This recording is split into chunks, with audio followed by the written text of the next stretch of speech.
See for yourself. Shane Company, your friend and jeweler. Hey everybody, Dave Burns here with Liberty GMC General Manager Chris Scott. Chris, it's so easy to get your car serviced at Liberty. What sets you apart? Glad you asked, Dave. We value your time. That's why buying and service are fast and stress-free. Drop off by 8 p.m. and you'll be back on the road by the next morning. Plus, buy 2 tires and get 2 free. And to celebrate fall savings, lease a 2026 GMC Terrain for $299 a month for 39 months. Visit Liberty GMC in Peoria or shop and buy online all the time. LibertyGMCAZ.com. GMC, we are professional grade. KMVP FM Phoenix, live from the Casino Arizona and Talking Stick Resort Studio. Arizona Sports, the local sports leader.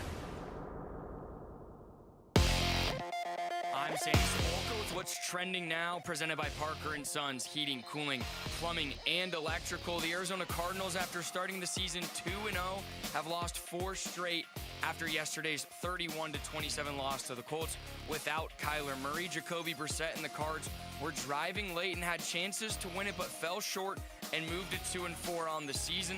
And here was head coach Jonathan Ganon after the game. 4 in a row is tough. But we'll be resilient. I'm confident in those guys. They have a good week. We got another good football team coming in here before a bye. We just keep sawing away. We'll just keep sawing away. ASU also was out there without their quarterback this weekend. Jeff Sims started in place of an injured Sam Levitt, but it did not matter much. Utah handled ASU 42-10, and the Devils return home 4-2. In Arizona, the Wildcats lost a tough one in Tucson to BYU in double overtime, 33-27, and that's what's trending now.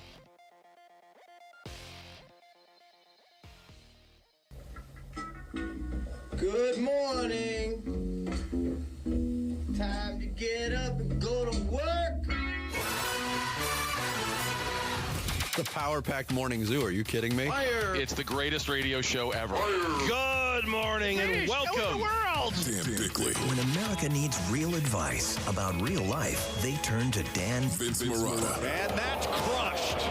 Deep right center field. And Vinny has a 2-home run, 6 RBI night in the first 4 innings. Jared Carlin, This is a ferret. That's a ferret. Ferret. That's a ferret. and Sammy Sepulka. Sammy, you're not going to sing for us, are you? Arizona Sports, the local sports leader. Bickley and Marotta mornings. Shout out to Dan Bickley, my boy. Him and Mr. Vince. Okay. Time to go to work. Time to go to work. Good morning. Happy Monday, Valley sports fans. Not a victory Monday, a quarterback controversy Monday. No matter what Jonathan Gannon says, Vinny. That's a good place to start. Uh-huh.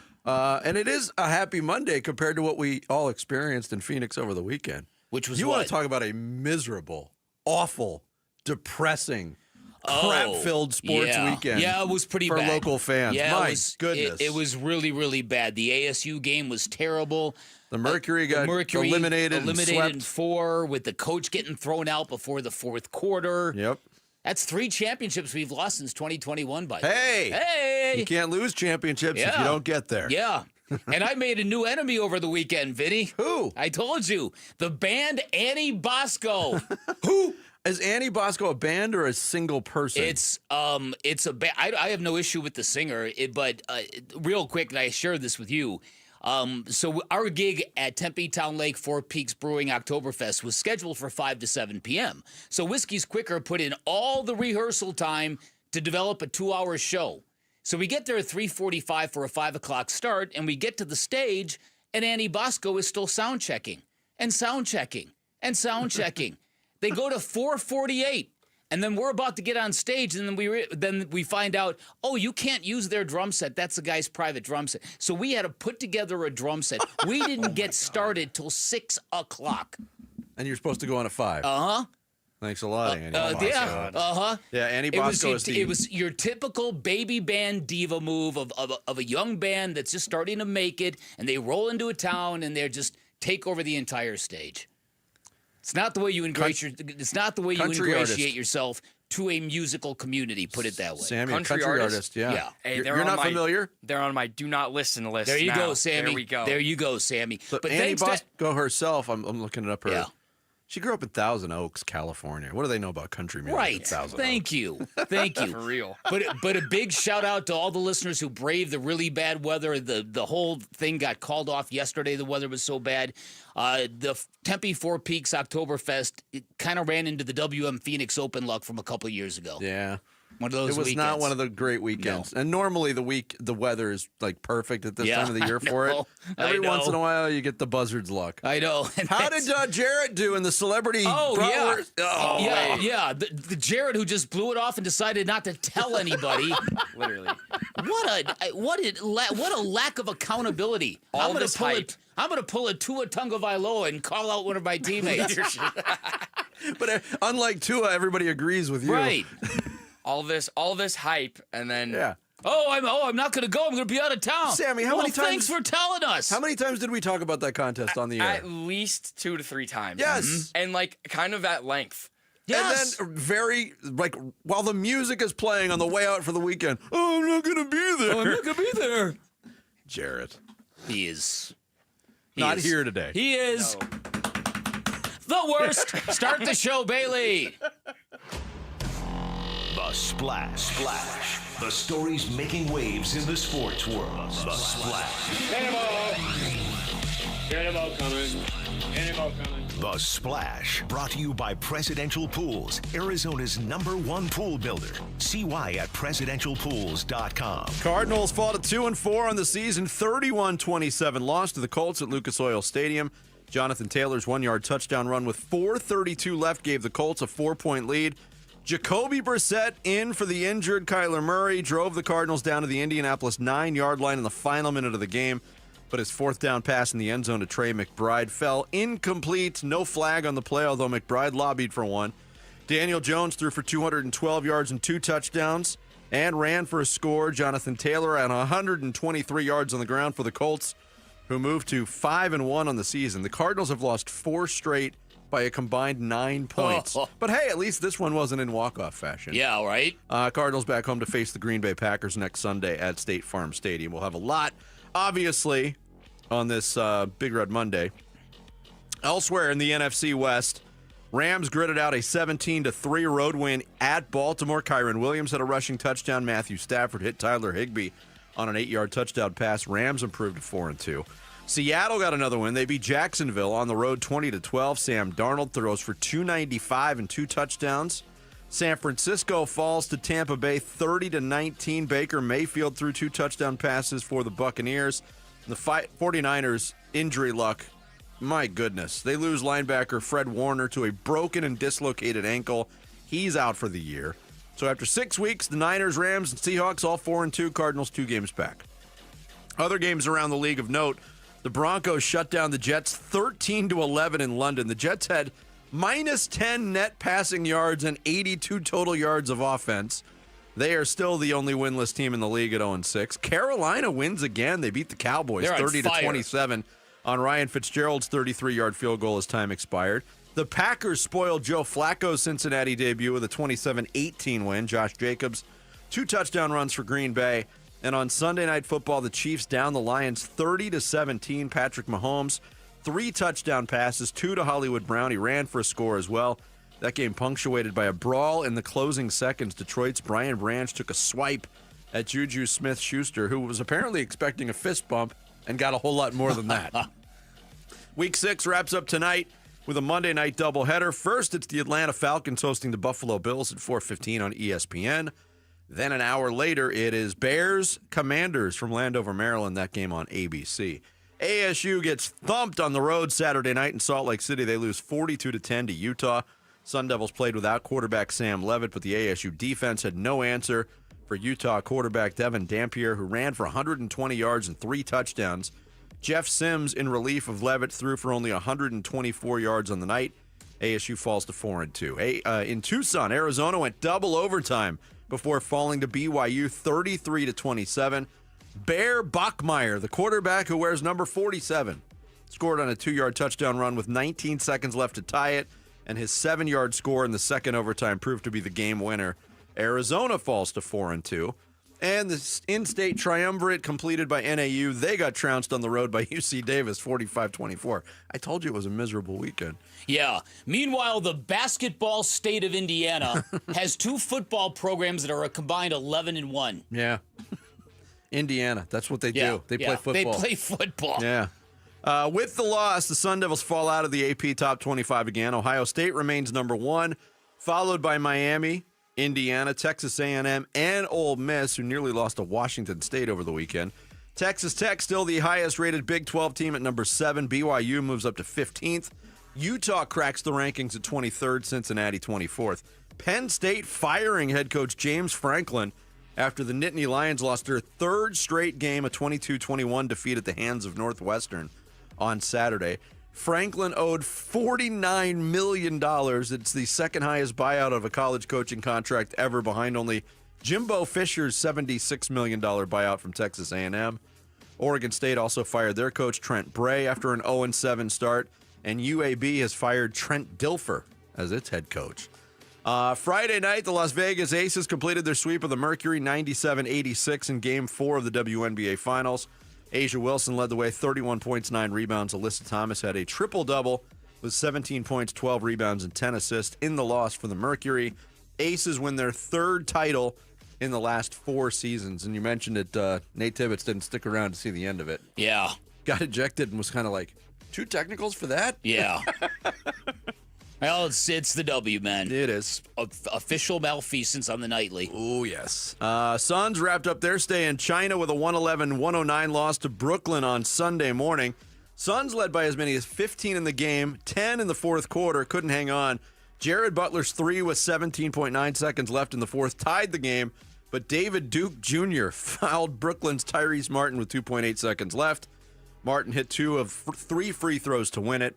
Suns didn't get a shot off in the final seconds. Devin Booker led Phoenix with 18 points in the loss, 12 each for Dylan Brooks and Oso Ighodaro.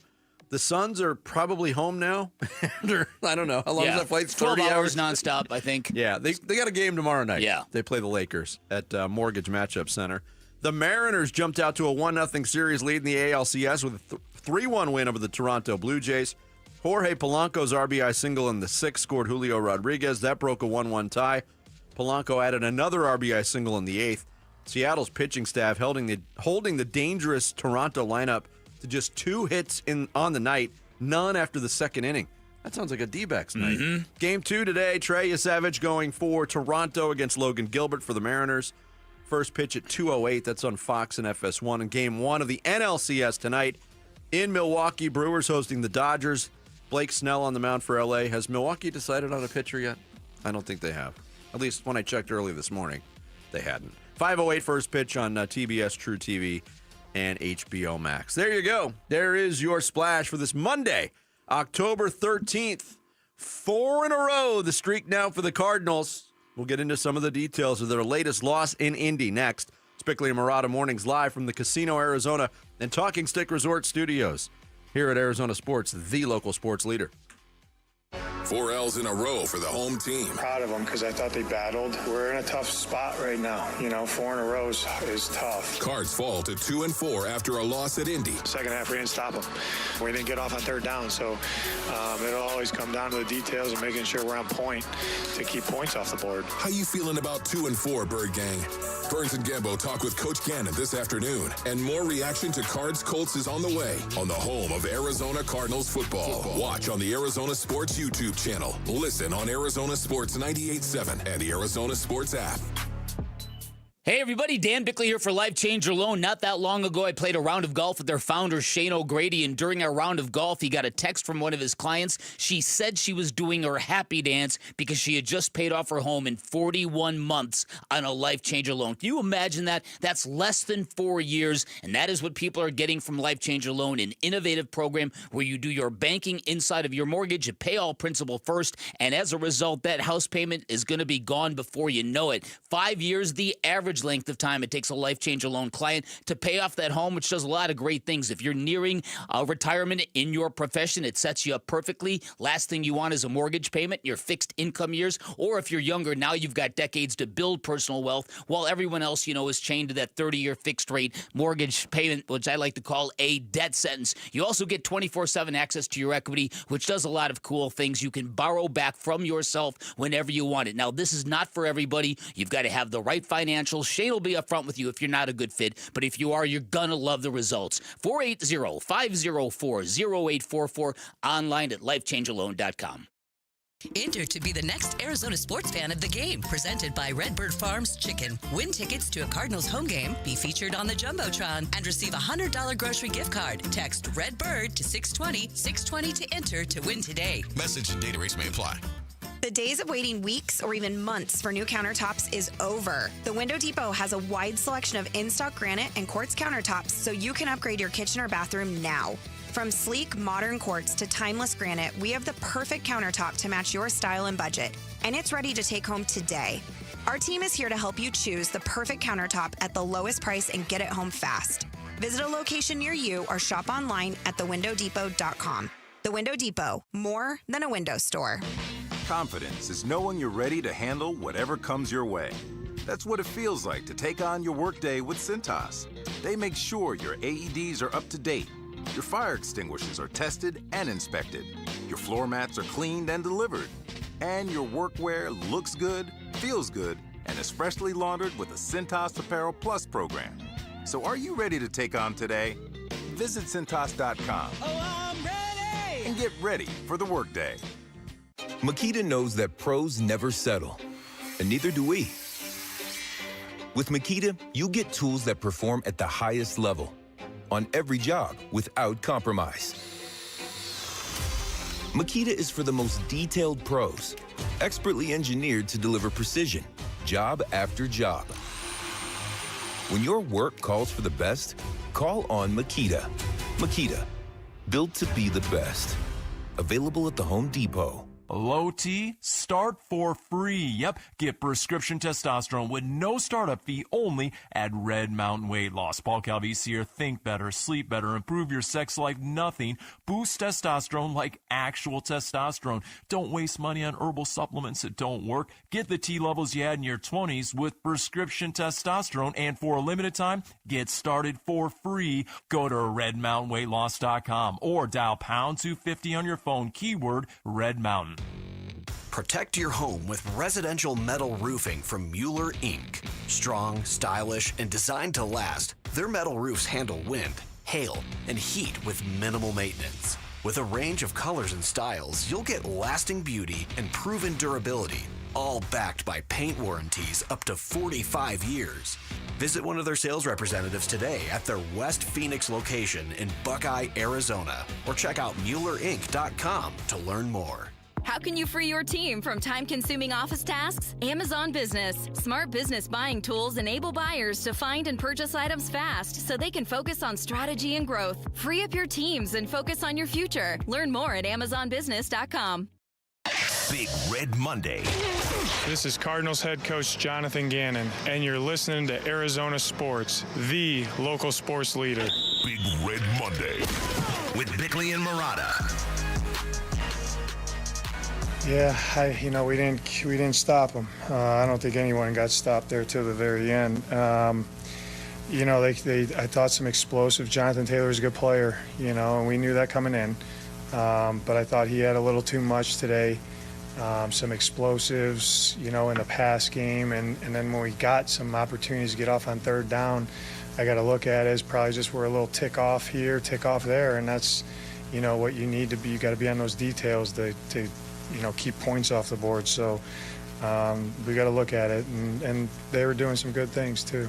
So we'll see it again. It's Jonathan Ganon after a 31-27 loss to the Indianapolis Colts. We kick off this Big Red Monday with a shout-out to our listeners right here in the capital city of Phoenix. PHX. Love our listeners that are right here in the capital city of Phoenix. Absolutely. Didn't make enough stops. Really didn't do anything resembling a stop in the second half of that game, Bick. And I think that's where the frustration lies this week, because you knew the Cardinals might look different offensively, and we'll get into that, but this was an unacceptable performance by this defense. And I don't care that it's against the Indianapolis Colts. You're not asking them to be shut down to nothing. But when you need to make one play, one stop, force a punt sometime in the second half, and you might win that ball game, and they just couldn't do it. Yeah. No, listen, I do agree that this is a recurring issue, that this is something that, this is the 10th team since 2000 to lose 4 in a row after being tied in the fourth quarter of each, leading or being tied in the fourth quarter each time. So there is no finish in this football team. Now, the offense came close yesterday. The offense playing a good unit, a unit that has found a really good rhythm this year, but I tend to agree with you. I didn't walk away from this game seething at the defense. My emotions were really based on Kyler Murray and what we saw from Jacobe Brassette. I didn't walk away from this game with any great anger. I actually felt relief that we got some real answers on the other side of the football. I know exactly what you're saying, and it's right. It's a recurring issue with this defense, and they do need to be better if they want to be a playoff team. Yeah, and we're going to focus big time on what happened at quarterback and what hasn't happened at quarterback to this point of the season. But defensively, again, that's where all of the upgrades were. And for them to get zero, they didn't get zero pressure on Daniel Jones, and he was amazing when he was pressured. He was 9 for 9 under pressure yesterday. Yep. Daniel Jones has ascended his game, and he fits perfectly what they're doing. But one sack, there's very little in terms. Their blitz rate is so far down. They're relying on a 4-man pass rush that's not getting home. Right. Look, there was a face mask penalty on Zaven Collins at the end of a play that was going nowhere. That was a 4-yard loss. Yeah, right.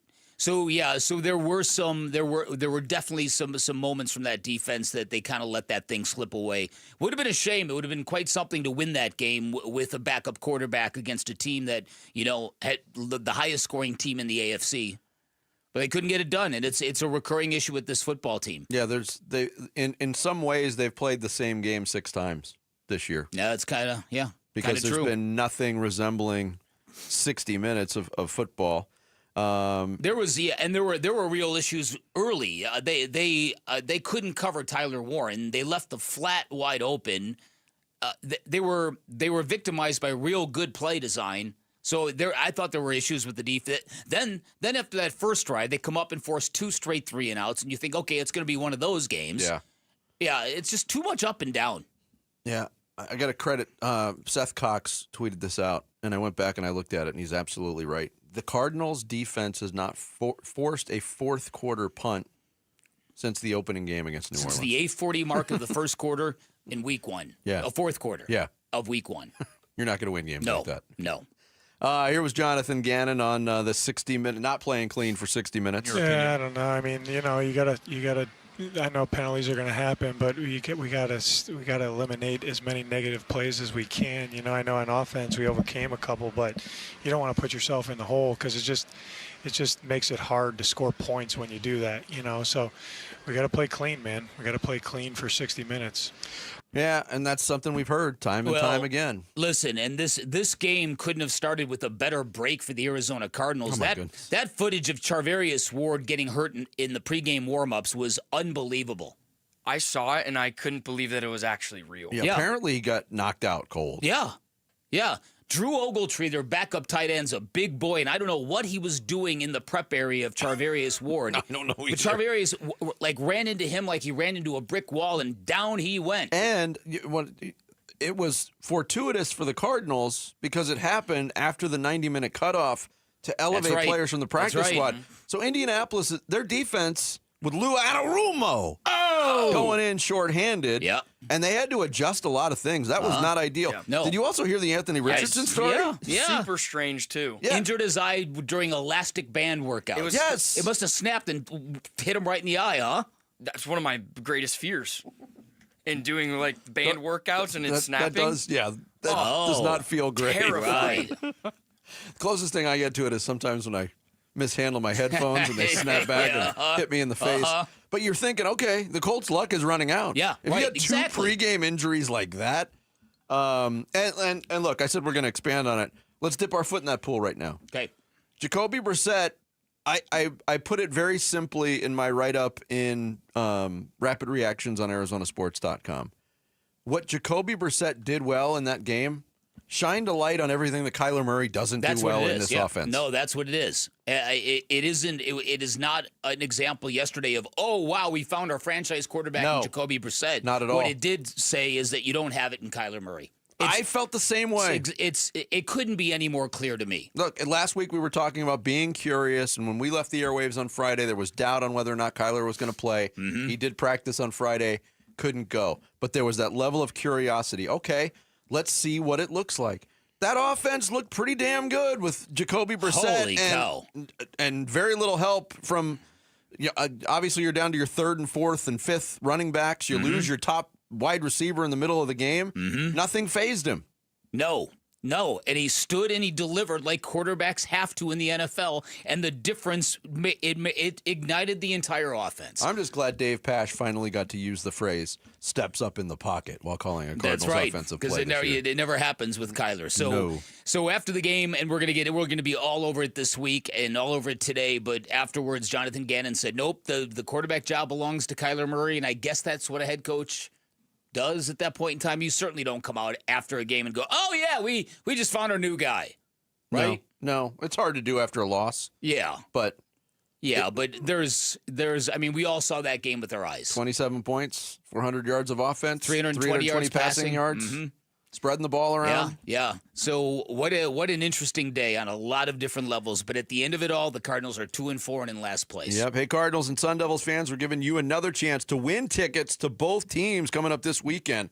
Listen for the Sounder starting this Wednesday, 7:15, 12:15, and 4:15 for your shot to win tickets to both games. Cardinals taking on Green Bay, ASU taking on Texas Tech. Plus, don't miss extra chances to win on our contest page and the Arizona Sports YouTube page. Coming up next, we'll relive the highlights in the Monday Morning Huddle. Cardinals lose in Indianapolis. Monday Morning Huddle straight ahead. It's Bickley and Murata mornings here on Arizona Sports, the local sports leader. Wolf and Luke, middays 10 to 2. Baron Browning is joining us right now on the Arizona Sports Line. Cardinals edge rusher. Baron, a lot of the pass rush this season for you guys has come from you and Calais Campbell and Josh Sweat, and you've actually been here longer than those two guys, the way it's gone, even though you just got here middle of last season. What are those two in particular, Calais and Josh Sweat? Why are they so good at getting to the quarterback, too? I mean, they just have natural knacks. I mean, Calais is a guy who's been doing it for almost, 2 centuries now? I can say that. That's my dog. I can say that. But I mean, I'm that's just being right. honest. You got a dog, a Baron. Wolf and Luke, middays 10 to 2 on Arizona Sports, the local sports leader. So my mother is thinking of switching from Verizon to Pure Talk, but she's worried the deal sounds too good to be true. Michael, she said, how can those Pure Talk people offer me the same basic service as Verizon for so much less money? I said, Ma, go ask Google how much Verizon spends on advertising and promotions. A few seconds later, my mother said, oh my goodness, $12 billion a year? That must be a typo. I'll tell you what I told my mom.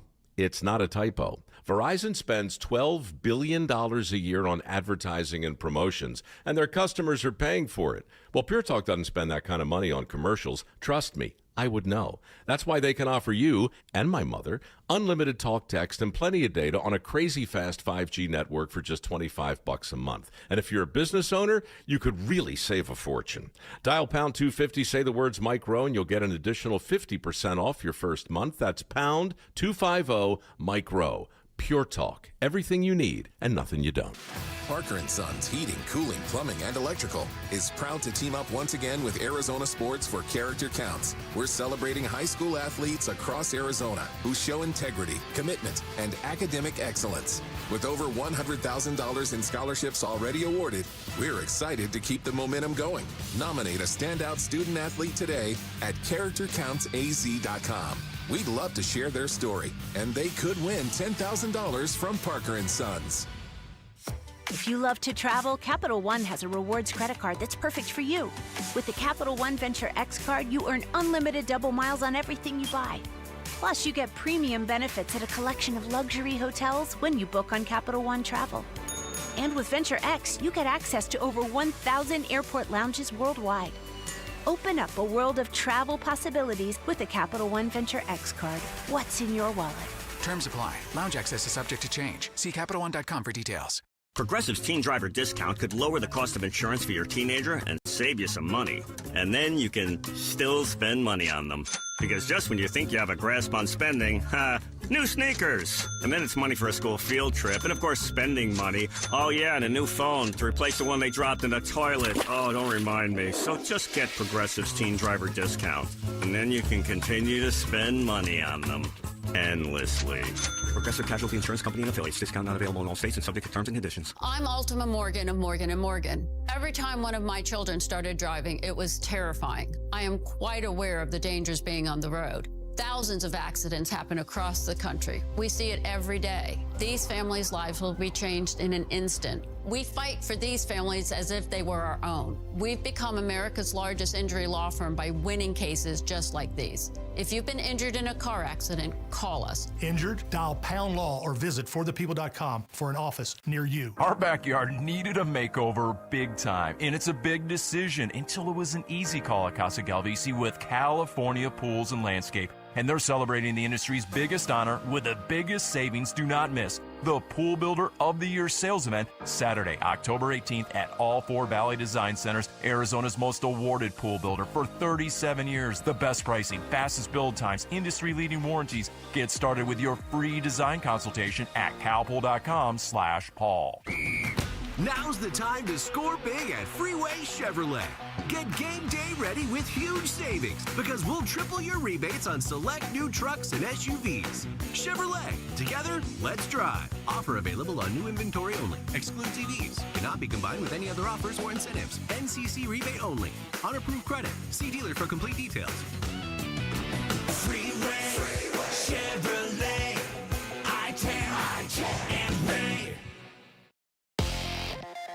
I'm Sammy Sepulka with what's trending now, presented by Parker & Sons Heating, Cooling, Plumbing, and Electrical. The Cardinals fought for 60 minutes on Sunday in Indy, but it wasn't enough to beat a very good Colts team with Kyler Murray out with a foot injury and losing Marvin Harrison Jr. in the second quarter with a concussion. The Cards were led by Jacobe Brassette. The 31-27 loss is the Cardinals' 4th straight, and they go to 2-4. The Sun Devils struggled in Utah on Saturday night. No Sam Levitt for ASU, but it may not have mattered much in the 42-10 loss. It was the worst loss for Kenny Dillingham and the Sun Devils this season, as they will get ready to host the 7th-ranked Texas Tech Red Raiders next week. Down in Tucson, the Wildcats lost in double overtime to an undefeated BYU team, 33-27. And the Mercury's season came to an end this weekend as well. The 97-86 loss on Friday night completed the sweep for the Las Vegas Aces, and the Mercury fall short of their 4th championship in franchise history. And this report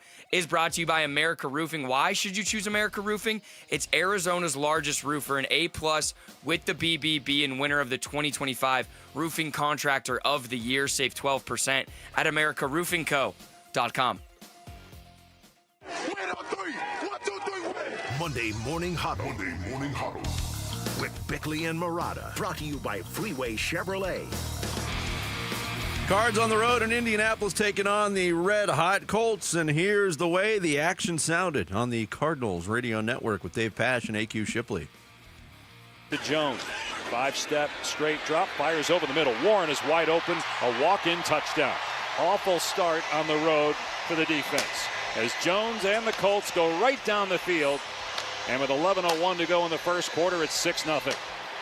3 receivers to the right of Brassette, calling for the shotgun snap. Deep drop, 7 steps, throws deep, middle of the field, and the catch is made inside the 10-yard line by Trey McBride. He's tackled at the 8, but it's 1st and goal after a 25-yard pass play on 3rd and 17.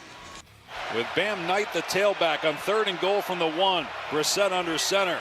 Takes the snap, hands it off. Knight running left, and he powers his way to the goal line and in for a touchdown. 2 touchdowns in 2 weeks for Bam Knight, and the Cardinals a point after away from tying the game. It's play action, a boot to the left for Jones, looking downfield, throwing, and what a pick at the 35-yard line by Mack Wilson. He gets up and runs near side of the 30 and tackled at the 27. An incredible play by Mack Wilson to read that jump at the right time, and get the interception. Shotgun snap and a pass play over the middle, and it's picked off. Brassette throws it right to Blackman, the DB, running far side 10 and out of bounds at the 14. Oh, man, the Cardinals give it right back. Colts go with 2 tight ends off the right side on 2nd and goal at the 3. Taylor the back. Jones on a boot, rolling right, being chased by Campbell. Jones going to keep it, and he's into the end zone for the touchdown. His 4th rushing touchdown already this season, and the Colts lead it 13-7 with 7:51 to go in the first half. Snap to Brassette, straight drop. Looking, now firing over the middle, deep to Harrison, who hangs on for the catch at the 42-yard line of Indy. His head hit the turf really hard as he got tackled by Jonathan Edwards, who was defending him, and Harrison is still down, but it's a first down for the Cardinals. Brassette takes the snap, straight drop, in trouble, hit, and sacked back at the 23. A free run at the quarterback for Kwity Paye, and down goes Brassette back at the 22. A 40-yard attempt for Ryland, but the Cardinals down 14-7. Snap, ball down, Ryland's kick on the way, and the kick is good, and it's 14-10. 3rd and goal from inside the 1. Brassette takes, he'll drop back. It's a pass play, a boot to the right, throws to the right, and it's caught by McBride, and he secures it for the touchdown as he goes to the ground. That fooled a couple of Colts long enough.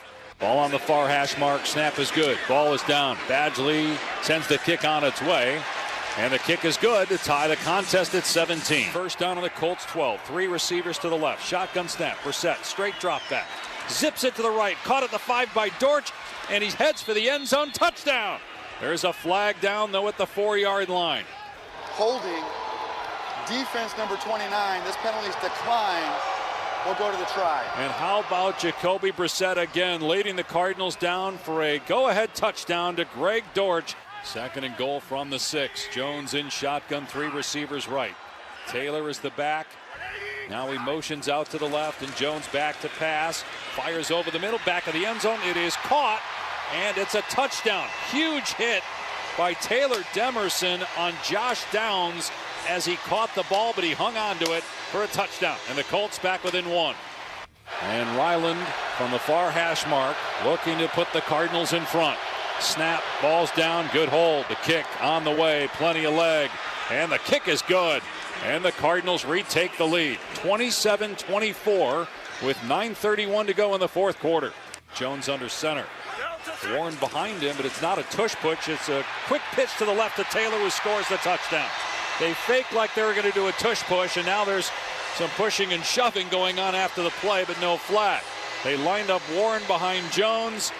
Cardinals thought maybe that he was just going to shove Jones in the back across the goal line. Instead, it's a little pitch to the left to Taylor. Brassette back to pass. Looks deep. Throwing left side for Wilson, who adjusts and makes the catch inside the 15. Tackled at the 11-yard line. What a throw by Brassette. And the Cardinals in business with 1:45 to go.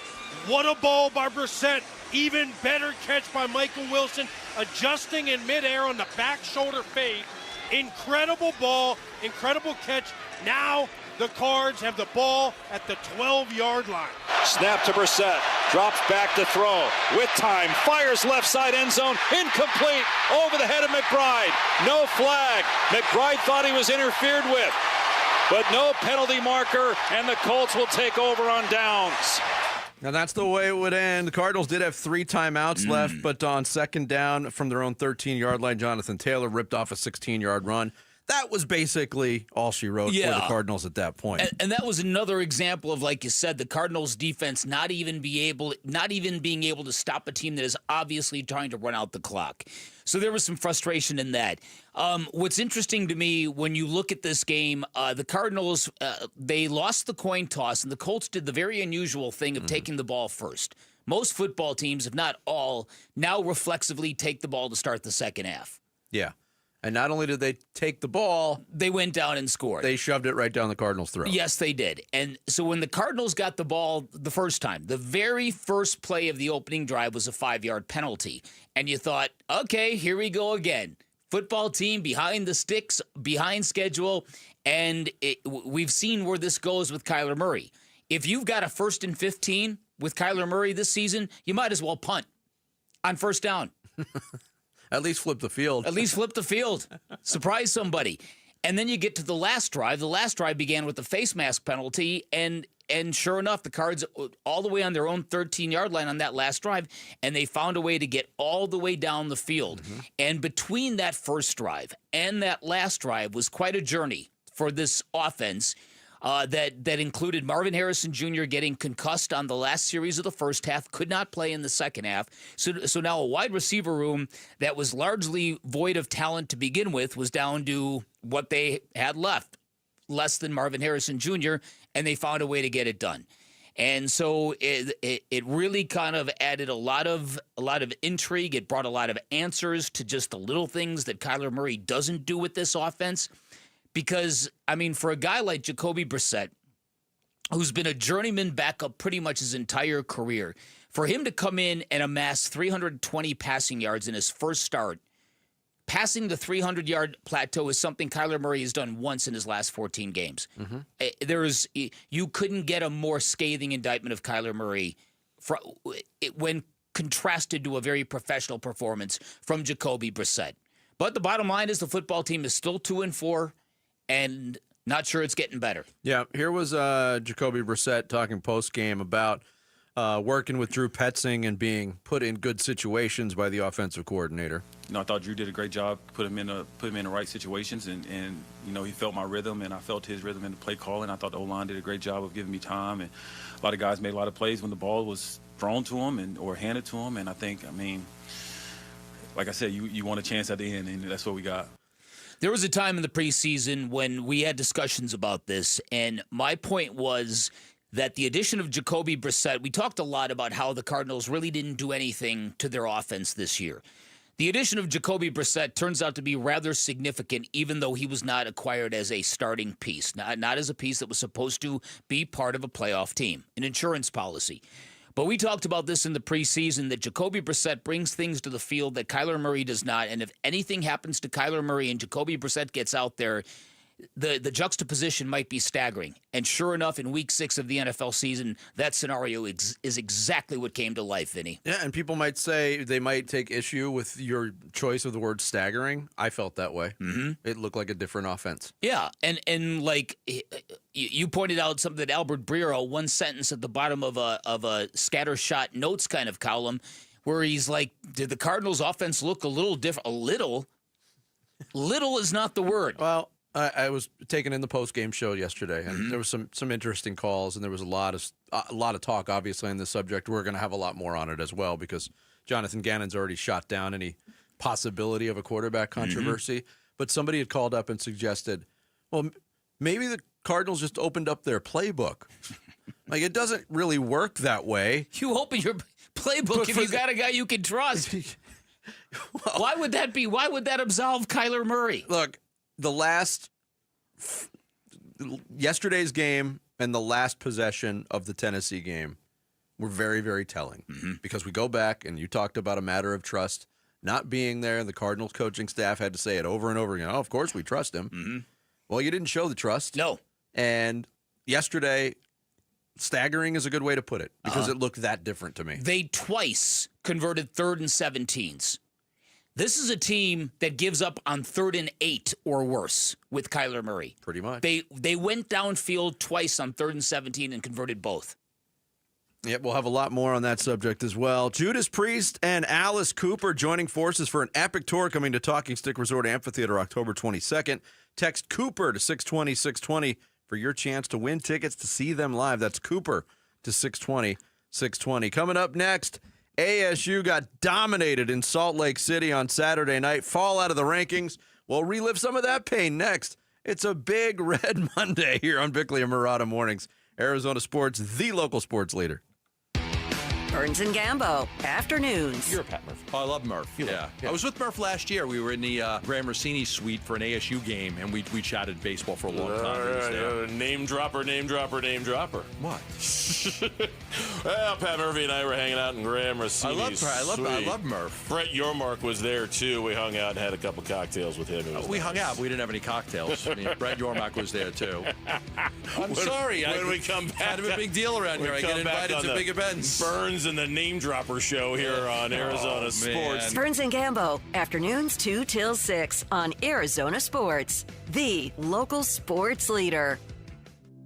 Hey, Vince Marotta here, letting you know that the biggest savings of the season have arrived at Earnhardt Buick GMC. General Manager Brad Gunlickson and his team are rolling out fall savings on their entire lineup of award-winning Buick and GMC models. Like on the 2026 GMC Sierra 1500 Crew Cab, save up to $12,000 off MSRP, or while they last, get 0% APR financing on remaining 2025 units. Or go all electric in a 2025 GMC Hummer EV SUV or pickup model with huge savings up to $15,000 off MSRP, or take advantage of 0% APR on these too. All offers require approved credit and they do end soon. All this and more in Mesa or online at EarnhardtBuickGMC.com. We are professional grade and that ain't no bull. Most new vehicles include a $998 no bull protection package as an added benefit. After all applicable incentives on select models. APR terms limited through GM Financial. Not all will qualify. Plus tax, title, license, and $599 doc fee. See dealer for details. Offer ends 11/3/25.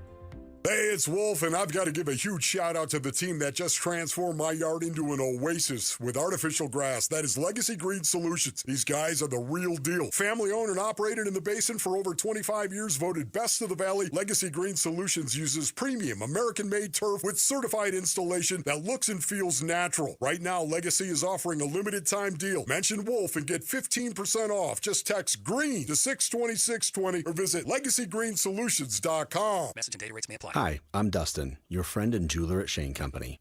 I know finding a dream engagement ring can be overwhelming, but don't worry, we got you. As director of diamond sourcing, it's my job to make sure every single diamond at Shane Company is truly the best of the best. Our team travels the world to see diamonds up close, in person. We handpick each one for its unique fire, brilliance, and scintillation. Diamond buying is an art. Of course, we look at cut, color, clarity, and carat, known as the 4 C's, but that's not all. We also look at how each diamond looks on a hand, where it will be worn, how it makes you feel, and if it's worthy of a Shane Company customer. That type of expertise only comes from working for a company that's been a family business since 1929. We also think about your budget. We only pick the best in each grade in all shapes and sizes. Your diamond is guaranteed to be the most beautiful because a friend wants you to pick from only the best. Drop by your store or shaneco.com and see for yourself. Shane Company, your friend and jeweler. Did your AC unit just go kaput and now you need a new one ASAP? Christian Brothers has been servicing the Valley since 1976. They carry Trane, Goodman, and Bryant units and offer 18 months interest-free financing with no prepayment penalties. They also can replace most units the same day, so no need to stay in a hotel for days waiting for some other guy to get to you. Call Christian Brothers at 602-222-3535 or go online at cbrothers.com and let's make sure you get the right AC unit at the right price. This is the story of the one. As a maintenance supervisor at a manufacturing facility, he knows keeping the line up and running is a top priority. That's why he chooses Grainger. Because when a drive belt gets damaged, Grainger makes it easy to find the exact specs for the replacement product he needs. And next day delivery helps ensure he'll have everything in place and running like clockwork. Call 1-800-GRAINGER, click Grainger.com, or just stop by. Grainger, for the ones who get it done. Makita knows that pros never settle, and neither do we. With Makita, you get tools that perform at the highest level on every job without compromise. Makita is for the most detailed pros, expertly engineered to deliver precision, job after job.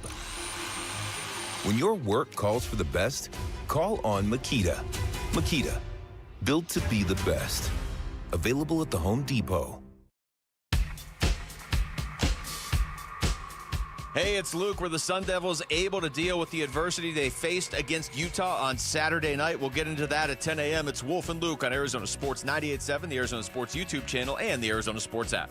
55 seconds to go in the third. Here's the snap. Dampier taking off, looking to run. Gets to the 5, stumbles forward into the end zone for his third rushing touchdown of the game. Yeah, it was a beating. I mean, they just dominated the football game. You got to give credit to them. I believe six possessions. I don't have a drive chart in front of me, but I believe 6 possessions, 7 touchdowns. First half, we shortened the game, which was kind of our plan going into it. Offense had 3 real drives. They had 4 real drives, which is good when you play a game like that. But we couldn't finish in the red zone again, which was catastrophic. And then they did, and they finished with scores. That just can't happen versus a team that is good with the lead, right? So we just can't give up leads to teams that are good with the lead. We play into their hand. That was a shellacking Saturday night in Salt Lake City. 42-10, the final score. Kenny Dillingham kind of acknowledging that. Red zone struggles. We talked to Kenny about those on Friday. They did not get shored up. And obviously the difference was having a backup quarterback in there. And it was kind of a fascinating study of backup quarterbacks in this city over the weekend. Yeah. Because Saturday night, we saw Jeff Sims perform, and I don't think the Sun Devils have any chance to win games against good teams if Sam Levitt's not playing. Well, I think that's pretty obvious, and it was a very, very, very, very hard 36 hours for Sun Devils fans who are trying to make sense of Sam Levitt's injury. There were rumors that came up after we got off the air that he was injured playing pickup basketball. Chris Cartman on his Twitter account shot those down as being false, adding that the rumor mill is working overtime on this one. But it doesn't make sense what Kenny Dillingham said, that this is something he's been struggling with when he was so good and so athletic the previous 2 games. Yeah. And then suddenly he just showed up as doubtful on the injury list. So there may have been some things that might have happened during the week. Who knows how this happened? But either way, it was a real tough thing for Sun Devil fans to process. Well, I told you that after we got off the air on Friday, I did a radio hit with one of our sister stations up in Salt Lake City. And the host of that show was fixated on the Sam Levitt story to the point where he would change the topic and then come back to it and go, do you think Kenny Dillingham's trying to maybe do a little gamesmanship here? There was a lot of doubt in the way the story was presented. It's a weird story. There's no doubt about that. Right. Because it really wasn't an issue until it all of a sudden became an issue on Thursday night. Yeah. Right. So he was coming off games where he looked like he had really elevated and was heading back up to the Heisman Trophy discussion. And then for that to be taken away and then to go to Rice Eccles and get that beating that you had pre-championship era of Kenny Dillingham, you know what I mean? And so now, and if this was something where maybe Sam Levitt could have pressed it, but they thought, no, you know what? It's most important that we beat Texas Tech in Tempe next week. Okay, I get that's really sound strategy. It's just that was just a real tough thing to have to absorb because it really felt like ASU had just gotten their season back on track. It felt like it, yeah. Here was Kenny Dillingham on how much not having Levitt affected the team. No, I don't think it was an emotional feeling from that perspective. I think they just fired off the ball. I mean, I wish there was a better way to put it. We got to go back to the fundamentals of defeating blocks and tackling. But, they were running speed sweeps, get to the edge, quarterback +1 run. I mean, anytime you have a quarterback go for 12 yards a carry, 10 rushes for 120 yards, and those aren't scrambles, those are direct runs.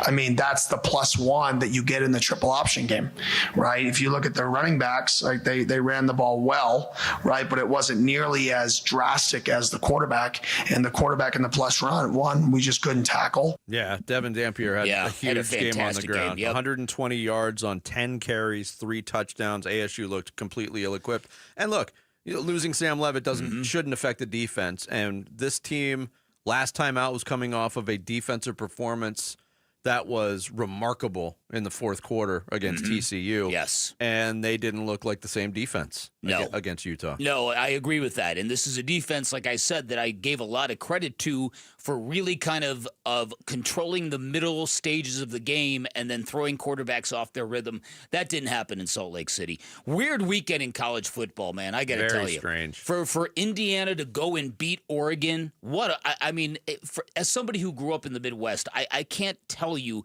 how unbelievable that is. Yeah. That Indiana, never a football school.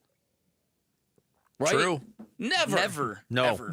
They went into Oregon and won. And this head coach they have is something else. I forget who brought it up, but in the aftermath of that win, this analyst said, we were all going into the season thinking who's going to be this year's Indiana, like a one-year wonder who came out of nowhere to make the playoff. It's Indiana again. But enjoy it while you can, Hoosiers fans, because Curt Cignetti's probably going to be the next head coach at Penn State. But Curt Cignetti, even you don't think so? And we're going to get to Penn State in a minute, but Curt Cignetti, the attitude this guy has, the chip on his shoulder. Yeah, like he gets questioned. People are in disbelief. He's like, don't you know who I am? I win everywhere I go. Like, dude, you were like at Murray State or someplace. It's funny, there was a picture, and it's been circulating X, but when Nick Saban was the coach at Bama, when they were humming and rolling, you see a young Kirby Smart, and then you see a young Curt Cignetti, and they're all on that Alabama coaching staff. Wow. Wow. And then you get Penn State that not only lost Drew Aller, and then a game to Northwestern at home, they fired James Franklin. Did you see a lot of so Cignetti might be a name circulating that job too, but there's this is just maybe my feed. Dillingham's name is getting a lot of circulation. Oh, of course. And he will. Yes. That's something that ASU fans have to gear up for. And look, it seems like Kenny Dillingham's in his forever job, but money talks. I hate to say Don't get me depressed, I man. hate to suggest it. Don't get me depressed. Don't get me depressed. Why can't we ever have a year like the state of Indiana is having? Indiana! Well, maybe that was last year. Why can't we have a year like that? Oh, you mean like totality? Yes. I'm not talking about what program. Indiana has got a 5-1 NFL team, a 6-0 college football team that's ranked 3rd in the nation. They've got a basketball team that just went to the NBA Finals. They've got the most popular basketball player on the planet in Caitlin Clark. Am I missing anything? No, it's a pretty good run. It's about to get really cold there. There is that. There is that. Yeah. Why can't we ever just luck into a year like that? We were almost on the way a couple times. Yeah, when but the that's Cardinals it. started. Almost. Yeah, that's the key word. Almost. Yeah, that's kind of the key word for the Cardinals all season this year. It's very true. Almost. They almost beat the Colts yesterday. Right. It's true. And Jonathan Gannon says there's no quarterback controversy with the Arizona Cardinals. Should there be? We'll get into that next on this Big Red Monday on Arizona Sports, the local sports leader. Live streaming audio, podcasts, video highlights. The Arizona Sports app has all this and more from the local sports leader, including Cardinals play-by-play. Harrison goes up and stabs it for a touchdown. Download the Arizona Sports app, presented by Ready Services Plumbing and Air Conditioning. Hey everybody, Dan Bickley here with a little Sonic trivia for you. Did you know Sonic started as a root beer stand in Oklahoma way back in the day? I think it was in the mid-1950s. Back then you had a park in a gravel parking lot, cross a busy thoroughfare. You placed your order at a little tiny window. They handed you a sack of your food, and that was it. That was your experience. Today, Sonic is everywhere, 4,600 different states. I believe they have 3,500 restaurants nationwide, and you can imagine why Sonic, the experience today is fantastic. The only place you can pull into a canopied parking spot, have a menu outside your driver's side window that has something for everybody. You place your order, and now you are being served curbside by an iconic car hop. That only happens at Sonic. Lots of great reasons. That menu features everything. Iconic classics, tons of new favorites, a drink menu that features over 10,000 different combinations. At Sonic, your options are literally endless. Live free. Eat Sonic. This is the story of the one. As a maintenance supervisor at a manufacturing facility, he knows keeping the line up and running is a top priority. That's why he chooses Grainger. Because when a drive belt gets damaged, Grainger makes it easy to find the exact specs for the replacement product he needs. And next day delivery helps ensure he'll have everything in place and running like clockwork. Call 1-800-GRAINGER, click Grainger.com, or just stop by. Grainger, for the ones who get it done. Keeping your engines healthy means protecting them in season and out. Experts trust Stable to do that. And third-party testing confirms it. Stable is the industry leader in preventing fuel-related issues, no matter if you use it in your car, boat, or outdoor power equipment. In season or out, at every fill-up or when you store, start with Stable. Okay, I have to tell you, I was just looking on eBay where I go for all kinds of things I love, and there it was. That hologram trading card. One of the rarest, the last one I needed for my set. Shiny like the... Designer handbag of my dreams. One of a kind. eBay had it, and now everyone's asking, ooh, where'd you get your... Windshield wipers. eBay has all the parts that fit my car. No more annoying. Just beautiful. Millions of finds, each with a story. eBay. Things people love. Go from daydreamer to industry leader with Amazon Business. From office supplies to IT essentials, Amazon Business provides tools that help you save costs and make insight-based decisions. Learn how to bring your visions to life at AmazonBusiness.com. You still got it, but your immune system weakens as you age, making it harder to fight flu, pneumococcal pneumonia, RSV, and COVID-19. Ask your doctor or pharmacist which vaccines you need.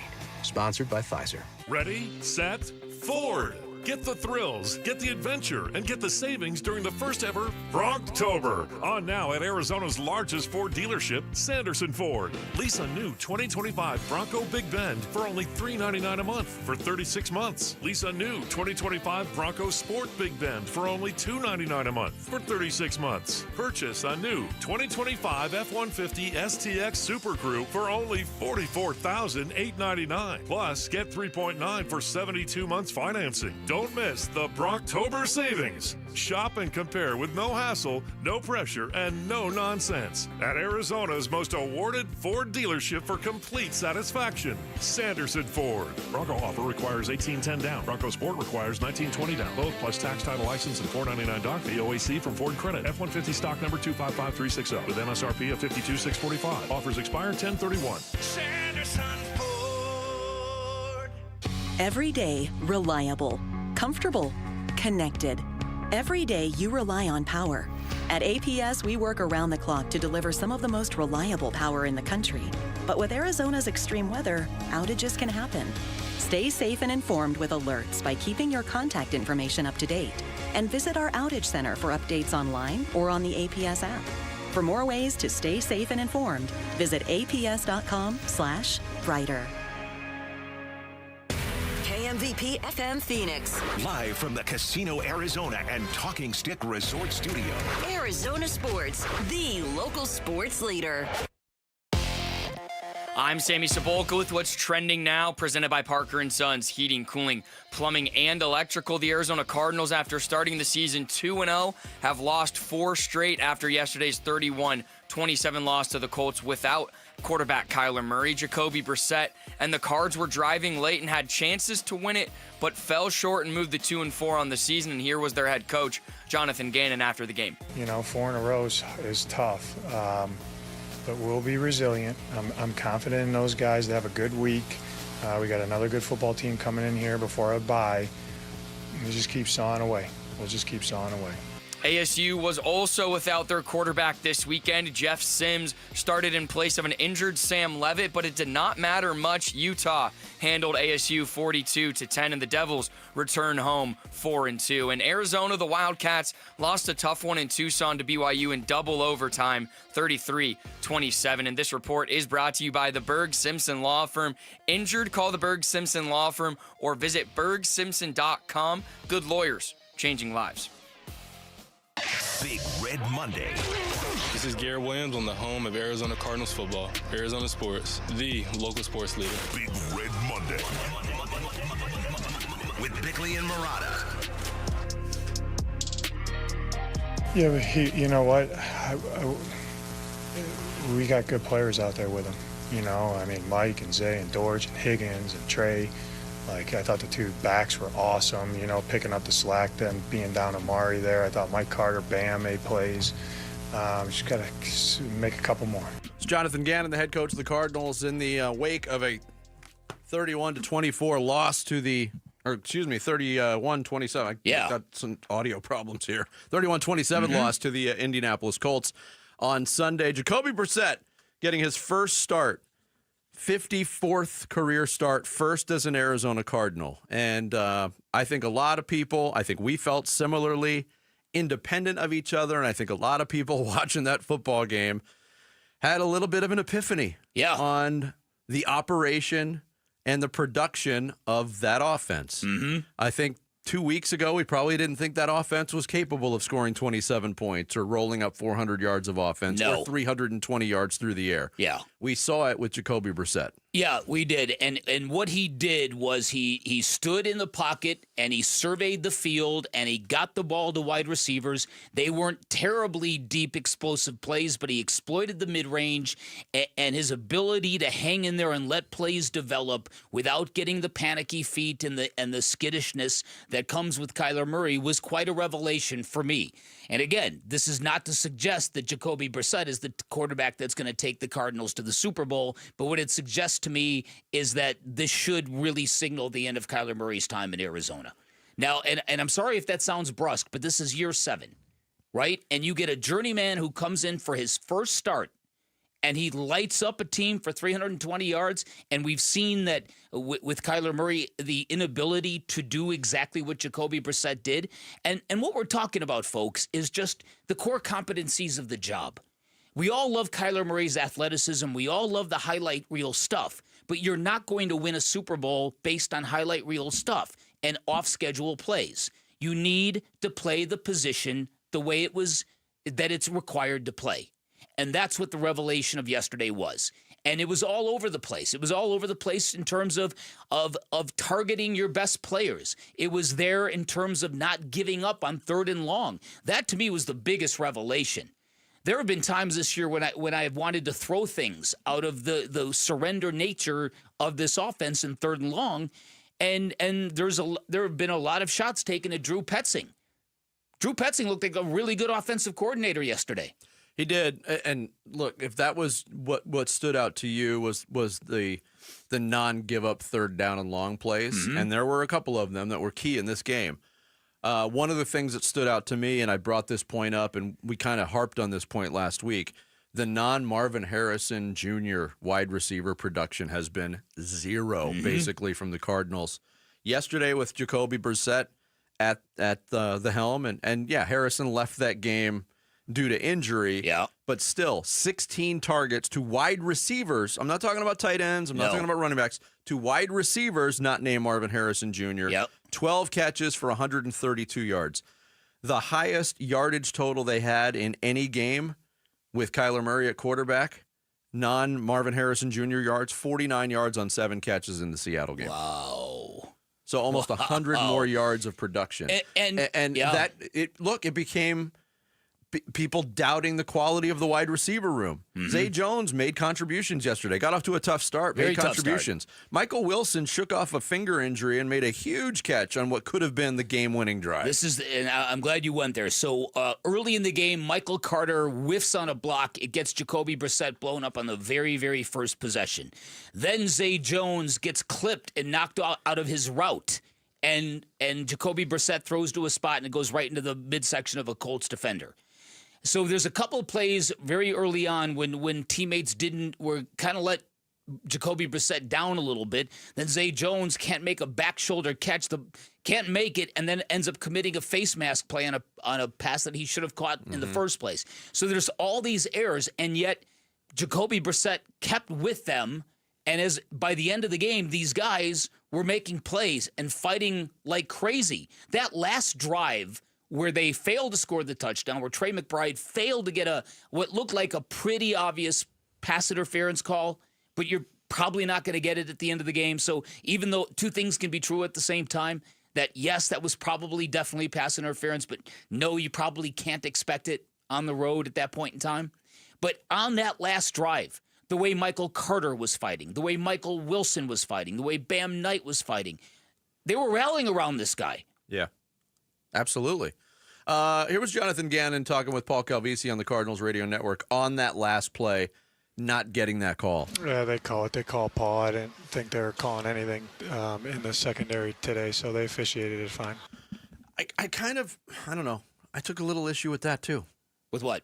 It was obviously a penalty. There's nothing wrong with the coach trying to call for the flag there.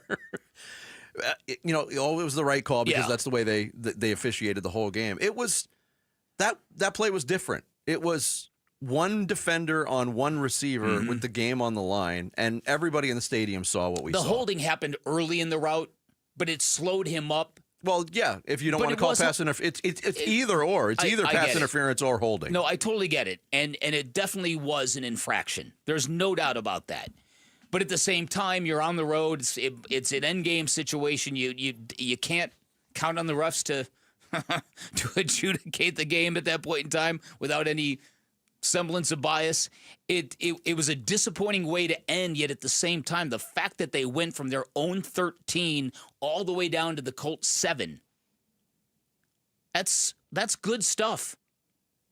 Yo, and if not for the penalty to start that drive that put them behind the 8 ball before they even snapped the ball on that drive, who knows how that ends? I know. And so to me, this was quite a day. It would have been something even better had Jacobe Brassette pulled off that victory. But I firmly believe that this market, that the detractors of Kyler Murray are of the mindset of, what more do you need to see? How many more years do you need to watch Kyler Murray play till you realize he's got a lot of great things in his game, but not what you need to win at this level consistently? Yeah, I mean, absence can, in a lot of ways, tell you a lot. Mm-hmm. And go back to the mid-2000s. Steve Nash basically wrapped up his first MVP award by missing games. So true. The Suns were a shell of themselves and couldn't really even function without Steve Nash. He came back. They picked up right where they left off. I had the same feeling that you had.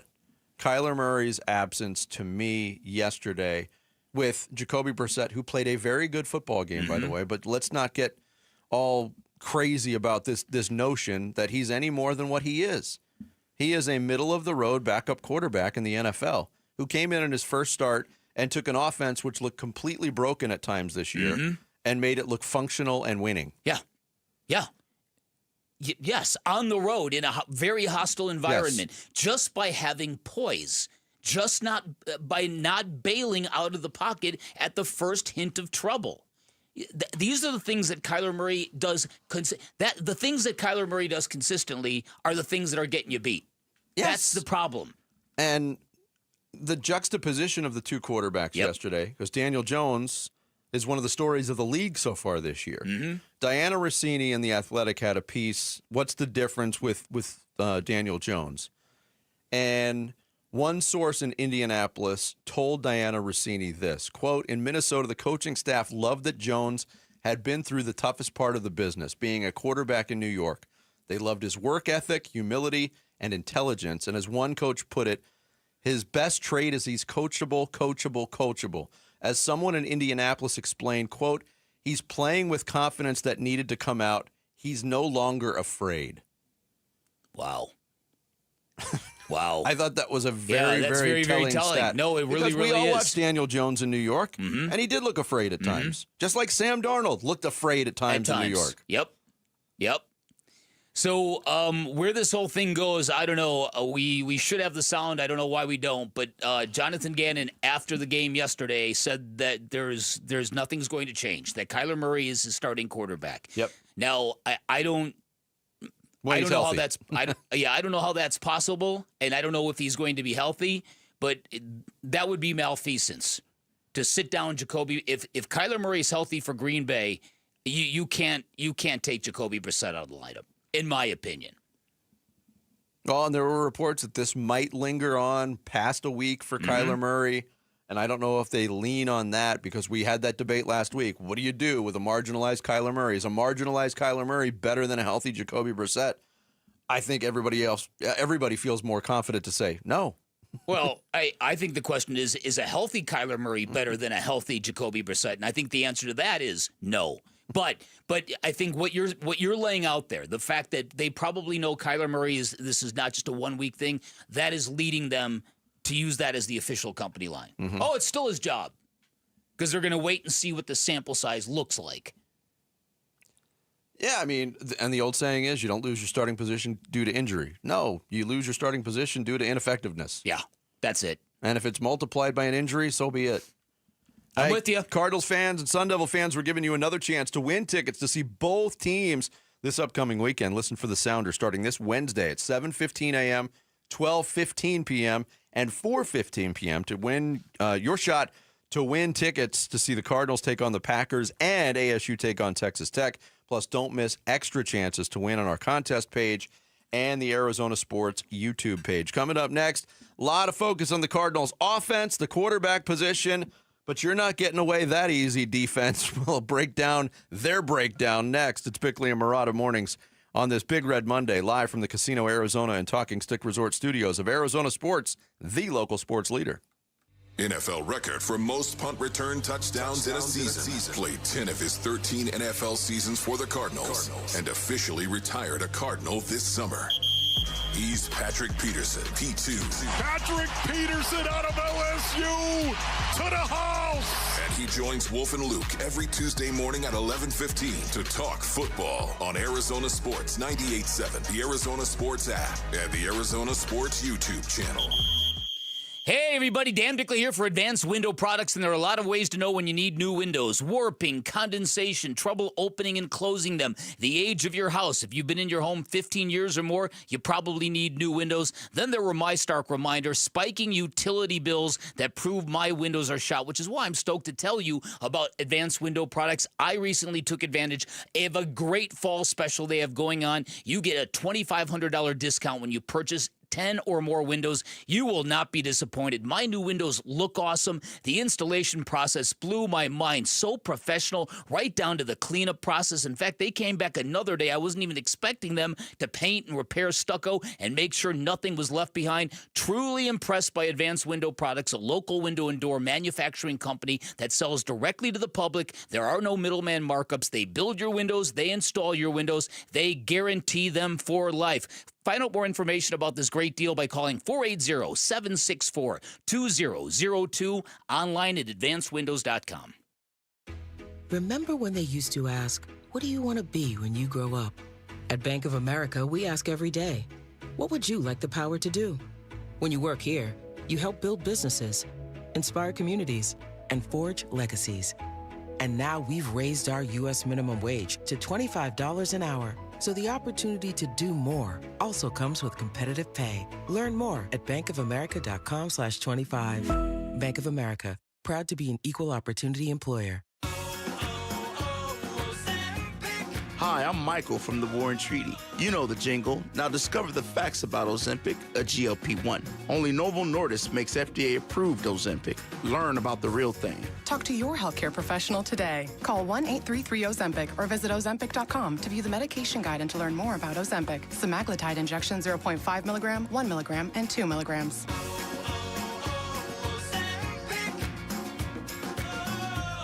Why are more Arizonans becoming members of Global Credit Union? Dave Burns here, proud member. That's because at Global Credit Union, their members pay low to no fees on their accounts and get a better interest rate than they can at the bank. And as a result, Global members collectively saved $195 million last year. It makes a difference. You can become a member today. Explore the benefits of becoming a member at globalcu.org. Your world of financial possibilities. Free checking and no monthly maintenance fee only apply to core checking accounts. Direct deposit required for early payday. Other fees may apply. Baseball is all about stepping up to the plate when it matters most.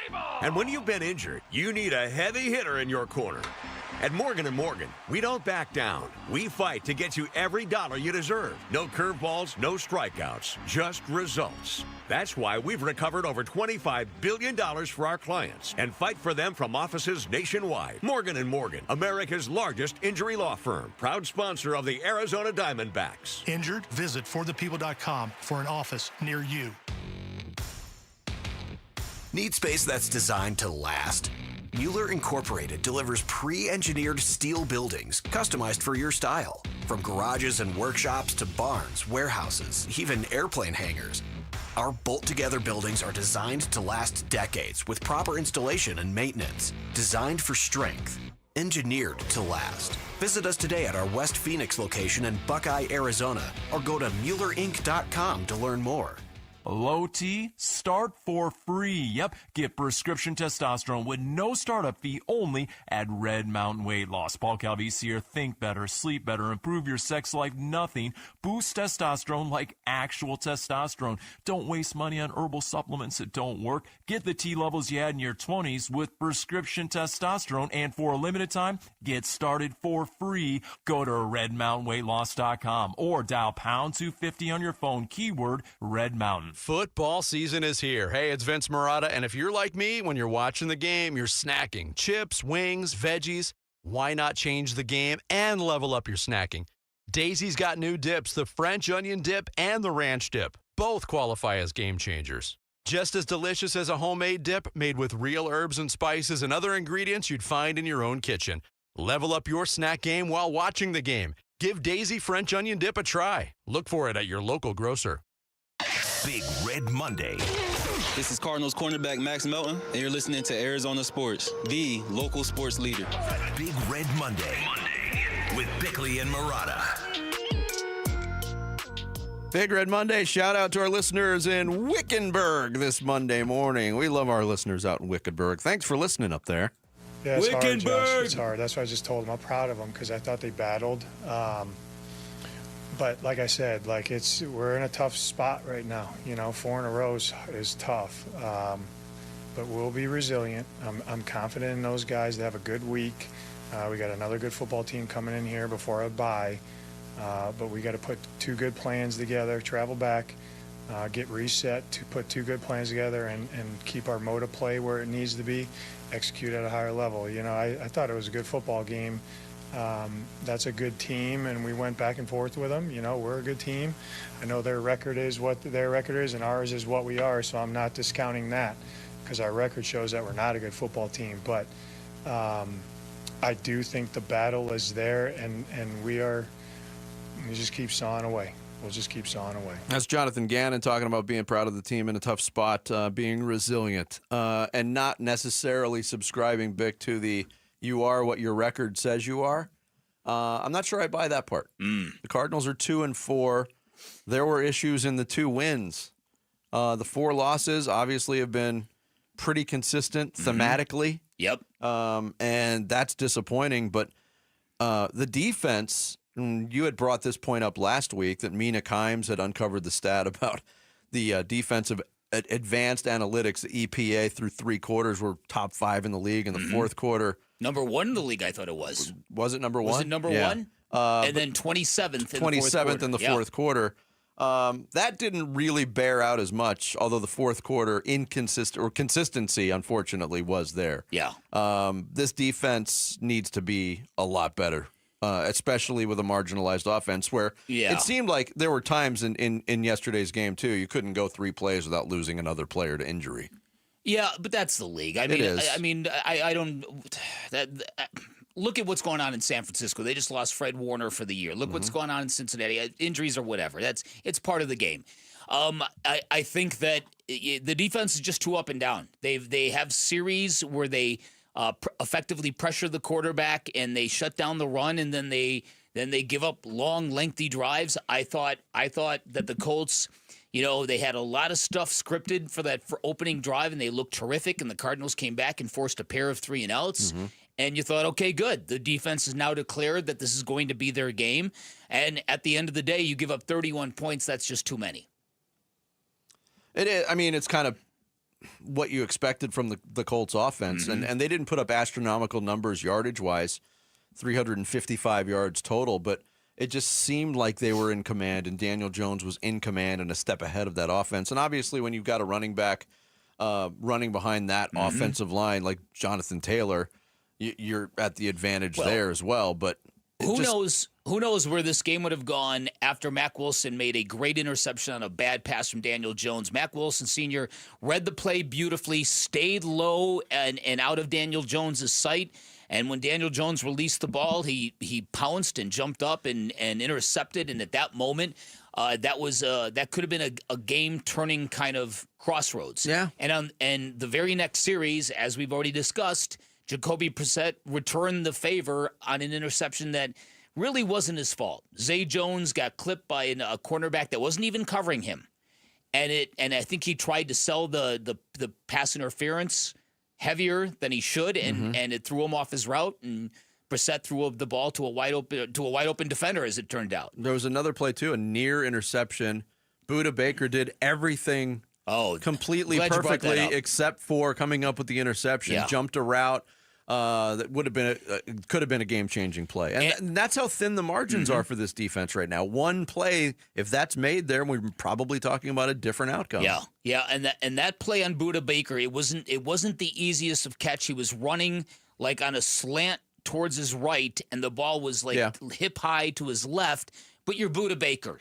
You've got to make that play. He hasn't had an interception since 2022. I know. He's had a very quiet season from the eyeball test. He has. And if he makes that interception, I mean, you can say what you want. It's probably 6 going the other way. Might have been. It certainly looked like there was a lot of room, and with the momentum he had from jumping the route, moving forward, that momentum probably could have helped him. And one of the questions that was answered too, and one of the we were all curious about the quarterback position, but also about how this team would respond. And I don't know if you saw Diana Rossini's post on The Athletic too, that was kind of gauging people around the league and the reaction to what the Cardinals did with Jonathan Gannon. And there was a lot of suggestion that, hey, they castrated this guy. They took away his power. And there were some people speculating that that's the kind of thing, the people that were anti-Jonathan Gannon or, critical of what he did on the sidelines with Amari DiMercato. So that's kind of the act of a coach that loses a team. It did not look like a team that has checked out on its coaching staff at all yesterday. No. And I guess if you want to build a foundation on that, that's where you start. All right, so let's go back to that, because I do think what Diana Rossini put out there amplified what a lot of people locally did not recognize, and that is what Jonathan Gannon did to Amari DiMercato. As much as old school you in the audience thinks that's perfectly appropriate, it is not in 2025. No. And so it illuminated that this was a big deal. And so the NFLPA started squawking. And so at that point in time, I'm sure Michael Bidwell or the Cardinals called Roger Goodell and said, do you want us to handle this or do you want to handle this? And Roger probably said, Michael, I'd love it if you handle it. Take this off of our plate. We'd love that. So Michael, good, done. In no way did what the Cardinals do cut off the cojones of their head coach. It was a very appropriate thing to do. But people also there was suggestion, hey, this is something you handle behind closed doors. And if... Not when the NFLPA needs to be satisfied. That's probably true. That's the point there. Yeah. Because if it's not public, it just lingers. It lingers. Even if you deal with it, nobody else from the outside is satisfied. And that's a case where people from the outside have to be satisfied by it. That's exactly what people are missing with that. But what I think is more interesting is that one NFC West player told Diana Rossini, somebody in the Cardinals division, told Diana Rossini that that's the kind of thing that can blow up a locker room internally. And that's a very real fear. Because, like yesterday, when Jonathan Gannon was going up to guys and putting arms around him and talking to him, do you think any of those guys are like, uh-oh, is he going to hit me?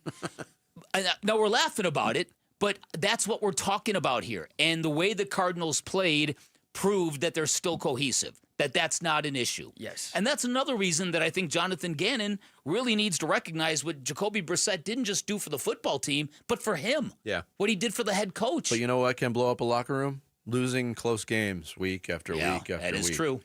Coming up next, Sammy's going to take us through the big stories on this Monday morning in the Rush Hour Reboot. It's Bickley and Murata mornings here on Arizona Sports, the local sports leader.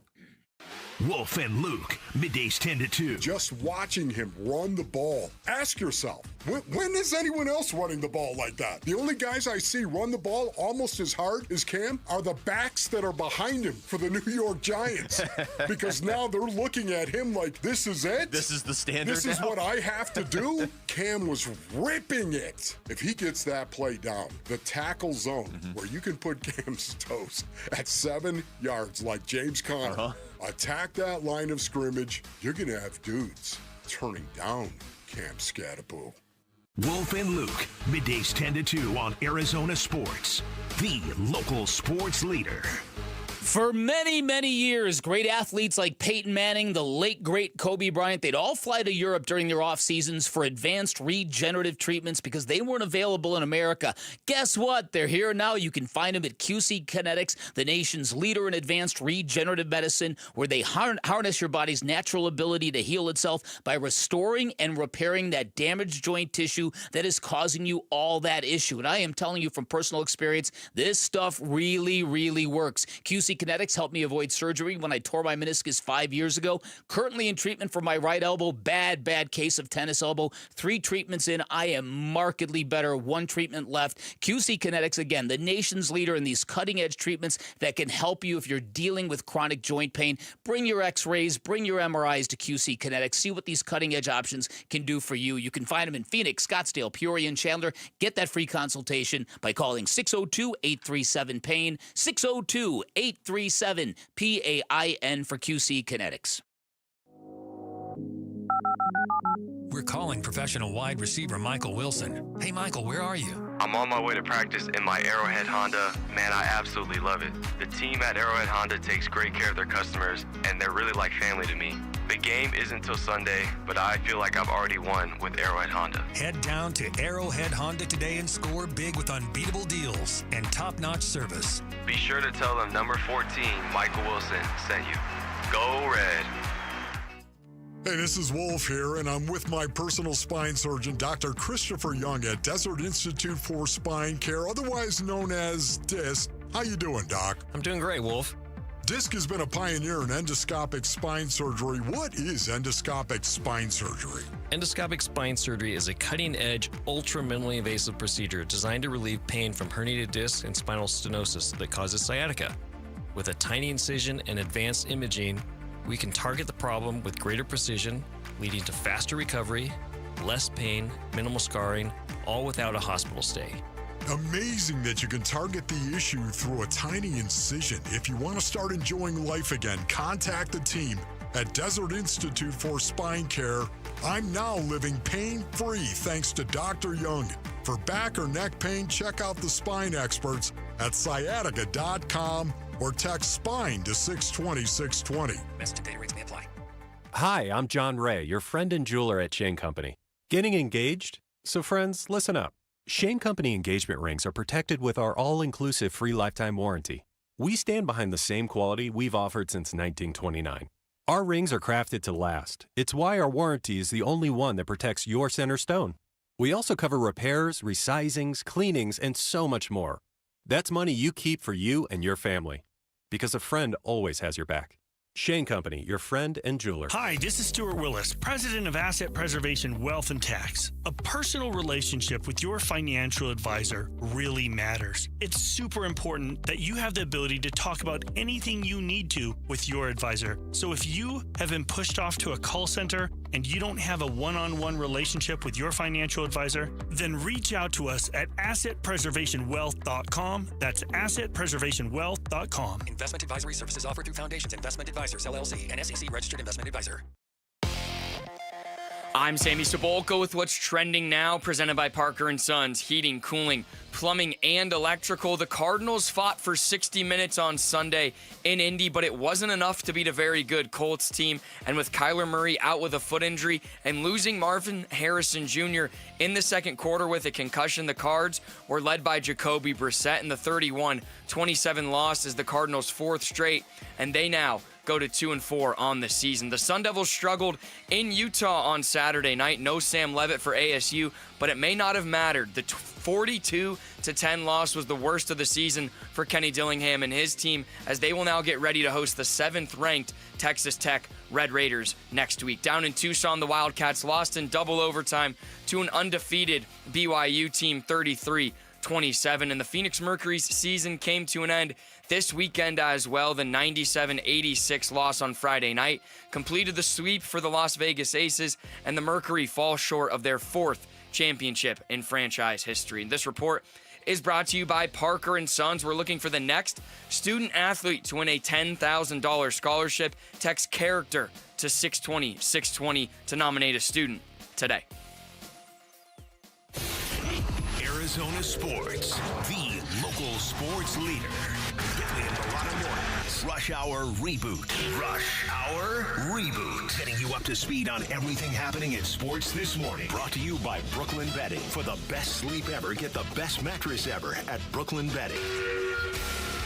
On this Big Red Monday, time for the Rush Hour Reboot. The big stories on this Monday presented by Sammy Cebulka. What do you got for us, Sammy? Yes, good morning. Happy Monday. Although it was a long weekend for Arizona sports fans. It's been a long lifetime. Right? You know, my dad and I were having this conversation when I got home on Sunday, and he said, if you had Arizona in your sports name, it was tough. And I go, Dad, when has it been great? And he goes, son, you're right. And you don't hear that very often. So, just wanted to get that in there. But all anyone should be wanting to talk about when it comes to the Cardinals this morning is Jacobe Brassette and Kyler Murray. And Jonathan Ganon yesterday said post-game that he is the starting quarterback, referring to Kyler Murray. Why should there at least be a conversation had? Well, because of what we saw on the field, because of the offense that didn't give up on 3rd and long, the distribution, the targeting of wide receivers. When you juxtapose what Jacobe Brassette did to an offense against a good team on the road in one start, versus what we've seen from Kyler Murray for the past 2+ years, if not the past 7 years, it's right there in front of everybody. I mean, it's nonsensical to believe that Kyler Murray is still the guy after what we saw yesterday. Yeah, is he going to suddenly stand in the pocket like Jacobe Brassette does? I don't think so. I don't think so. I mean, we have 6+ years of proof that is not going to happen. Jonathan Gannon's offensive coordinator for the first time in a month isn't getting destroyed. Why? There's some people upset about that, by the way. I want to add to what Bick said. Yes, the eyeball test. But there's some numbers that back this up, too. Yeah, they had 400 yards. I don't think this is ever going to be a world-beating offense, especially through the air.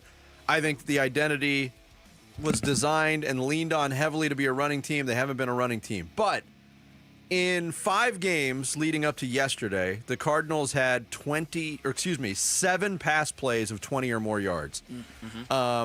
Yesterday, they had 6 in one game with a backup quarterback. Wow. And your number 1 wide receiver out for most of the game. That says something to me. The way they performed on 3rd down was fantastic. Yeah, they were great on 3rd down. And once they started spinning the ball to all the wide receivers, did you see how much better they all got? Yeah. When they were actually involved and in rhythm. And, yeah, you get a little taste of something, you want to keep eating. And how many receivers were actually hit in stride? There was a couple that were hit in stride. Zay Jones had one catch where he was in stride over the middle and just stopped and completely changed directions, which I didn't understand. That was a little weird, but yeah, I did notice that too. Mm-hmm. And if Jarrett were here, he would have said the same thing because he's been moaning about receivers not being in stride all season long. Yep. Absolutely. Here was head coach Jonathan Gannon after the game on losing these types of games the way that they have been. We got to put all our energy and focus into Green Bay and win a game. It's 4 losses in a row is not good ball. So we just got to play a little bit better and do what we need to do to win the game before we hit the bye here and get it back to almost square.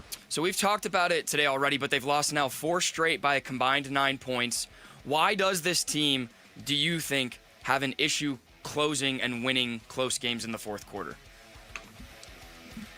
It's a great question. Yeah, I don't know. I think there's a lot that goes into it. Yeah, listen, so yesterday the issue wasn't the offense. So by that I'm saying the offense didn't string or hang the defense out to dry. So the idea that they were overloaded with snaps and had to cover for the offense too often, that didn't apply to yesterday's game, and yet Daniel Jones was a monster in the fourth quarter. So once again, shutting a team down in the fourth quarter is become a big issue.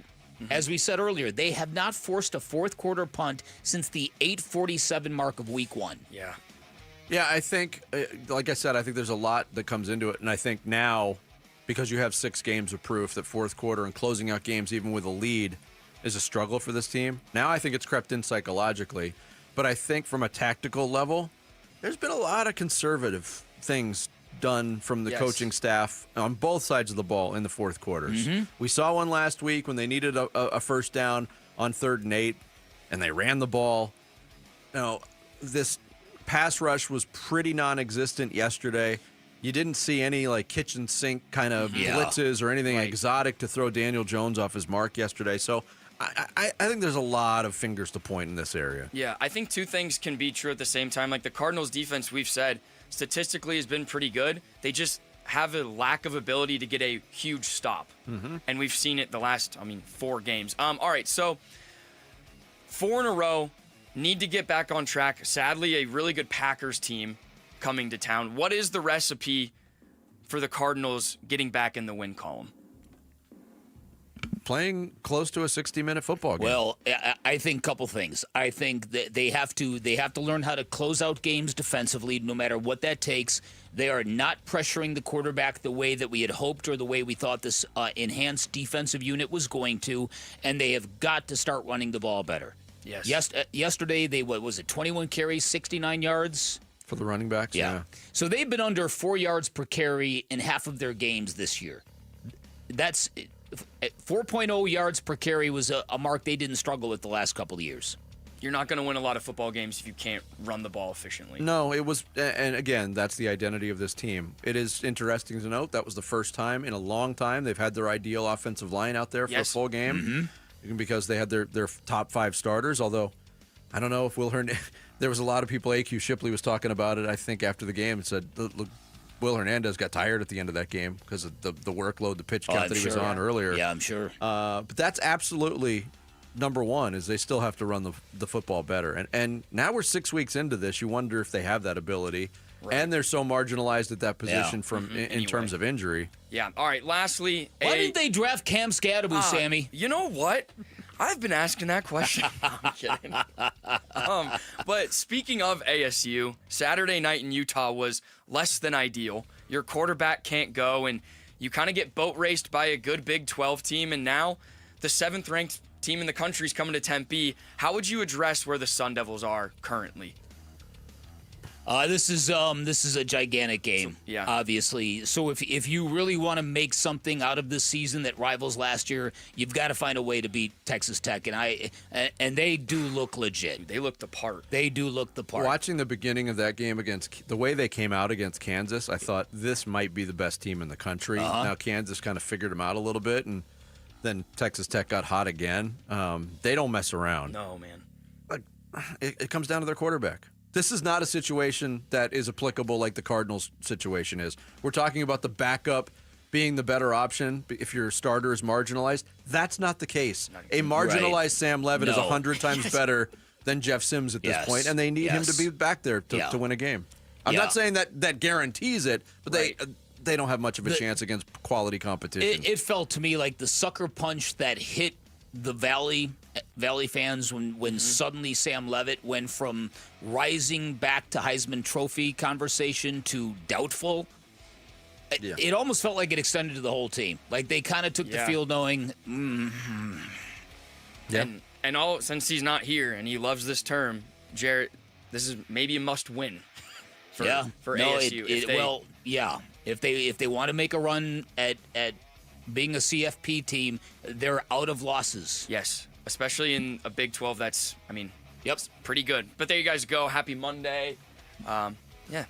Sammy. We're all rebooted. Thank you, Sammy. Coming up next, there's a lot of football left, but undoubtedly the Cardinals have dug themselves a pretty deep hole already in the division. We'll get into it more next. It's Bickley and Murata mornings here on this Big Red Monday. Arizona Sports, the local sports leader.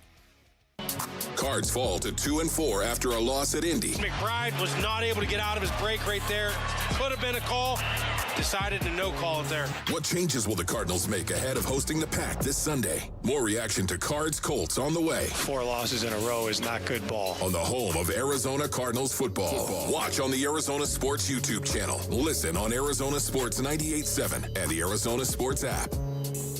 All right, we all know fall is a wonderful time in the Valley, the time to get outdoors, enjoy your backyard, and it's a great time to call Turf Monsters, the one-stop shop that can build you the backyard oasis of your dreams. They are the Valley's leading installer of award-winning artificial turf in the Valley. They can help you make your game days better with a lush, low-maintenance lawn for the kids, for the dog, for watching football outside. You can keep your short game sharp with a custom putting green from Turf Monsters, and they are so good at creating putting greens. Turf Turf Monsters was hired to create the putting course at Dobson Ranch. That should tell you something. Let them bring the golf course to your backyard. And they do way more than turf. Their range is incredible. Everything from barbecue pits to fire pits to pergolas to pavers, even pickleball courts. Schedule your free estimate online at turfmonstersaz.com or give them a call. Tell them I sent you. 623-263-7388 for Turf Monsters.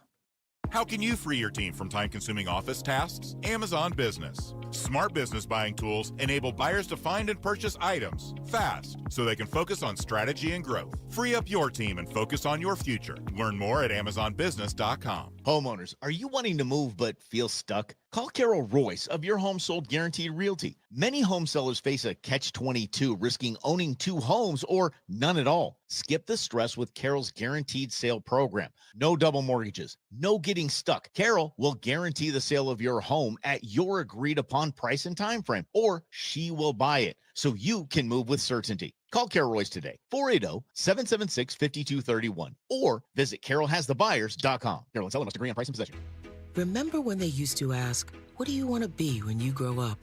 At Bank of America, we ask every day, what would you like the power to do? When you work here, you help build businesses, inspire communities, and forge legacies. And now we've raised our U.S. minimum wage to $25 an hour. So the opportunity to do more also comes with competitive pay. Learn more at bankofamerica.com/25. Bank of America, proud to be an equal opportunity employer. Hi, I'm Michael from the War and Treaty. You know the jingle. Now discover the facts about Ozempic, a GLP-1. Only Novo Nordisk makes FDA-approved Ozempic. Learn about the real thing. Talk to your healthcare professional today. Call 1-833-OZEMPIC or visit Ozempic.com to view the medication guide and to learn more about Ozempic. Semaglutide injection 0.5 milligram, 1 milligram, and 2 milligrams.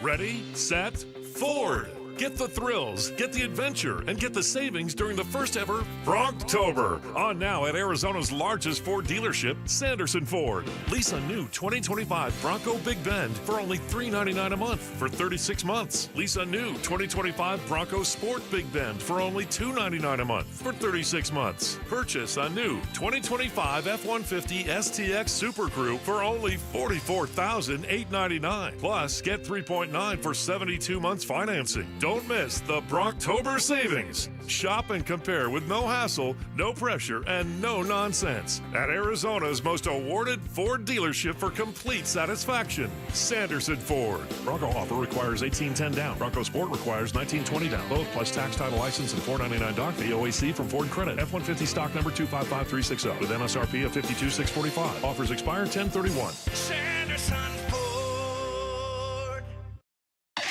Big Red Monday. Hey, this is Colin Murray. You're listening to Arizona Sports 98.7 and the Arizona Sports app. Big Red Monday with Bickley and Murata. We had a chance at the end, and that's what it comes down to in the NFL. And it didn't go our way today, but it just wasn't our day. And honestly, it's early in the year.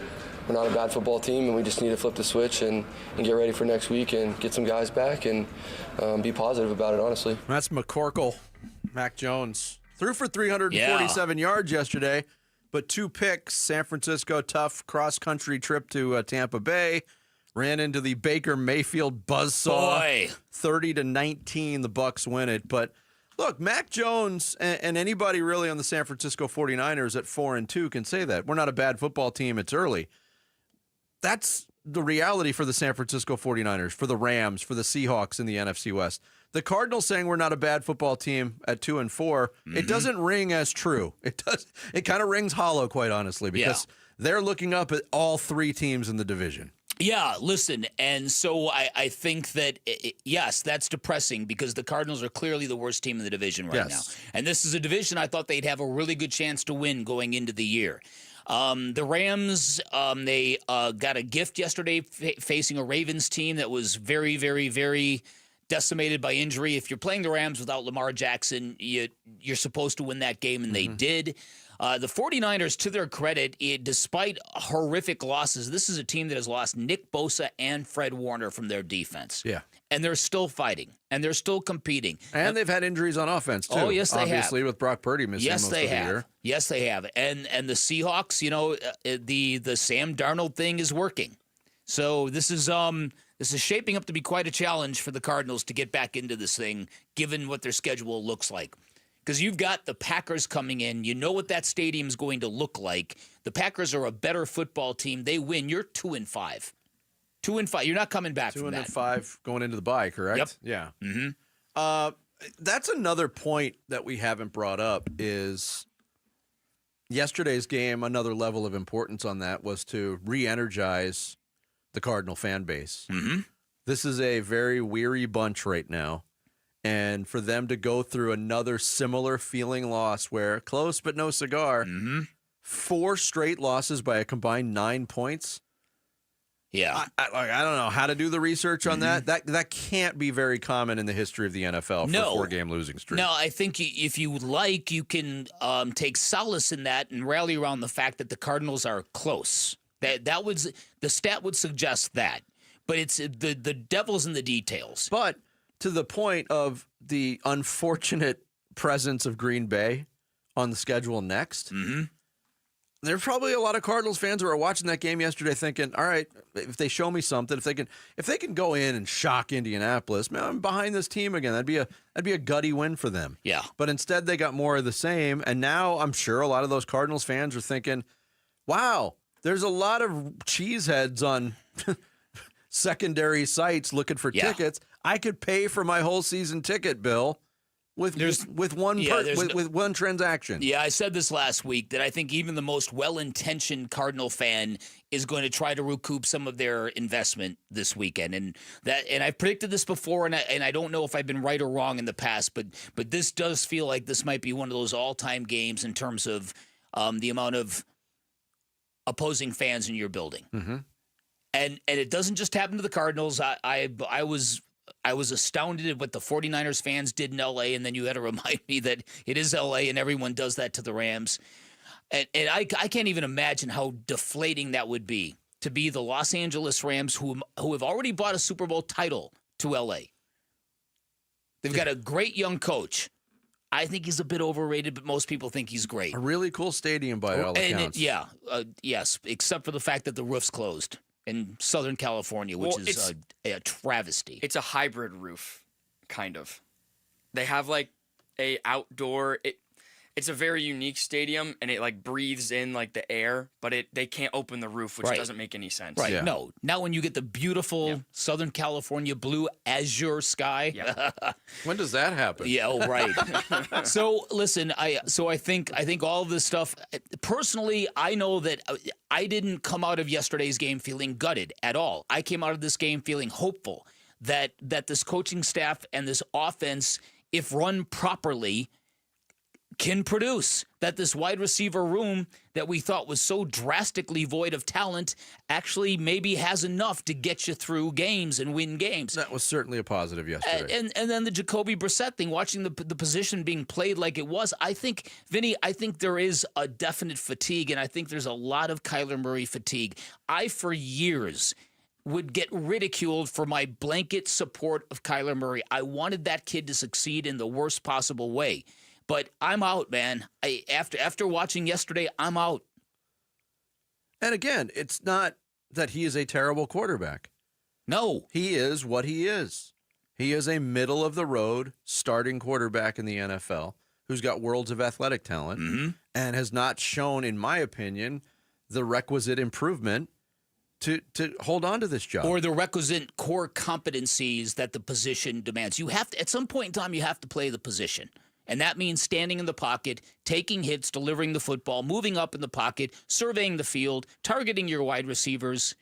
Yeah, and if you're not able to do that consistently, I think we've seen enough proof of what that does overall to an offense. I have, but that's just, I might be in the minority on this, but I don't think I am. I don't know if you are. I don't think I am. I think Cardinal fans share the same fatigue, and the idea now that it's like answers. It's like finally we got some clarity as to who is messing this thing up.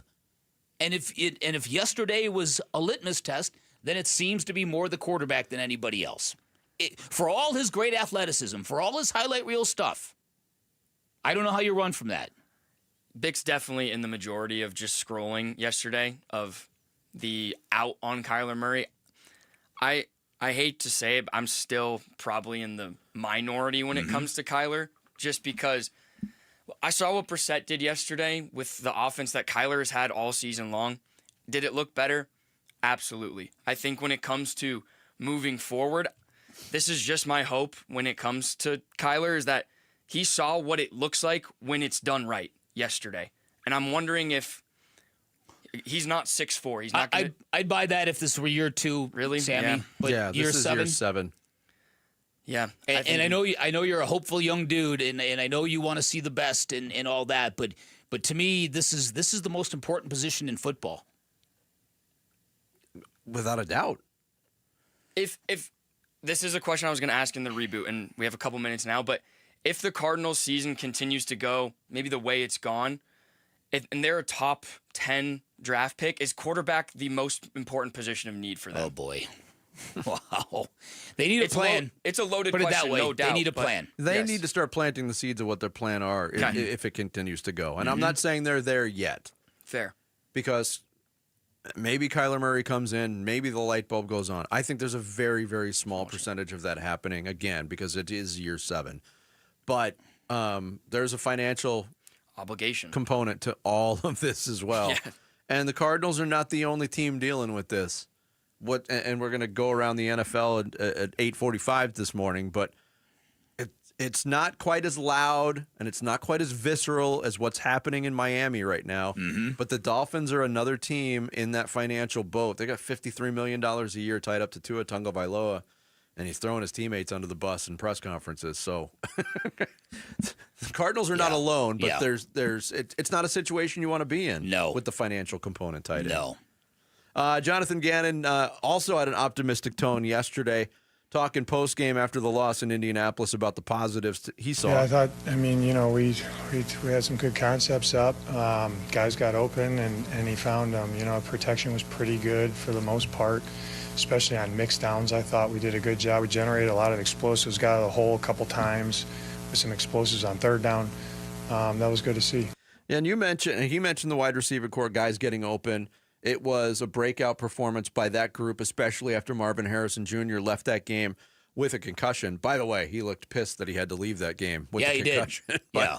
But Zay Jones talked to Paul Calvisi on the Cardinals radio network about being really proud of the wide receiver room yesterday. I'm so incredibly proud of Mike and Greg, even Simi, the way that we were rotating in, just trying to put the pieces together to make it fit. Without trying to miss a beat. Greg did a phenomenal job on his returns to allow us to set up field position and coming in and making a really good touchdown for us. I mean, Mike going down for a split second, coming back into the game, making critical catches. Simi, guy flying down there, making tackles on special teams, also coming back, running routes on offense. So I'm very, very grateful with the men that I work with, alongside with, and I can't say enough about them. I'm very appreciative of them. And that was good to see, and Zay Jones himself didn't mention himself in that, kind of put the love on everybody else, but he overcame a real shaky start. He really did. Where he was not performing well, and he cut off the route, and you mentioned trying to sell maybe a pass interference on that big pick in the first half of that game, but he made plays. And Zay Jones, I got to the point yesterday where it was like, he's too good a receiver, he's too accomplished to be playing this way. That's right. So it was good to see that he can contribute. And Michael Wilson making big plays. And like he said, Greg Dortch also doing what he does. He looked like Greg Dortch again. Yeah. The numbers weren't huge, but that touchdown was vintage Greg Dortch. Yeah, and again, once that ball started going to the wide receivers, it lifted everybody. We all watched it. Yeah. We all watched the same thing. It takes a weight off the offense. Yes. Coming up next, Bick's going to kick off the second half of this Big Red Monday with the Blast. It's Bickley and Murata mornings here on Arizona Sports, the local sports leader. One app gets you opinion, analysis, and inside information from Arizona's biggest sports personalities. Plus live streams, breaking sports news, and play-by-play. He's hit, he's sacked, it's Calais Campbell. Download the Arizona Sports app, presented by Ready Services Plumbing and Air Conditioning. Hey everybody, Dan Bickley here for Waltz TV and Appliance. Got a great text a couple days ago from a listener who went down to Waltz TV and Appliance, was blown away by the experience, by the customer service, loved what he experienced at Waltz. It's what I've been telling everybody for a long time now. If you need electronics, if you want to upgrade your viewing experience as a sports fan, stay away from the big box stores. Head on down to Waltz for a whole bunch of different reasons. They've been serving the Valley since 1957. You're shopping local. They're going to give you expertise and an extremely knowledgeable staff. They'll give you insight you'll never get from those big box stores. You'll get great selection, all the major name brands you're looking for, big screen televisions up to 115 inches, great selection of audio components, great selection of outdoor televisions. Fall is a great time to invest in an outdoor television. You can watch it in your backyard. Fantastic. Waltz will also give you great pricing, and to prove it, find a price you like elsewhere, bring it to Waltz, watch them match it. They'll give you same-day delivery 7 days a week, and you can enjoy your worry-free installation done by a pro. Finally,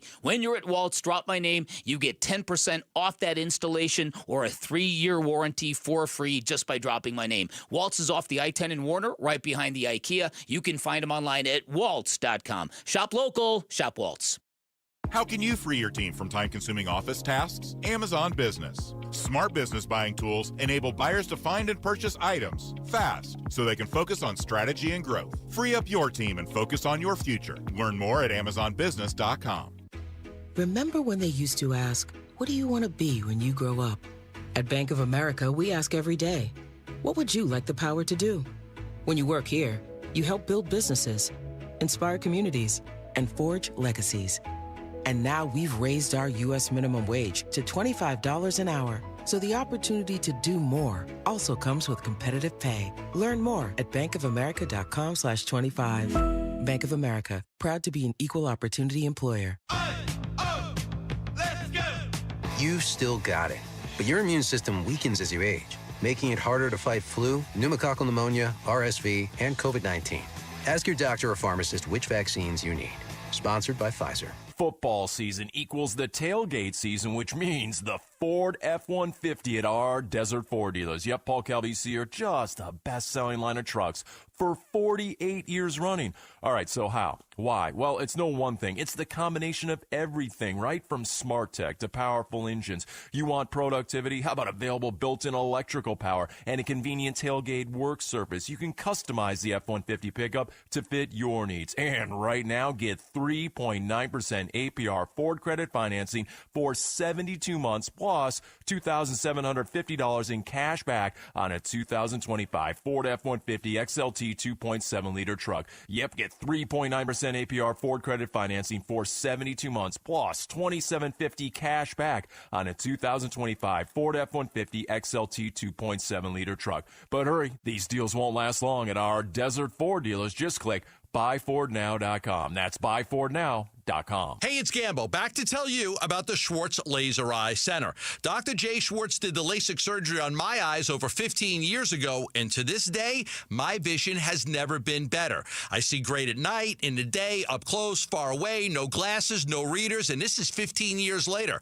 Dr. Schwartz offers the best in advanced LASIK technology, as well as other surgical laser procedures, such as the clear lens exchange and the EVO ICL. Whether it's nearsightedness, farsightedness, an astigmatism, or any other eye care issues, the Schwartz Laser Eye Center can help improve your vision and change your life as he did mine. There is a reason he is the official eye doctor for the Phoenix Suns and Arizona Diamondbacks. The Schwartz Laser Eye Center has 3 valley-wide locations, one in Glendale, one in Scottsdale, and one in Mesa. Schedule your free LASIK evaluation by calling 480-483-EYES. That's 480-483-EYES, or going online at teameye.com.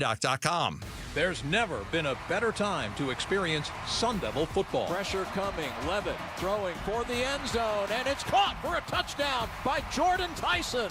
The Levitt to Tyson connection clicks again. Don't miss your chance to be a part of the action, tradition, and unmatched atmosphere at Mountain America Stadium this season.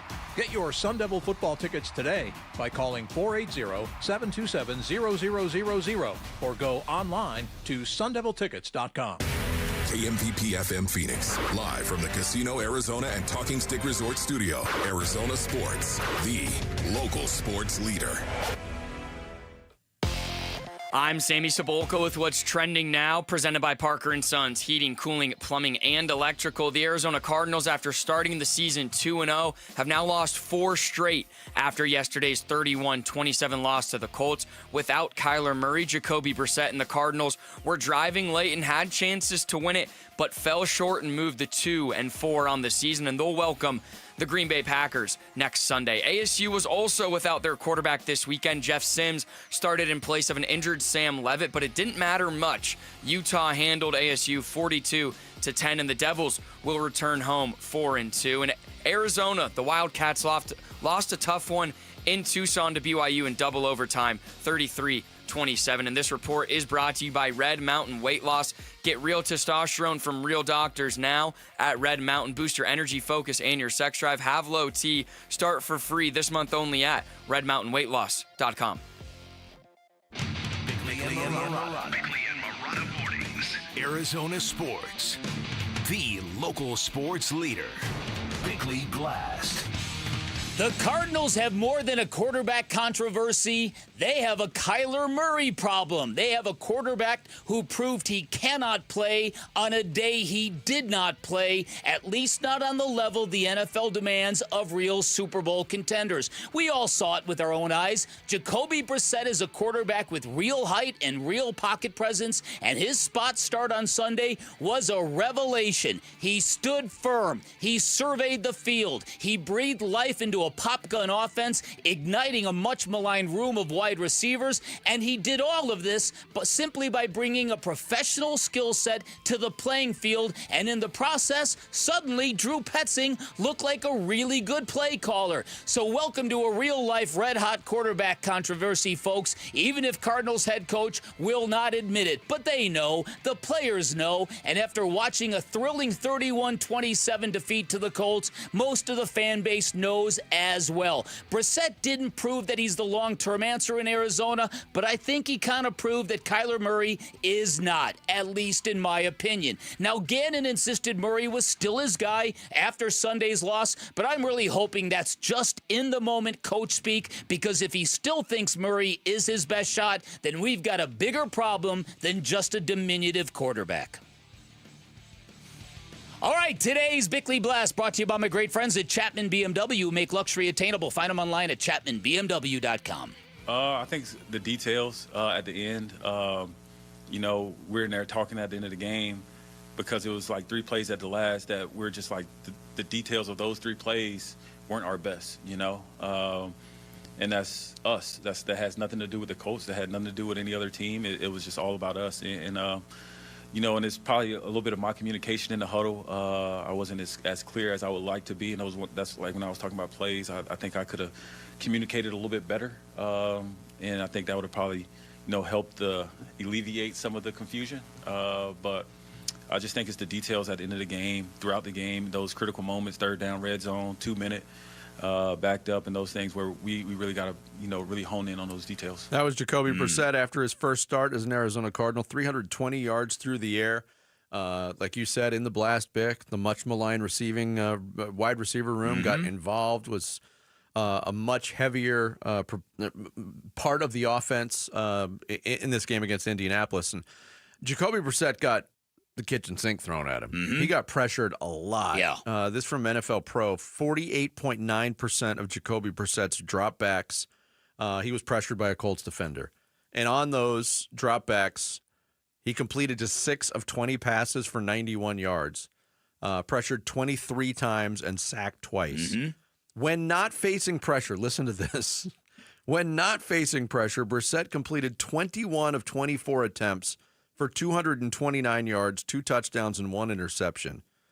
Brissette's 87.5% completion percentage and 75% success rate from a clean pocket are both highest by a Cardinals quarterback this season. Yeah. You had been talking about what the stats were saying about Kyler Murray when not pressured, still checking the ball down. Yes. Like the initial read, even in a clean pocket, was, I'm just going to swing this out. I'm getting rid of this thing. Yeah. And we did not see that nearly as much yesterday. No. Here's a startling thing that, because even though you're right, there was a stark difference between when Jacobe Brassette was pressured and when he wasn't pressured, but when he was pressured, he did smart things in terms of getting rid of the ball. For instance, he knew a screen pass was going to get blown up. He just kind of sidestepped the pocket and spiked the ball. Knew that no more drama in this play. Okay, here's a sack courtesy of Teo Mackey that I think really illustrates what we're talking about. 22 pressures on Jacobe Brassette yesterday. It's a lot. 22 pressures. 1 sack in 22 pressures. Kyler Murray, by contrast, has taken 16 sacks on 66 pressures. Imagine that. So on that ratio, out of 66, Jacobe Brassette would have taken the equivalent of 3, where Kyler Murray's taken 16. So you see some of the root issues with Kyler Murray when you get a true pocket guy who's willing to absorb the hit to deliver the football. And yesterday, to me, was confirmation that the biggest thing holding back this offense and this passing game was Kyler Murray skittish, bailing on the pocket too early, or putting himself on the ground too early. Yes. But, look, we know this about Kyler Murray in year 7. He's a competitive guy. I know. And even though there was a lot of camera shots of Kyler Murray in street clothes watching this game, and you didn't get much in terms of emotion or outward support, I think he was taking it all in. But this is also the first time in a couple seasons where the Cardinals have a quarterback who is capable of coming in and playing that way. You know, Kyler Murray wasn't pushed for 2 years by Clayton Tune. So having Jacobe Brassette, and one of the reasons why the Cardinals wanted to bring him in was to work with Kyler Murray, to prove or to set an example, to give veteran leadership. And Kyler Murray watched it for 60 minutes yesterday. What this does, I don't think this changes the Cardinals' stance. I believe Jonathan Ganon when he says if Kyler Murray's healthy, he's the quarterback. Well, he's gonna have big issues with this fan base. But Jacobe Brassette bought Kyler Murray a little bit more time to get closer to 100%, because I feel very comfortable with him at quarterback after what I saw yesterday. Even though it's only one start, and you know, I know there were people that suggested, oh, Cardinals fans were over the moon over Joshua Dobbs and Colt McCoy. Yeah, but we have to take this example for what we saw. That offense looked much more formidable yesterday with their backup quarterback in. There's no denying that. The difference was profound. It wasn't marginal. It wasn't slight. It wasn't nuanced. It was obvious. And once again, Jacobe Brassette might go out and struggle mightily against the Packers. What we are not saying Jacobe Brassette is the quarterback of the future in Arizona. No. What I am saying is that a quarterback who stays in the pocket needs to be their focus. And if Kyler Murray gets back out on the football field this year, is he suddenly is the pressure of losing your job gonna make him stay in the pocket when his instinct is to duck and run every time? And again, I don't mean to be overly harsh, but this is what I have been watching for the better part of a year now. And longer you can, than that, really. Yeah, longer than that. And you can only imagine how frustrating it probably is to a lot of those guys on offense. And the belief that offense had at the end of the game. Jacobe Brassette did that. Well, at least 2 targets in the red zone for Trey McBride. Which hasn't been a big part of the offense. And they cashed one in. Yeah, and even the last play of the game, this stuff maybe matters to me more than anybody. Vinny, I don't know if you ever heard think players, not plays. Where have I heard that? Where have you heard that before? The fact that they went to Trey McBride tells me, thank goodness, clarity has arrived. And it should have drawn a flag. It should have drawn a flag. And probably a win. Maybe a win. Yeah. That's how beaten down this fan base is. Look, there's not that much complaining about it. Listen, Jacobe Brassette even gave the Cardinals a tush-push play with no one pushing him. He gained 4 yards on a quarterback sneak. Yes. Cardinals and Sun Devils fans, we're giving you another chance to win tickets to see both teams this upcoming weekend. Listen for the Sounder starting this Wednesday at 7:15. It'll also play at 12:15 and 4:15, and that's your shot to win tickets to see the Cardinals take on the Packers and ASU battle Texas Tech. Plus, don't miss extra chances to win on our contest page and the Arizona Sports YouTube page. Coming up next on this Big Red Monday, we want to hear your thoughts on what you saw and what you've seen from the Arizona Cardinals to this point. We're going to open up the phone line, 602-260-9870, the phone number. Your call's next here on Bickley and Murata Mornings, Arizona Sports, the local sports leader. 8-time Pro Bowler, 3-time All-Pro First Teamer on the NFL's 2010s All-Decade Team. He's Patrick Peterson, P2. Patrick Peterson out of LSU to the house. And he joins Wolf and Luke every Tuesday morning at 11:15 to talk football on Arizona Sports 98.7, the Arizona Sports app, and the Arizona Sports YouTube channel. Hey, it's Vince Murata back to let you know if you're looking for a new vehicle, they got amazing deals going on right now at the best place in the valley to get into a new Ford, and that is Earnhardt Ford in Chandler. That is where the general manager, John Nissen, and his team have marked down nearly every remaining 2025 Ford model, like the Ford Explorer 3-row SUV, now available with 0.9% APR financing, plus $2,000 in Ford bonus cash. If you're looking for a truck, how about America's favorite F-150 trucks, 2.7-liter EcoBoost engine, ready to roll at 3.9% APR financing available for 72 months, plus $1,250 in Ford bonus cash. You can find these deals and more on the rest of their award-winning lineup, including electric and hybrid options as well. See dealer for full details. Approved credit is required, and these offers do end November 3rd, 2025. Stop in person. Tell them I sent you. They're at I-10 and Ray Road in Chandler. Or you can shop online anytime and get the no-bull deals you've been waiting for at EarnhardtFord.com.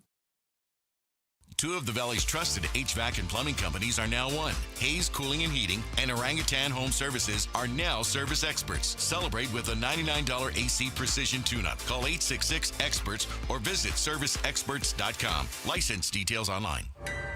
From the shadows of your bathroom comes a villain with 2 pinchers, 1 stinger, and 0 respect for your home. Scorpions can make your home feel like a scary movie. At Blue Sky Pest Control, we rewrite the script. We keep scorpions out of your home so your story stays drama-free. Call 602-BLUE-SKY today. Hello, Blue Sky. Goodbye, scorpions. Protect your home with residential metal roofing from Mueller Inc. Strong, stylish, and designed to last, their metal roofs handle wind, hail, and heat with minimal maintenance. With a range of colors and styles, you'll get lasting beauty and proven durability, all backed by paint warranties up to 45 years. Visit one of their sales representatives today at their West Phoenix location in Buckeye, Arizona, or check out MuellerInc.com to learn more.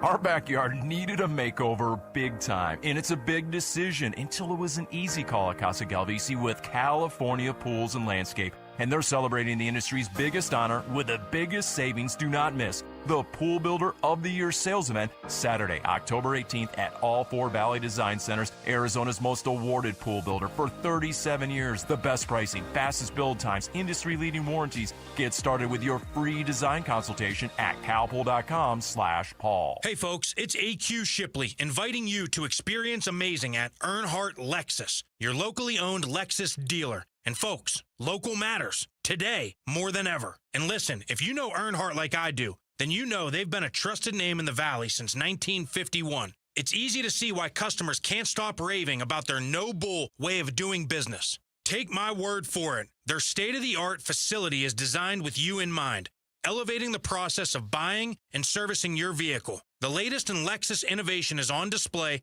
and their beautiful and spacious showroom complete with an in-house cafe that offers the next level of hospitality, comfort, and convenience you deserve. See and feel the difference at Earnhardt Lexus, winner of the Elite of Lexus Award. Located at 8th Street and Camelback and online, EarnhardtLexus.com. Remember, shop local, Support local. Again, that's EarnhardtLexus.com. Big Red Monday. This is Zayvon Collins on the home of Arizona Cardinals football. Arizona Sports, the local sports leader. Big Red Monday with Bickley and Murata. On this Big Red Monday, we say a good morning and a thank you to our listeners in Maricopa on the Southeast Valley. Love our listeners out in Maricopa. 602-260-9870. The phone number. Cardinals lose their fourth straight, 9 combined points in those 4 losses. It's a tough stretch, but they fall to the Colts 31-27. Let's go out to the phones. Let's check in with George in Tempe to start us off here on this Big Red Monday. What's going on, George? Hey, I had a great time Friday night checking out Whiskey's Quicker. And Dan, after meeting your wife, I realized that we both have something in common. We both way outkicked our coverage.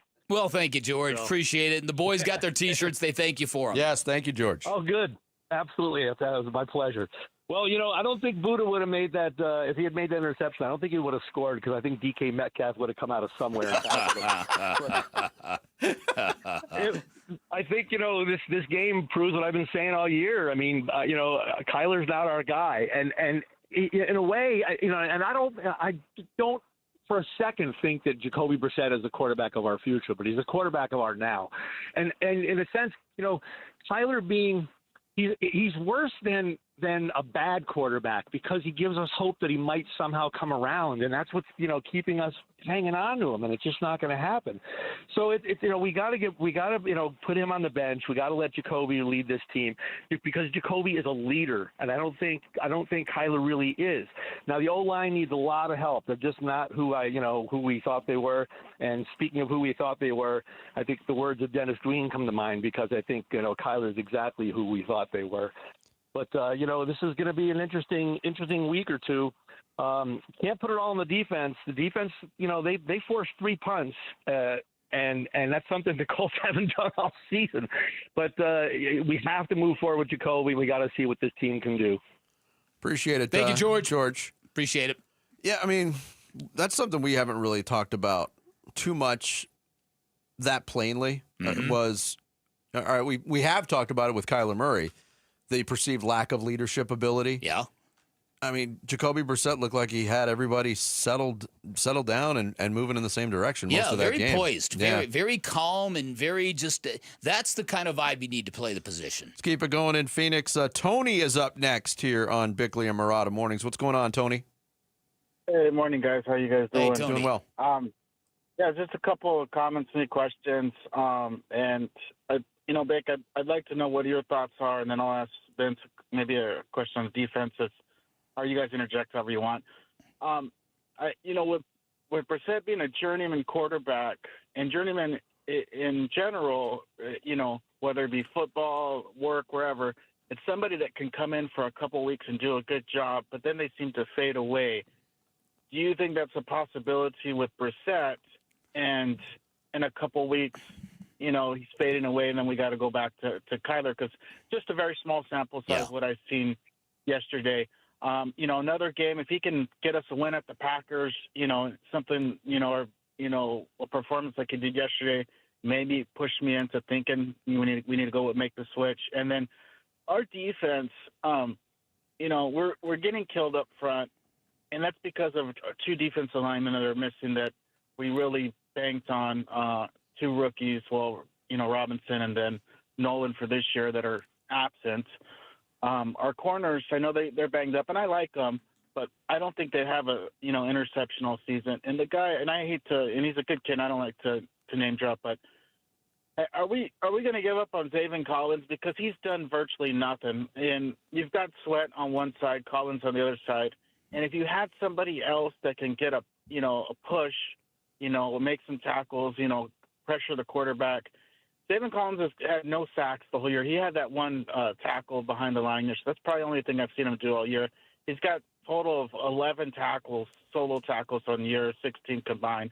And that's, for a first-round pick, that's just not going to do it. I'll take your comments off the air. Go Cardinals, and fans show up next week to the game. Good stuff, Tony. Covered a lot of ground there. Yeah. I'll start with the Zayvon Collins thing. I think Zayvon Collins is the latest example, Bick, and this is not breaking news. He's the latest example of the Cardinals front office falling in love with a college player because of what he did in college and then unable to find a role for him that fits what he does at the NFL level. And he's like Kyler Murray. He has moments where you're like, wow, this guy's got some real pop to him. Yeah, and there was 2 plays yesterday that he had the face mask penalty, which was huge. And I don't know. Look, they were on the 1-yard line, but that fake tush push pitch to Jonathan Taylor. I don't know if you saw what Michael Pittman Jr. did to Zaven Collins on that play.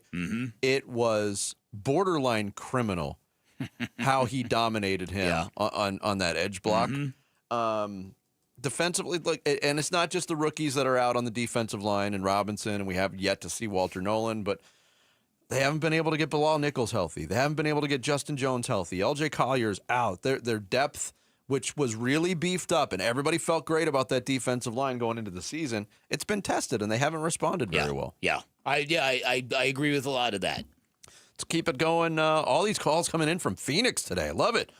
Dave in Phoenix is up next here on Bickley and Murata Mornings. Hey, Dave. Hey, are you there? Yep, we're there. Go ahead, Dave. Yeah, I was just curious what your guys' thoughts on Jacobe Brassette. The defensive schemes on opposing teams haven't had a chance to really design much around him, so he may have looked a little better on that first game because what was it, Wednesday, before they named him as the starter for the week. So everything was set to have Kyler be the quarterback. Yeah, Dave, and you're kind of piggybacking on something that Tony brought up, and appreciate the phone call. And Tony asked the question, do you think maybe you see Jacobe Brassette burn brightly and then fade away? Which is very possible. Yeah, that's kind of par for the course for backup quarterbacks like Jacobe Brassette. Brought up 2 other guys, Colt McCoy.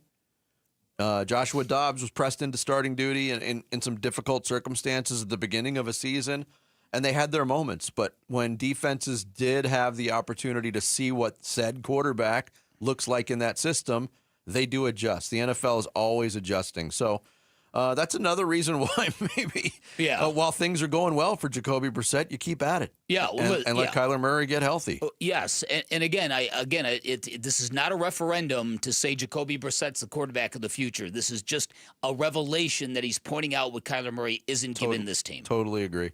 I got time for one more call in this segment. David in Phoenix, you are the last word here in this segment on Bickley and Murata Mornings. What's going on, David? Hello, guys. I just wanted to say I like Kyler. He's a great athlete, but he's a backup quarterback. Change of pace, Doug Flutie type of backup quarterback. For all the razzle-dazzle of Michael Vick and Lamar Jackson and all these guys, they've never won any kind of playoff success at all. And I agree with Bickley. We need a pocket passer. We have to draft one. It doesn't have to be the first round. We can get a reclamation project like Darnold or Indiana Jones. And I'll listen. Thank you, guys. Yeah, so I think we pointed this out. The chorus of what David just said, there's a lot more members of that chorus with what we all witnessed yesterday. Without a doubt. I think you termed it because it turns into, Jacobe Brissette's the guy, you got to go with him. No, you termed it perfectly, Bick. Nobody is claiming that Jacobe Brassette, in whatever year this is for him, in his 6th or 7th NFL stop, that finally he's found his spot. He's not the same as like a Daniel Jones or a Sam Darnold or I'm forgetting some Mac Jones, somebody that we've talked about, a Baker Mayfield who's bounced around the league, but he is what he is. Nobody is saying that this job should be his moving forward. Nope. But I think you know what we are saying. Yes, and again, it was all right there in front of us. Yeah. We saw it. Thanks for the phone calls. Good stuff today on the phones. Coming up next, we will get our weekly visit with A.Q. Shipley. The center of the Cardinals is up next here on Bickley and Murata Mornings on this Big Red Monday. Arizona Sports, the local sports leader. Wolf and Luke, middays 10 to 2. Baron Browning is joining us right now on the Arizona Sports Line. Cardinals edge rusher. Baron, a lot of the pass rush this season for you guys has come from you and Calais Campbell and Josh Sweat, and you've actually been here longer than those 2 guys, the way it's gone, even though you just got here middle of last season. What are those 2 in particular, Calais and Josh Sweat? Why are they so good at getting to the quarterback too? They just have natural knacks. Calais is a guy who's been doing it for almost, 2 centuries now? I can say that. That's my dog. I can say that. But I mean, I'm That's just being right. honest. You got a dog of Barron. Wolf and Luke, middays 10 to 2 on Arizona Sports, the local sports leader. Hey everybody, it's Dave Burns here, and I'm with V's founder, Jimmy V. Tell me, what is it about V's that makes it feel like almost a sanctuary for people who want to go and just get away from it all? I think it's a place where you can go and it conjures up memories, Dave, of a time gone by. A place to take your kid, to give him a piece of what you had culturally as a kid growing up. As a place where you feel like I can go in and feel my best when I walk out of here. As a place that's happy, as a place that talks about sports, as a place that asks you about your dad, asks you about your family, your kids. That's what V's is. It's just not four walls and barber chairs. It's a culture. And that's what we try to do, and try to make it timeless without any type of pretense, without any type of judgment or prejudices, but to make it a barbershop that you look forward to going in, because every single time it's V's. So book your next great cut and get away from it all by going to V's. Visit vbarbershop.com. That's vbarbershop.com for your next great haircut at V's. 1-877 Cars for Kids. KARS Cars for Kids. 1-877 Cars for Kids. Donate your car today. Call 1-877-CARS for Kids to reach a friendly live agent. Donation's super easy, and your car can be picked up as soon as tomorrow. Call us now. 1-877 Cars for Kids. Donate your car today. Did you know you can donate real estate too? You're listening to Leaf Filter Radio, and the guru of gutter protection himself, Chris Coonahan, is here to take your most pressing leaf-related questions. Hey, everybody. Chris here. I understand we have Ron on the line. Ron, where are you calling from? Uh-oh. Ron, are you calling from a ladder? Well, I was. I wanted to ask Chris what I need to do to get my gutters ready to have leaf filter installed. Oh, Ron, you don't have to do anything. A Leaf Filter Trusted Pro will come out and clean out your gutters, realign and seal your gutters, and install Leaf Filter, America's #1 gutter protection system. So I didn't need to get on this ladder? Ron, Leaf Filter Trusted Pros are in your neighborhood and ready to help. Just visit leaffilter.com/deal to schedule your free gutter inspection and get up to 30% off. Thank goodness.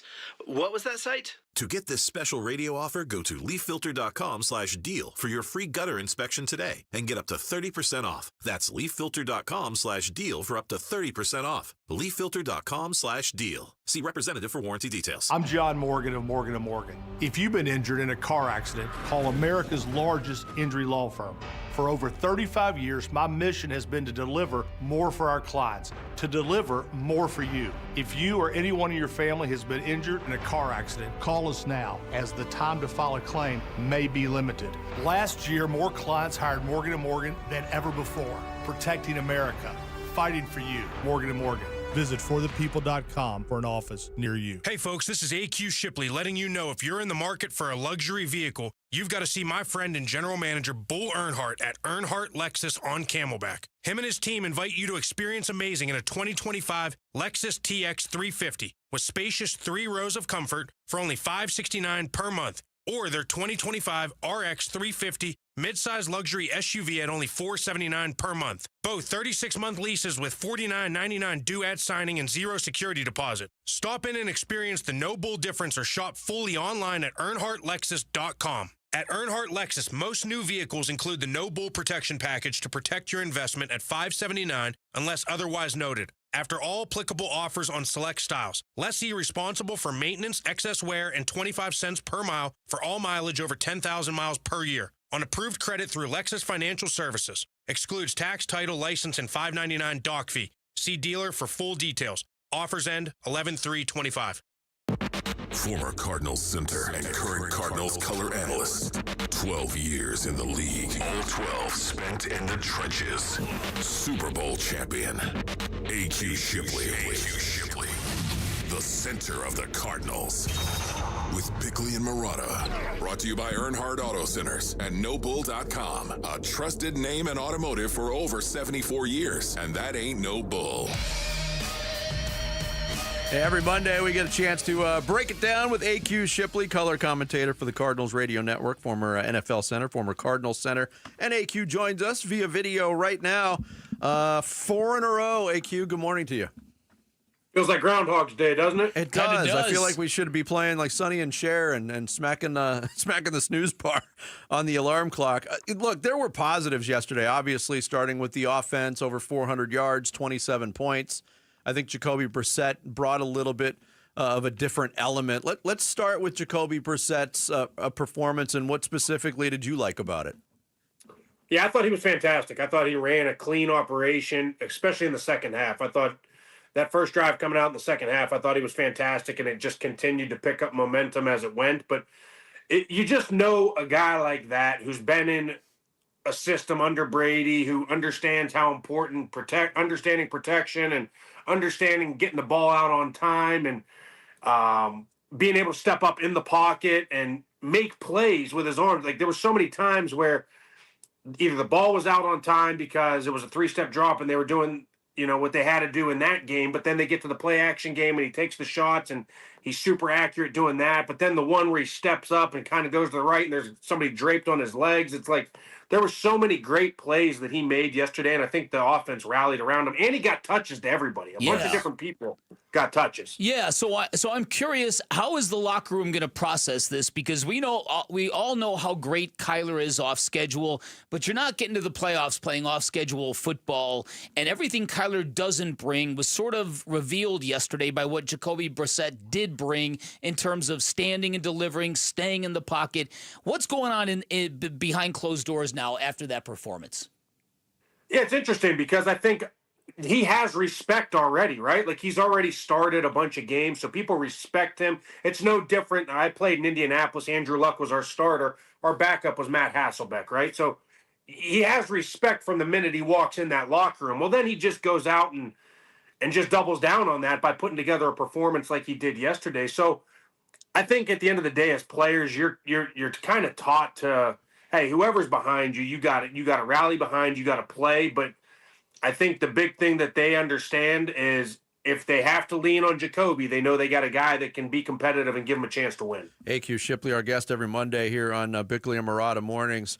In terms of the offensive line, it was the first time that they had their ideal five-person starting lineup with Johnson and Brown, Froholt, Hernandez, and Williams all together for the full game. And I know the Colts had a really high pressure rate against Jacobe Brassette, and running the ball wasn't easy, but for that group together for the first time, from your expert perspective, AQ, what did you see and what needs to improve still?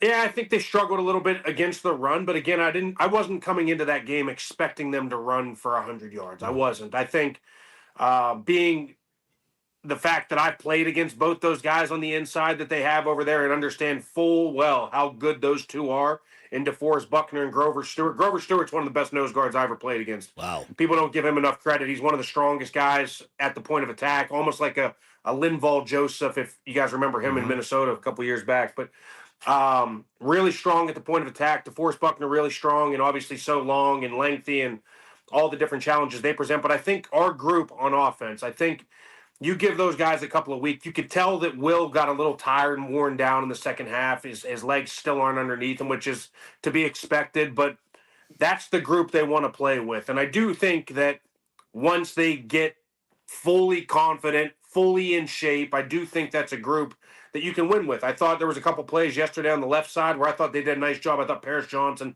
looked a little better in the run game. He's obviously really good in the pass game, but need to lean on him a little bit more in the run game. Evan Brown, I thought, played okay. Froholt looked better. I think across the board, everybody looked better, right? And I think as they continue to gel and continue to play with this group, I think that you're going to see a lot of success out of them. All right, so the defense continued to struggle in the fourth quarter. The defense has moments when they look like they're the group we all hoped that they would be. What's holding them back in the fourth quarter? You know, that's a great question. And I saw somebody on social media posted something that they haven't forced a punt since like 8 minutes left in the first quarter. I'm going to say 8 minutes left in the fourth quarter. That's the last time they forced a punt in a fourth quarter of week one. Yeah, of week one. So, you know, when I saw that, I was like, man, what is happening? It's so interesting. Now, I will say this. You know, whenever you're in like a shootout type game like they were in yesterday, you're obviously not dialing up pressures. Everybody's in tempo. Everybody's dialing it up. And, you're just trying to get home. I think the biggest issue is this, guys. I really do, and I'll continue to say this. They have one guy that can generate consistent pressure. That's it. It's Josh Sweat. That is it. So whenever you're relying on a 4-man rush, Calais can get you some here and there. He's obviously been fantastic this year, and he can swim a guard and get you a pressure here and there, but it's not going to happen consistently. The one guy who can get you consistent pressure is Josh Sweat. And so whenever you have to lean on that, then you only have one guy. Well, now you have to generate pressure. You have to blitz Buda Baker. You have to blitz another backer. Now you're bringing 6. Well, what does that do to the back end? Mm-hmm. Now they're in man-to-man coverage, and if there's no pressure in the face or they pick it up somehow, then you're sitting ducks. And I think that's the biggest issue that you're seeing. You start to press a little bit, and all of these games have been close in the fourth quarter. You start to press. You start to try and generate pressure by blitzing. Well, now you put your back end in a pretty interesting predicament. Yeah, I didn't see what the blitz rate was yesterday for the Cardinals defense. I know season-long AQ, it's among the lowest in the league. And when you talk about only having a guy that can really generate pressure from a 4-man rush and Josh Sweat consistently, do you think overall Nick Rawlis should dial up some more blitzes to maybe loosen things up a bit and get to the quarterback and affect the quarterback a little more? I continue to go back to that Carolina game, right? The first 2 drives, he comes with pretty exotic pressure. He has 2 guys up in the A gap. He has Josh Sweat in at the 3 technique, and they hit 2 exotic pressures the first 2 series of the game, and you get a sack, fumble, return for a touchdown on the first one, and then you get a 3-and-out on the second one. So, yeah, I'm a big believer. I mean, I come from a Todd Bowles style era where I come from drafted in Pittsburgh where it was Dick LeBeau. Those defenses were pretty good. Yep. They were pretty good, and they were bringing pressure, and they were bringing heat all the time. And so, I think it's, you're damned if you do, you're damned if you don't type of scenario, right? Where it's like, okay, well, I'd like to just rush 4. And I think, it's real easy to say I want to rush 4 if you got, Philly's defensive line from last year during the Super Bowl. Sure, they're going to get pressure every time when you got Jalen Carter and Sweat and all the boys across the line, right? And the Aaron Donald defensive line that LA had in all those years, when you can just rush 4, play 7, that's fantastic. But if you don't have 4 guys like that can consistently get home, you got to dial some things up. Yeah. All right, coming up next for the Cardinals is that nuisance, that annoyance of having to go to silent counts in your own home stadium, that so many Packers fans are going to be there. What is the pathway to victory against the Packers? How important is it to get a win before you go into the bye week?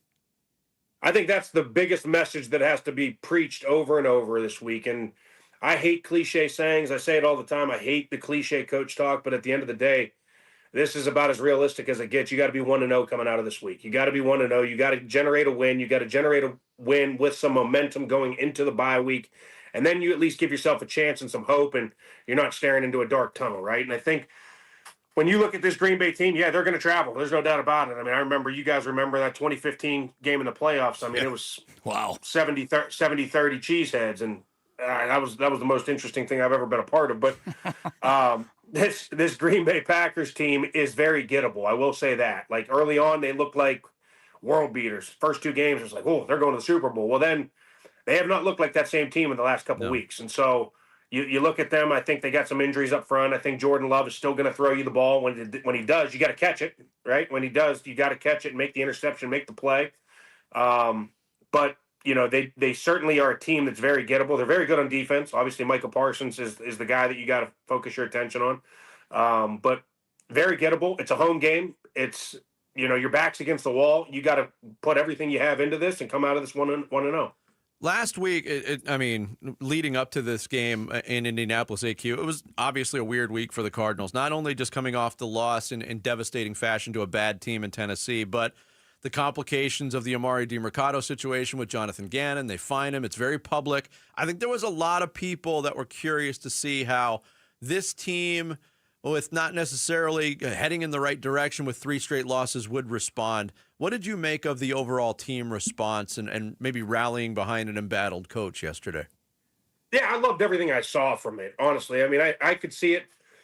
I could see it really whenever they came out in warm-ups. You could see the energy. You could see them rallying behind the backup quarterback. And again, like I've been in those situations where Drew Stanton was the guy when Carson Palmer was out, and it's like, you got to bring your best effort. You want to make him comfortable behind you, so you get a little added effort almost. And you could see that from the minute that they walked out on that field. And listen, it's a different world that we're living in right now, right? 10, 15 years ago, that's completely like that doesn't even get talked about, right? And it's just everything optically these days, especially with social media, everything's magnified, and they did what they had to do. And I think everything gets drawn much bigger out by the media than what's going on in the locker room. I think guys pretty quick. It's a very black and white. There's no gray area in the locker room. That's the beautiful thing about it. It's very black and white. Like, hey, this is what happened.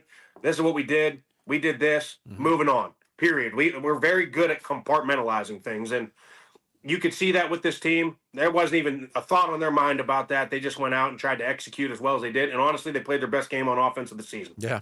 AQ, great stuff. We will talk to you next Monday. Thank you, brother. All right, boys. Thanks again. AQ Shipley, the segment called The Center of the Cardinals, brought to you by Earnhardt Auto Centers every Monday here on Bickley and Murata Mornings. There was a lot of other goings-on in the NFL in Week 6.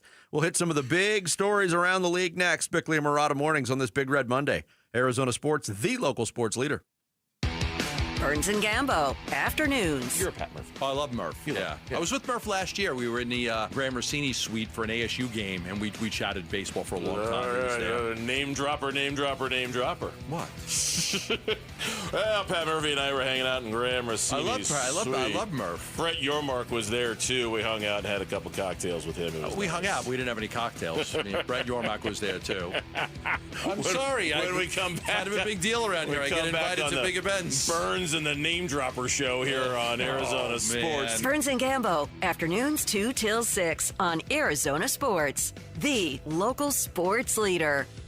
A great gesture from my friends at Chapman BMW, helping those that help us. If you are a first responder, if you're a military member, Chapman BMW believes your service deserves to be rewarded. Get up to a $4,000 rebate at Chapman BMW. Give them a call for more details. Great program going on. Lots of great stuff happening at Chapman BMW, an award-winning family-owned business since 1966. From Ted Chapman all the way down to the techs in the garage, everything they do is elite. You'll feel the difference the minute you walk into either location, and those two locations at Chapman BMW guarantees you the best selection you are going to find in the Valley, no matter what you're looking for. If you've never been behind the wheel of the ultimate driving machine, I'm telling you, it is breathtaking. It will change the way you look at the open road. It is the finest driving experience you are going to find on the planet. Go take a test drive, find what you like, then go get the hookup that's available to every listener of this radio station. Ask for Shane O'Hanrahan, GM of both locations, personal friend of mine, great dude. He has hooked up a number of our listeners already. You can be next. You can always shop online at ChapmanBMW.com. That's Chapman BMW. 2 great locations, 1 great experience. Everything's a little better when it's super. Heroes, markets, sized, and of course, checks. A super check gives you an in-depth review of your current insurance coverage with a Farm Bureau Financial Services agent, no matter who your insurance provider is. That's super cool. Talk to a Farm Bureau agent to make sure you're properly covered at fbfs.com/protect. It's your future. Let's protect it. Farm Bureau Property and Casualty Insurance Company, Western Agricultural Insurance Company. Hi, I'm Elizabeth Smith with Oliver Smith Jeweler, a local family business started by my dad, Oliver Smith, right here in the Valley. Dad, you've been importing diamonds and cutting out the middleman for decades. How did that change things? Well, we dropped the price, but not the quality. By importing diamonds and manufacturing jewelry ourselves, we cut out the middleman and passed about a 35% savings directly to our clients.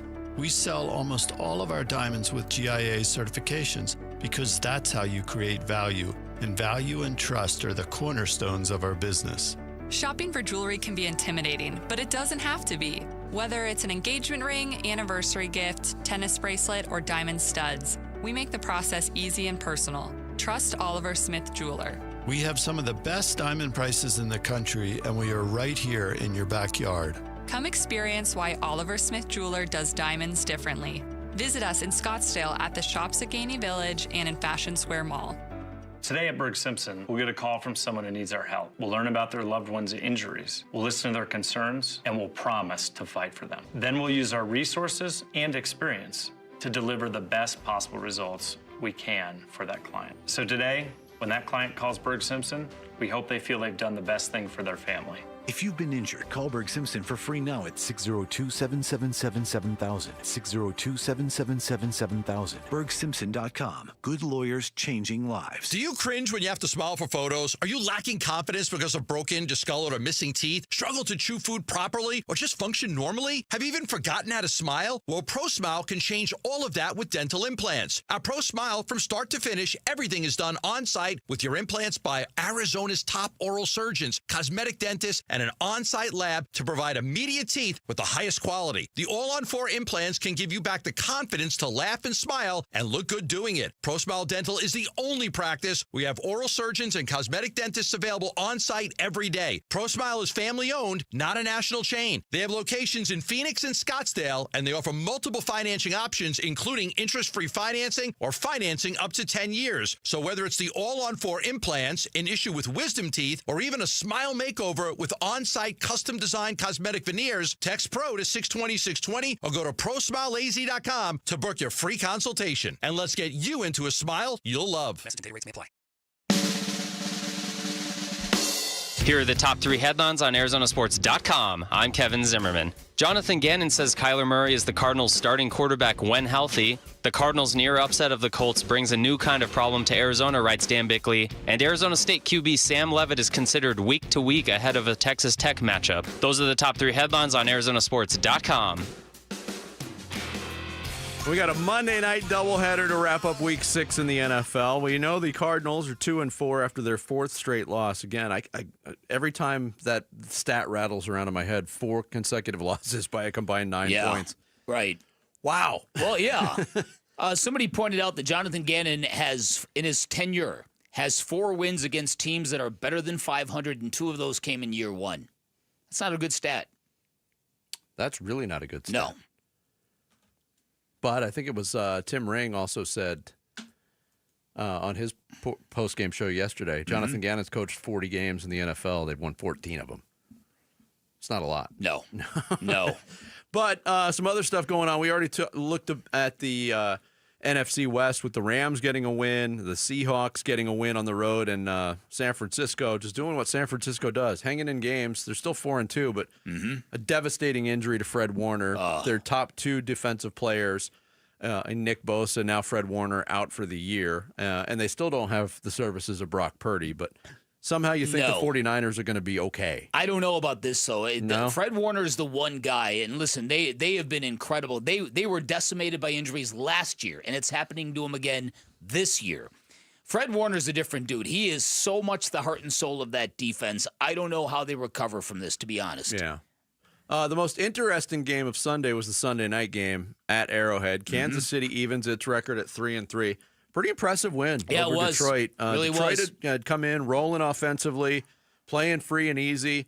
For Kansas City to hold them to 17 points, I think was a statement win. You got a big game from Patrick Mahomes, and you had a frustrated bunch of Detroit Lions by the end of that game. Well, what happened at the end of the game was pretty inexcusable by Brian Branch. Okay, so there's going to be some heavy punishment being doled out by the NFL here. This is going to be real interesting because the whole thing going into this year, what the league office wanted was better sportsmanship. They're going to crack down on taunting penalties. They want this game homogenized. Why? Because they're going global, and they want this game to be look a little more family friendly, if you will. Getting a guy throwing a punch at a player after the game's over is the antithesis of sportsmanship. This is football. You've got 3 hours, 3+ hours to inflict whatever violence you want on whomever you want to inflict it upon. When the game's over, there's no time and no space for that. I give Dan Campbell credit for not trying to cover for his player, but Brian Branch is going to get suspended. He is, and Brian Branch was asked about it, and there was a specific play where he felt like he got illegally blocked by Juju Smith-Schuster. And you saw the play, and it was borderline. There was no flag called. And just the reaction of Juju on that play, because the seconds are ticking off the clock, he puts his hand out. After Brian Branch kind of ignored Patrick Mahomes, dapping him up, he put his hand out to kind of exchange pleasantries at that point. And Brian Branch lost his mind. Yeah. And I think you're right. And I think Brian Branch knows it because he was pretty contrite in the locker room afterwards, saying it was childish. I shouldn't have done it. and you know he got an earful from his head coach. Oh, yes. Yeah, because he's a real chippy player to begin Yes. with. And this is running counter to exactly what the NFL wants out of its players this year. So, yeah, that's going to be something Detroit's going to have to deal with. And you know what? And like you said, that's a real stout effort from a Chiefs defense, and a team that is now 3-3. And I think that they flashed a little of their pedigree, and they kind of served a reminder that this is going to be an interesting football season. I don't see any teams really breaking away from the pack at all. I don't either. I mean, Philadelphia looks obviously infinitely beatable after they've lost 2 straight. Kansas City is at 3-3, but they might be a team that puts it together. They're getting healthier. Rashee Rice is coming back, so he gives Patrick Mahomes a big weapon. And Patrick Mahomes had 3 touchdown passes, 2 of those to Hollywood Brown. He's making the most of what he's got around him. That was a really, really good win for them. The Tennessee Titans followed up their big win over the Cardinals by going to Vegas and exploding for 10 points in a 10-point loss to the Raiders in a game that had just over 500 total yards of offense between the two teams. We're going to look back for years at how bad a loss that was for the Cardinals. They should be 3-3 at the very worst right now. Yeah, I know. Yes, exactly. As people have said, that was not going to be a game that elevated the Titans. That was going to be a game that was just going to hang on the Cardinals for infamy, for eternity. Yeah, the Titans might have that one in the win column for the rest of the season. So, who knows who's legit and who isn't, right? So Jacksonville, their bubble kind of got burst a little bit yesterday. The Patriots, though, this Drake May kid, I've been saying for a while now, he is legit.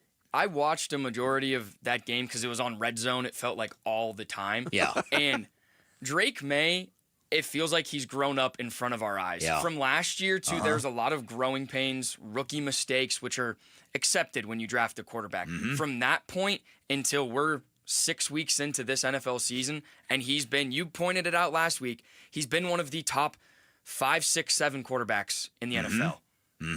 And he's not thrown to world beaters either. Let me just say that. No, he's not. That kid's legit. They've got themselves a real future again in New England. It's annoying. Yeah, of course it is. I'll tell you who I do think is legit. Tampa Bay. What Baker Mayfield has done this year. He's the MVP right now. I mean, he had that drive where on 3rd and 14, that scramble to get the first down, and then a couple plays later, just the dime to Tez Johnson. I mean, who's doing that? No, Baker Mayfield's doing that. And he had none of his receivers. He's got none of the receivers. Bucky Irving's out. And his offensive line is damaged. Bucky Irving's out. He's doing this with a ragtag group around him. He has been sensational. Big moment for Justin Herbert at the end of that game as well. Avoided a sack, got the ball off, got the ball to Ladd McConkey, who rambled downfield. They kick a field goal. They get out of there with the win. But the Dolphins are just such a dumpster fire. Yeah. And they are now the newest member of teams that, and you can kind of put the Cardinals in this category too, teams that will find ways to lose games. Yes. I mean, it's not as bad as the Jets. I don't know how much of the England game that you sat through, but my goodness, was that ugly. And I, for the life of me, couldn't understand.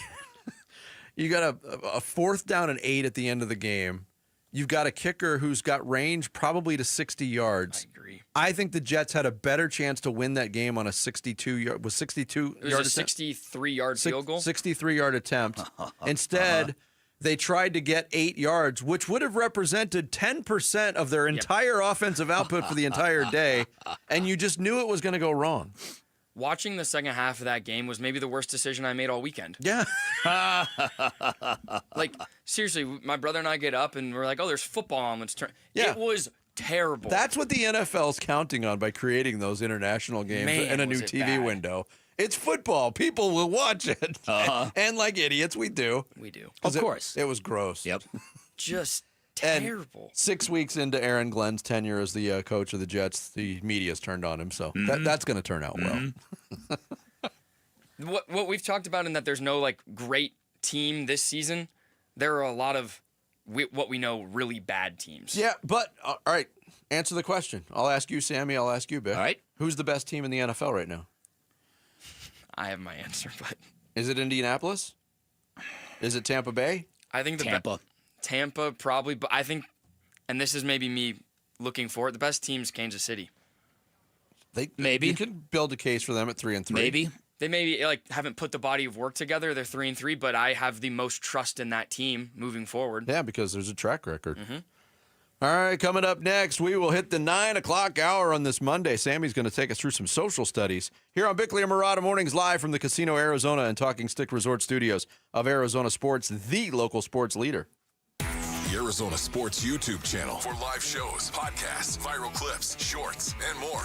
Just the local sports leader doing what we do on YouTube. Serve yourself some Arizona sports. Subscribe to the Arizona Sports YouTube channel. If you're having the crew over to watch game day at your place, don't fumble the food responsibilities. Just know Spinato's Pizzeria has you covered. Hey, it's Vince Murata, and how they have you covered is with their legit, legendary catering menu. We're talking crispy, Chicago-style pizzas, mouth-watering pastas, monster wings, meatballs, fresh salads, desserts, even gluten-free options, something to keep everybody in the whole game day crew happy without missing a play. And it's easy, too. Just hit up the catering menu at spinatospizzeria.com, place your order, and you'll be the MVP of game day, regardless of how many people you are feeding. For the rest of October, Spinatos wants you to know, too, that they've brought back a fan favorite to the pizza roster as well, the Wizard of Za. It is a spicy Chipotle peach pizza. It is bursting with sweet heat. They're pairing it with a hazy peach IPA from 100 Mile Brewing. It is bold, it's different, and just like everything else on the Spinatos pizza menu, it works. So whether it's game day, pizza night, or you're just in the mood for something awesome, Spinatos always delivers. 6 Valley locations now: Central Phoenix, North Phoenix, Tempe, Ahwatukee, Scottsdale, and Gilbert. And Spinatos is the official pizza of the Cardinals, Suns, and Mercury. Take care of all your game day catering needs. Order online at spinatospizzeria.com. If you could rewind 10 years, what would you do differently? Buy Apple stock at $20? Skip the Ghost Pepper Challenge? Maybe even rethink the skinny jeans. Nate here, owner of Blue Sky Pest Control. Some regrets are harmless, termite damage isn't. You can't go back in time, but you can keep termites from eating your future. Call 602-BLUE-SKY today for your free termite inspection. Hello, Blue Sky. Goodbye, pests. Hi, I'm Lori Clark, owner of Right Way Roofing, where we believe there's only one way, the right way. We only use the most durable, top-quality products at a fair price. As a third-generation roofing company, we believe that if you have a lifetime tile, you should have a lifetime underlayment, which is why we only use the best products and offer the best warranties in the business. Look us up at azroof.com for a free estimate.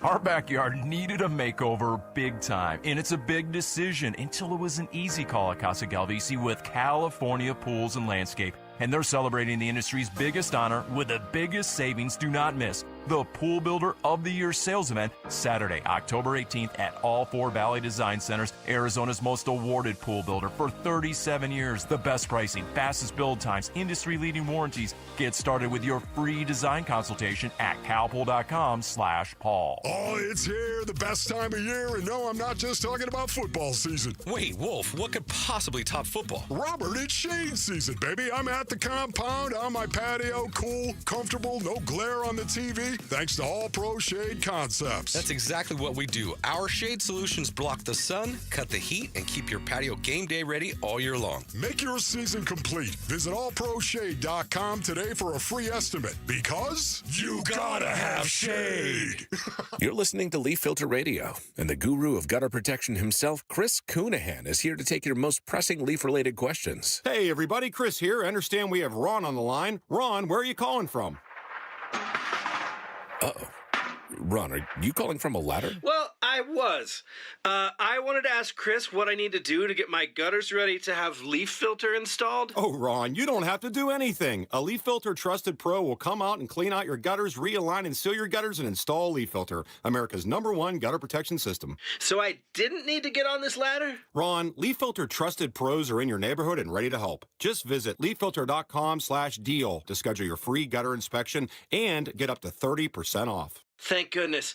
What was that site? To get this special radio offer, go to leaffilter.com/deal for your free gutter inspection today and get up to 30% off. That's leaffilter.com/deal for up to 30% off. leaffilter.com/deal. See representative for warranty details. Why are more Arizonans becoming members of Global Credit Union? Dave Burns here, proud member. That's because at Global Credit Union, their members pay low to no fees on their accounts and get a better interest rate than they can at the bank. And as a result, Global members collectively saved $195 million last year. It makes a difference. You can become a member today. Explore the benefits of becoming a member at globalcu.org. Your world of financial possibilities. Free checking and no monthly maintenance fee only apply to core checking accounts. Direct deposit required for early payday. Other fees may apply. KMVP FM Phoenix. Live from the Casino Arizona and Talking Stick Resort Studio. Arizona Sports, the local sports leader.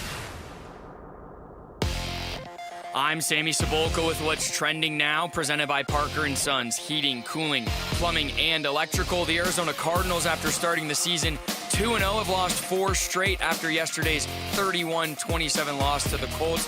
Jacobe Brassette and the Cards were driving late and had chances to win it, but fell short and moved to 2-4 on the season. Here was head coach Jonathan Ganon after the game. 4 in a row is tough, but we'll be resilient. I'm confident in those guys. They have a good week. We got another good football team coming in here before a bye. We just keep sawing away. We'll just keep sawing away. ASU was also without their quarterback this weekend. Jeff Sims started in place of an injured Sam Leavitt, but it did not matter much. Utah handled ASU 42-10, and the Devils return home 4-2 in Tucson. The Wildcats lost a tough one to BYU in double overtime, 33-27. And this report is brought to you by Casino Arizona and Talking Stick Resort. Football fans, legendary quarterback Phil Simms is joining the Sunday watch parties on October 26th for a live Q&A. Don't miss it at Casino Arizona and Talking Stick Resort. Arizona Sports, the local sports leader. Bickley and Marotta Mornings. Social Studies. Brought to you by HigherPrice.com. Carol Royce, your home sold guaranteed realty. 9 o'clock hour is upon us on this Big Red Monday. Time for some social studies with Sebby.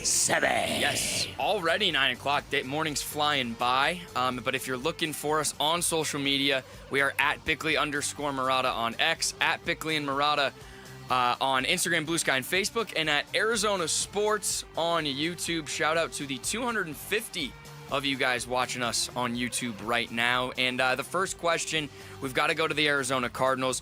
Cardinal fans, what was your biggest takeaway from the 31-27 loss to the Colts, and why? The biggest takeaway is, once again, the revelation of what a stand-in-the-pocket, stand-and-deliver kind of guy and what a quarterback with real pocket presence and real height who can see the field can mean to an offense. I think we really got an idea of how much blame deserves to be apportioned on Kyler Murray yesterday. Yeah, and it's significant. I don't think Bick's wrong. Yeah, some of the responses. Stephen Ruiz said that waiting until their QB gets hurt, then losing all their running backs, and the worst defeat in franchise history is a weird time to start trying some offense. No, not wrong. Yeah, right. And then this response is that drawing up a play in which Michael Carter has to block a defensive end should be a criminal offense. Yeah, that was not good. He did get put on an island. That and there was one play specifically. There was a little bubble screen to the right where they had Greg Dortch out there blocking on the edge. And look, I'm not an offensive coordinator. I will never be one. I never have been one. But how do you expect that to work? Listen, I don't know about you, but I have been a incredible offensive coordinator on Madden in my life. Really? Man, can I dial them up. When I get into a rhythm on Madden. See, I was a Madden guy in college a ton. I would run the same 6 plays, and they would work for me all the time. And then once my opponent was like, I was sucked. You were like a military academy on Madden. I was like, let's run. I loved running the ball. I had the same 4 running plays, and I'd run the deep cross, and it's either there or got intercepted. All right. So ASU fans, how concerned are you with ASU's season following the 42-10 loss to Utah, and why? That's a heavy question. Or is concerned the right word? Obviously, anytime you lose by 32 points in a conference game, it's a bit concerning. But I had really zero feeling that ASU was going to win that game without Sam Levitt at quarterback, and even with Sam Levitt, I'm not sure how that would have went. If you tell me he's out for the year, then I'm concerned because the season's over. I don't think he's out for the year. And hopefully he can. I was hoping for a really long weather delay on Saturday. Yeah. Long enough to get Sam Levitt on the field. Right. If he's out this week against Texas Tech, then the championship dreams are over. Yes, so I'm going to make it even a little more biting and in the moment that this is the week and the game they've got to have. Yeah, Tony Height kind of feels the same way. He said, "I feel better knowing it doesn't completely kill the season." That lots of ranked teams are remained on their schedule, and they kind of control their own destiny still. And then Matthew Warwick says, our QB1 might be that legit if he lifts this team that much and how much we need him when he's gone. So lose 32. It's not maybe all Sam Levitt, but a lot of it nonetheless. Yeah, some pretty level-headed responses, though. Like Arizona Doug, not incredibly concerned. Utah's a great team, and we beat them last year when their quarterback was hurt. Others say they're very worried. So it's been an up-and-down year so far for ASU, no doubt. And you could say it's been an up-and-down year for the AP poll. It just teams keep coming in and out, and ASU was one of those leaving. I had to assume a win next weekend, they're probably back in it. All right, our last thing. So Bick had a gig this weekend at Oktoberfest, and it didn't. How would you describe the precursors to that event, Bick? Irritating or infuriating? I think those were words. It was just a lack of etiquette by the headlining band that took a ridiculous amount of time during their sound check and basically stole an hour of our performance from us. And from the fans. Yes. Exactly, Come on, Vinny. seriously. Give the people what they want. So that led to this question. What is something that will always infuriate or irritate you? We only got 53 minutes left in the show. I could go on for hours on this subject, not surprisingly. But go ahead. I've got a lot of roadway pet peeves, and I've got a lot of gym etiquette pet peeves because I spend a lot of time in my car and I spend a lot of time in the gym. Dudes who won't re-rack their weights. It's a pandemic. It's a plague at the gym I'm at. It's insane. But on the roads, it's just people who are looking at their phone while they're driving. I just don't understand the stupidity of people who cannot put their phone either in their glove box or in their center console or on the other seat and just leave it there while they're driving. For me, again, I've got a ton of them, but the one that stood out is people who have no spatial awareness of other human beings being alive. Happens at the grocery store all the time. Like blocking a whole aisle, or if you're walking behind a group of people that walk. Look, I'm marginalized. I've been limping for 11 years with a hip injury. I don't walk that fast, but if you walk slower than I do and I have to get around you, don't walk in a single file widthwise. Right. Oh my God, it drives me crazy. As somebody who has been to Asia a couple different times in China and Japan, they don't have a concept of personal space there. You walk into a store, the storekeepers will come right up to you and grab you and grab your shirt.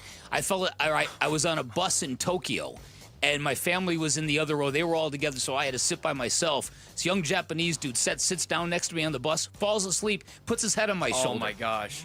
I'm sitting there with some dude I don't even know. His head's on my shoulder. My blood was boiling. That's Vinny. like a hidden camera show. Like, were you being filmed secretly? My kids were over there laughing at me because they knew how much I was infuriated. You should have just get out of my space. You should have just started running your fingers through his hair. That's happened to me. Petting him. That's happened to me, but on a plane. I'm normally, sadly, a middle seat guy because I check into my flights so late. Yeah. But that's happened to me on a plane where someone in the aisle has fallen asleep and put their head on my shoulder in a plane. I go, what is going on? The one that, this is recency because I was just up there. So I was just in Tucson for the weekend. Nothing infuriates me more than when the cities don't take care of their roads. Tucson might have the worst roads in America. The potholes there, Oh, it just yeah, crazy. infuriates me, and it leads to terrible driving. I'll read a couple quick ones real quick. Stephen Reese said, when my kids ask me to get them things that are closer to them than they are to me. And then Ryan Gard said, people who push their shopping carts on the wrong side of the aisle at Costco. I don't budge. I've totaled 6 total shopping carts in head-to-head collisions. That traffic flow there is too much for me, man. And then at certain locations, it's worse than others.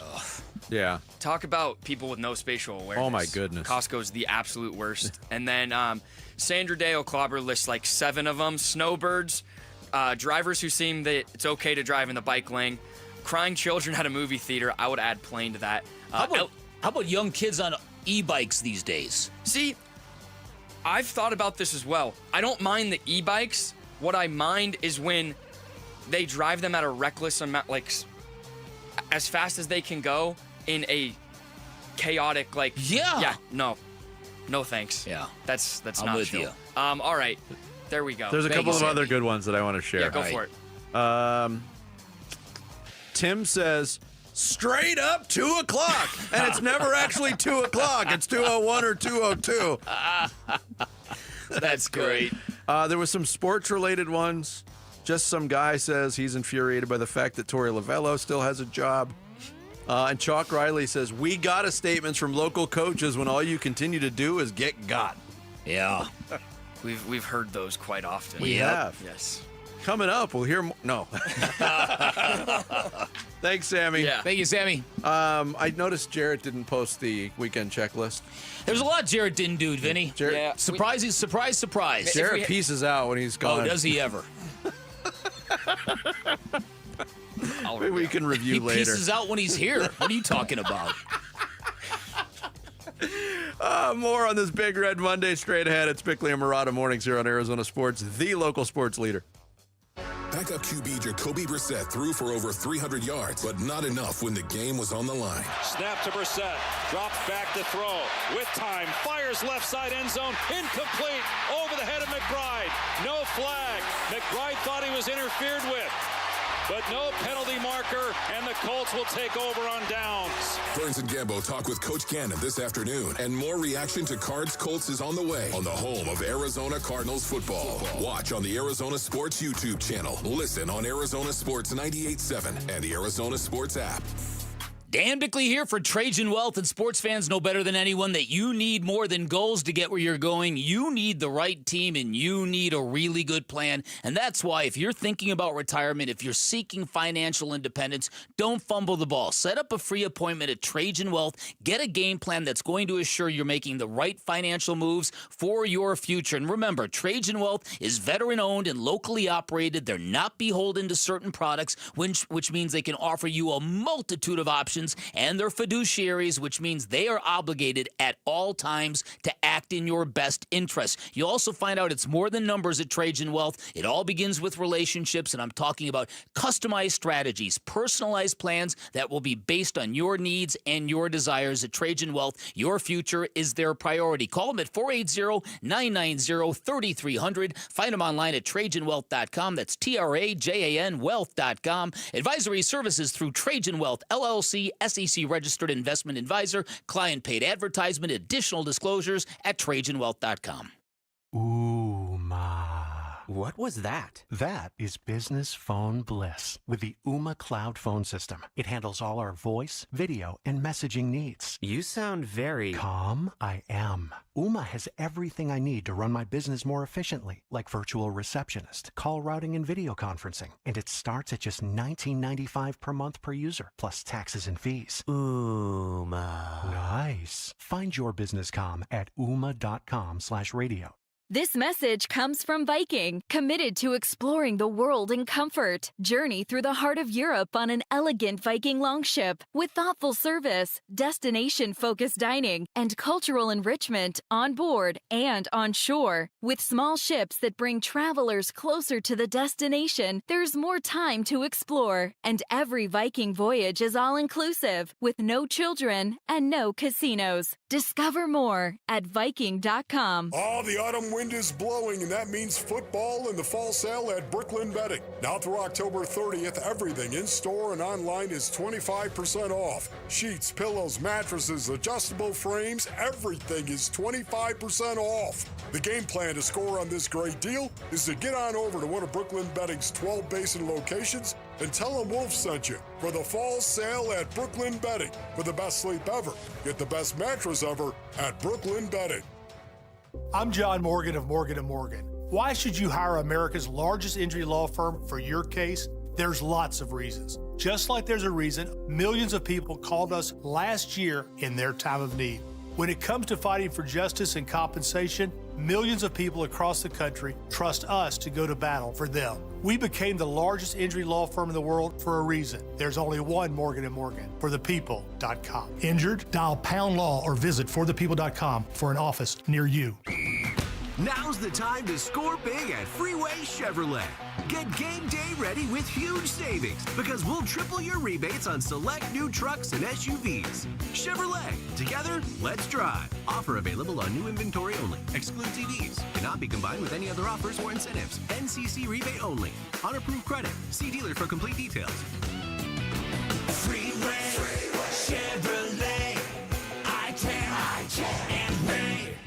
Sonic brings fans the Sonic Smasher because you deserve a burger with 2 hand-smashed Angus beef patties, always made to order, served hot off the grill. Just like you deserve a veteran QB who's willing to mentor the rookie, a generational receiver who promises to never get traded, injured, or retire early, and a coach who respects your armchair play calling every single play. While we can't give you everything you deserve, we can give you a free large drink when you order a Sonic Smasher through the Sonic app. Tax not included. See app for details. Limited time offer at participating Sonic drive-ins. Hey, it's Wolf. What version of the Arizona Cardinals did we get yesterday in Indianapolis? We'll discuss at 10 a.m. It's Wolf and Luke on Arizona Sports 98.7, the Arizona Sports YouTube channel, and the Arizona Sports app. The place was rocking. But you play in environments like that, you got to do a good job. We got to make sure we eliminate the negative plays. That's hurting. You know, that hidden yardage in there is that's hurting right now, and it makes it really hard to put points on the board. So if you can be efficient and not, how you doing? And back in the day, we just got to make sure that we stay on schedule and not have negatives. Penalties, non-negotiables, I know penalties happen, but the pre-snap stuff, we got to continue to make sure we're doing a good job. And again, I'm not making excuses, but that's a whole different crew out there with, 81 and 18 going out. So it's our job to get them right. This is Jonathan Gannon on the environment in Indianapolis, and then fixing up small things, penalties, pre-snap things that need to happen. We talked briefly with this about this with AQ Shipley when he joined us, Bick.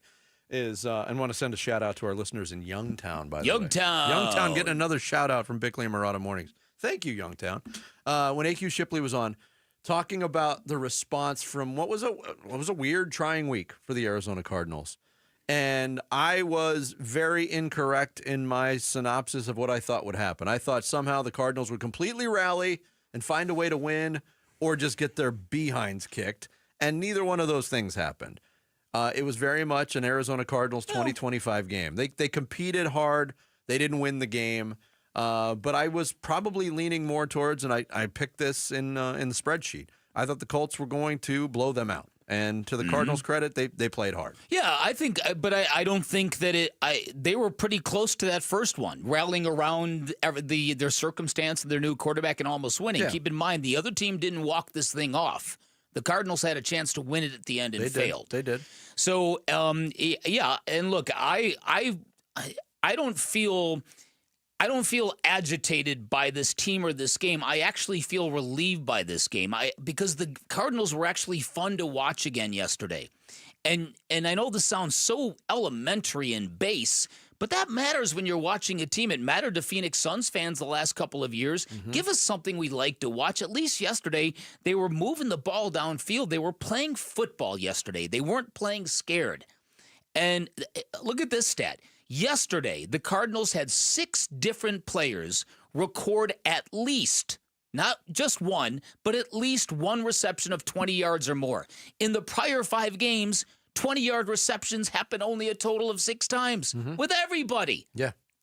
So, the difference in the way that offense operated could not be more profound. And I don't know what these next couple of days are going to sound like, but this is really going to be interesting because for Jonathan Gannon to come out and say definitively there's no quarterback controversy here doesn't jive with what the rest of us all witnessed. And I get it that's in the moment after the game coach speak that to make a switch like that and to keep Jacobe Brassette entrenched as the starting quarterback, that you got to have meetings. There's got to be talks with Monty Ossenfort and Michael Bidwill. There's a food chain you're going to have to go through. Jonathan Gannon isn't making this decision. So, but at the same time, this isn't just a fan base issue because I think the fans are pretty clear, the majority of them, in who gives this team a better chance to win. Certainly who gives this team a better look, but the guys in the locker room, they know. They're the ones that know what quarterback gives them the best chance at success. And maybe that's not winning, but that's targets, it's productive football, it's hope. Yep. Here's Zay Jones talking with Paul Calvisi on the Cardinals radio network about playing with Jacobe Brassette in this loss to Indianapolis. I think Jacobe has demonstrated what he can do in his career, and I think he put that more on display today. So I think from the front office standpoint of how they built the core of this team, it's guys that can compete at every single position and have depth for us at every single position. So I'm blessed to be a part of this team. It's going to turn around for us soon. Yeah, and I think it's afforded Drew Petzing, Jonathan Gannon, and the decision makers for the Arizona Cardinals to have a little bit of patience and make sure Kyler Murray is 100% healthy before he's handed the keys back to this offense. I also think, but again, I take offense to that. Why is there a rush to hand him back the keys to the offense? I think, or not a rush, but why is that the inevitability? I think you hit on it. I don't. There's a financial component to it. Well, then we're sunk. If that's why decisions are being made, then we are sunk. Well, Jacobe Brassette and the Cardinals could have made it a little bit more difficult a decision by finding a way to win that game yesterday. And I'm not pinning that on Jacobe Brassette, but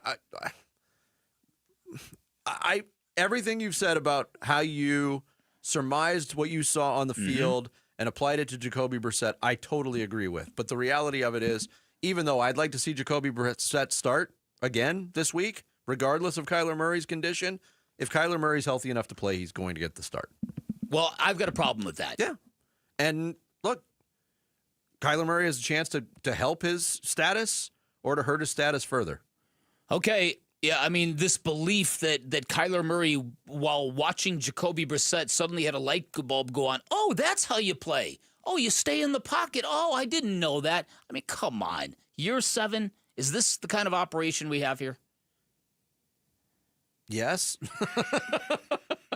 I also think that game was interesting in that it is shifted, in my opinion, has shifted a lot of the pressure off of Drew Petzing and onto Nick Rollis.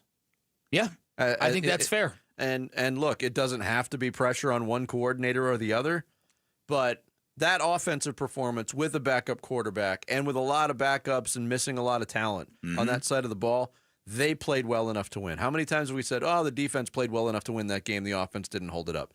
No, you got to find a way to make some plays when the game is on the line, and this defense has not done that to any degree this year. No.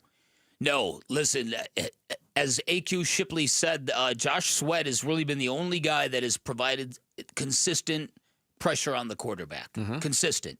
And that was supposed to be one of the hallmarks of this team. They were supposed to be able to get home without the blitzes, without the scheming, without the complexities. And they haven't. Not consistently. And so, yeah, Daniel Jones posted great numbers in the fourth quarter yesterday, and that's kind of the story of the game. I'd like to go. I'm going to go back and just look at the fourth quarter numbers for every quarterback against the Cardinals. Cam Ward had amazing fourth quarter numbers. Yeah. Bryce Young, amazing fourth quarter numbers against the Cardinals in that game against Carolina. So it certainly things need to be tweaked on that side of the ball too. Coming up next on this Big Red Monday, we will hand out some weekend hardware. Bickley and Murata Mornings on Arizona Sports, the local sports leader. Wolf and Luke, middays 10 to 2. Just watching him run the ball. Ask yourself, when is anyone else running the ball like that? The only guys I see run the ball almost as hard as Cam are the backs that are behind him for the New York Giants. Because now they're looking at him like, this is it? This is the standard This is now? what I have to do? Cam was ripping it. If he gets that play down, the tackle zone where you can put Cam's toes at 7 yards like James Conner, attack that line of scrimmage, you're going to have dudes turning down Cam Scatterpoo. Wolf and Luke, middays 10 to 2 on Arizona Sports, the local sports leader. By now, you surely know Sweet James, the official accident attorney of the Phoenix Suns. You've probably seen the television commercials of Sweet James dunking a basketball. Say it all the time. Don't know if that vertical leap is real or artificially enhanced, but I do know this. Sweet James and his stable of accident attorneys, they are great at dunking on the opposition, primarily the insurance companies you're going to be battling if you're ever injured in an accident. This is what Sweet James will do for you. They'll get your car fixed. They'll get you the medical treatment you need so you can heal. They'll go out and get the most amount of money possible and the justice you deserve, and they're going to treat you with compassion every step of the way. Their attorneys have extensive trial experience, which gives them significant leverage when dealing with those insurance companies. It's why they not only win 98% of their cases, big and small, but they win big, consistently delivering some of the largest settlements in Arizona. When you hire Sweet James, you can expect maximum compensation. And remember, you pay nothing until they win your case. 1-800-9-MILLION. That's 1-800-900-0000. Online at sweetjames.com.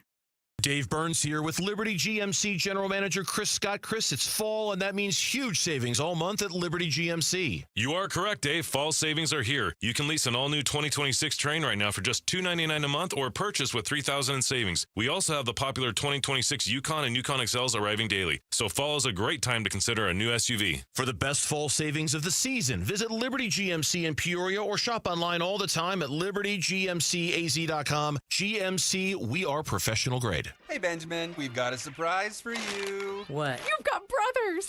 Huh? $50 and $200 bills just like you. Hey. What's up? What? We just got them for joining America First Credit Union and opening a new checking account. And you're all going to live together at America First. What? This is nice. For a limited time, new members get a $250 cash bonus when they open a checking account with direct deposit or $50 with a youth checking account. So head to AmericaFirst.com and get your money working today. Membership eligibility, terms, and conditions apply. Federally insured by NCUA. Hey, Wolf here, and I'm with my personal spine surgeon, Dr. Christopher Young at Desert Institute for Spine Care, otherwise known as DISC. Doc, how you doing? I'm doing great, Wolf. People come from all over the world to see you. Why is that? Well, I think we've built a reputation for cutting-edge surgery, getting people back to life quickly and with less downtime. My father pioneered endoscopic spine surgery, which is an ultra minimally invasive treatment option for treating herniated discs and stenosis. And I guess word's getting out. You're being modest, Doc. Athletes from all over the world come here to see you. It's certainly a privilege to take care of professional athletes, but most of our patients are just everyday people wanting to get back to work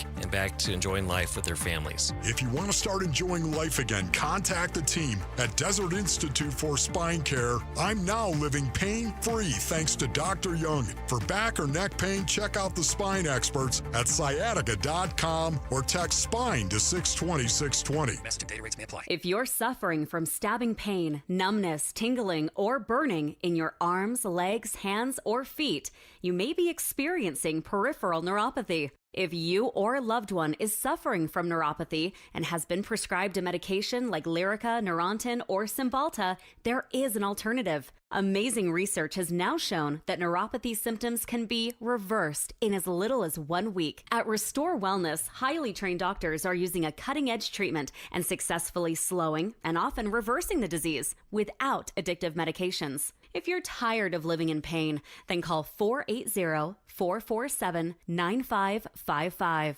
That's 480-447-9555. There's no surgery or prescription drugs. Don't wait to get relief. Call 480-447-9555. The first 25 callers will receive a full exam and in-depth consultation, absolutely free.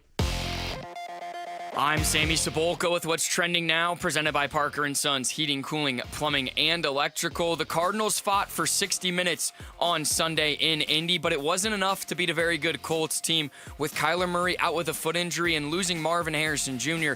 in the second quarter due to a concussion. The Cardinals were led by Jacobe Brassette, and the 31-27 loss is the Cardinals' fourth straight, and they go to 2-4 on the season. The Sun Devils struggled in Utah Saturday night. No Sam Levitt for ASU, but it may not have mattered. The 42-10 loss was the worst of the season for Kenny Dillingham and his team, as they'll now come back home and get ready for the 7th-ranked Texas Tech Red Raiders. And down in Tucson, the Wildcats lost in double overtime to an undefeated BYU team 33-27, and the Phoenix Mercury season has come to an end this weekend as well. The 97-86 loss on Friday night completed the sweep for the Las Vegas Aces, and the Mercury fall short of their 4th championship in franchise history, and that's what's trending now.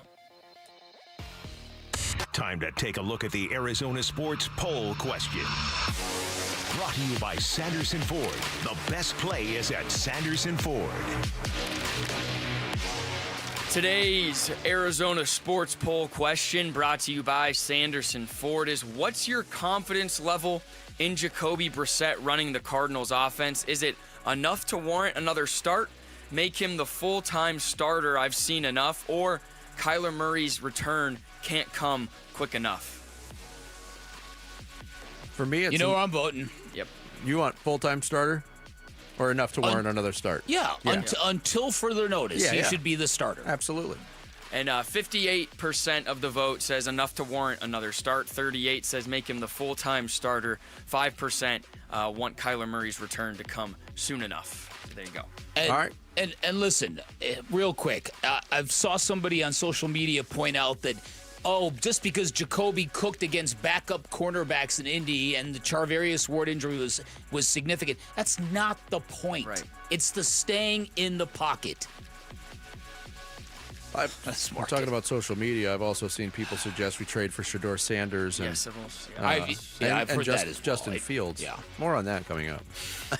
Oh, yes. Thank you. That's today's Sanderson Ford poll question. You can vote on it right now on the homepage at arizonasports.com. Arizona Sports, the local sports leader. Bickley and Marotta mornings. You're gonna go to the hardware store. Handing out the hardware. All this hardware. Mondays bring hardware. That's how we do the award show here on Bickley and Marotta mornings. We'll each hand out a couple of awards based on what we saw over the weekend, and there was a lot to choose from, Dan Bickley. Yeah. My first award is the Making Baseball Great Again. I'm giving it to the Mariners and the Tigers Friday night.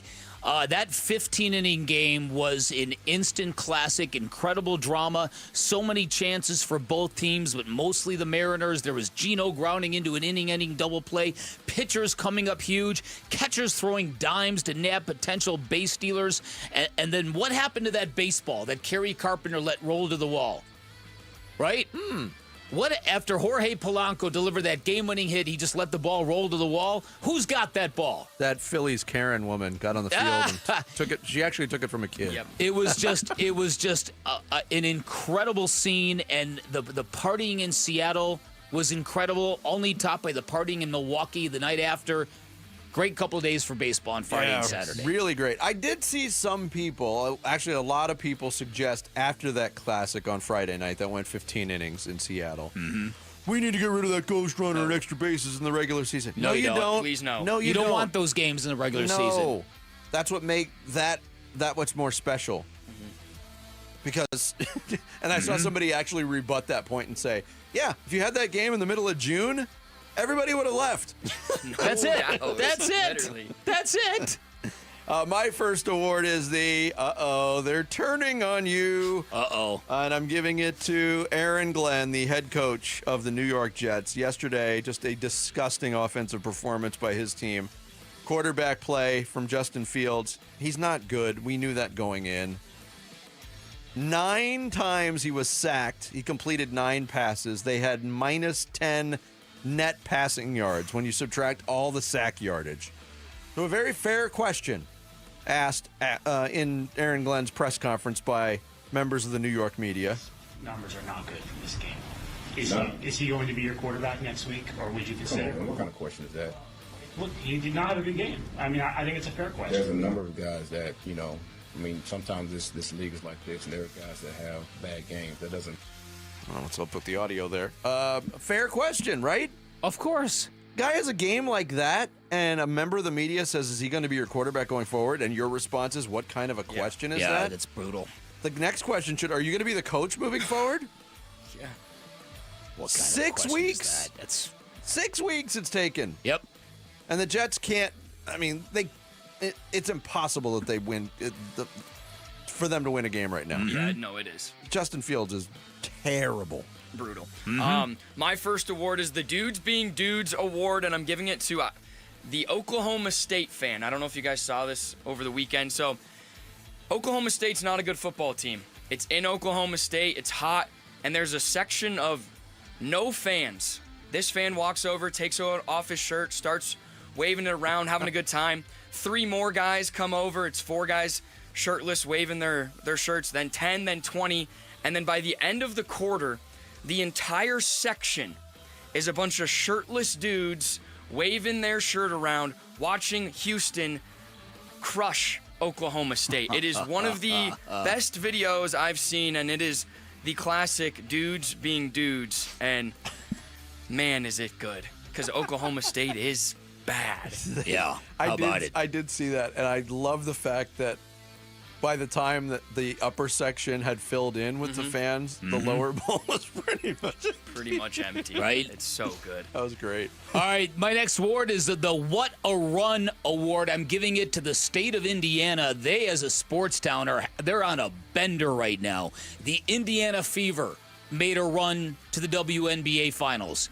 Lost in the semis. The Pacers played in the NBA Finals. The Colts are 5-1, and more spectacularly, the Hoosiers are 6-0 and ranked 3rd in the nation. As somebody who grew up in Chicago, this is unheard of, that the state of Indiana would be succeeding at football. This is the cradle of basketball in the Midwest. And for this to be going on, and that doesn't even count Purdue's basketball team, which is probably going to be among the best in They're ranked number 1 in AP preseason poll came out today. It's number 1. Yeah. I have some quibbles with that. There you go. Not to mention the fact that they had another team in state go to the college football championship game last year in Notre Dame. That's right. Notre Dame's really America's team. Yeah, it's Notre Dame. They're not like Indiana's program. Do you think if you asked 100 people on the street that have some knowledge of college football what state Notre Dame was located in? They might not know. What do you think the percentage is that could say Indiana? Less than half. Less than half. Probably. Yeah. I think people would go, Pennsylvania? Illinois? Yeah. Ohio? Yeah, exactly. Yes. My next award is the Shaggy Memorial Say It Wasn't You Award. And I'm giving it to Kevin Durant of the Houston Rockets. Oh, boy. The Suns preseason game in China yesterday at the end of the third quarter. Kind of a wild scramble for the ball. Nick Richards tips the ball out to the top of the key to Jordan Goodwin, who hit a 3, buzzer beater 3. And there was people noticing the energy level on the bench in a preseason game. Every member of the Suns was up, and they're waving their fingers, some gesture that might or might not catch on at the mortgage matchup center this year after a 3. But somebody quote tweeted this video and said, "Suns won the trade. Thank you." At KD Trey 5. His response to that was, "No expectations equals better vibes. Enjoy the season, brother." Oh, man. Is there an insinuation that a team with expectations can't have good vibes? Or I thought it was a very, very look. KD gets some barbs in. He delivers some blows on social media in his own in his responses to people. That one was weird to me. But again, how sensitive are you as a first ballot Hall of Famer that you can't let Suns fans have their moment like that? I agree. And I'll take it a step further. You saying we didn't have good vibes? That's what he's thinking. Well, I saw something I haven't seen from the Suns in a very long time this weekend. And I don't know if you saw this footage. It was post-game. It was Devin Booker and Dylan Brooks on the podium together taking questions from the Chinese press. And somebody asked Dylan Brooks about Labubu's. Did you see this? I did see this. I did see this. It was... I haven't seen Devin Booker laugh or smile like that in a really long time. Labubu's. That's so good. And it's easy to have great vibes in the preseason when you're clean slating it. Well. But then they've got a clean slate. But it just seems different from a vibe standpoint. Well, listen, first of all, that whole scene in China, that crowd gave them so much energy. Yeah. Both teams. Yeah. That was not your normal preseason games. And the love that D-Book got, and which isn't surprising me, China adored Kobe Bryant. And Devin Booker is among that legacy now of the lineage of Kobe. And it just was proof that, man, you know what? Sports is the last thing left to unite the world. Yeah, I saw your post on that. Yeah, it's true. My quickly last one is they're doing the most to keep him around award, and it's going to the Bucks. So they recently had signed Thanasis Antetokounmpo. This morning, they signed Giannis's other brother, Alex. Alex Antetokounmpo. Bob. I didn't even know there was another Antetokounmpo brother. They signed him. It's the first time. I knew of Kostas. He was in the league for a little bit. Alex. There's an Alex? Alex Antetokounmpo. The first time 3 brothers will be on an active roster with contracts for the same team. Wow. Desperate measures call for desperate acts. Seriously. I screwed that saying up, too. The bloom is off the rose. The rose is off the bloom. That's okay. It happens. There you go. There's hardware on this Monday. Coming up next, we'll break it down with Wolf and Luke, a little Big Red crosstalk. Cardinals lose to the Colts. That's straight ahead. Bickley and Murata mornings on Arizona Sports, the local sports leader. 4 L's in a row for the home team. Proud of them because I thought they battled. We're in a tough spot right now. 4 in a row is tough. Cards fall to 2-4 after a loss at Indy. Second half, we didn't stop them. We didn't get off on third down, so it'll always come down to the details and making sure we're on point to keep points off the board. How you feeling about 2-4, Bird Gang? Burns and Gambo talk with Coach Ganon this afternoon, and more reaction to Cards Colts is on the way on the home of Arizona Cardinals football. Watch on the Arizona Sports YouTube channel. Listen on Arizona Sports 98.7 and the Arizona Sports app. Parker & Sons is great in your time of need. I realized that when I had a plumbing emergency at 4:30 in the morning. I called Parker & Sons. A live person answered the phone, which blew my mind. By 8 a.m. the same day, they were at my house fixing my issue. I was equally impressed as I was grateful. But they're also great for preventative measures that can really help you in the fall with the cold and flu season coming. For instance, the Captura Air Scrubber, a great idea, can greatly improve the air quality inside your home, cleans the air quality in your home 24/7, and it's great because a lot of people don't realize how much gunk is in the air inside your home. Also, a reverse osmosis system and a water softener can also help your health, can improve the quality and the taste of your drinking water. If you're drinking water straight from the tap, you don't know what you're putting in your body. Couple of great ideas with fall coming from Parker & Sons. And remember, they're the company you trust with all your heating, cooling, plumbing, and electrical needs. All their technicians trust certified, which means they're insured, licensed, bonded. They've all passed drug tests. They've all passed background checks. They're the company you can trust in your personal space. Call 602-2-REPAIR. That's 602, the number 2, then REPAIR for Parker & Sons. When it comes to your electric bill, saving energy means saving money. That's why SRP offers many ways to help you cut costs and boost comfort. From rebates and discounts that can save you thousands of dollars, to expert insights that can help make your home more energy efficient. SRP has tools and programs that give you many ways to save. Explore your options today at srp.net/savings. That's srp.net/savings. If you're 55 or older and into that whole saving money thing, T-Mobile has an exclusive phone and internet bundle just for you. Right now, get 2 unlimited phone lines plus 5G home internet for just $30 each per month with autopay, plus taxes and fees. And with 5G home internet, setup is easy with just 1 cord and no technician needed, which is great if you're also into that whole keeping it simple thing. Switch now and experience the best mobile network in the U.S. Visit your local store to start saving. T-Mobile, it's better over here. Based on analysis by Ookla of speed test intelligence data Q4 2024 to Q1 2025. Ookla trademarks used under license. Unlimited on our network. Customers on voice plan may notice speeds lower than other customers and further reduction if using more than 50 gigs a month due to data prioritization. Video streams and SD on this plan. Home internet pricing after $20 a monthly bill credit plus $5 per line without autopay. Debit or bank account required. See 5G device coverage and access details at T-Mobile.com. If you love to travel, Capital One has a rewards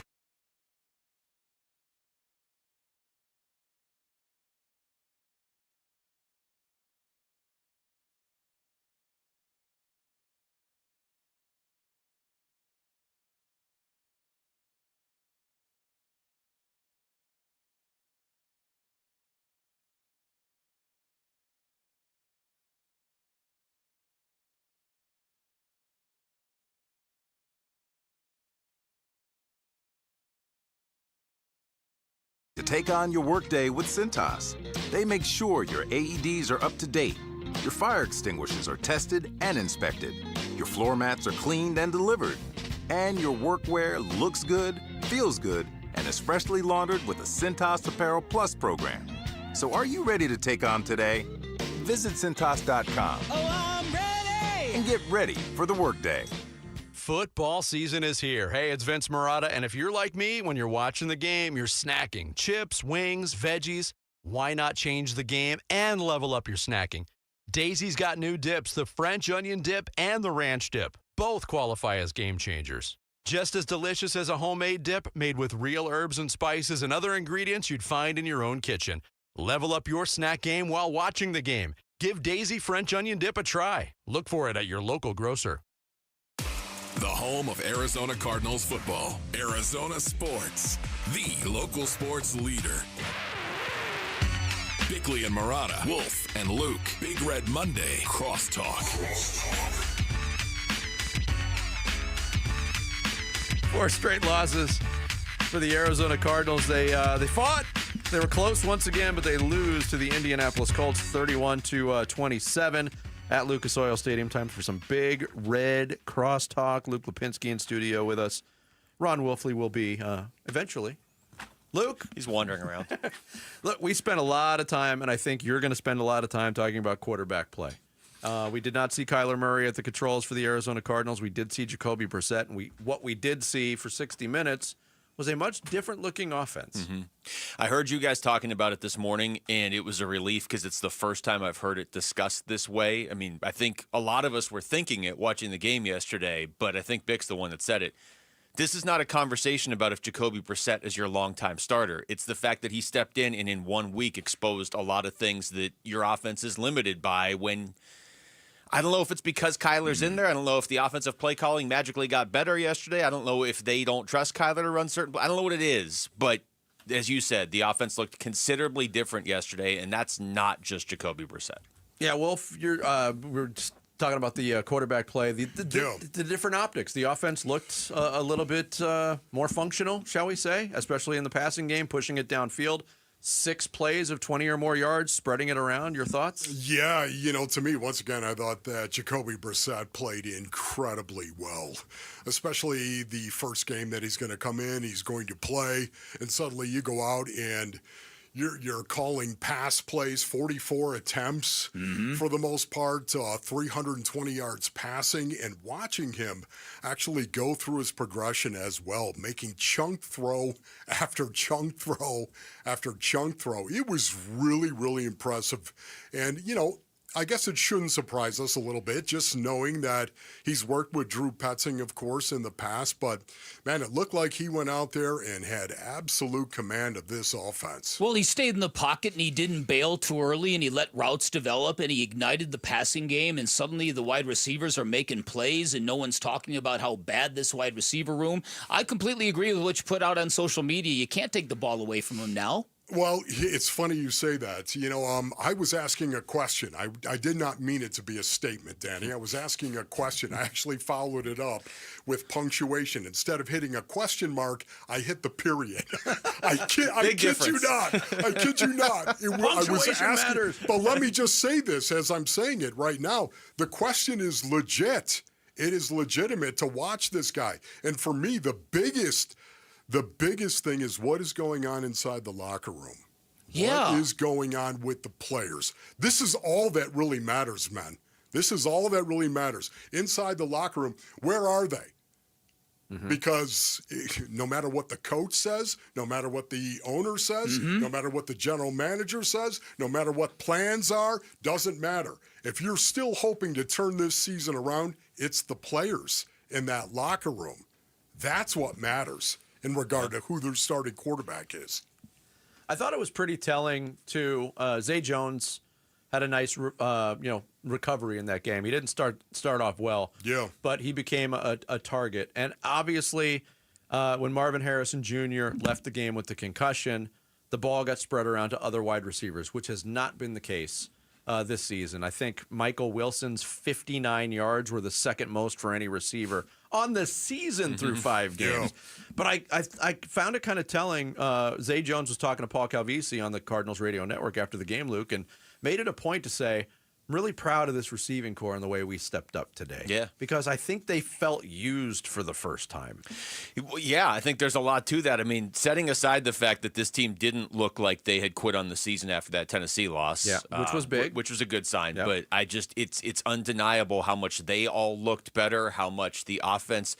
It didn't look as limited. When they would run a play, it didn't feel like we all knew, okay, it's one of these 3 plays. It's like if you used to play Tecmo Bowl and there was like 8 plays, and now they've upgraded to Madden and there's like 200 plays. Like and I would love to know what the reasoning is behind that, because I think that's the key, not only to this season, like Wolf's saying, but also, if Jacobe Brassette can do that, is there a quarterback in the draft that can do that? Is there a quarterback that might be available? That's the bigger issue now. Yes, this absolutely. is a referendum on getting a quarterback who is comfortable in the pocket, not skittish, who doesn't bail, who doesn't take sacks, who stands and delivers. These are elements of playing the position at the professional level that Kyler is not good at. He's great off schedule. He's great at the highlight reel stuff. But I think yesterday was a revelation in a lot of stuff that needs to be reconciled here. All right, let's move past that. Defensively, what's keeping this team from stopping and closing the door on teams? It really is. It's not just defensively, Danny. It's the fourth quarter. It is literally the fourth quarter. I know a lot of people are talking about the fourth quarter and, some of these analytics that are out there, stuff I really don't care about. To me, it's more like points scored and points allowed in the fourth quarter. That's what I care about. The Arizona Cardinals are number 29 in points scored in the fourth quarter. Number 29. They're scoring 4.3 points in the fourth quarter. They're number 29 in points allowed in the fourth quarter, allowing 10.3 points per fourth quarter. That, to me, is why they're in the situation that they are right now. Guys, they've lost 4 games by a grand total of 9 points. 9 points. That's crazy. It's like a football 4 team games. with a bad bullpen. It's that's what it is. We know how that turns out. We do. It's finish. We've heard this over and over and over again, and they had the opportunity to do it. This time with Jacobe Brassette, this time with their offense to finish. Their defense has failed them from time to time, but for the most part, the defense has been the one to finish. And their 2 wins, the defense finished those games. You've got to get this team to play better in the fourth quarter and finish offensively, defensively, and in transition. Otherwise, this is just going to continue. Yeah, in terms of the pass rush, we were talking to AQ Shipley about this earlier, and AQ said, hey, you got one reliable pass rusher who can really bring pressure in a 4-man rush, and that's Josh Sweat right now. So I'll just ask you guys flat out, do you think the Cardinals are being creative enough in their blitz packages? Because their blitz rate is very, very low, among the lowest in the NFL. That's the thing that confuses me the most about this team, because I'm really high on this defense, and I'm really high on Nick Rallis, and this answer doesn't change that. But there have been a couple games this year, the Carolina game especially, where it's just like, okay, they just keep rushing 4, but I'm not sure they have the guys to just rush 4 yet, and I'm surprised they haven't totally changed that. I would agree with that. Oh, well. I hear the music. And I think it's, I think you have headphones this week. I got 4 hours in front of me. Yeah. Pace yourself, Wolf. Yeah, and you just had to do a half hour before your 4 hours, Wolf. It's a Monday. Yes, right. It happens. You got Wolf and Luke for the next 4 hours. They'll continue to talk Cardinals and their loss to the Indianapolis Colts on this Big Red Monday. Thanks to AQ Shipley for joining us. Thanks to you for hanging out. Back again tomorrow morning at 6 here on Arizona Sports, the local sports leader. Have a great day, everyone.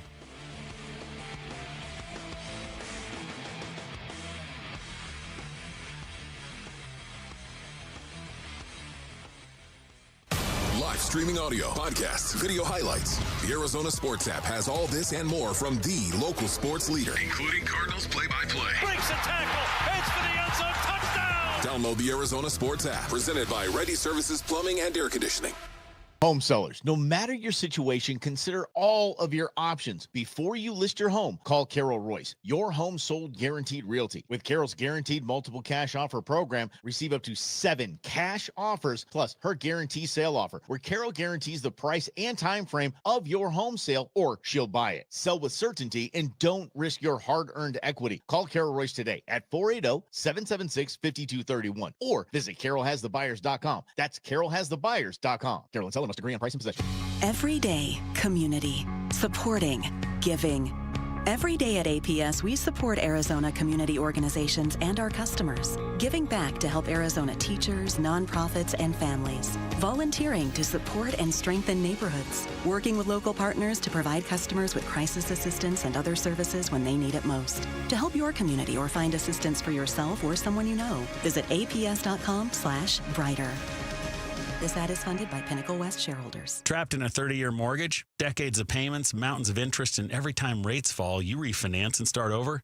That's not a plan. That's a prison. The Life Changer loan lets you do your banking inside your mortgage, using your income to crush interest and pay off your home in just years, not decades. Don't spend one more minute in mortgage prison. It's not magic.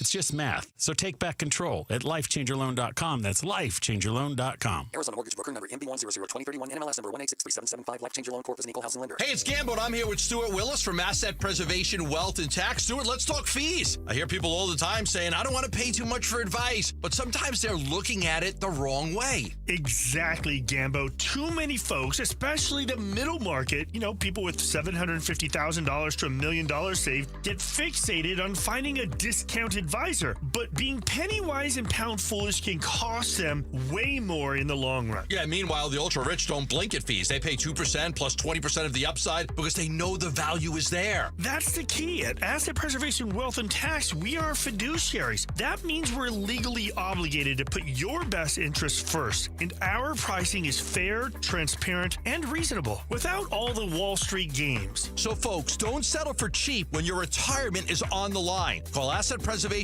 Wealth and Tax at 602-877-PLAN or go to assetpreservationwealth.com. Investment advisory services offered through Foundations Investment Advisors, LLC, and SEC registered investment advisor. Low T, start for free for a limited time. Get prescription testosterone with no startup fees. Only at Red Mountain Weight Loss. You'll think better, sleep better, and it'll improve your sex life. Nothing boosts testosterone like actual testosterone. So don't waste money on herbal supplements that don't work. Get the T levels you had in your 20s with prescription testosterone. It's a game changer. And for a limited time, get started for free only at Red Mountain Weight Loss. Go to redmountainweightloss.com or dial pound 250 on your phone, keyword Red Mountain. From the shadows of your bathroom comes a villain with 2 pinchers, 1 stinger, and 0 respect for your home. Scorpions can make your home feel like a scary movie. At Blue Sky Pest Control, we rewrite the script. We keep scorpions out of your home so your story stays drama-free. Call 602-BLUE-SKY today. Hello, Blue Sky. Goodbye, scorpions. Hi, everybody. It's Dave Burns here with V's founder, Jimmy V. Jimmy, I know you can get a great haircut at V's, but it's also an escape a little bit, isn't it? From the world, from the heat outside. I mean, whatever it is that you're trying to find a little bit of comfort from, you can walk into a V's barbershop, and you'll get that experience when you walk in. What's fascinating to me, Dave, is most guys that walk into the shop, they have a smile on their face. And that's just a wonderful sign for me to watch. They're about to enjoy the experience. They're expecting to enjoy the experience. It's just a place you can go for a half-hour vacation. If we do our job right, time flies by and you walk out and you feel great and you're standing straighter and you're kind of a little bit looking forward to the next time. Just a little bit. Probably have about 3 weeks to go, but you're thinking about it a bit. Do you think the smiles are bigger walking in or walking out? they're bigger walking out. So book your 30-minute vacation and your next great haircut by visiting vbarbershop.com. That's vbarbershop.com for V's. KMVP FM Phoenix, live from the Casino Arizona and Talking Stick Resort Studio. Arizona Sports, the local sports leader. I'm Sammy Sabolko with what's trending now, presented by Parker & Sons Heating, Cooling, Plumbing, and Electrical. The Arizona Cardinals, after starting the season 2-0, have now lost 4 straight games after yesterday's 31-27 loss to the Colts. Without Kyler Murray, Jacobe Brassette and the Cards were driving late and had chances to win it, but fell short and moved to 2-4 on the season. And here was head coach Jonathan Ganon after the game. 4 in a row is tough. But we'll be resilient. I'm confident in those guys. They have a good week. We got another good football team coming in here before a bye. We just keep sawing away. We'll just keep sawing away. ASU was also without their quarterback this weekend. Jeff Sims started in place of an injured Sam Levitt, but it didn't matter much. Utah handled ASU 42-10, and the Sun Devils return home 4-2. And Arizona, the Wildcats lost a tough one in Tucson to BYU in double overtime, 33-27. And this report is brought to you by the Window Depot. Upgrading your windows and doors, the Window Depot has the lowest prices and the biggest inventory, all available at 4 Valley locations. Visit thewindowdepot.com today.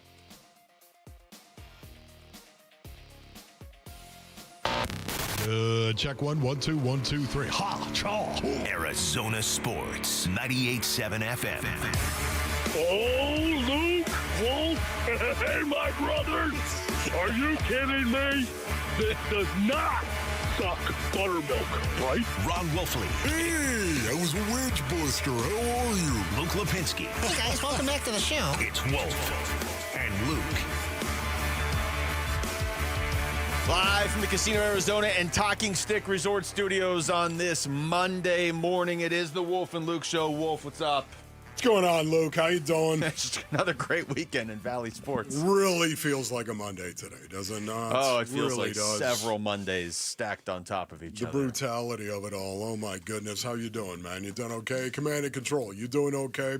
You ready to broadcast? You have a nice weekend? No, not really. Okay, great. Yeah, that's what I thought. Should we turn this into like a cooking show or something? Like what, hiking? I don't know. What else can we talk about that isn't sports? Well, let's see. Chris Cartman's going to join us later to talk ASU. Okay. We're going to do a listeners-only meeting to get your thoughts on the Cardinals specifically. If you saw anything you liked yesterday. Are you trying to cheer me up? Is that what you're saying? I don't know. Daryl Moose Johnston's going to join us. That'll cheer you up. All right, that will. Paul Calvisi will join us next hour as well.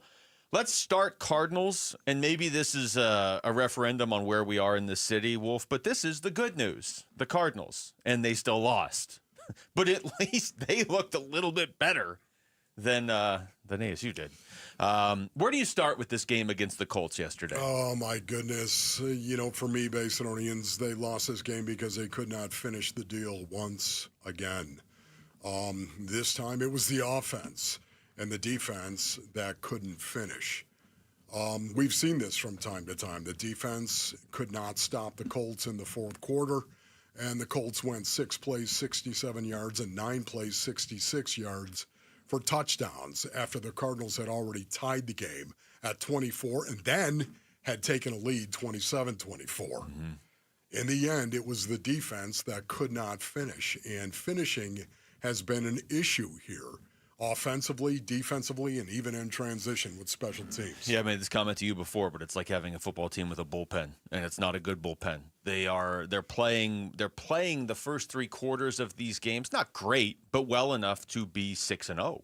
I mean, that's just reality. But in the fourth quarters, they nearly could be 0-6 because of the fourth quarters. They nearly lost to New Orleans, nearly lost to Carolina, or at least nearly tied New Orleans and nearly lost to Carolina. I don't know. I walk away from this game, and I hear everything you're saying about the fourth quarter, and I do think it needs to be highlighted because it's been an issue all season. But this game in a vacuum, I could walk away and say, you know what, they couldn't stop Jonathan Taylor, and nobody can stop Jonathan Taylor. Yeah. But the problem is you lost to Tennessee last week. You gave away a game to a team that, after watching them yesterday against the Raiders, clearly is the worst team in the league. And because of that, you can't even have we played really well against the Colts, bounced back with our backup quarterback, we're down our top 2 running backs, Marv got hurt, and we could have beaten one of the best teams in football on the road. It doesn't matter, because at the end of the day, you're 2-4 because you gave away a game last week. Yeah. So this is like a game that you never want to lose, but you could at least understand it. But you've lost 4 in a row in your 2 games below 500. Yes. I just can't get over this. I really can't, though. The finishing part of it. There's a lot of different reasons why, yet the finishing, it was on display once again, even with the offense. The defense, of course, had a hard time in that fourth quarter, but the offense could not finish when given the opportunity. The offense played extremely well, did they not? Yes. They scored points on how many points? Well, 27 points, as a matter of fact, on the number 3 scoring defense in the league. But they could not score a touchdown to win the game, even though they did a great job putting themselves in position to go out and possibly win the game with 53 seconds on the clock, however it was. And Trey McBride's jersey is like half ripped off in somebody's hands right now, and they didn't call holding, but it's a part of the story, but it's not the story. The Cardinals needed to finish again, and they could not get it done. And as I said, number 29 in points allowed in the NFL in the fourth quarter, and number 29 in scoring points in the fourth quarter. Well, here we are now. You have a game like that where you put up 27 on the Colts, a team that doesn't really give up points. Like you said, one of the best scoring defenses in the NFL. They don't allow 27 points, and the Cardinals were that close to going ahead late, and it was really late, so you feel like maybe they would have been able to close this out on defense. I don't know. I mean, the defense isn't getting it done in the fourth quarter now either. Marvin Harrison Jr. gets hurt in this game, doesn't play in the second half. So that's something we have to monitor, obviously, all week, because he did, I thought, look good in the first half. Yeah. We got to talk about Jacobe Brassette and just how different the offense looked, operating without James Conner, obviously, without Trey Benson, who's, I guess we need to treat Trey Benson like he's still kind of an unknown. But operating without James Conner, operating without Trey Benson, operating without Marvin Harrison Jr. for a good chunk of this game, and operating without Kyler Murray, Jacobe Brassette throws for 320 yards. That's the most passing yards the Cardinals have in a game this season. They had the most yards they've had in a game this season. They tied their season high in points. And like you said, they were doing it on the road against a good defense. Doing it against a very, very good defense. And, that's the one thing about the Arizona Cardinals, as we know. They have been super competitive. They've been super competitive this year. Now, even the victories, you could sit there and say, wow, that was dicey. The way those victories ended, the 2 victories they had, they could have lost those games. Yeah. We all know that.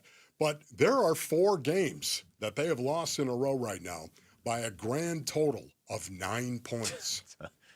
I mean, really, stop and think about that. They have lost these 4 games in a row by a grand total of 9 points. It is stunning. And I wonder immediately what's going on inside that locker room. They are the only team with a record that's 2-4 or worse with a positive point differential, the Cardinals now. Oh, my goodness. And it's not like they won their 2 games by a ton of points either. No. But it just it points out, kind of highlights what you were just saying there. Every one of these games is close. They seem to play down to or up to their competition. Now, the factors have changed a lot over the first 6 weeks of this season, so I don't want to make a blanket statement like they're just playing down or up to their competition. I thought yesterday was encouraging in the one sense that they didn't look like a team that had just completely shattered after the Tennessee loss. Because if they had gone out there and kind of mailed it in against the Colts, they would have got blown out and run right off the field. I don't know if they rallied around Jacobe Brassette. I don't know if they rallied around the way the game ended last week. Had they won yesterday, you'd feel pretty good about things right now at 3-3 and a nice bounce-back effort. There are parts of that game that make you wonder about where this is all going, both good and bad, honestly. And we're going to get into them, certainly, throughout the show. I mean, it's hard to look at that game and not think the offense looked a lot better. Like, a lot better. I mean, listen, Basin audience, 400 yards on the day. That is the mark. When you can hit 400 yards, your offense is really rolling. Mm-hmm. They ran 70 plays as well, their offense. They had drives of 11 plays for a touchdown, 13 plays for a field goal, 10 plays for a touchdown, 6 plays for a touchdown, 9 plays, field goal, 10 plays, turnover on downs. It was that final possession that they had, turnover on downs. Listen to that. How many of those possessions they were just taking the ball? 9, 10, 13, 11, going down the field. 9 of 14 on third down. That is 64%. That like unheard of on third down, 64%. You had 14 opportunities to convert, and 9 of them you did. That's crazy. It's too significant to ignore. I know some people are saying it's one game. Well, it's not one game, though. It's one game from Jacobe Brassette. Look, I like Jacobe Brassette. I'm not looking at that yesterday and saying, oh, he's the guy. They just found their Baker Mayfield. He's going to have an amazing MVP-like season now next year. I'm not saying that. But when people look and they say it's one game, it's one game of Jacobe Brassette. But it's 6 games this season, and the first 5, the offense looked extremely limited. So were they limiting themselves? Or are they limited? Like, I don't know. But yesterday they didn't look limited at all. So, and they were down a lot of players yesterday on offense, too. We'll get into that, obviously, throughout the show. This marks the 10th anniversary of Character Counts. Parker & Sons has awarded over $100,000 in scholarships to outstanding Valley students who show great character. Your child, a student you know, could be next. Just text character to 620-620 and nominate them for a $10,000 scholarship. That's character to 620-620. Character counts. When we come back, we'll take you through the key plays in the Cardinals' loss to the Colts with the Monday Audible. It's Wolf and Luke on Arizona Sports, the local sports leader. NFL record for most punt return touchdowns in a season. Played 10 of his 13 NFL seasons for the Cardinals and officially retired a Cardinal this summer. He's Patrick Peterson, P2. Patrick Peterson out of LSU to the house. And he joins Wolf and Luke every Tuesday morning at 11:15 to talk football on Arizona Sports 98.7, the Arizona Sports app, and the Arizona Sports YouTube channel. All right, Bazonians. Ron Wolfley here from my brothers over at Trajan Wealth. Go to TrajanWealth.com for more information. When you imagine your retirement, what do you see, brothers? I bet all of us, we have a different goal, do we not? Of course.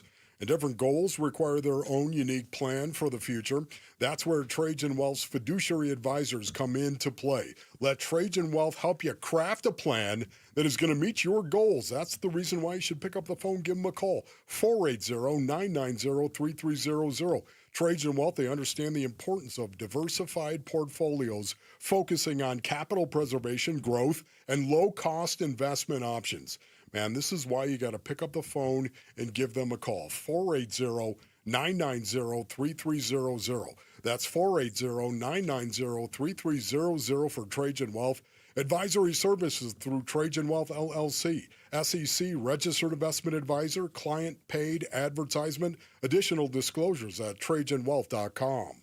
As the old saying goes, size matters. At Morgan & Morgan, we have over 1,000 lawyers and nearly 6,000 people on staff. But at the core, this is and always has been a family business. Our family watching out for your family. Call us or email us 24 hours a day, 7 days a week, even on a Saturday or a Sunday. And if you ever have a problem, call our mom. Morgan & Morgan. For the people and your family. Injured? Dial Pound Law or visit forthepeople.com for an office near you. Cardinals fans, football is back, and Kilt Lifter from Four Peaks has your game days covered. Whether you're posted up at home or cheering with your crew at Four Peaks 8th Street Pub in Tempe, Kilt Lifter is the ultimate game day companion.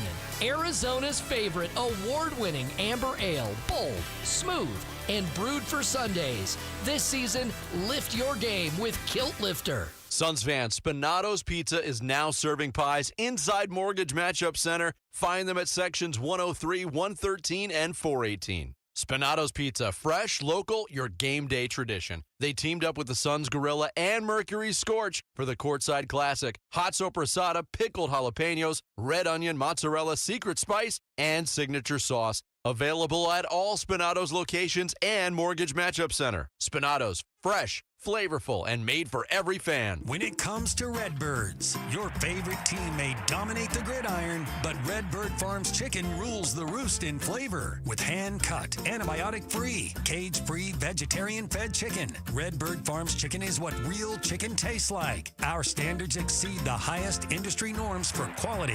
Find Redbird Farms chicken at Albertsons, Safeway, and Bash's. Grill it, fry it, put it in parm. As long as you make it Redbird Farms. Hey, Arizona sports listeners, it's Wayne from AMCO. It's October. Say goodbye to the heat and hello cooler weather. That means it's National Car Care Month, and there's no better time to make sure your car's ready for the fall. The fall is so busy, we no sooner shut our cars off and then, oops, we're gone again. So I know we all want to take care of our cars, but we never seem to find the time until it breaks. There's a couple of quick and easy things we need to do to keep our cars ready. Checking the brakes, battery, and tires is a start. And let's not forget about the fluids. A simple oil change and topping off your coolant can save you major headaches later on. If you're hearing strange noises, see dash lights, or just need a tune-up, now's the time to act. Please don't wait until your car leaves you stranded to come see us. We know that getting car repairs can be confusing, but where to go when you need them isn't. That's us at AMCO. Remember, transmission repair is our specialty, but we do all repairs too, and we take the hassle out of getting your car repaired. So Google AMCO for your nearest location. That's AMCO, AA, MCO, transmissions, and a whole lot more. Big Red Monday. This is Cardinals cornerback Max Melton, and you're listening to Arizona Sports, the local sports leader. Big Red Monday. With Wolf and Luke. All right, thanks to everybody listening today on a Big Red Monday, especially our listeners and viewers in Litchfield Park, Wolf. Did you know Litchfield Park was the original name for Lincoln Park?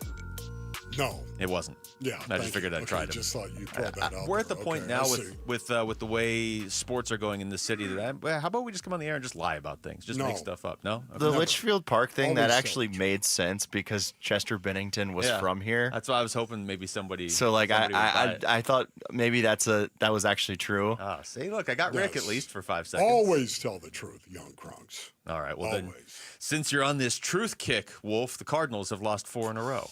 Yeah, See? how do you feel about that? I'd rather just make stuff up and say they've won 4 in a row. Let's go through the Monday audible from yesterday's game and run through all the big moments, and then we can react to that. Arizona Sports. Blue 80! Blue 80! Blue 80! 180! 180! Green 87! Monday Audible with Wolf and Luke. Brought to you by Precision Air and Plumbing. Precision Air and Plumbing, the state's #1 ranked AC company for over a decade.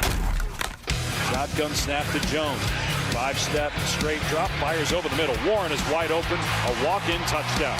Awful start on the road for the defense as Jones and the Colts go right down the field.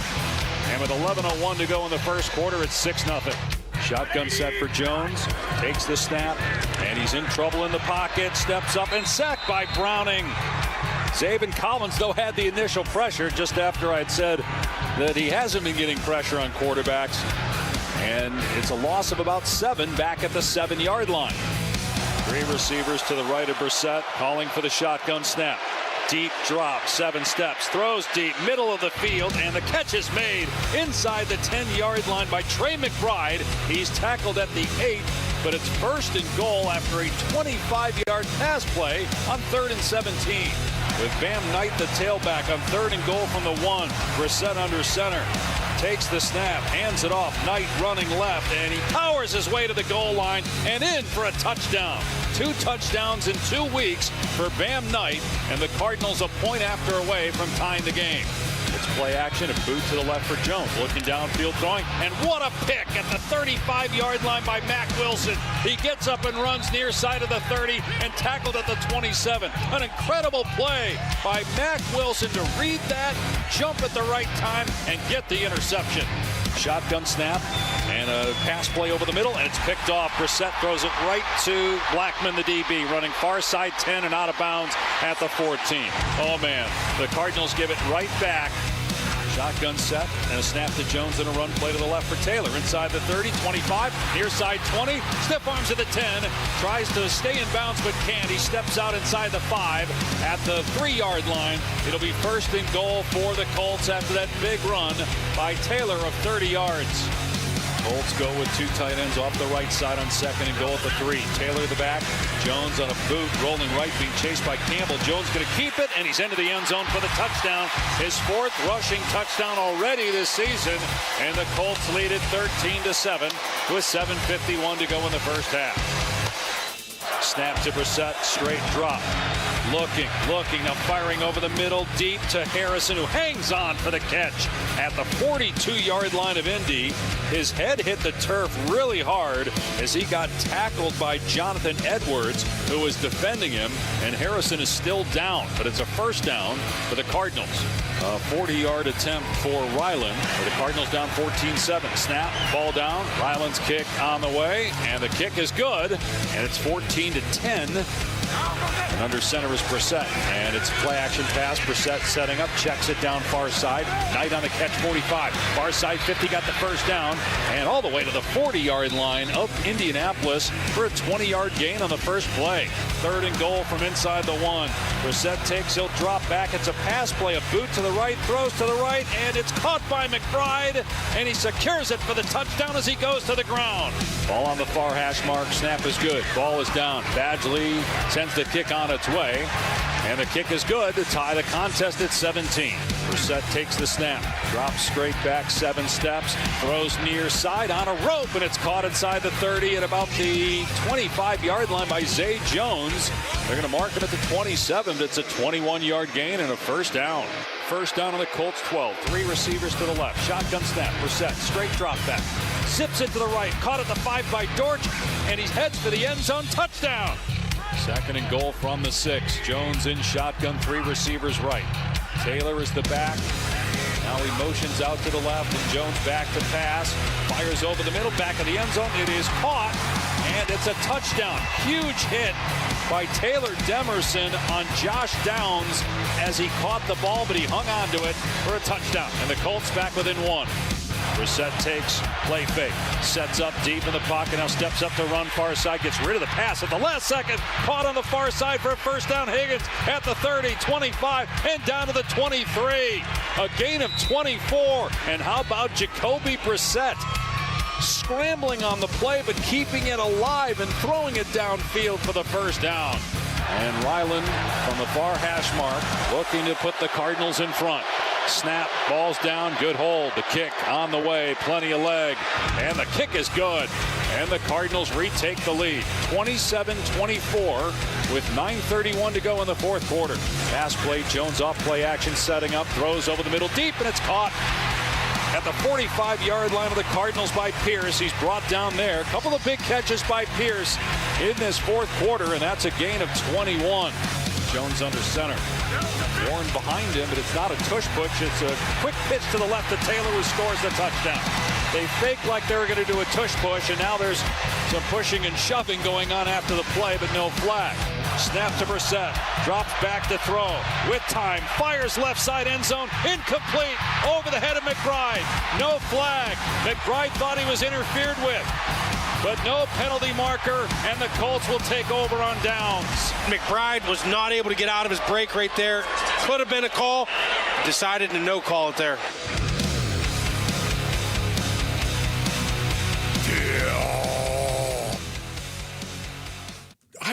Honestly, that drove me nuts. I'm sorry. The guy had his hands around his waist. I mean, it's holding. At least holding. Yeah. At least that. Maybe you don't want to call it DPI, whatever it is. That was a penalty, man. Football's not a sport where you can just pick and choose when you're going to call a penalty. You can't do it that way. And I understand if you're Jonathan Ganon or if you're the players on the team, you have to take the stance of, you know what, we shouldn't have put ourselves in a position where one bad call could cost us. I get it. But this team is fighting an uphill battle right now. Some of it self-inflicted last week. They shouldn't have to then fight additional barriers like that. That was a penalty. Well, let me just say, this is the National Football League. This is the National Football. This is the way every game, for the most part, is. Yeah. It's coming down to these contested battles where it's a one-possession game. It's critical. I know that. Yeah, you don't want to sit there and say, well, we got hosed because of the flag. Yet at the same time, if it's a penalty in the first quarter, call it a penalty in the fourth And quarter. it was definitely a penalty in the fourth quarter. They even said on the TV broadcast, they're like, oh, if you're in Mesa, you're really upset right now. But if you're in Indianapolis, you think you're just laughing. Like, yeah, because you got away with one. And I'm sure the Cardinals got away with stuff during the game too, but that's blatant at the end of the game. That's the way that it happens. And, oh, by the way, it was Trey McBride. That's why I thought there was going to be a penalty. Yeah. Because it was Trey McBride. Because he doesn't This guy's one of the best tight ends in the football universe. And a lot of times that happens. If there's any doubt to a guy that is actually calling the game, the Zebra's going to go ahead and throw the flag because of that. I can't tell you how many great players get calls. Yeah, that's a good point because I walked away from that thinking, okay, so they didn't get the call because they're the Cardinals. Like that's what happened, right? But to your point, it's Trey McBride, who is a bigger name at the tight end position right now other than, Travis Kelce just because of what he's done, but Kittle's not playing. Brock Bowers isn't playing. It's Trey McBride. That's how does he not get that call? And don't tell me, well, nobody was watching that play. Well, that's where the ball was going to decide the game. Why was nobody watching that part of the play? It's really intriguing, too. Go back and look at that play, Base. I don't need to break it down because you had Michael Wilson, who was also lined up with Zay Jones, and they were off the ball in the bunch formation with Trey McBride, the tip of the spear in the bunch formation. He ran the out, of course. The two receivers ran slants in, double slants in. Go back and look at it. Michael Wilson was open. Now, listen, Jacobe Brassette was really focused on Trey McBride. Which, by the way, I liked. Rightfully so. I liked it as well.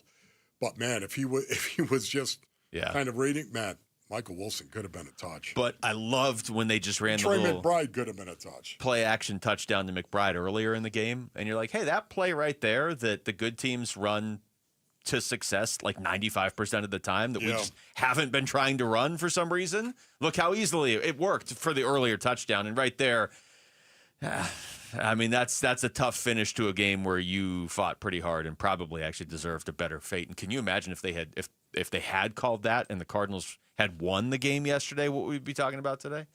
All right, along those lines, when we come back, how close are we getting to an actual quarterback controversy in this city? We'll get into that next. It's Wolf and Luke on Arizona Sports, the local sports leader. Bickley and Marotta mornings. I know a lot of people have given up on the season after Sunday because it was that frustrating. But I think for a lot of people, and I think I'm more in this boat, Sunday's game in Indy has a save our season type of feel to it. Sure does. And I think one of two results. I don't think there's any in between. I think they're either going to go back to the team that they used to be, the team that went into Pittsburgh, the team that went into Philly, and rallied around those moments, or they're going to go, we have got so many issues. Bickley and Marotta, mornings on Arizona Sports, the local sports leader. Luke Lipinski back to tell you about Twin Peaks. You hungry? Twin Peaks has some great lunch combos, 11 to 3 every weekday. So, you could just head right over there in about a half hour. It's perfect. Mix and match with great offerings like their grilled cheese BLT, turkey avocado smash, the House and Caesar salads, garlic mashed potatoes, sweet potato fries, and more. Or you can just go with their entire menu made for MVPs. Wings, burgers, flatbreads, sweet and smoky ribs, green chili chicken soup, plenty of desserts. This is pretty much the perfect time to be at Twin Peaks, too, because football's here all day, every day, Saturday and Sunday, plus Mondays, Thursdays, and even some Fridays mixed in. You got the baseball playoffs going on right now. Hockey and basketball starting up. Got some great fights this month, too. Twin Peaks really is the perfect solution when you and your friends are looking for somewhere to watch all of this. So grab a table, order some food and drinks, and live it up with their wall-to-wall TVs. You won't miss 1 second of the action. Whatever you need, Twin Peaks has you covered with the great scenery they're known for at 5 convenient Valley locations now. So never settle. Stop by and experience the Lodge mentality at Twin Peaks. I'm Scott Hansen, host of NFL Red Zone. Lowe's knows Sundays hit different when you earn them. We've got you covered with outdoor power equipment from Cobalt and everything you need to weatherproof your deck with Trex decking. Plus, with lawn care from Scott's and, of course, Pit Boss grills and accessories, you can get a home field advantage all season long. So get to Lowe's, get it done, and earn your Sunday. Lowe's, official partner of the NFL. Confidence is knowing you're ready to handle whatever comes your way. That's what it feels like to take on your workday with Cintas. They make sure your AEDs are up to date, your fire extinguishers are tested and inspected, your floor mats are cleaned and delivered, and your workwear looks good, feels good, and is freshly laundered with the Cintas Apparel Plus program. So are you ready to take on today?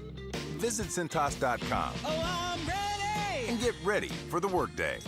Hey everybody, Dan Bickley here with a real-life story from Life Changer Loan. So one of our listeners is in the pool business. His wife stays at home with their kids. They're far from wealthy, but they're responsible with money. They owed over $500,000 on their home at 6.5%. They changed to a Life Changer Loan. They're paying off their home in 8 years, saving over $490,000 in interest. Find out what Life Changer Loan can do for you at 480-504-0844, online at lifechangerloan.com. Do you cringe when you have to smile for photos? Are you lacking confidence because of broken, discolored, or missing teeth? Struggle to chew food properly or just function normally? Have you even forgotten how to smile? Well, ProSmile can change all of that with dental implants. At ProSmile, from start to finish, everything is done on-site with your implants by Arizona's top oral surgeons, cosmetic dentists, and an on-site lab to provide immediate teeth with the highest quality. The all-on-4 implants can give you back the confidence to laugh and smile and look good doing it. ProSmile Dental is the only practice. We have oral surgeons and cosmetic dentists available on-site every day. ProSmile is family-owned, not a national chain. They have locations in Phoenix and Scottsdale, and they offer multiple financing options, including interest-free financing or financing up to 10 years. So whether it's the all-on-4 implants, an issue with wisdom teeth, or even a smile makeover with on-site custom-designed cosmetic veneers, text PRO to 620-620 or go to ProSmileAZ.com to book your free consultation. And let's get you into a smile you'll love. Hey Arizona, Tom Chambers here. I've learned that great teams are built by hard work, ethics, and perseverance. That's exactly what you get with Right Way Roofing. Right Way Roofing is a third-generation roofing company that has built trust in our community through their commitment to excellence. They use the toughest, most durable materials to handle Arizona's extreme weather. Take it from me, Tom Chambers. When it comes to your roof, choose the team that delivers excellence, because there's only one way, the right way. We're Right Way Roofing and we do it right. We'll always keep you watertight.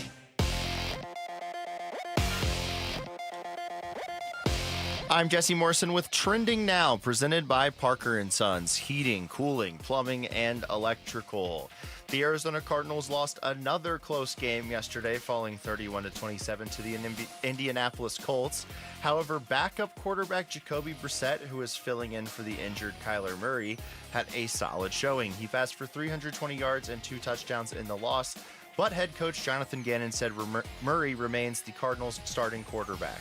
ASU football was blown out by Utah on Saturday. The Sun Devils allowed 276 rushing yards in the 42-10 loss. They have a tough task this weekend against number 7 Texas Tech. And the Phoenix Suns lost 111-109 to the Brooklyn Nets yesterday in China. The Suns wrap up the preseason tomorrow at home against the Los Angeles Lakers. This report is brought to you by Desert Institute for Spine Care. If you're having neck or tingling pain issues, go with the best, and that's DISC. Voted America's leading doctors in 2025. Text SPINE to 620-620. That's SPINE to 620-620 for DISC. Big Red Monday. This is Cardinals wide receiver Michael Wilson, and you're listening to Arizona Sports 98.7 and the Arizona Sports app. Big Red Monday. With Wolf and Luke. All right, let's have the conversation that I know a lot of people were having on social media and off social media yesterday, Wolf. So I think a lot of people felt this way. I know on this show we talked about coming into this season, this might be a make or break year for Kyler Murray with the Arizona Cardinals. Now, a lot of it, is how do you get there? Yes. But if you miss the playoffs, all of a sudden you step back and you say, okay, that was 7 years. I can buy into it's only 2.5 years with Drew Petzing in this offense. That's fine. Yes. But 2.5 years now is enough. 1 year maybe isn't, but 2.5 years, you got to make the playoffs. They're 2-4 right now. You and I talked about this last week. It's not like they're losing these games because of Kyler, but they're not winning them because of Kyler either now. And then yesterday, Jacobe Brassette went out there, and the entire offense looked just completely revitalized and just more dangerous, willing to attack in a lot of different ways, more creative. What do you make of that? Yeah, once again, I just think it was a willingness from Jacobe Brassette to throw the ball down the field. I don't know specifically if, in fact, you've got Drew Petzing over on the sideline not calling shots down the field. I have a hard time believing that is the way that you're going to do it. I think you're going to have options as to how many times you're going to take shots down the field. But I think with Jacobe Brassette, it was very interesting. What was so enlightening was the fact that you had a guy who was making chunk throws based on he could have gone short, he could have gone intermediate, could have gone long. This was a guy who was reading coverage and going through his progression. It was very interesting to see to me once again, but this is going to be a quarterback controversy everywhere else except the locker room. It's can I just tell you that right now? The coach's office and the locker room. This is going to be a quarterback controversy that is going to be out there. Fans are going to be all over this. Analysts are going to be all over. This is absolutely huge. And that's what I was meaning to tweet out yesterday. That's what I did tweet out, as a matter of fact, yesterday. Except I put a period as opposed to the question mark when I said no. And if you look at your phone, it's right there. Anyways, don't get me started. The first time I read it, I was like, man, Wolf really drove this point home. Wait a minute. Don't get me started on that. But, again, to me, this is what's going on. Do you know who makes this decision? Not the media, not the fans, not analysts that are out there. The guys inside that locker room, I think, are the ones who are going to make the decision. Like, if you were JG, if you were a coach, isn't that what you would care about? Isn't that what you would want? You would want to talk to these guys that are his teammates inside the locker room. The leadership council that is inside the locker room. That's who you are going to talk to in regard to a quarterback and making a quarterback change. What did he say? What did JG say after the Tennessee loss? He said he told everybody in that room the clock is ticking. That's what he said. Yeah. Here's his cut from after the game yesterday. He was asked about the starting quarterback position. He's the starting quarterback. Okay, so he's talking about Kyler Murray there when he says he's the starting quarterback. Maybe you have to say that as the head coach right now. To me, there's it's almost two different versions of this conversation, Wolf. There is okay, who's your starting quarterback now going forward? Because as JG said, the clock is ticking. And that starts to tick on him, too. If guys in that room believe, hey, this guy gives us a better chance to win, and you're going with this guy because why? That, I understand, is the more pressing question. To me, the revelation from that game yesterday was more, if you have been doubting that Kyler is the guy big picture beyond this season, it's really hard to look past yesterday's game, combined with the first 5 games, combined with the argument that Kyler just in some ways seems limited or like he's hit his ceiling. And I'm not trying to put this all on Kyler. I don't know if I don't know if they don't trust him as much as they trust other guys to make plays, or they try to play to his strengths and they believe he's limited, or if he just is limited. But man, it was pretty obvious Jacobe Brassette was standing in there willing to take a hit to make a throw and was going through his progressions. Yeah. This is me. This is just my opinion, Basinonians. But for me, you don't make the decision now. You make it over the bye week. That's what you do. The only ones making the decision are the players in the locker room, too, as I said. They're the only ones. If I'm JG and I'm the coaching staff, that's who I care about. I want to know what his teammates think. I want to know that. You say Kyler Murray is your quarterback, and provided he's healthy, you let him play against the Green Bay Packers and let him go out and see how he performs with the bye week after it. You're going to do that. But make no mistake, once again, if that locker room is behind Kyler Murray, 100%, hey, Mike, you're going to go with that every time. It's going to be the players in the leadership council that I think matter to me. Not some fat 63-year-old guy. Well, 63 you still have tomorrow. another day. Yeah, that's right. Not some fat 63-year-old guy, some analyst, some fan that is out there. No, it's not going to be that. It's going to be the guys inside that locker room.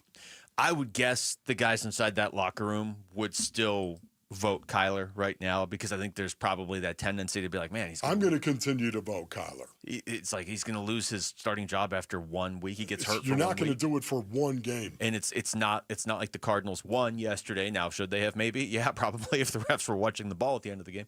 But it to me, or you could have gotten a stop. Well, yeah, that's becoming an issue. To me, it's the other question. It's the bigger question of, is this your guy beyond this season? And if you're seriously asking that question, maybe you do need to run him back out there and see. Maybe yesterday, maybe he was watching. He's like, you know what, I could do that, and maybe it sparks something in Kyler. But at 2-4, you're not out of it, but this is not trending well. You're 2-4, and the schedule's not going to get easier, and you're only getting more beat up. Yeah.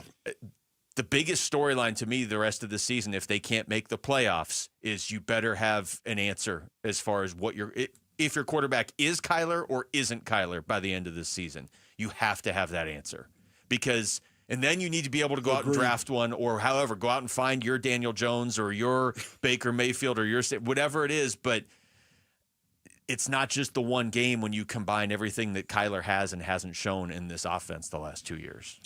Yeah, once again, for me, Kyler Murray is the guy that I'm going to be moving forward with. I know there are a lot of people out there that are screaming right now, and that's fine. You're entitled to your opinion.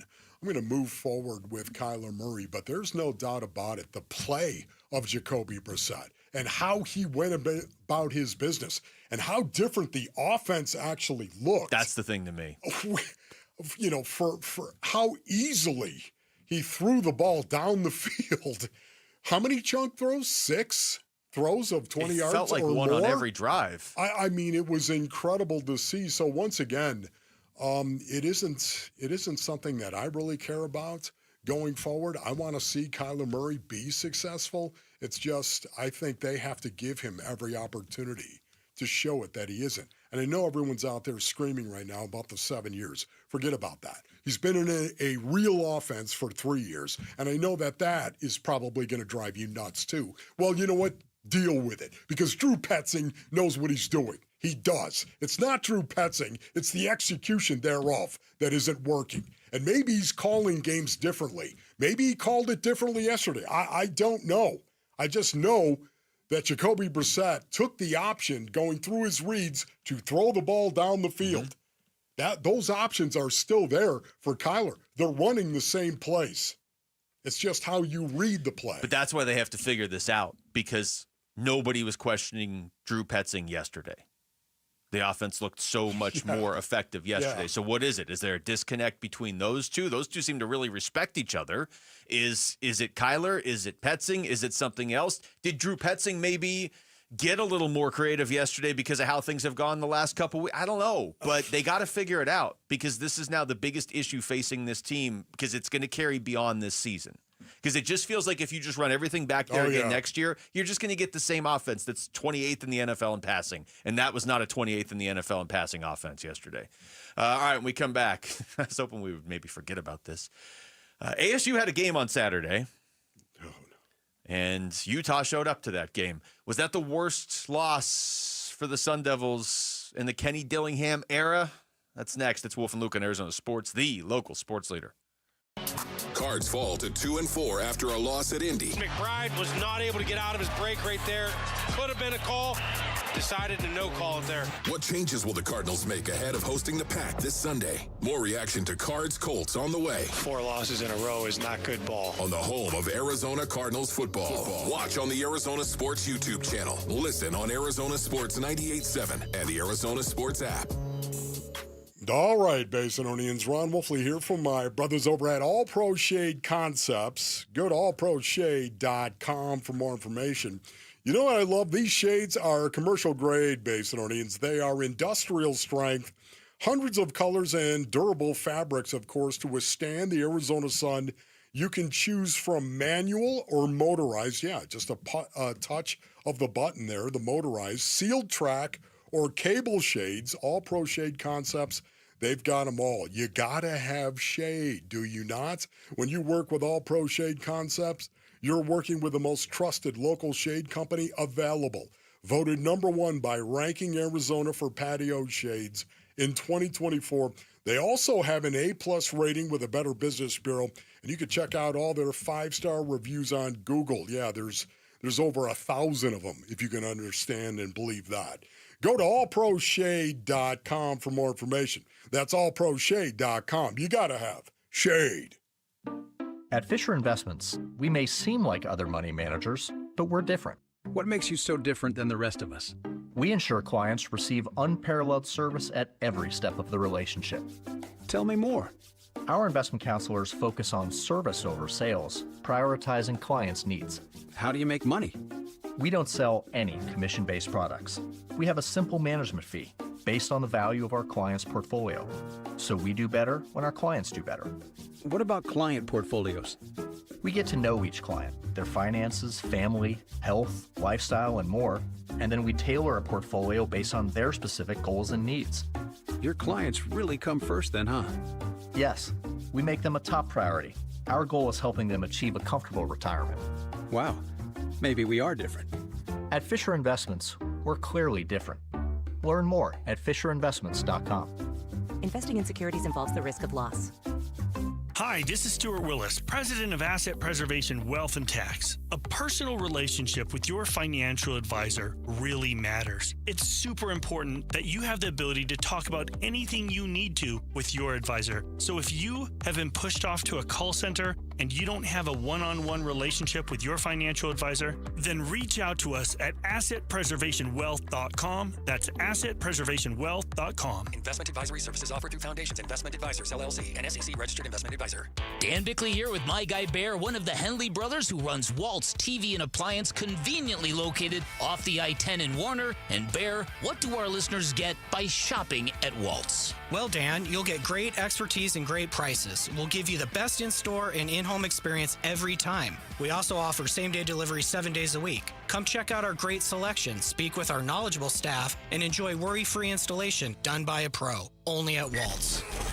Shop local. Shop Waltz. Low T, start for free for a limited time. Get prescription testosterone with no startup fees. Only at Red Mountain Weight Loss. You'll think better, sleep better, and it'll improve your sex life. Nothing boosts testosterone like actual testosterone. So don't waste money on herbal supplements that don't work. Get the T levels you had in your 20s with prescription testosterone. It's a game changer. And for a limited time, get started for free only at Red Mountain Weight Loss. Go to redmountainweightloss.com or dial pound 250 on your phone, keyword Red Mountain.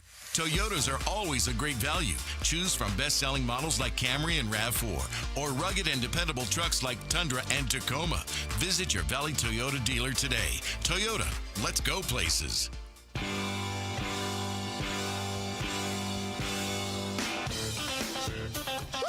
Here are the top 3 headlines on ArizonaSports.com. I'm Kevin Zimmerman. Jonathan Gannon says Kyler Murray is the Cardinals' starting quarterback when healthy. The Cardinals' near upset of the Colts brings a new kind of problem to Arizona, writes Dan Bickley. And Arizona State QB Sam Leavitt is considered week to week ahead of a Texas Tech matchup. Those are the top 3 headlines on ArizonaSports.com. All right, welcome back to the show. Wolf and Luke on a Monday morning, and ASU had a game on Saturday nights. I think everybody was excited about that game. Then the news came out Thursday evening that Sam Leavitt was doubtful. Then as we were doing the show on Friday, the news was official that he wasn't going to play. So I think the excitement level probably dropped a little bit. There was still a thought, though, that, okay, you can maybe go up there and win this game. It's tough. It's tough to win at Rice Eccles even if you have Sam Leavitt. I made the comment on Friday, Wolf, ASU's defense is going to have to play out of their mind. And they can play out of their mind. They have. Yeah. But they didn't on Saturday. Yes. That was awful. Oh, my goodness. Where do you begin? You begin at the line of scrimmage. You begin what we were talking about all week and what was going to decide the game. You begin there.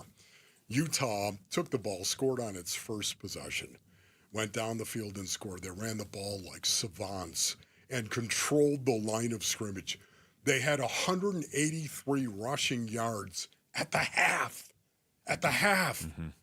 They had run the ball 24 times for 183 yards. And then by the end of the game, 40 carries for 279 rushing yards. That's all you need to know about this game. It was won and lost right there. We asked the question going to break if it was the worst loss of the Kenny Dillingham era. That just depends how you want to measure it. I mean, there were games, this is Kenny's third year. There were games in his first year where he didn't have a full team his first year. I mean, they lost to Utah that first year, 55-3 up in Utah. They lost to Oregon 49-13. They lost to U of A 59-23. But that wasn't they didn't have a full team. I mean, they were coming out of the dark ages where everything was just a complete mess and they didn't even know where they were going. Like, I almost write that year off. Last year, they never lost a game that they were out of. I mean, ASU lost to Cincinnati, the game they didn't have Levitt last year, but they were in it to the end. They lost to Texas Tech, but that was by 8 points, and they lost to Texas in the Peach Bowl. Those are the only 3 losses, and they should have beat Texas. This year, they lost to Mississippi State. They had the lead late. This is the first time since Kenny Dillingham has really had his players and his team in place and like an actual quarterback. I mean, the first year they were playing tight end at quarterback sometimes. Yeah. Where they have just been run right off the field. Yes, and you got to remember that coming into this game, Luke, ASU was allowing just under 80 yards rushing per game. Yeah. Coming into this game, it's not like ASU, we look at them and think, oh my goodness, they have no chance whatsoever. This was going to be contested. The line of scrimmage was going to be contested. There's no doubt about that, yet at the same time, ASU was capable of doing this. Why? Because we know they've faced some pretty good rush teams so far. And they've allowed under 80 yards rushing per game. You thought the line of scrimmage was going to be contested. It was not. Not at all. They got rolled up defensively. And I think the guys in that front seven would look at you and tell you that. They got whipped at the point of attack. Here's Kenny Dillingham after the game. Yeah, they do a really good job. I mean, they're triple option. They put in big O linemen as their tight end, and they say, we're going to move you the other direction. And they moved us the other direction. Then we have to tackle them. You know, they did a really good job tackling. And then they do a good job schematically. They read our 3 technique on a play that scored a touchdown, right? They haven't shown to do that. It was called midline, and it scored. That's coaching touchdown, right? Good scheme by them. Like, they got us. That's going to happen. They did some really good things. I mean, they beat us as a whole program. They jumped our guard with his head down on field goal, which has showed up a few times this year. So good scheme by them. We got to be better at that as a staff to make sure that doesn't show up again. So, I mean, they just beat us top to bottom. Yeah, they did. And, you know, for me, too, I wonder from the very beginning, it was cold, it was rainy, drizzle. Didn't look like fun. Bloody knuckles, physical, the game. Don't have your starting quarterback. They have their starting quarterback. And, oh, by the way, he's making plays. Bad snap, bad hold, bad kick. And all of a sudden, maybe it can get you down. It does. So one thing, it starts to mount and snowball. And before you know it, man, you're up against it. But ASU has got ballers, and that's the reason why I thought we'd see something different in the second half.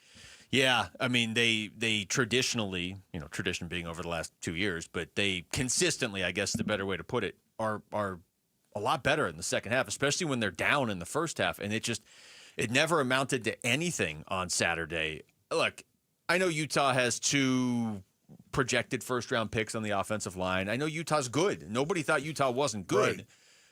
But we'll get into this more later. But if that's the showing against Utah, what happens next week when you're playing Texas Tech, who's poured $28 million in NIL money basically into their offensive and defensive line? Kenny Dillingham was also asked afterwards if not having Sam Levitt affected the team. And honestly, Wolf, I'm not even sure what I want the answer to this question to be, but this is what he said. No, I don't think it was an emotional feeling from that perspective. I think they just fired off the ball. I mean, I wish there was a better way to put it. We got to go back to the fundamentals of defeating blocks and tackling. But, you know, they were running speed sweeps, get to the edge, quarterback +1 run. I mean, anytime you have a quarterback go for 12 yards a carry, 10 rushes for 120 yards, and those aren't scrambles, those are direct runs. I mean, that's the +1 that you get in the triple option game, right? If you look at their running backs, like they ran the ball well, right? But it wasn't nearly as drastic as the quarterback, and the quarterback in the +1, we just couldn't tackle. A couple of things on this. First of all, I just love his honesty. Kenny always, he does. He's so transparent. He tells the truth the vast majority of the time. At least I know him to do that. It's incredible. I love that. And I also love the fact that he mentioned tackling, because the tackling for ASU was as bad as I've seen. No, the only one who was worse was West Virginia University when they were playing Utah. When they were playing Maybe Utah. It's tough to tackle Utah. I'm just saying right now, the tackling was awful. sloppy technique, a lack of conviction, especially, man, after the blocked field goal happened. It just looked like that swept over the sideline of ASU. You know, the Jeff Sims, Sam Levitt conversation, I don't know. I didn't see it as Jeff Sims' fault that they were falling behind as quickly as they did. I think that was on the defense and the tackling like you're talking about. But you kind of had a sense that there was no 17-point comeback without Sam Levitt, and then that deficit just continued to get worse and worse. That's why I was saying I don't know what I want Kenny Dillingham's answer, or not even his answer, but the actual answer to be if not having Levitt affected them, because you would hope that not having your quarterback wouldn't lead to that sort of performance on defense. But at the same time, if it was just, they didn't have Levitt and it kind of messed them up, then at least there's a chance when he comes back, they lock back in. I don't know, Wolf. I mean, Texas Tech's better than Utah. Yeah. And that's who they're playing next. I know. They lost their juice on the line of scrimmage, which furrows my brow when I think of Texas Tech and Cameron Dickey. Yeah, what did he had like 17,000 rushing yards in Texas Tech's game on Saturday. And the week before, their other running back, Jacoby Williams, went off. Texas Tech, we've said this for a few weeks now. I mean, all that NIL money essentially went to their offensive and defensive line. Cameron Dickey had 263 rushing yards on Saturday against Kansas. He averaged 12.5 yards per carry. You got to be kidding me, 12.5. In the week before, Jacoby Williams had 107 yards rushing, but also a couple touchdowns, too, for Texas. They have two. They lost their starting running back before the season for the year, Quentin Joyner, and they have replaced him with two guys that look just as good, if not better, and they beat Utah 34-10 earlier this year. So ASU's going to have to fix a lot from Saturday before this upcoming Saturday. All right, when we come back, what were Daryl Johnston's thoughts on the Cardinals' loss in Indianapolis yesterday? He was calling the game. We'll ask the NFL on Fox analyst. He'll join us next. It's Wolf and Luke on Arizona Sports, the local sports leader. The Arizona Sports YouTube channel.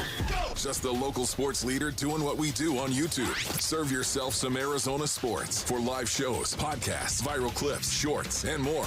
Subscribe to the Arizona Sports YouTube channel. All right, Basinonians, Ron Wolfley here for my brothers over at Moving Team 6. Go to movingteam6.com for more information. The first thing you got to know about Moving Team 6, Tim Lee is the owner-operator of Moving Team 6. This is such a squared-away dude, man. Just man-to-man, I love this guy. He runs the company, of course, with his sons, Garrett and JT. This is a family-run business right here in Phoenix. This is a family that is built on a foundation of faith, ethics, honesty, trust, and service. And what I love about this is Moving Team 6 is built on the same principles of faith, ethics, honesty, trust, and service. And it's a military-like approach as well. They're going to go ahead. They're going to move you in a military kind of way. Professional, efficient, on time, reliable. It's one of the reasons why they proudly support and hire veterans. That's right, Basinonians. I love supporting them because of that. You need to go to movingteam6.com. That's movingteam6.com. Your move is their mission. Homeowners, are you wanting to move but feel stuck? Call Carol Royce of Your Home Sold Guaranteed Realty. Many home sellers face a catch-22, risking owning two homes or none at all. Skip the stress with Carol's Guaranteed Sale Program. No double mortgages, no getting stuck. Carol will guarantee the sale of your home at your agreed-upon price and time frame, or she will buy it so you can move with certainty. Call Carol Royce today, 480-776-5231, or visit carolhasthebuyers.com. Carol and seller must agree on price and possession. Parker & Sons Heating, Cooling, Plumbing, and Electrical is proud to team up once again with Arizona Sports for Character Counts. We're celebrating high school athletes across Arizona who show integrity, commitment, and academic excellence. With over $100,000 in scholarships already awarded, we're excited to keep the momentum going. Nominate a standout student athlete today at CharacterCountsAZ.com. We'd love to share their story, and they could win $10,000 from Parker & Sons. I'm John Morgan of Morgan & Morgan. One question I'm always asked is, how did you become the largest injury firm in the world with over 1,000 attorneys and $25 billion in verdicts and settlements? One way was our financial strength.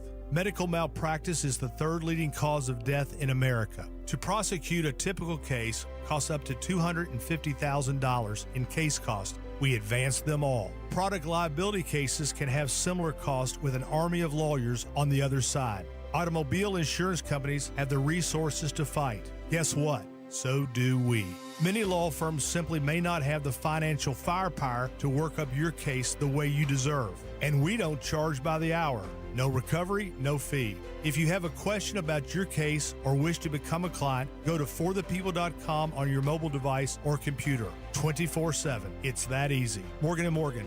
Injured? Dial pound law or visit forthepeople.com for an office near you. Hey, when it's time to ride, Arizona, time to tackle all the AZ has to offer, you know what's made for the desert, a Bronco or Bronco Sport at our Desert Ford dealers. Yep, Paul Calvise here. Take that 2025 Ford Bronco, engineered to dominate. The Bronco off-road racing legacy, it's made on meticulous design, merciless testing, from rock-crawling showdowns to grueling desert courses. It is Ford performance at its best. Even better, right now, get $399 a month for 36 months on a red carpet lease with $2,709 cash due at signing. Plus, Jeep owners get $2,000 cash back when you lease a 2025 Ford Bronco Big Bend SUV. Or check out the Bronco Sport, because right now, get $299 a month for 36 months on a red carpet lease with $2,219 cash due at signing. Plus, Jeep owners get $1,000 cash back when you lease a 2025 Ford Bronco Sport Big Bend SUV. Both exclude taxes, titles, and license fees. Just click buyfordnow.com.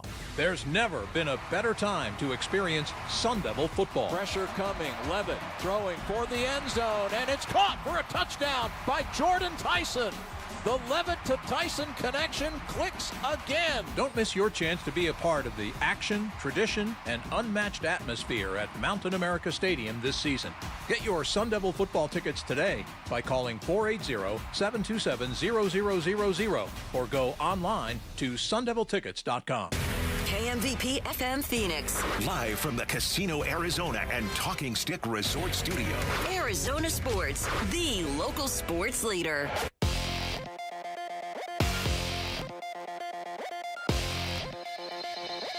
I'm Jesse Morrison with Trending Now, presented by Parker & Sons, heating, cooling, plumbing, and electrical. The Arizona Cardinals lost another close game yesterday, falling 31-27 to the Indianapolis Colts. However, backup quarterback Jacobe Brassette, who is filling in for the injured Kyler Murray, had a solid showing. He passed for 320 yards and 2 touchdowns in the loss, but head coach Jonathan Ganon said Murray remains the Cardinals' starting quarterback. ASU football was blown out by Utah on Saturday. The Sun Devils allowed 276 rushing yards in the 42-10 loss. They have a tough task this weekend against number 7 Texas Tech. And the Phoenix Suns lost 111-109 to the Brooklyn Nets yesterday in China. The Suns wrap up the preseason tomorrow at home against the Los Angeles Lakers. This report is brought to you by Schwartz Laser Eye Center. Schwartz Laser Eye Center is the official team eye doc for the Suns and D-backs. Visit teamidoc.com and schedule your free eye evaluation today. Big Red Monday. Hi, this is Paris Johnson, and you're listening to Arizona Sports, the local sports leader. Big Red Monday with Wolf and Luke.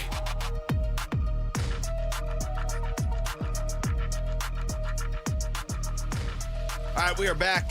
Hour number 2 of the show, live from the Casino Arizona and Talking Stick Resort Studios. Wolf and Luke on a Big Red Monday morning. Pleased to be joined right now by Daryl Moose Johnston, NFL on Fox analyst, who was calling the Cardinals game yesterday. Moose, thanks for the time. What's going on? You got it. How you doing? What's going on, Ron? What's going on, man? How you doing, my homeboy? I'm good. How are you? I'm old. How about that? Yeah. You know what? 63 and Savage. How old are you, by the way? 59. There you go. 59. You know what? Call me when you're 60, okay, Moose? All right, Moose, you watched the game yesterday. Obviously, you called the game, and you said towards the end of the broadcast, this could potentially be a real gut-wrenching loss for the Cardinals. And it was. Just coming off the loss to Tennessee the week before, what did you see from Arizona yesterday in terms of resiliency? Well, we had something similar to what Arizona did, kind of with the Rams versus the Colts a couple of weeks ago. The Rams had the Philly game won. Gave it to him with the blocked field goals at the end of the game. And then they had the Colts coming to town, and they bounced back. Sean said all the right stuff. Told us all the things that had happened during the course of the week, and they came out and played that way. And I really felt that Arizona did the same thing.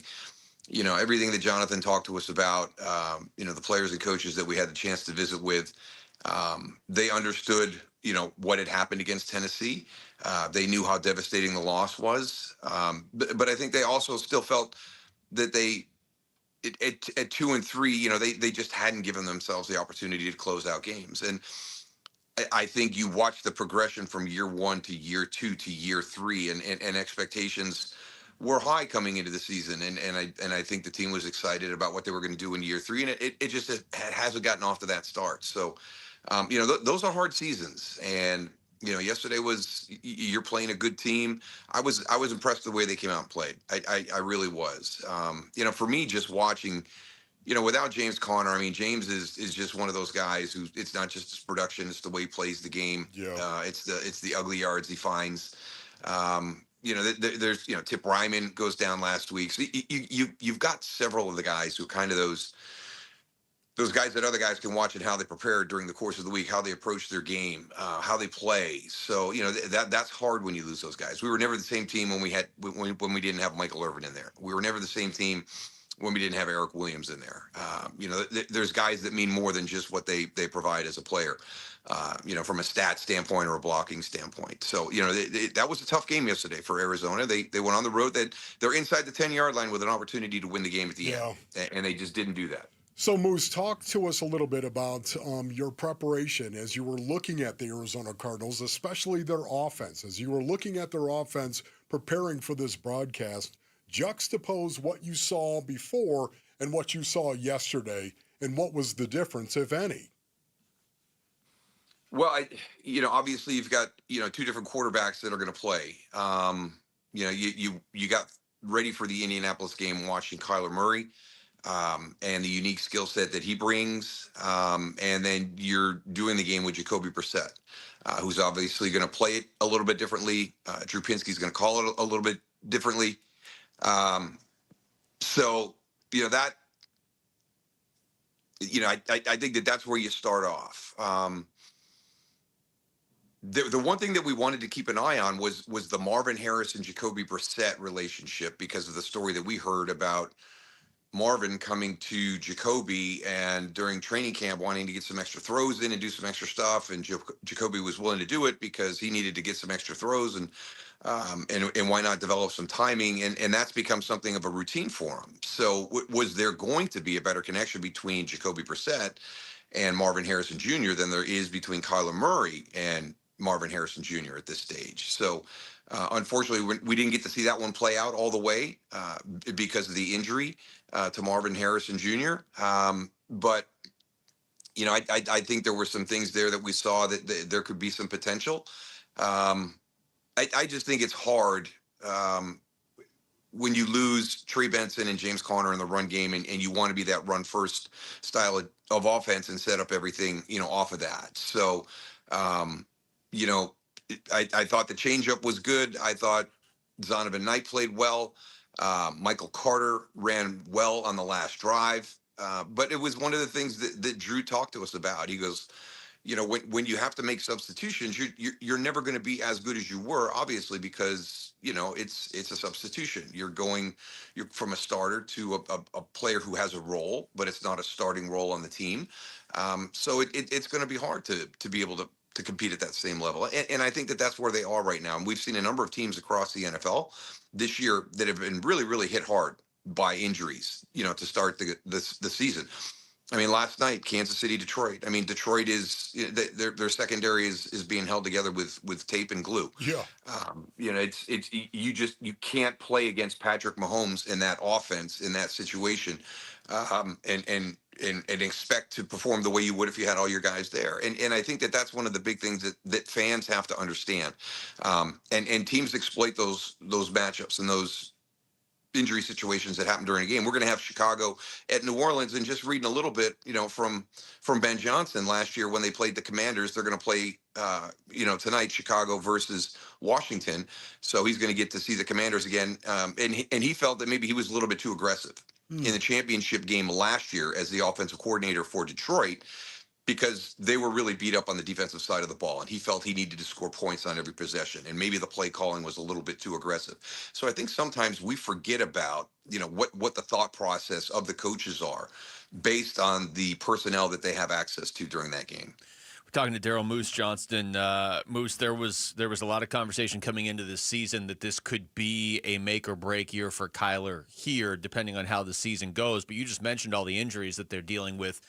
How do you evaluate Kyler in the future of that position if he's hurt and James Conner's hurt and Marv's hurt and all these guys are hurt? How do you navigate through that and figure out what you have beyond this year?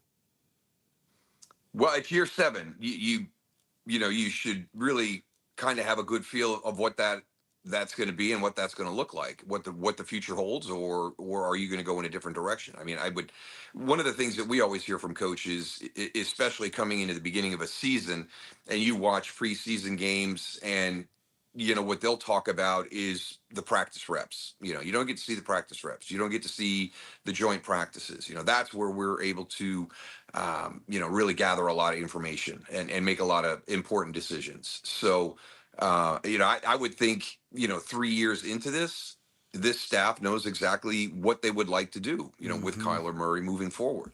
This is a bump in the road with the injury. Obviously, when you're talking about somebody like Kyler, who plays the position the way he plays it, anything to a foot, anything that's going to impact his mobility, his escapability, him using his legs, on that second play, is going to be concerning, because that's one of his superpowers. That's one of the strengths of Kyler Murray. So, that's going to be interesting to see. But I think, people are waiting to see that step. You want to be, on the cusp of being in the playoffs in December. You want meaningful games. We hear it every year.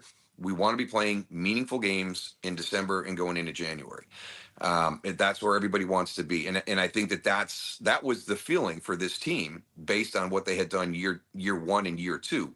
That year 3, they had meaningful games in year 2 down the stretch, but this year, maybe in more control of those meaningful games. So, that's going to be, some of the decisions that the organization is going to have to make moving forward. But I would think that they've gathered a lot of information already, just based on, the time that they've spent together with Kyler.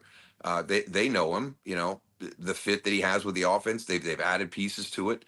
Obviously, you look at the commitment to the defensive side of the ball. That's where a lot of the good statistics are happening this season, with the commitment there and the guys staying relatively healthy over there. You just got to wait, and you got to get your players back. If you watch the game tonight, Chicago versus Washington, I'm sure one of the things that Troy and Joe are going to talk about is how many players Chicago has coming back into their lineup. After having a lot of key guys miss, all or part of the first, month of the season. They're going to be as healthy as they've been during the course of the season tonight against Washington. And that's just, you got to fight through the tough times and get to the point where you've gotten all your guys back and get healthy, and you can have access to the players on your roster that you anticipated having at the start of the season. Moose, thank you so much, man. Love you, brother, and appreciate you coming on and talking to us, man. Have a great day, okay? Thanks, Moose. You got it, guys. Take care. Always good to talk to you, Ron. That's Daryl Moose Johnston joining us right there on the Arizona Sports Line. Some interesting stuff he said there about the Cardinals. Obviously, he saw that game firsthand yesterday, and he I don't think I have to build up his resume on what he knows about football, so we can react to some of that throughout the show. Hey, Cardinals and Sun Devil fans, we are giving you another chance to win Cardinals and Sun Devil tickets. Listen for the Sounders starting this Wednesday at 7:15 a.m., then 12:15 and 4:15 as well for your shot to win 2 tickets. Cardinals take on the Green Bay Packers, and ASU takes on Texas Tech. Plus, don't miss extra chances to win on our contest page and, of course, the Arizona Sports YouTube page. When we come back, it has become an undeniable issue for the Arizona Cardinals, offense or defense. Why can't they close out games this season? That's next. It's Wolf and Luke on Arizona Sports, the local sports leader. 8-time Pro Bowler, 3-time All-Pro First Teamer on the NFL's 2010s All-Decade Team. He's Patrick Peterson, P2. Patrick Peterson out of LSU to the house. And he joins Wolf and Luke every Tuesday morning at 11:15 to talk football on Arizona Sports 98.7, the Arizona Sports app, and the Arizona Sports YouTube channel.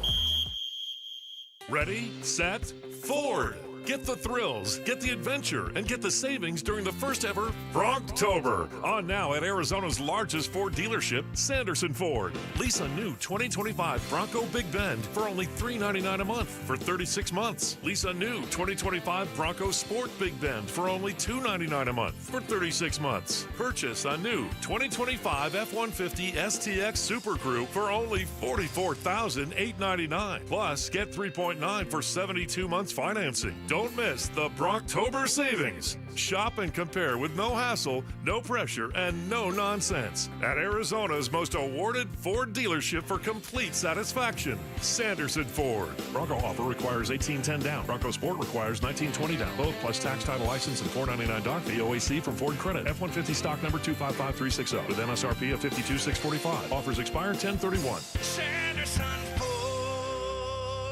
You're listening to Leaf Filter Radio, and the guru of gutter protection himself, Chris Coonahan, is here to take your most pressing leaf-related questions. Hey, everybody, Chris here. I understand we have Ron on the line. Ron, where are you calling from? Uh-oh. Ron, are you calling from a ladder? Well, I was.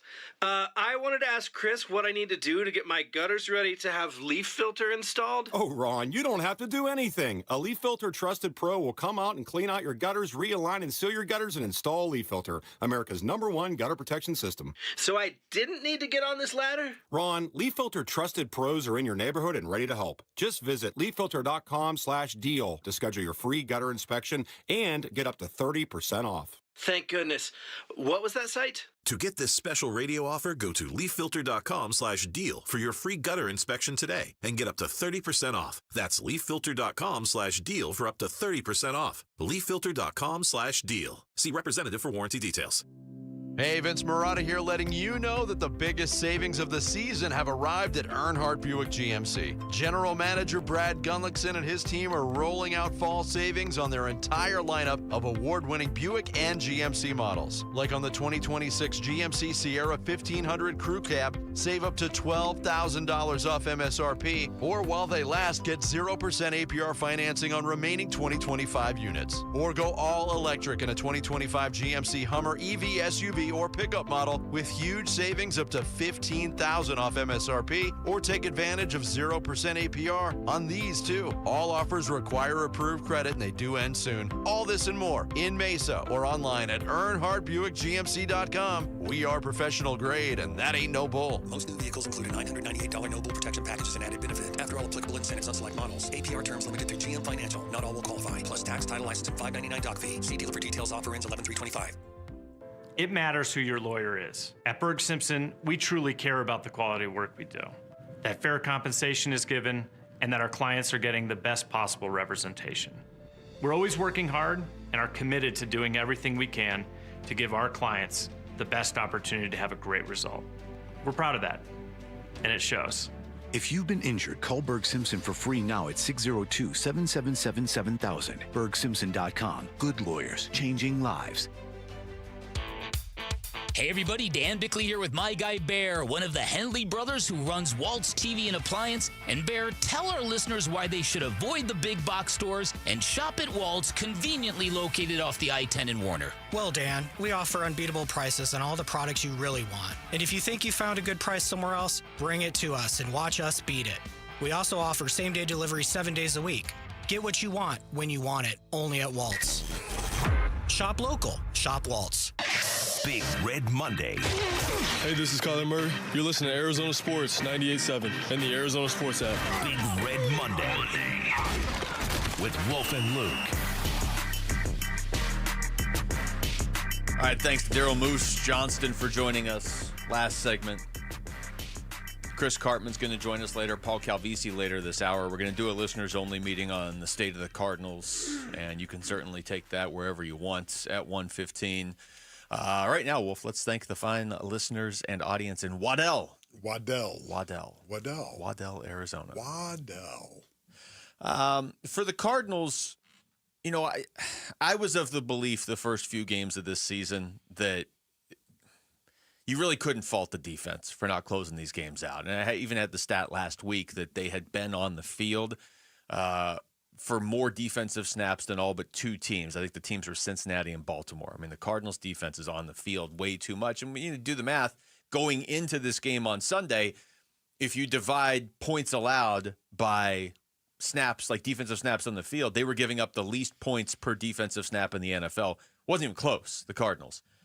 But they did not close out the game, the defense, on Sunday. The Cardinals, I know the offense wasn't, able to get it done on that last drive, but this week, the offense did still score 17 second-half points. Yes. The defense just could not get a stop in that fourth quarter. Yeah, I know. Once again, coming into this game, though, the Indianapolis Colts, offensively, they were lighting the lamp.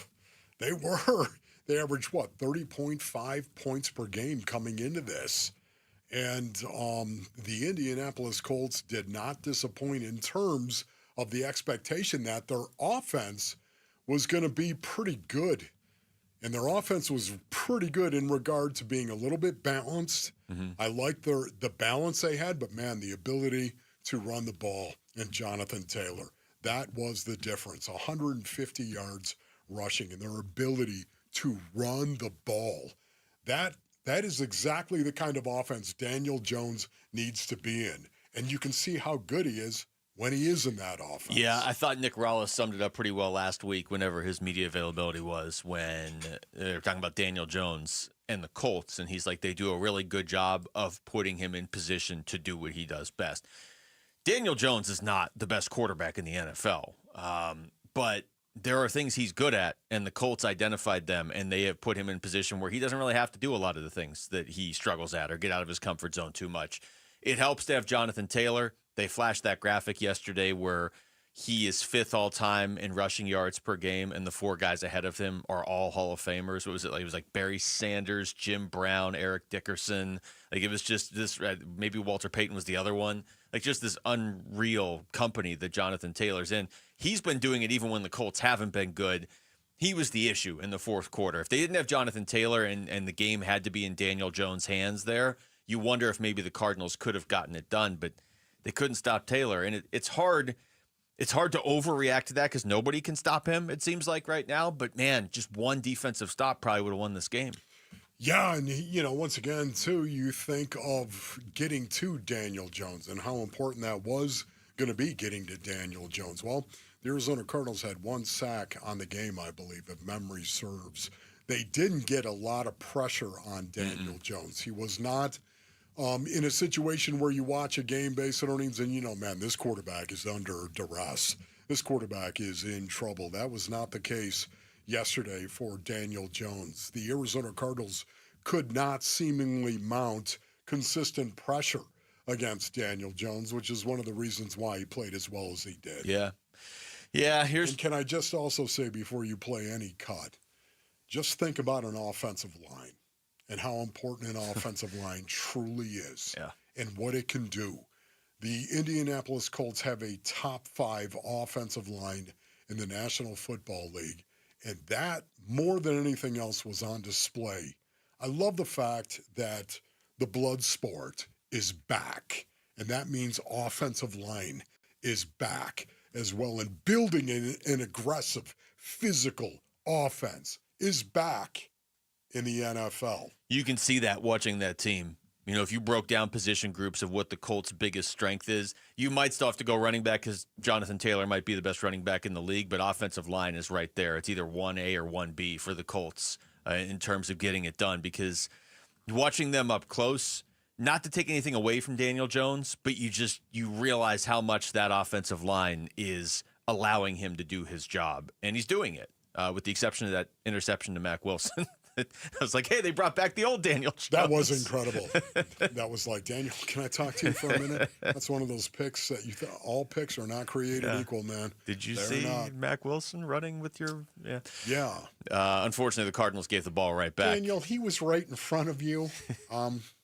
Come here. Can I see you in the blue tent?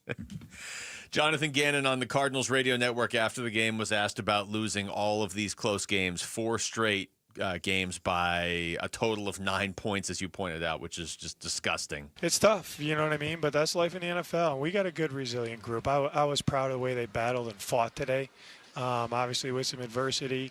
But we keep doing that. That's why I told them, when we get back to Arizona now, we got to put all our energy and focus into Green Bay and win a game. 4 losses in a row is not good ball. So we just got to play a little bit better. And do what we need to do to win the game before we hit the bye here and get it back to almost square. Oh, my goodness. Just hearing the bye, before we hit the bye, can anyone measure the difference between 3-4 and 2-5? When you just say that out loud, Basin Rings, wherever you might be, just say that. 3-4, 2-5. What is the difference? Oh, I can measure for you. 3-4. Okay, maybe things aren't going quite the way you wanted. 2-5. All right, well, we'll see you next year. Okay. I mean, that's basically, unless you are the Chiefs or you have some unreal, the Ravens would love to be 2-5 because they're 1-5 right now. I think they're in trouble even. But if they get Lamar back, but anybody else, if you're 2-5 and you don't have Lamar or Mahomes or Josh Allen, you're going to have a really hard time.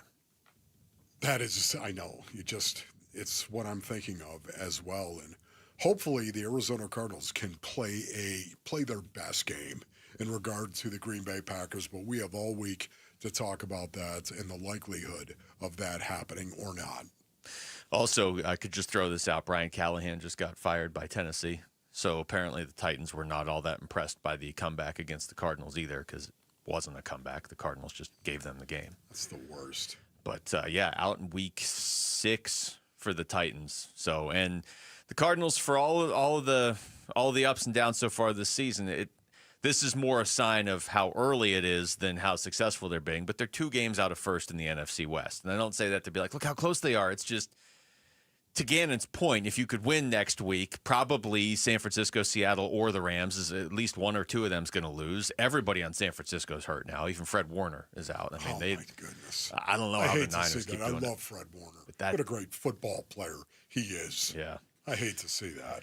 All right, when we come back to ASU, what did you make specifically of Jeff Sims' performance on Saturday at Utah? Was he the reason the Sun Devils lost? Because he might be playing again this week. Who knows? That's next. It's Wolf and Luke on Arizona Sports, the local sports leader.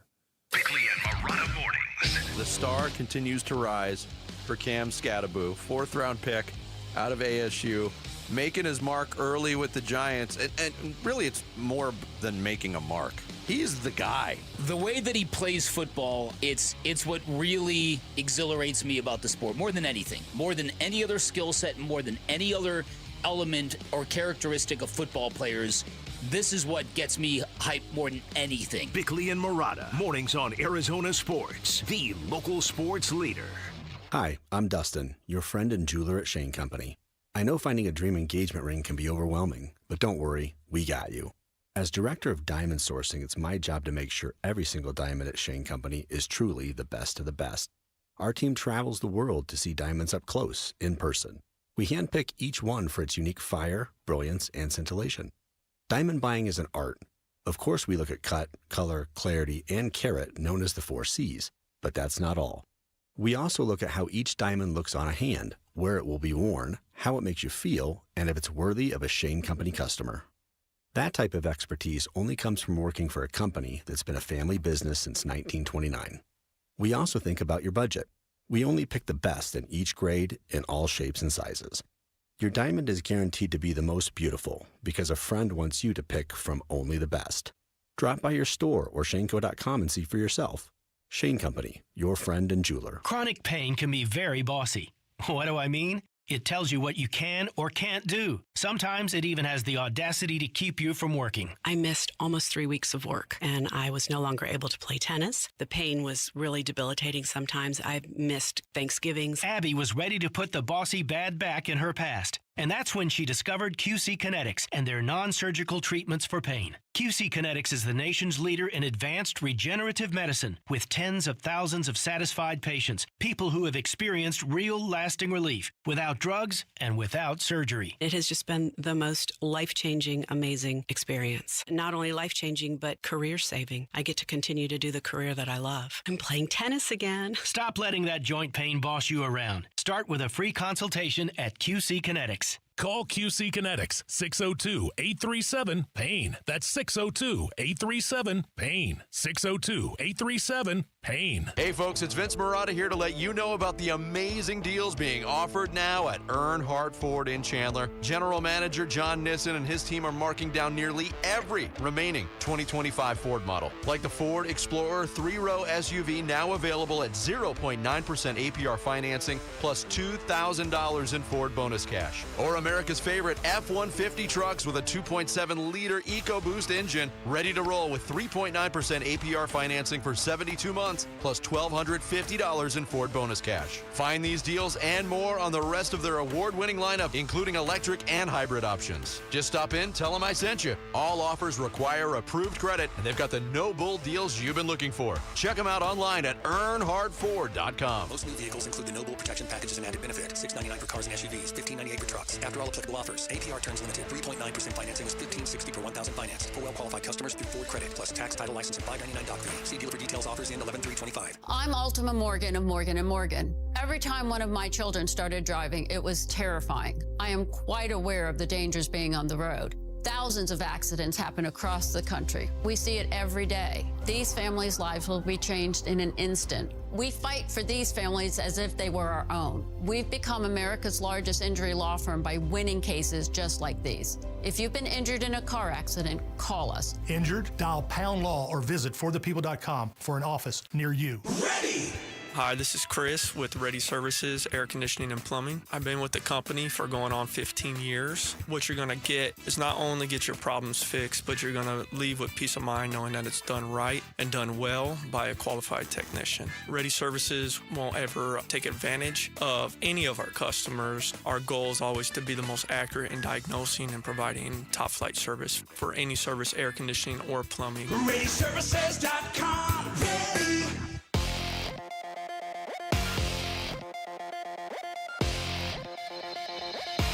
I'm Jesse Morrison with Trending Now, presented by Parker & Sons, heating, cooling, plumbing, and electrical.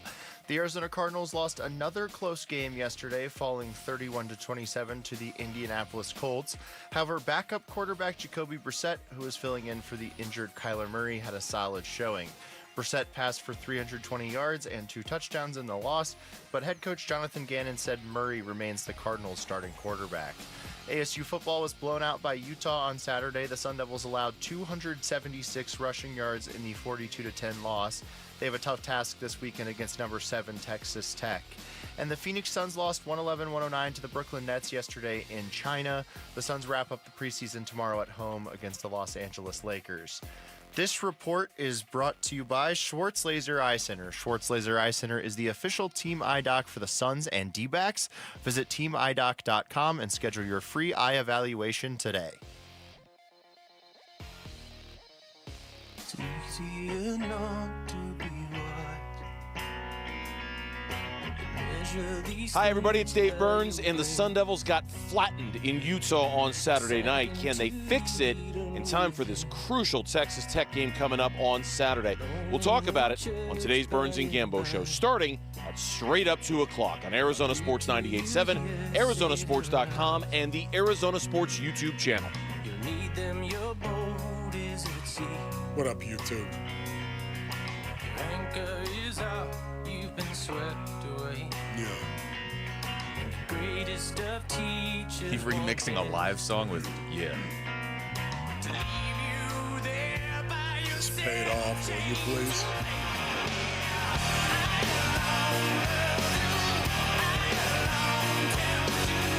Well, I think we all figured going into the weekend, when both your football teams are playing with their backup quarterbacks, there's a chance you both end up with losses, and that's what happens. The Cardinals, I would say, lost despite Jacobe Brassette.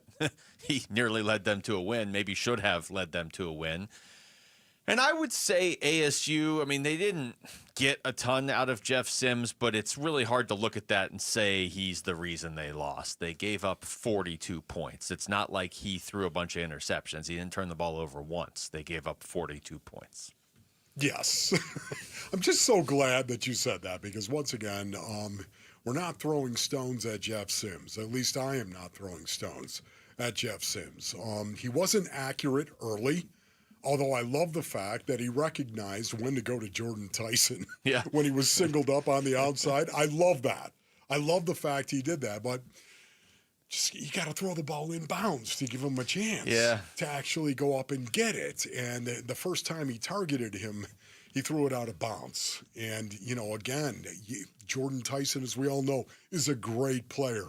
And if you see him singled up on the outside, man, I'm all for it. Let him go get it. Just throw the ball in bounds. Yeah, it's one of those things where I wonder, but I don't want to know the answer to this. I wonder how much better Jeff Sims would get with more than just one game. You know what I mean? Because he didn't turn the ball over. He did make some good plays. Some of those good plays, the ASU receivers just dropped the ball.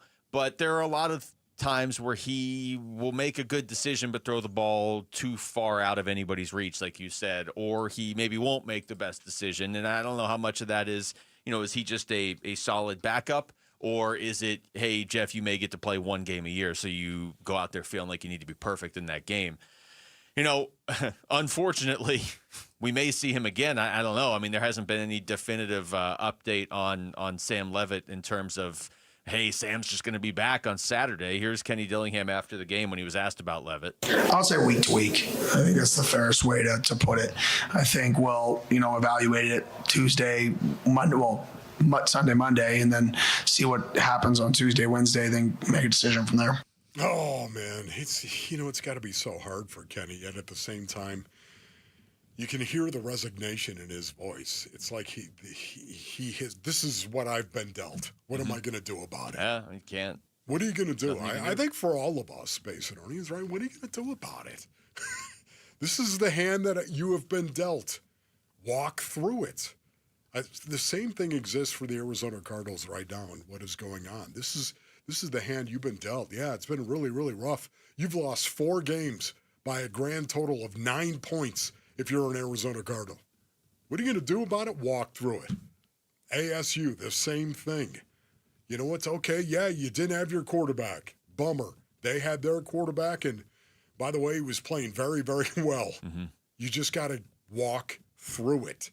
This is the hand you've been dealt. Embrace it, accept it, and walk through it. Well, they have Texas Tech coming up. This was that stretch, right, where you're playing Utah, Texas Tech, Houston, and Iowa State. And, Houston and Iowa State, give them credit for their records, but they're not Utah and Texas Tech. And Utah is not even Texas Tech. You're playing the number 7 team in the nation this week coming up. You may not win that game if you have Sam Levitt. But if you don't have Sam Levitt, it's going to be really difficult. And, then you get in a position where if you can't win this week, you'd be 4-3 and you'd be 2-2 in the conference. And that doesn't change your expectations internally if you're on the team or you're the coach of the team. But, from the outside looking in, it gets really difficult to have a legitimate conversation about going back to the Big 12 championship if you can't do what nobody else has done this season and beat Texas Tech. And you may have to do that with Jeff Sims. Yeah, you might have to do that with Jeff Sims right now, just based on Kenny and how Kenny sounds. I think we're going to see Jeff Sims. I do. Now, again, that's just, don't read into that. Don't bet any money on that whatsoever, okay? Don't do it, Basinonians. I'm just telling you, from coach speak and listening to coaches talk, I just don't think he sounds very positive about that. Having said that, speaking of not being positive, the thing that Texas Tech does better than anything is run the ball. That is the, oh my goodness. This is not the best time to play them. This is not the best time, especially after that piece of tape that you just put on display. Well, Texas Tech pushed Utah around on the line of scrimmage pretty definitively when they played a couple weeks ago. Now, I know that game was closer until late, and then Texas Tech pulled away and beat Utah 34-10. But for the most part, Utah got pushed around by Texas Tech. And you just saw how well Utah can push a team around. ASU's not bad on the defensive line of scrimmage. And they're not...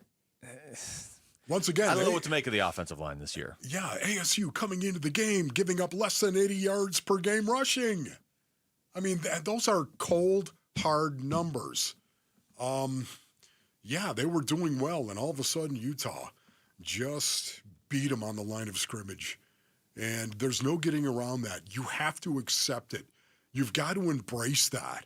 You have to acknowledge it. If you're ever going to get over the things that are going to confront you, Basinonians, you have to be willing to acknowledge what those things are, or you have no chance. They're going to need to start getting some players back.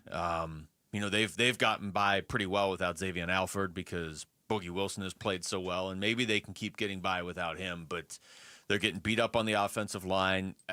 We started this segment with the conversation of, was it Jeff Sims' fault that they lost to Utah? I mean, and probably be better off if it was Jeff Sims' fault. If they went and they lost that game, 35-31, and Sims had 4 interceptions, because you're like, okay, they're right there with Utah in every other way, and Sam Levitt will come back at some point. Again, it's not like he was ever going to bring you back once you fell behind, and that's, this team. Sam Levitt is clearly their emotional leader. He's not their only one, but he's pretty clearly their biggest emotional leader. So I don't know how much you can measure not having him. If he plays in that game, do I think it's a much closer game? Yeah, but I don't think they win if their defense is going to give up 42 points. I think the absence of having Sam Levitt actually was a downer eventually, especially with everything else that was going on. Sure looked like You're talking about 18 and 19-year-old kids here for the most part. And I know Kenny's really, really good at focusing them and allowing them to concentrate and bring that intensity. But, man, it looked like they were lacking it from the beginning. Yeah. And I don't blame Coach for that. No. It's every player, every kid that is out there on the field's got to be ready and responsible to bring it. Well, and that's the sort of intangible, too, of, if you have Sam Levitt there. I mean, I talked to Kenny about this last week, right? It's okay if you fall behind 17-0 in a couple of these games. You don't want to, but down 17-0, you do feel like you can come back and still win these games. Without Sam Levitt there, they didn't look like they believed they could come back once they fell down by even just a little bit. By the way, Jeff Sims was 18 of 38 for 124 yards. Ron Wolfley reporting. Devin Dampier, was 7 of 12 for 104 yards. Well, he didn't have to throw much because they were running everywhere. Just saying. All right, when we come back, how about back to the Cardinals? What does Jacobe Brissette's performance yesterday mean for the direction of the Arizona Cardinals moving forward? We're going to ask their sideline reporter, Paul Calvisi, joins us next. It's Wolf and Luke on Arizona Sports, the local sports leader. Backup QB Jacobe Brassette threw for over 300 yards, but not enough when the game was on the line. Snap to Brassette, drops back to throw, with time, fires left side end zone, incomplete, over the head of McBride. No flag. McBride thought he was interfered with, but no penalty marker, and the Colts will take over on downs. Burns and Gambo talk with Coach Ganon this afternoon, and more reaction to Cards Colts is on the way on the home of Arizona Cardinals football. Watch on the Arizona Sports YouTube channel. Listen on Arizona Sports 98.7 and the Arizona Sports app. All right, Basinonians, Ron Wolfley here from my brothers over at Presidential Pools and Spas. Go to presidentialpools.com for more information. Listen, Presidential Pools, they first started out as a little old company building little old pools all the way back in 1991. And now, Basinonians, they have reshaped the pool industry in Arizona by becoming the largest pool builder in the state. That's right, Presidential Pools and Spas. They've been improving their brand for decades and really have set themselves apart from their process, of course, by their products and their people as well. They build pools, and the history and expertise is worthy of your attention. Most of their sellers have been around for decades, of course. James Frabasilio is a good friend of mine. He is the president of Presidential Pools and Spas. Go to presidentialpools.com for more information. That's presidentialpools.com, Arizona's #1 pool builder. If you've got a gas-powered engine, keep it running like new at every fill-up. Stable in-season protection is your engine's preventative medicine, cleaning and protecting the entire fuel system in season. In outdoor power equipment, prevent gum and varnish buildup that could cause a rough or non-running engine. For cars and trucks, increase fuel efficiency and power by removing deposits, ensuring your engine's long-term health. Stable outperforms the competition in independent lab testing. So at every fill-up, start with Stable. As a fan, you know all the important sports cliches. And when you save money by bundling your home and auto with Progressive, you can get out there and give it 110%, even though that's mathematically impossible. And remember, failure is not an option. Well, it's always an option, just not a good one. But you're not worried because you've got ice in your veins. You're on fire. How can both of those things be true at the same time? Well, that's between you and your doctor. So get out there and leave it all on the field.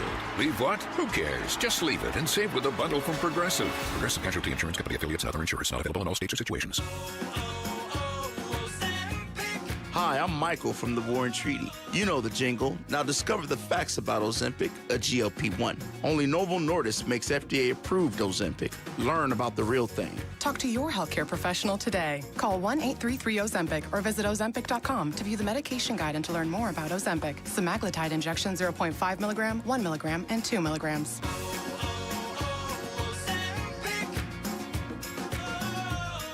The holidays are here, full of joy, family, friends, and yes, a little hustle and bustle. That's why you need Aleve. Between cooking, shopping, and all those extra errands, aches and pains can sneak in. Aleve is here to help with long-lasting body pain relief. Don't let body pain slow you down. With up to 12 hours of body pain relief per dose, you can keep up with the season's magic and all that awaits. Pick up Aleve and get back to what really matters, making memories. Use as directed. A new diamond era begins. Desert Diamond Casino White Tanks is now open. An atmosphere sparkling with excitement and top names like the legendary Morton's Steakhouse and signature Starbucks coffee. Best of all, this stunning new destination is right at Loop 303 and Northern Parkway. So come and live the diamond life. Desert Diamond Casino. An enterprise of the Donna Automation.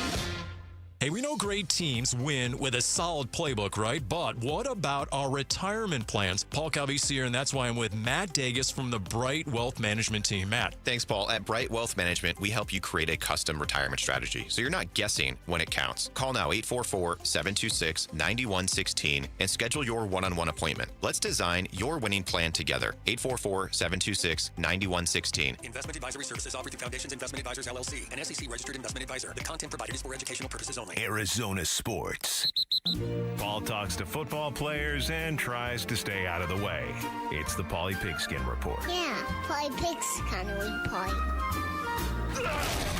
Brought to you by Bright Wealth Management. Bright futures start here at brightwm.com. All right, it's Wolf and Luke on a Monday morning. We are pleased to be joined on the Arizona Sports Line by Cardinals sideline reporter Paul Calvisi following yesterday's close but ultimately disappointing loss to the Indianapolis Colts. What's going on, Paulie? I'll take the Tool music anytime, especially in lieu of anything that Wolf might have to say here in the next 10 minutes. Okay, yes, Paulie. How you doing, buddy? Good, Wolf. How are you stirring up the Basinonians with your salacious and sensational social media posts? So let's see how I fare. Here we go. You know me, and there I was trying to actually ask a question, and suddenly, the one thing we do know, there is a quarterback controversy when it comes to fans here in the state of Arizona in regard to the Arizona Cardinals.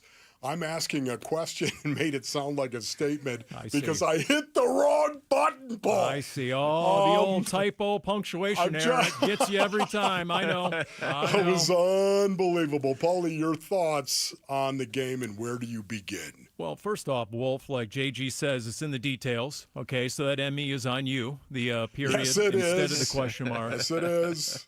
Look, if you get, I just finished with Craig Grialou, okay, and I said, the NFL Network, Angry Runs, Kyle Brandt, he has his scepter, right? And what, James Conner has like 3 of those scepters. If you gave me the magic football wand just to fix anything and everything, my order of priority here, the to-do list, if you will, like when the Warrior Queen. Wolf gives you the to-do list, and you try and big timer and say, I've been to 4 Pro Bowls.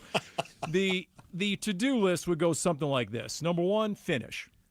Fourth quarter. Number 2 would be O-line. Now, what we see yesterday, that O-line that we saw week 1 against Buffalo a year ago, okay, so give me some more of that O-line. Number 3, pass rush, especially in the fourth quarter, trying to affect the quarterback more. Number 4, thanks for asking, Luke, run game.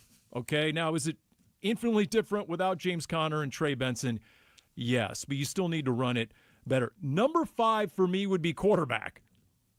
Okay, was it a different quarterback yesterday? Absolutely. Did we talk about this on the Big Red Rage, Wolf? What did we expect? We expected more of a Carson Palmer. Yeah. Type skill set, obviously, right? Correct. 6'4", 6'5", hanging in the pocket. The pocket's collapsing. I don't care. Get off me. The ball's coming out anyway. That completion to Elijah Higgins towards the end of the game where he's being dragged down and he gets it to Elijah Higgins and then he rips it down the sideline.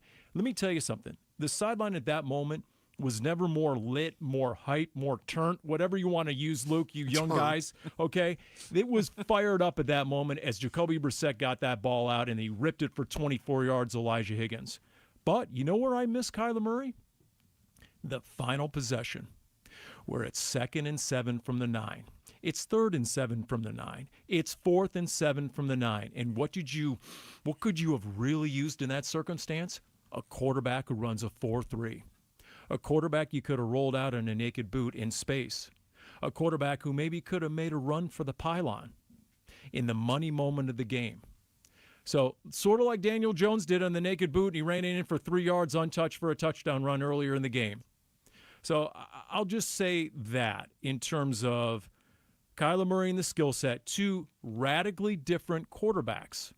And then minus Marvin Harrison Jr., you had a game plan where Jacobe Brassette had to go to the other receivers.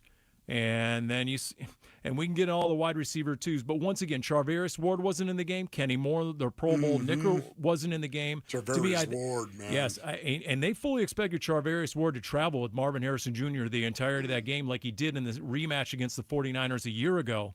So when those two guys weren't on the field, I think that was even more reason to go to the air and throw it 44 times.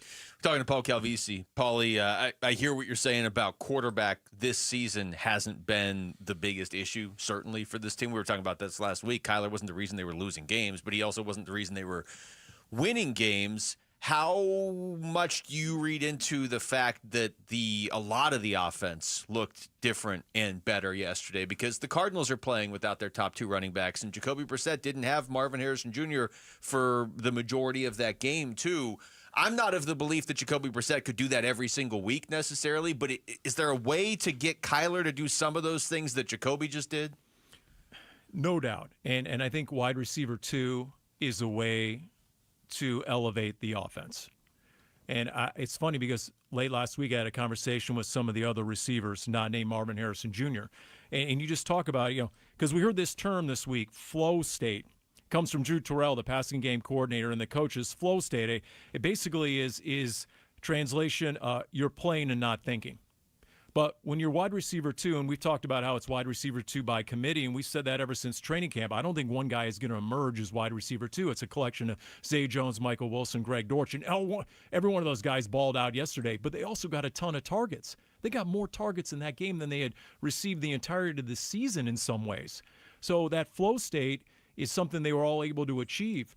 And it's funny, you talk to those other receivers, Wolf, how many catches did you have in your career? What, 22? 26, Paul. 26, okay. You can't take that away, Paul. Every time the ball was thrown in your direction, you're like, oh, this is my one chance all month. This is my one chance all season. I better not mess it up. No, I used to say, why are you throwing the ball to me? Why? So you tense up if it's your one chance all game. Now, for me, it wasn't a fluke that Zay Jones messed up his first attempt because he's thinking, man, this could be my only attempt all game. Now, by the end of the game, he got a half dozen, he got 10 targets, whatever. Now he got into that, quote, flow state. So if you can, Luke, get those receivers incorporated more, amazing how they can make plays for you. Michael Wilson with a busted-up finger returning to the game, and that play down the sideline. Greg Dortch getting into space and getting into the end zone. So, yes, there are more weapons that I think can be maximized to a greater degree, just like I still think Trey McBride can still be maximized more. You know, you saw the different ways they featured Tyler Warren. Well, more of that, please, in the Cardinals offense. Paulie, what was your assessment of the defense and how the defense played?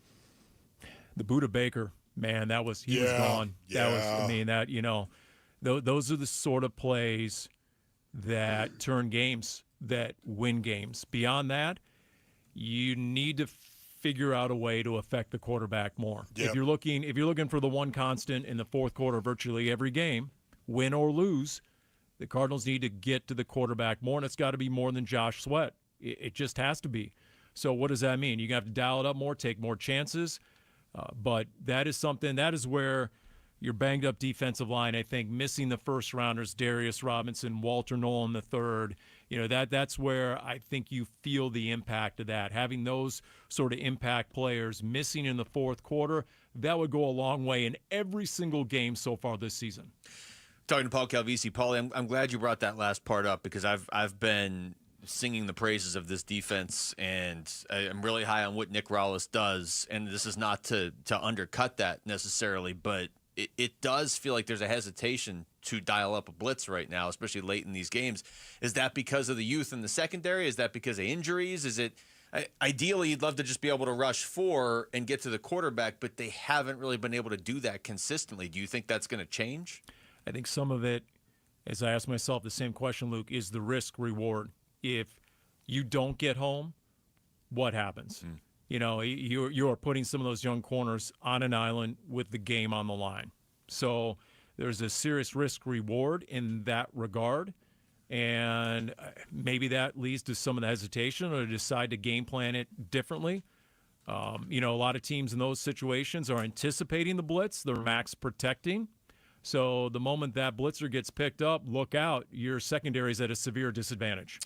Paulie, is the Packers game a fulcrum point of the season in your estimation?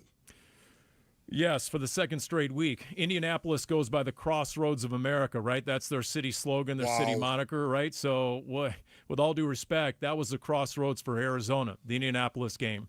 You could have gone 3-3. So now at 2-4, you go into Green Bay, or Green Bay's coming to town. You go against the Packers, and you got to figure out. Matt LaFleur, you were there last year, Wolf. He had some nice play calling, did he not? Yes. He's one of the elite play callers in this league. So you got to go against that Packers team that hasn't looked all that great the last couple of weeks. Into the bye, they gave up a 40-burger, and they tied against Dallas. And then they sort of struggled. They took an early lead, and then maybe let their foot off the gas against Cincinnati.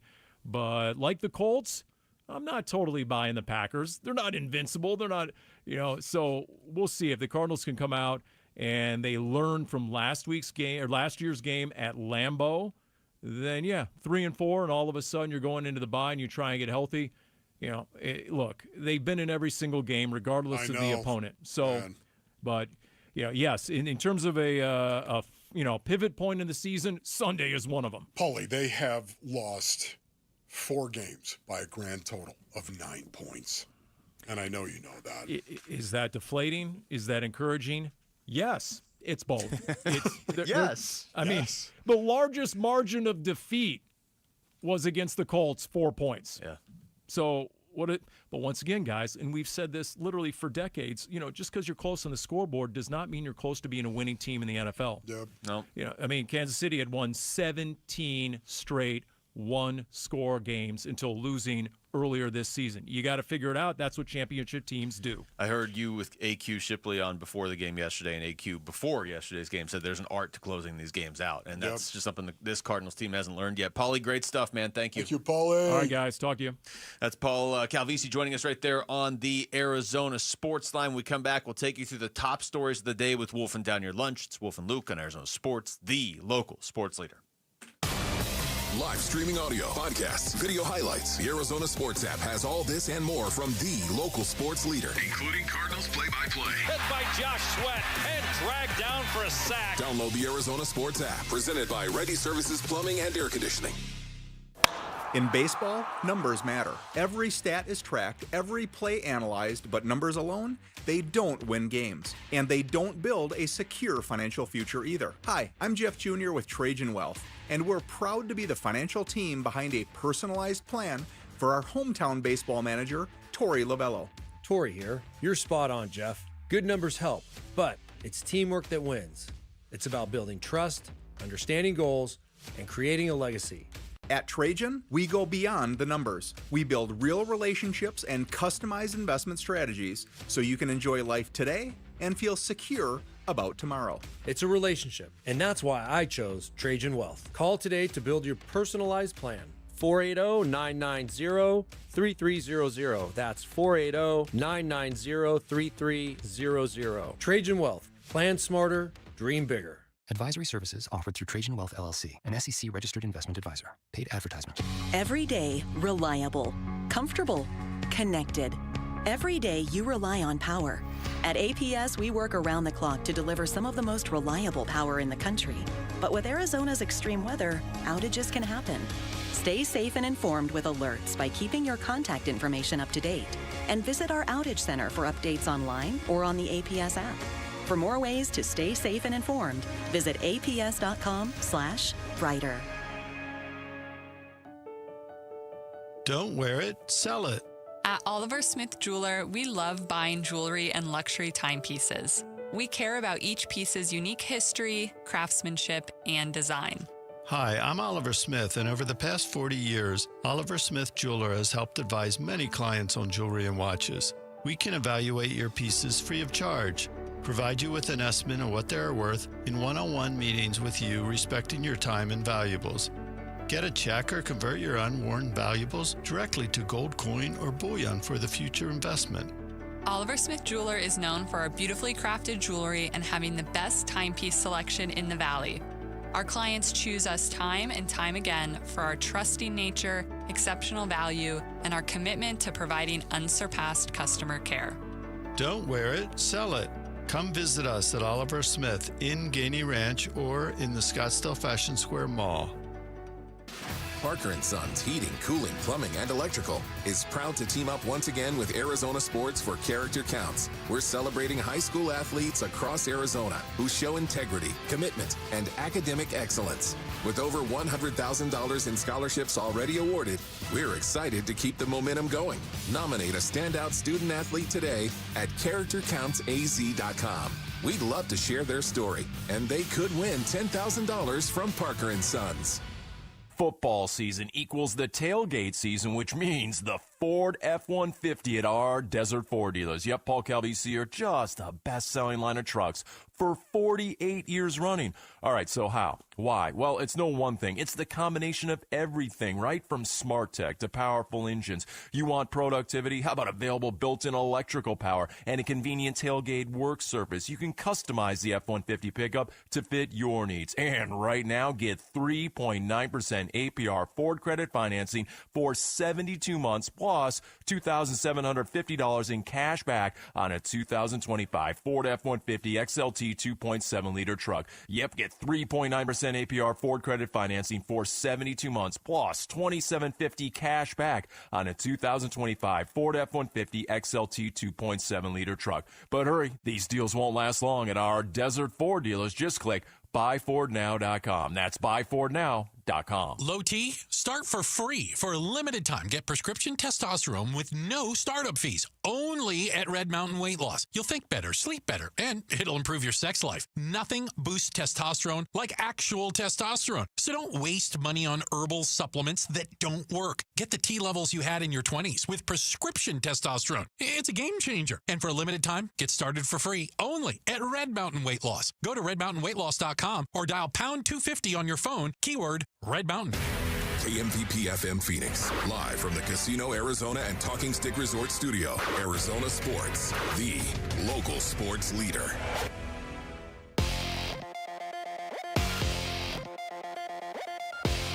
I'm Jesse Morrison with Trending Now, presented by Parker & Sons, heating, cooling, plumbing, and electrical. The Arizona Cardinals lost another close game yesterday, falling 31-27 to the Indianapolis Colts. However, backup quarterback Jacobe Brassette, who is filling in for the injured Kyler Murray, had a solid showing. Brassette passed for 320 yards and 2 touchdowns in the loss, but head coach Jonathan Ganon said Murray remains the Cardinals' starting quarterback. ASU football was blown out by Utah on Saturday. The Sun Devils allowed 276 yards in the 42-10 loss. They have a tough task this weekend against number 7 Texas Tech.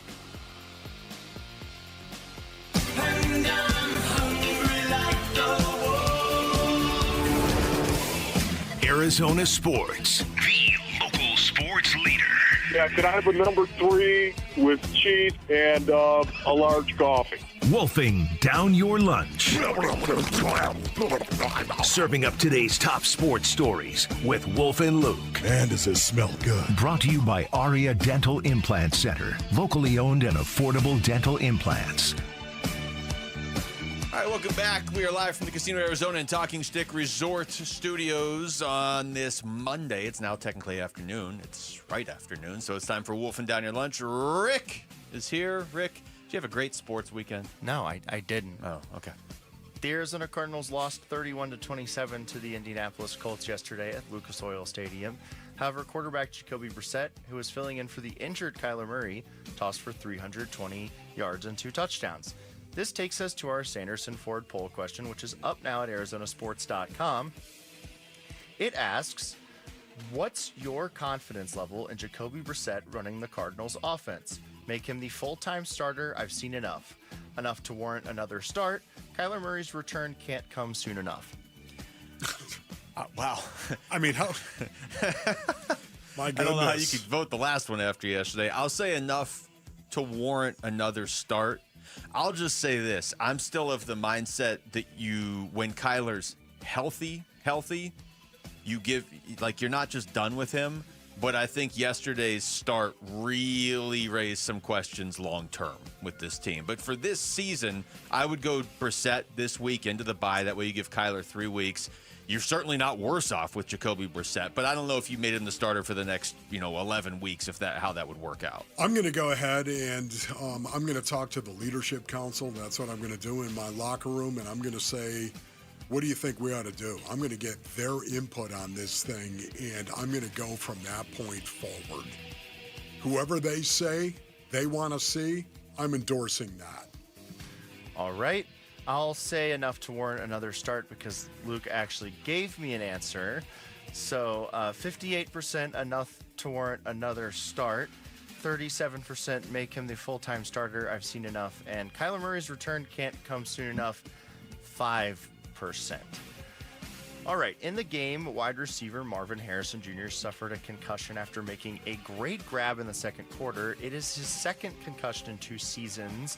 How concerning is this for Marv, and what does it mean for the team if he has to miss extended time? It's concerning for a few reasons, honestly. Certainly you just want the guy to be healthy. Yeah. That's obvious, so I'm not going to go deep into that. But the other thought I had watching it, Wolf, is like the kind of knock on him through the first year plus of his career was, hey, Marv, you got to be more assertive. Don't be so timid. And he's been playing assertive since halftime of the Seahawks game. You don't want somebody to go be assertive and then get a concussion out of it. I mean, he didn't get a concussion because he was being assertive, but it's just like that's the fastest way to start being timid again, honestly. Yeah, I am not concerned at all because, once again, concussions happen when you play the game of football. They will happen. I know this is his second concussion, you said, and I understand that. You don't want this to become a pattern in any way, shape, or form. Yet at the same time, this is what happens to you when you play football. I'm not concerned about the health of Marvin Harrison Jr. I'm not. All right, I was going to go somewhere else with this ASU question, but our Damon Allred just tweeted out from the Kenny Dillingham press conference, Cyrus Fiaseu and Ben Coleman are both going to be out for the year. Great. Added a medical red shirt is on the table for Fiaseu.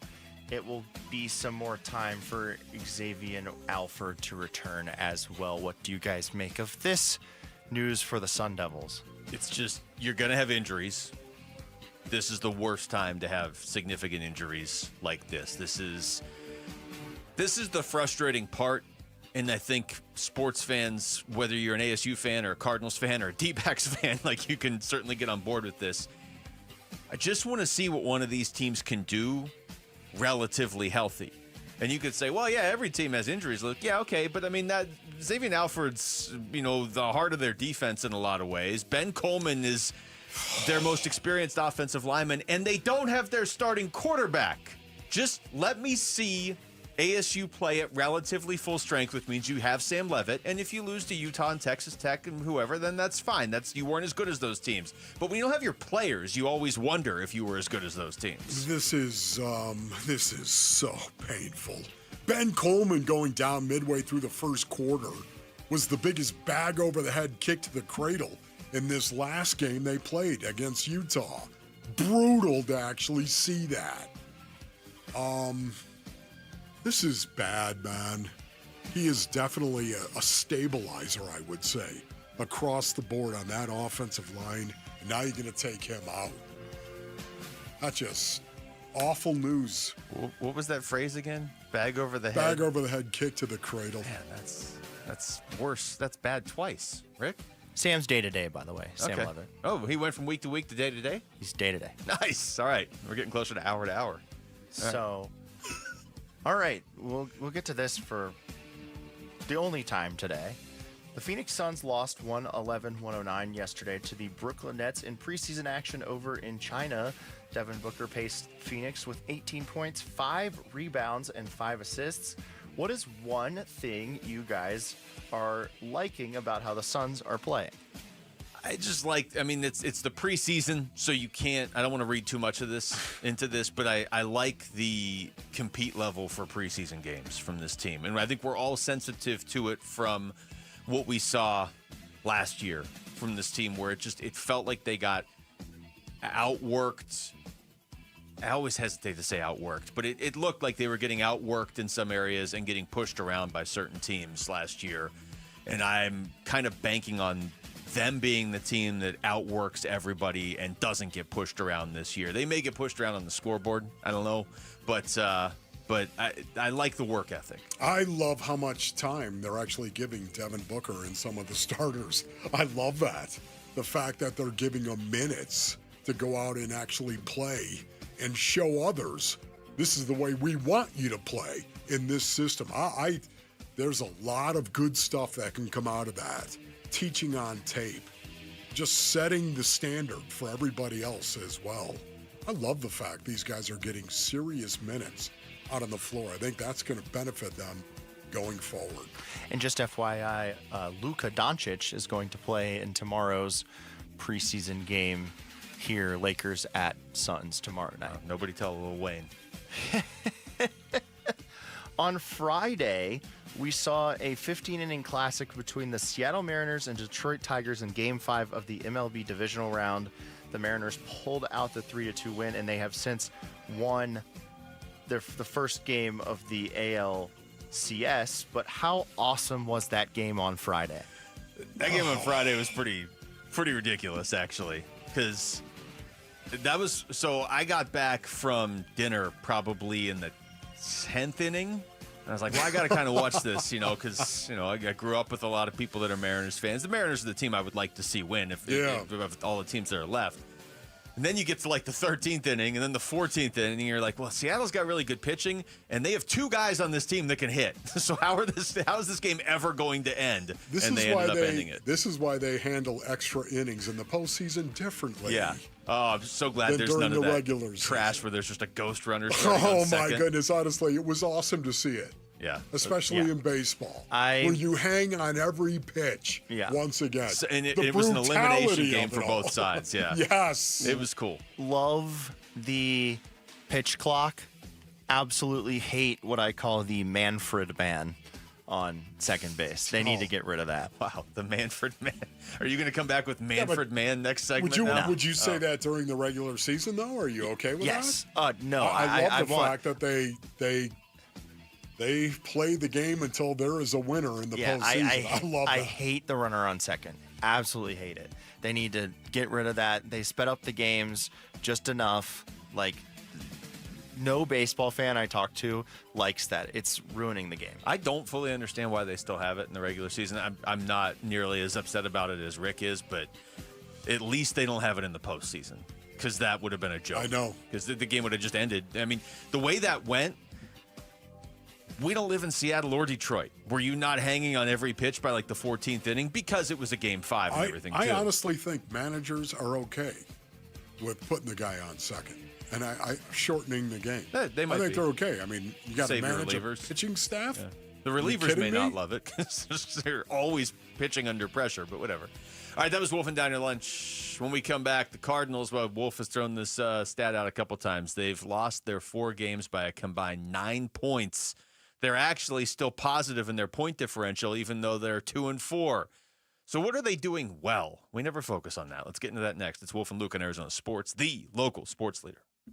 4 L's in a row for the home team. Proud of them because I thought they battled. We're in a tough spot right now. 4 in a row is tough. Cards fall to 2-4 after a loss at Indy. Second half, we didn't stop them. We didn't get off on third down, so it'll always come down to the details and making sure we're on point to keep points off the board. How you feeling about 2-4, Bird Gang?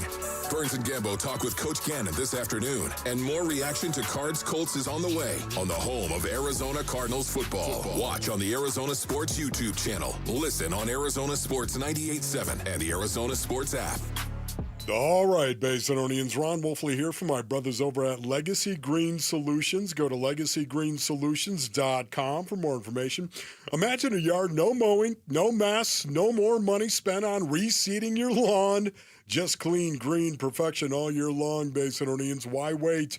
Call my friends at Legacy Green Solutions today and upgrade your outdoor living with artificial grass, your most trusted landscape company in the basin. For over 25 years, Legacy Green Solutions has been family-owned and rooted right here in the Valley, delivering the best in artificial grass and professional service. They are simply the best.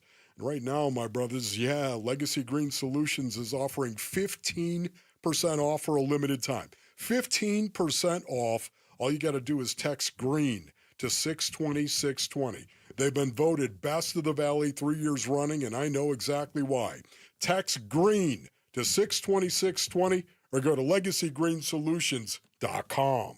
For the team at Berg Simpson, it really is more than a slogan. Good lawyers changing lives. Dave Burns here. As nationally renowned trial lawyers, they're here to change lives for the better by fighting in court and getting families compensation for their injuries. Berg Simpson also makes it a priority to give back to their community. It's at the heart of everything they do, helping people when they need it the most. So call the trial lawyers of Berg Simpson at 602-777-7000 or visit bergsimpson.com. Good lawyers, changing lives. So your dream of buying a home has been on the back burner for way too long, right? Let's be honest, it's tough to know when to jump in. And making the right decision at the wrong time could really cost you. But not when you work with Lund Mortgage. They are so good at making that decision easy with their free rate tracking tool that tracks real interest rates tailored to your specific situation. When your ideal rate hits, you're going to get the heads up. So if you're serious about buying and you want to do it right and on your timeline, you owe it to yourself to visit lundmortgage.com today.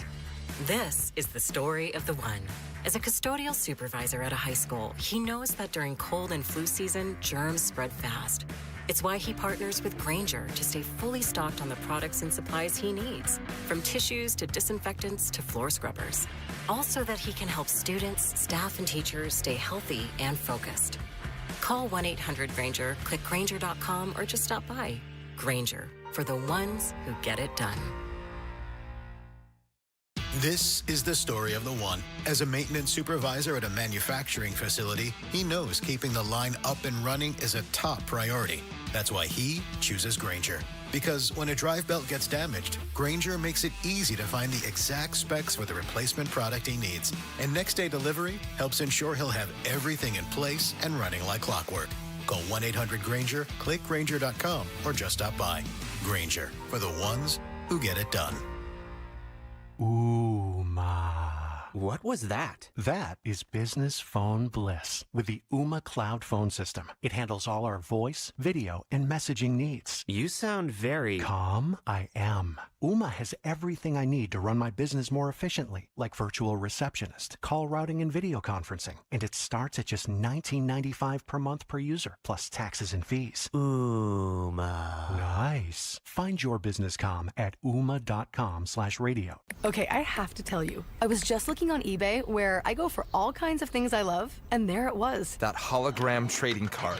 One of the rarest. The last one I needed for my set. Shiny like the... designer handbag of my dreams. One of a kind. eBay had it, and now everyone's asking, ooh, where'd you get your... windshield wipers. eBay has all the parts that fit my car. No more annoying...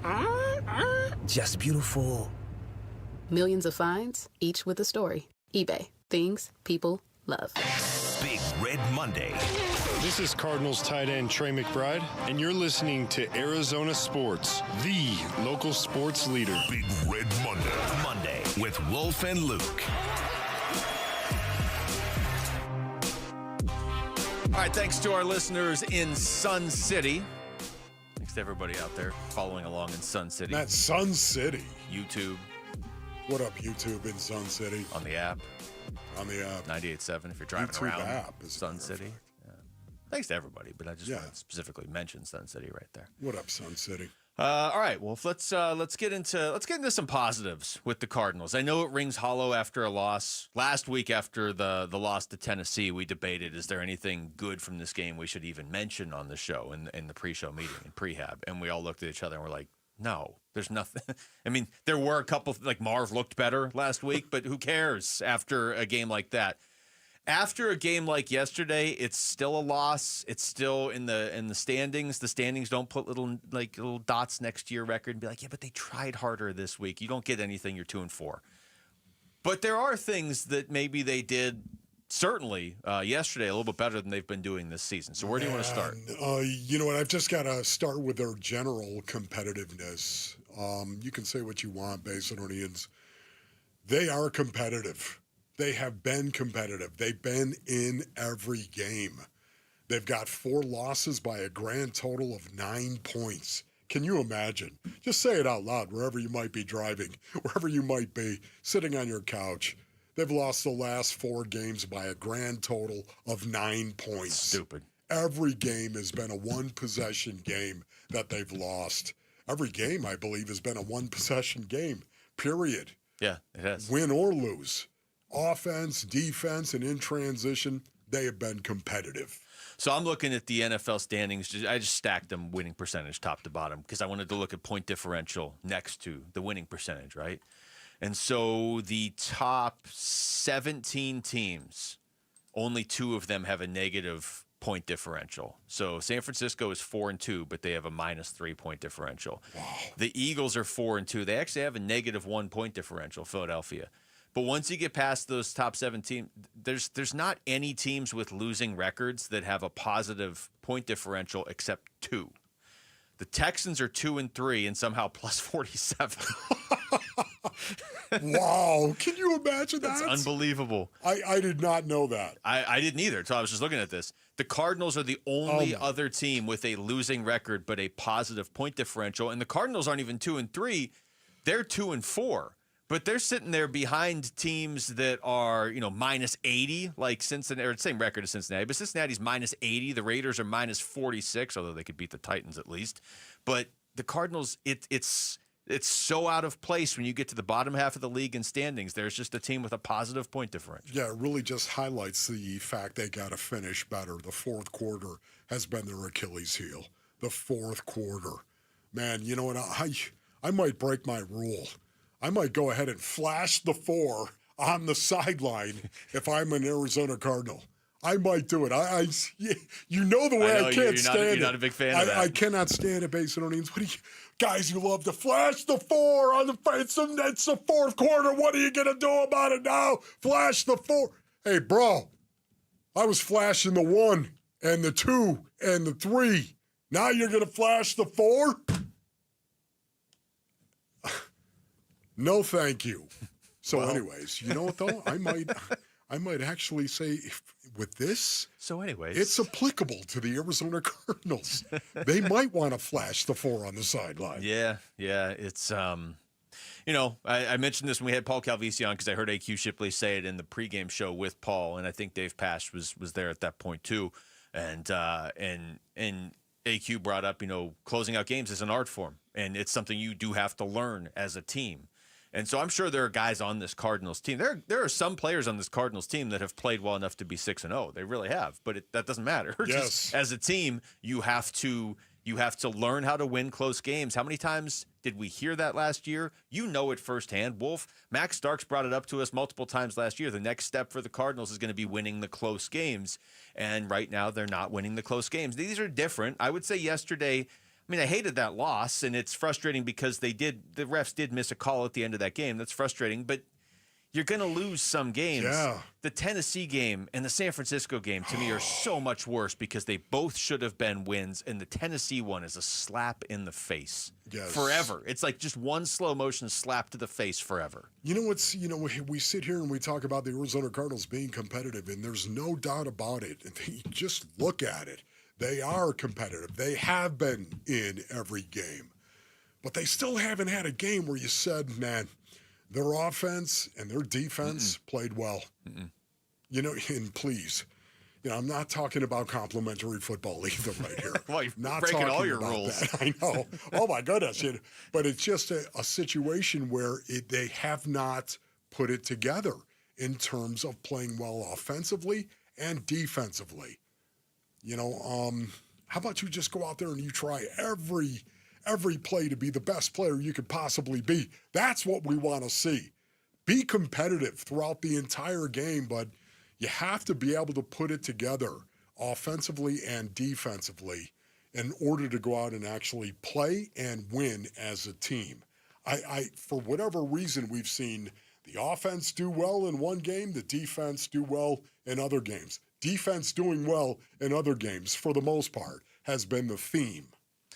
Here's Jonathan Ganon on the Cardinals radio network yesterday. Basically what you just said. They have to play clean for 60 minutes. In your opinion? I don't know. You gotta. I know penalties are going to happen, but we gotta eliminate as many negative plays as we can. I know in offense we overcame a couple, but you don't want to put yourself in the hole because it just makes it hard to score points when you do that. So we got to play clean, man. We got to play clean for 60 minutes. Here's more from JG talking about being proud of the way they played yesterday. And I do think it was a good sign that they bounced back. They didn't just crumble after that Tennessee game. Because I brought this up last week. The Bears had that finish against the Commanders last year where Tyreek Stevenson was wandering off the field to talk to the crowd, and they lost on the Hail Mary and lost 10 games in a row. Now, I understand the Cardinals, since the Emari Demercado play, have lost 2 in a row, but it didn't look like they just packed it in yesterday. Here's JG. Yeah, it's hard, Josh. It's hard. That's why I just told them I'm proud of them because I thought they battled. But like I said, we're in a tough spot right now. 4 in a row is tough. But we'll be resilient. I'm confident in those guys. They have a good week. We got another good football team coming in here before a bye. But we got to put 2 good plans together, travel back, get reset to put 2 good plans together and keep our mode of play where it needs to be, execute at a higher level. I thought it was a good football game. That's a good team, and we went back and forth with them. We're a good team. I know their record is what their record is, and ours is what we are, so I'm not discounting that because our record shows that we're not a good football team. But I do think the battle is there, and we just keep sawing away. We'll just keep sawing away. Yeah, the battle is there, and that is the one thing we're talking about here. The competitiveness of the Arizona Cardinals has been on display. Now you've got to play well. The battle is there. And this is the one thing about it.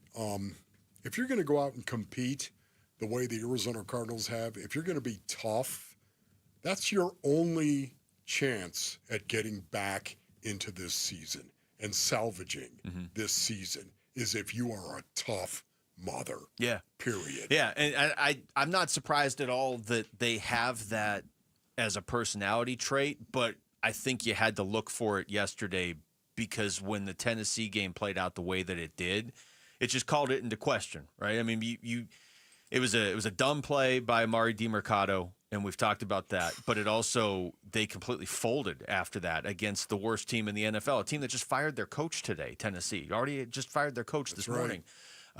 So you wondered how they were going to come out with the odds stacked against them yesterday, and they played well enough to win, which is that is a good sign. It doesn't get you a win yesterday, but it's still a good sign. All right, when we come back, When you consider what happened Saturday night and the injuries the Sun Devils are facing going forward, have your expectations for this season been altered at all? That's next. It's Wolf and Luke on Arizona Sports, the local sports leader. Live streaming audio, podcasts, video highlights. The Arizona Sports app has all this and more from the local sports leader. Including Cardinals play-by-play. Harrison goes up and stabs it for a touchdown. Download the Arizona Sports app, presented by Ready Services Plumbing and Air Conditioning. All right, Rick, what do you say you bring me that Brooklyn beat, if you don't mind? Yeah, gather around the transistor, press the ear, Basinonians. Man, that autumn wind is blowing. It was blowing over the weekend, was it not? That autumn wind is blowing. And that means football is here, and the fall sale at Brooklyn Betting is here as well. Now through October 30th. Wow, a couple of weeks, October 30th. Everything in store and online is 25% off, all the way up to October 30th. Talking about adjustable frames, mattresses, pillows, sheets. Everything is 25% off. The game plan to score on this great deal? Get on over to one of Brooklyn Betting's 12 Basin locations and tell them Wolf sent you for the fall sale at Brooklyn Betting. For the best sleep ever, get the best mattress ever at Brooklyn Betting. Go to brooklynbetting.com for more information. That's brooklynbetting.com.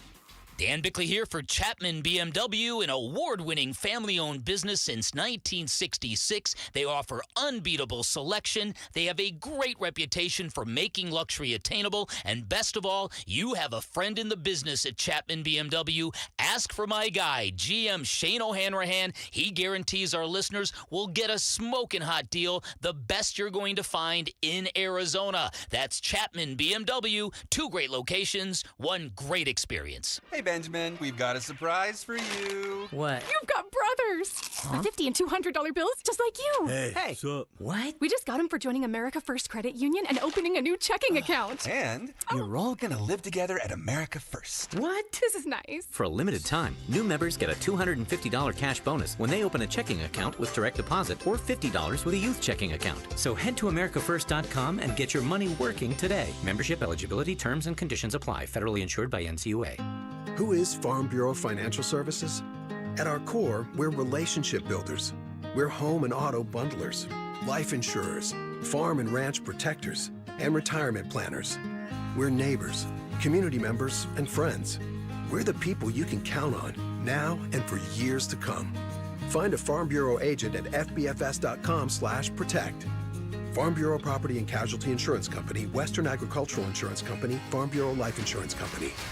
Hey, it's Gambo. You all know the Christian Brothers is your go-to company for all AC and plumbing needs. But did you also know they can help with any electrical issues you may have at your home? Christian Brothers offers an electrical safety inspection for just $69. This includes a panel inspection, testing all the breakers, tightening down all the wires, and much, much more. Mention me, Gambo, to get the $69 special for your electrical inspection. Call Christian Brothers at 602-222-3535. That's 602-222-3535 or online at cbrothers.com. Many of you know that my inspiration for becoming an accident attorney was my brother Tim, who was rendered a quadriplegic at age 18.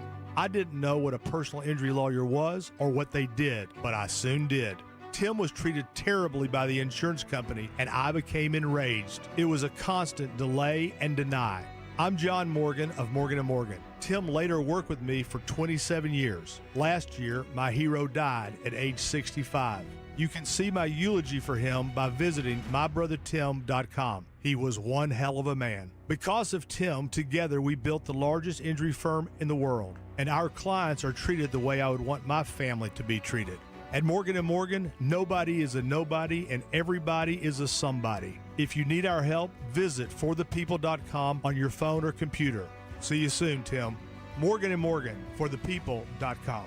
Injured? Dial Pound Law or visit forthepeople.com for an office near you. I'm Jesse Morrison with Trending Now, presented by Parker & Sons, heating, cooling, plumbing, and electrical. Let's start with some tough Arizona State news. Linebacker Cyrus Fiaseyu and offensive lineman Ben Coleman are out for the season per head coach Kenny Dillingham. Safety Xavier Alford will miss some more time. The Arizona Cardinals lost another close game yesterday, falling 31-27 to the Indianapolis Colts. However, backup quarterback Jacobe Brassette, who was filling in for the injured Kyler Murray, had a solid showing. Brassette passed for 320 yards and 2 touchdowns in the loss, but head coach Jonathan Ganon said Murray remains the Cardinals' starting quarterback. And the Phoenix Suns lost 111-109 to the Brooklyn Nets yesterday in China. The Suns wrap up the preseason tomorrow at home against the Los Angeles Lakers. This report is brought to you by Freeway Chevrolet. Now's the time to score big savings at Freeway Chevrolet. Chevrolet, together let's drive. Freeway Chevrolet off the I-10 and Ray Road.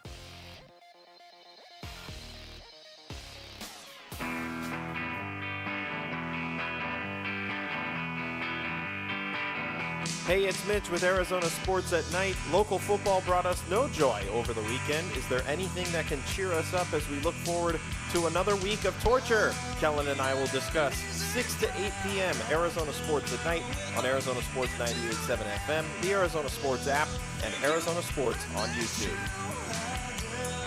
It's always about a girl. Isn't that right, warrior queen? The beautiful Miss Stephanie. It's always about a girl. Well, we were getting into this a little bit earlier. The frustration with, as I said, let me see ASU at relatively full strength. And if they can't beat Utah or they can't beat Texas Tech or whatever, if this season starts to slip away because they're not one of the 2 best teams in the Big 12, okay, so be it. But if you're doing it without Xavier Alford and now without Ben Coleman and Cyrus Fiaseu is a key piece of that defense, and you had to play without Sam Levitt, and I get it, every team has injuries, but this is the wrong time to have injuries if you are the Sun Devils playing Utah and Texas Tech back-to-back. Here's Kenny Dillingham. This is from today, so this is the most recent injury updates for this team. I got a few of them here. Yeah, I mean, Cyrus is going to be out for the year. He had season-ending surgery, unfortunately. X is significant is going to be out for a significant more time. Hopefully we'll find a way to get him back at the end of the season, but he'll be out for a significant amount of time. Unfortunately, Ben Coleman is going to be out for the year, which is unfortunate, so he'll be out. There's some other guys that I don't want to comment on yet just because it's Monday, so I don't quite have as strong of a grasp on that. And those are the new guys, or the guys that, I've kind of been back and forth. So I'll have more of an update here, tonight for me, Tuesday/Wednesday for y'all. Great. Looking forward to that. Just how bummed out are you right now? Basically, do you hear that? For me, it's Ben Coleman because of the line of scrimmage. And you know what a huge fan I am at trying to win the line of scrimmage and how important that is. Especially when you have a quarterback like Sam Levitt and you want to protect Sam Levitt. Losing guys like Ben Coleman does not help you get better as an offensive line or as a football team. Yeah, I mean, you're talking about your most experienced offensive lineman. I mentioned Cyrus Fiaseu is a key piece of the defense. They have a lot of pieces on defense. I mean, I don't want to minimize anybody, but at least with Fiaseu, you might be able to get by, although it sucks for him that he's out for the year. I mean, again, these aren't injuries. It's starting to feel like the Diamondback season, where it's not this guy's out for 2 weeks. No, he's just out for the year. And Xavier Alford, I mean, this is brutal. They've gotten away with it because Boogie Wilson's been so good. But am I wrong, Rick, by the way, is Alford's last play, that play against Mississippi State where he was trying to get into the backfield and they obviously lost on the play? Was that his last play of the season? I can't remember the specific last play, but that was his last game that he played in. Yeah. So I assume that's correct. Great. What a great play that was in history. How down am I, Wolf? I mean, we're getting dangerously close to this alters your expectations for the season from the outside, not from the inside. You still are fully believing you can beat Texas Tech, and I'm not saying they can't, but I think you got to have Levitt for that game, especially if you're missing all these other guys. I would agree with that assessment in regard to Sam Levitt. I think you have to have Sam Levitt if you really want to have a reasonable shot at pulling the upset against Texas Tech. And the reason why I say that is because of Sam Levitt and the way he impacts his teammates. Mm-hmm. You can see it, Luke. This is something that I think is obvious to most ASU fans who watch this team. Just the way Sam Levitt goes out and plays in the way that he leads. It is so important. We've talked about it many times in the past. But, brothers, when you have a quarterback that is willing to lay it on the line and show you that he's willing to lay it on the line, it has this energy to it that fills you with, you know what, if he's out there laying it on the line, what are you doing? It challenges you to look at yourself, whether you're an offensive player, whether you're a defensive player, special teams, whatever it might be. It challenges you to look at yourself when you see a Q out there running with abandon, the way that we'll see Sam Levitt do from time to time. Yeah, and I mean, the game on Saturday against Utah was the first time in the last 2 years we've seen ASU fall behind and not really ever make any sort of comeback. You know, any time they have fallen behind in the last 2 years, typically they come back and win, or they at least come back and take the lead. There just was never that push. Not that they weren't like trying, but they could not make anything happen. And I'm not putting that all on Jeff Sims, but I think it's more what you're saying, the intangibles. Levitt can make things happen with his legs. He can make things happen through the air, but he also makes things happen. He ignites the defense with the way he is, the way he acts, the way he plays. Everybody. So here's more from Kenny Dillingham, an update on Sam Levitt. Status quo. I mean, we're going to find out more Tuesday, Wednesday. I know people think like there's no gamesmanship here. This is just purely being honest. And sometimes when you're honest, people create fake things because sometimes honesty is just rare. So I think the fact that we're being honest with this situation is making people uncomfortable. The reality is he's day-to-day. We're going to find out when we move him around on Tuesday and Wednesday's practice if he's good enough to play on Saturday. So I'll have more of an update come, mid this week. I believe everything Kenny just said. Well, they were forthright. I mean, on Friday, they knew he wasn't going to play, and they said it. Yeah. And I don't know. I mean, anybody that watched college football closely this weekend, you saw plenty of games where it was like, oh, yeah, this guy, he is playing 5 seconds before kickoff. ASU was remarkably straightforward on Friday with that. Kenny was also asked why Sam practiced last week, because if you recall, he was practicing last week. There was no thought that no he indication was until Wednesday, really, Yes. and then Thursday, certainly, and obviously Friday. So here's Kenny's answer to that. I think what's got everybody concerned is he played a week ago, he had a bye, and then he came out, he practiced Tuesday, Wednesday, then he wasn't good for Saturday. I mean, that externally looks like what happened. Yeah, I would agree. And then I would say anybody who came to practice, did he move around at those two practices on Tuesday and Wednesday? Did he run? The answer is no. He only threw drop back pass, no scrambles, no nakeds, right? So, yes, did he practice?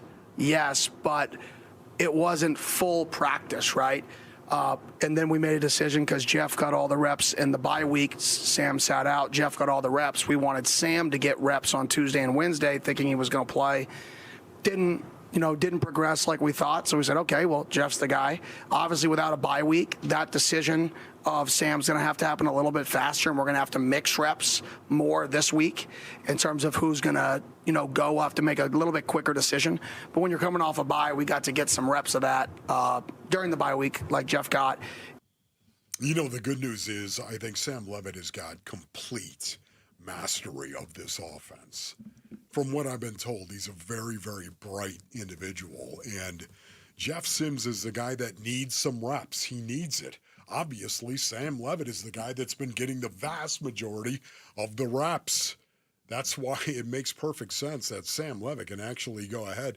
And I wouldn't worry too much about how many reps he gets because he knows this offense so well, where Jeff Sims has got to continue to develop in it. Does that make sense? Yeah, and this is such a pivotal part of the season now, and it already was going to be. But now, you're still talking about college student athletes. If you go out there and Levitt can't play and you lose to Texas Tech and you had your heart set on going back to the college football playoff and avenging that Texas loss last year and winning the whole thing, do you start to waver at all as a team, even if a couple guys start to waver at all? I don't think Kenny and this coaching staff would let that happen, but this is a tough spot right now. If they lose to Texas Tech, are they done in terms of winning?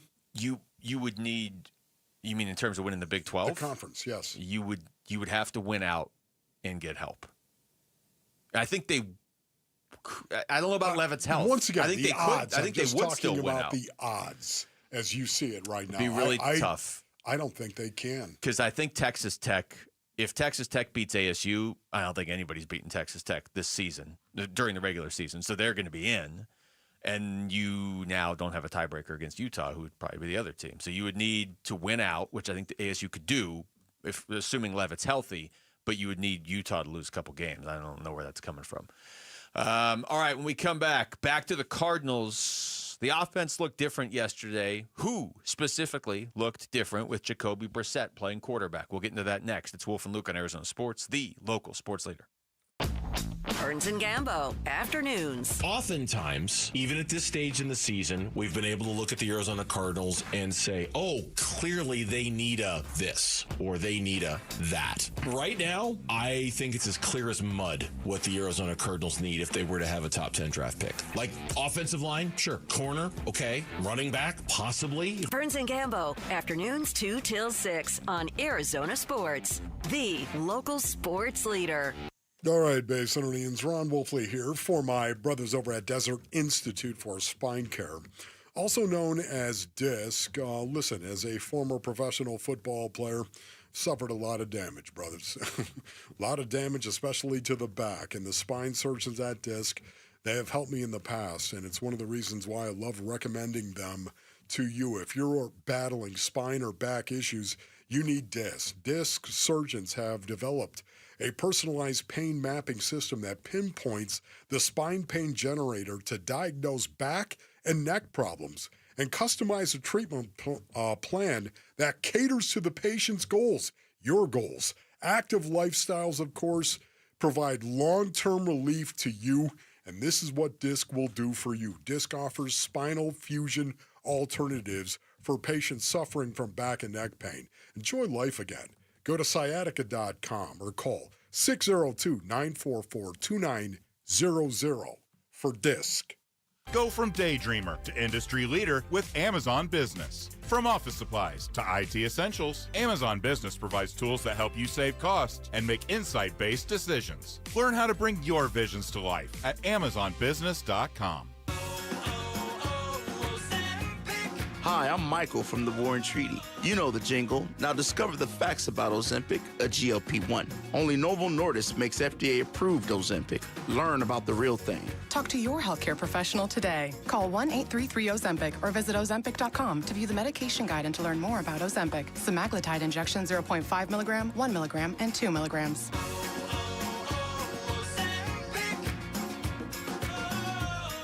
The holidays are here, full of joy, family, friends, and yes, a little hustle and bustle. That's why you need Aleve. Between cooking, shopping, and all those extra errands, aches and pains can sneak in. Aleve is here to help with long-lasting body pain relief. Don't let body pain slow you down. With up to 12 hours of body pain relief per dose, you can keep up with the season's magic and all that awaits. Pick up Aleve and get back to what really matters, making memories.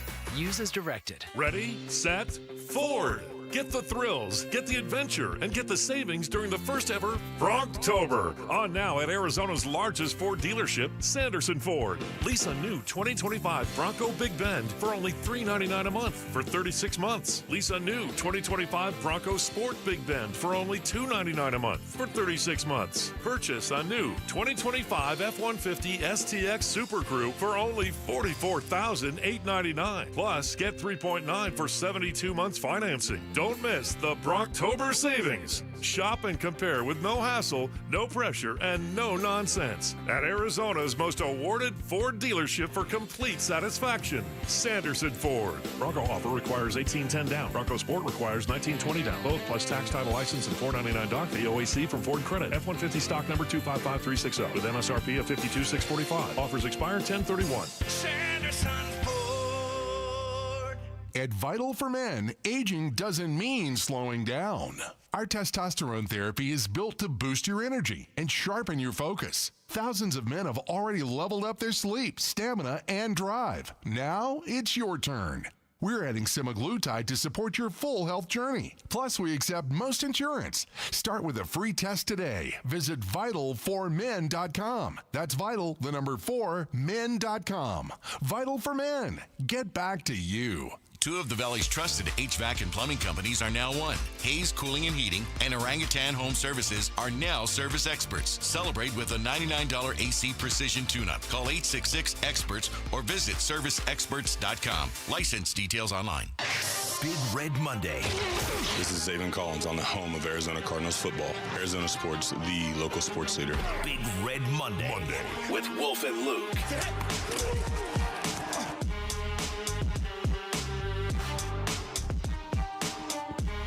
Well, the Cardinals looked undeniably different on offense yesterday. I mean, they were going to look a little bit different just because it's Jacobe Brassette is very very different quarterback than Kyler Murray. Jacobe Brassette is huge.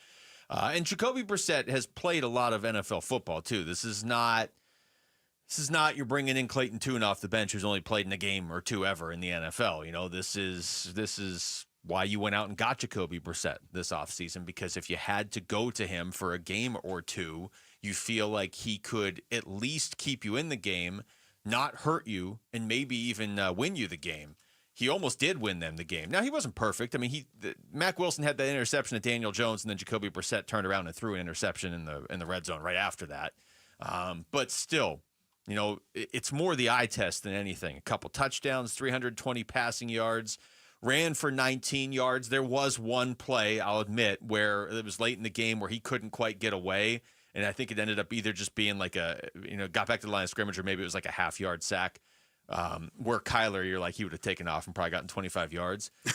Kyler is extremely talented and skilled, but fundamentally things just looked different yesterday, Wolf, and I can't get past that. You know what's amazing about it? I believe there were 9 guys that were actually targeted. 9 guys that were targeted in this game, and the ball was spread a little bit more evenly. You know, I think of some of the things that Kyler was doing very, very well as well when he got the opportunity was the fact that they were spreading the ball better. But what I liked is there were, I believe, 4 guys that actually got 5 targets or more in this game, and you don't typically see that. McBride, of course, he led the way with 11 targets. Zay Jones had 8 targets. Michael Wilson had 5 targets, and Michael Carter had 5 targets as well. So I like to see the spread, if you will, of the ball. And that was clearly evident from Jacobe Brassette. It's the first time this season the offense has felt like it took a step forward from, last year. And so it's, I don't know what the word is, unsettling that it happened when Kyler wasn't playing. It makes you think. I don't know. It's thought-provoking, I guess. It certainly raises some questions going forward. Like Zay Jones, there have been stretches of games where you almost forget Zay Jones is there. Zay Jones was a monster yesterday. 5 catches for 79 yards. Maybe monster's a little strong, but he was a huge factor in the game. Now, some of that might have been because Marvin Harrison Jr. was hurt. But Marv looked good in the first half. Trey McBride, I cannot stress this enough, and I'm not saying this is on Kyler. I'm not trying to put blame on anybody here yet. They need to figure out who is to blame behind the scenes because they need to fix it. But the little play action rollout to Trey McBride when you're at the 1, that's gonna work almost every time. Watch these other teams do this. We don't have to overthink it or reinvent the wheel. Trey McBride not scoring touchdowns last year was kind of like everybody laughed and was like, it's unacceptable. He should be an 8-touchdown guy per year, and he should have had 2 yesterday, courtesy of Jacobe Brassette. So he jumped out more than anybody. Yeah, not only that, too. Jacobe Brassette was legit. Yeah. When you think of how well he played. Now, Basinonians, once again, it's one game. It's one game, and that's the reason why you don't make a move based on one game. You just don't do it. He had multiple targets in the game, which is something I already talked about. I like that. When 4 guys had 5 targets or more in the game. I like that. That tells me you're spreading it around. You're reading your progression. You're going through the process. His on-schedule stuff was great. 1, 2, 3, step up in the pocket. 1, 2, 3, 4, 5, step up in the pocket. 1, 2, 3, 4, 5 off of play action. 6, 7, step up in the pocket and throw the ball. It was really good to see him go through that. They had on-time, scheduled success. And then, of course, he even showed a little flair for the unscheduled play. Mm-hmm. Yeah. And playing well and pulling the ball down and converting and moving with his legs, even though it wasn't anywhere close to what Kyler would be doing. No, I mean, the unscheduled play was alive. There's so much to weigh here. Kyler, again, extremely talented, extremely gifted, extremely athletic. And my starting quarterback going forward until he proves otherwise. Was the first pick in the draft, but was not the first pick in the draft via Monty Ossenfort. You know, I said this earlier. I'll say it again. I probably say it a few times this week. To me, there's two conversations. There is the, okay, well, who's starting against Green Bay if Kyler can go? For me, I would start Jacobe Brassette against Green Bay because it's also going into the bye week. Yeah. And then Kyler's the guy coming out of the bye week. But the bigger thing to me yesterday was that really raised questions beyond this season, because we're already going into this season with the idea of if they don't make the playoffs, there's going to have to be some sort of changes.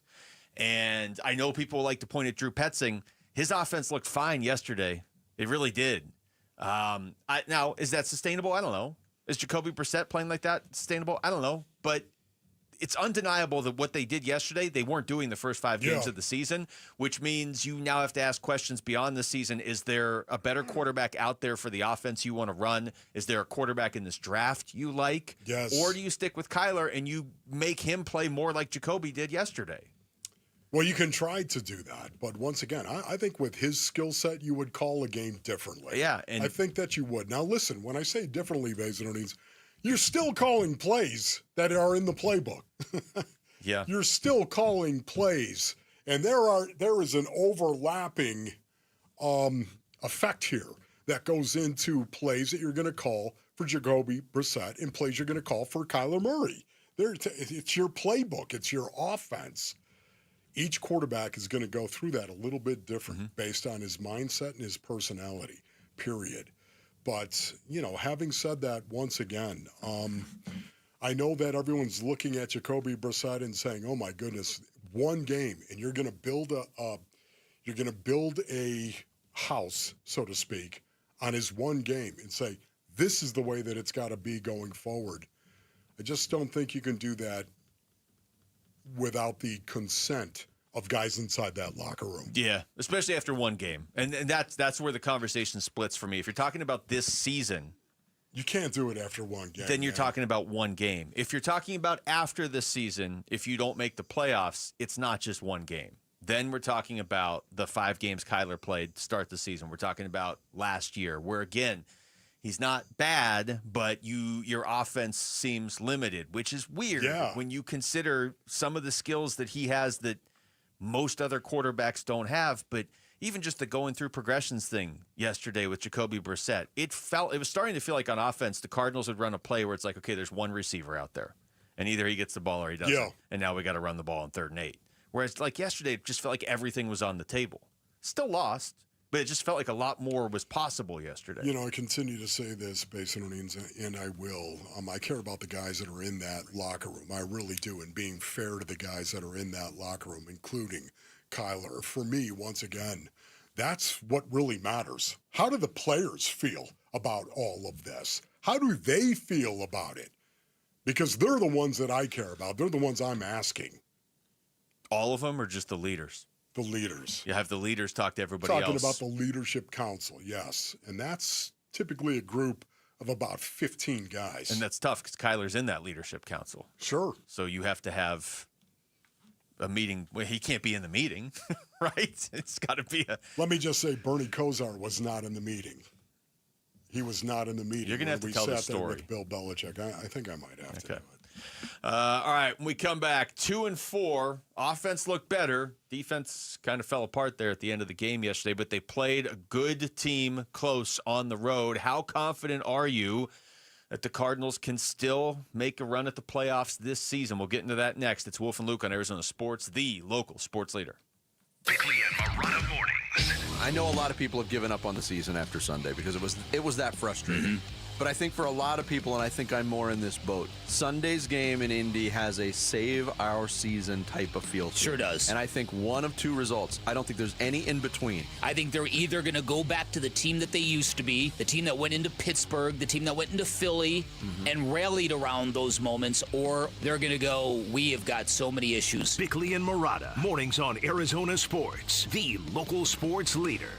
All right, Basinonians, Ron Wolfley here from our brothers over at Aria Dental Implant Center. Go to ariadentalimplantcenter.com for more information. You know what? Choosing dental implants is one of the most important health decisions you're ever going to make. That's why I want you to check out Aria Dental Implant Center in Phoenix. Listen, they're locally owned and proud to offer world-class care in a state-of-the-art facility right here.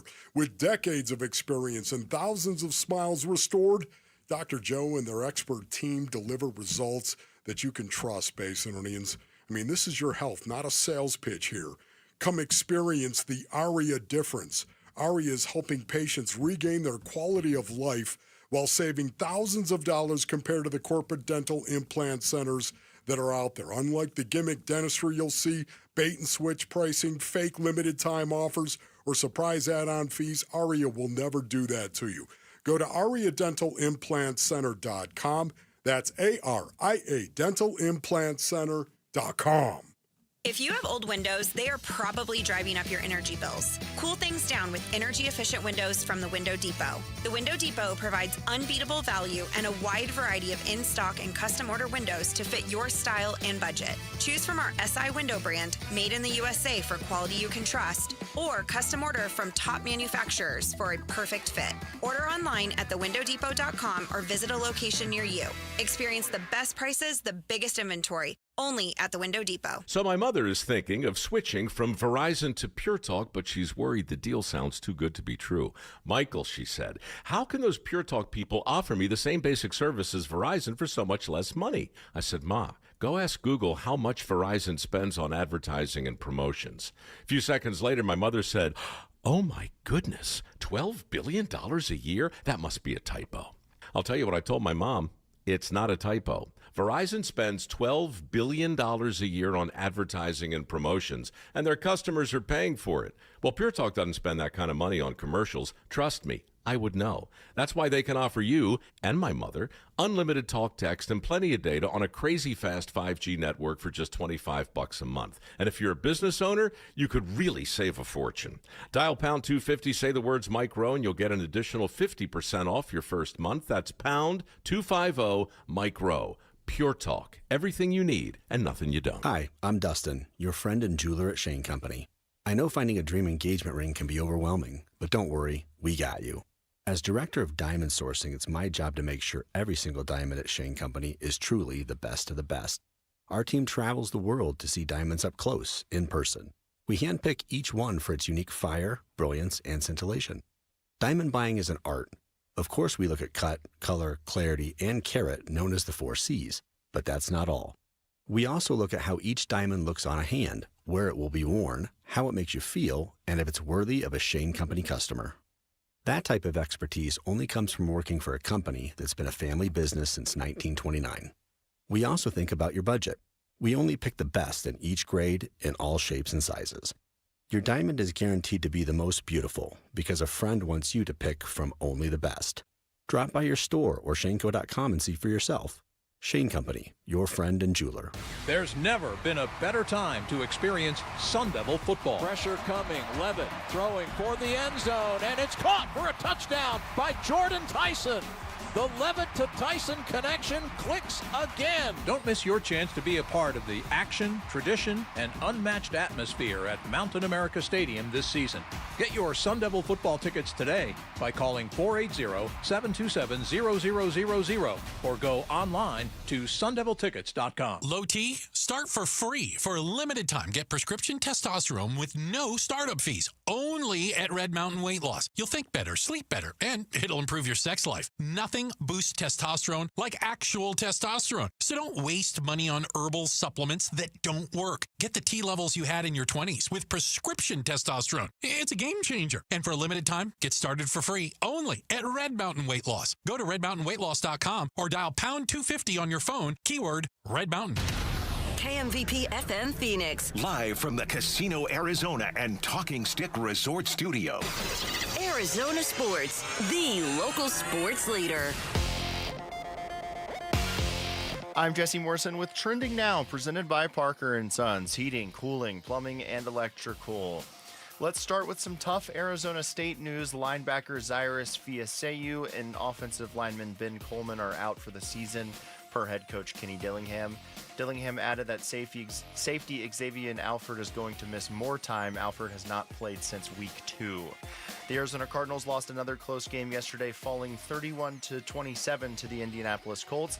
However, backup quarterback Jacobe Brassette, who is filling in for the injured Kyler Murray, had a solid showing. He passed for 320 yards and 2 touchdowns in the loss, but head coach Jonathan Ganon said Murray remains the Cardinals' starting QB. Ganon will join Burns and Gambo today at 3. Big Red Monday. This is Cardinals head coach Jonathan Ganon, and you're listening to Arizona Sports, the local sports leader. Big Red Monday with Wolf and Luke.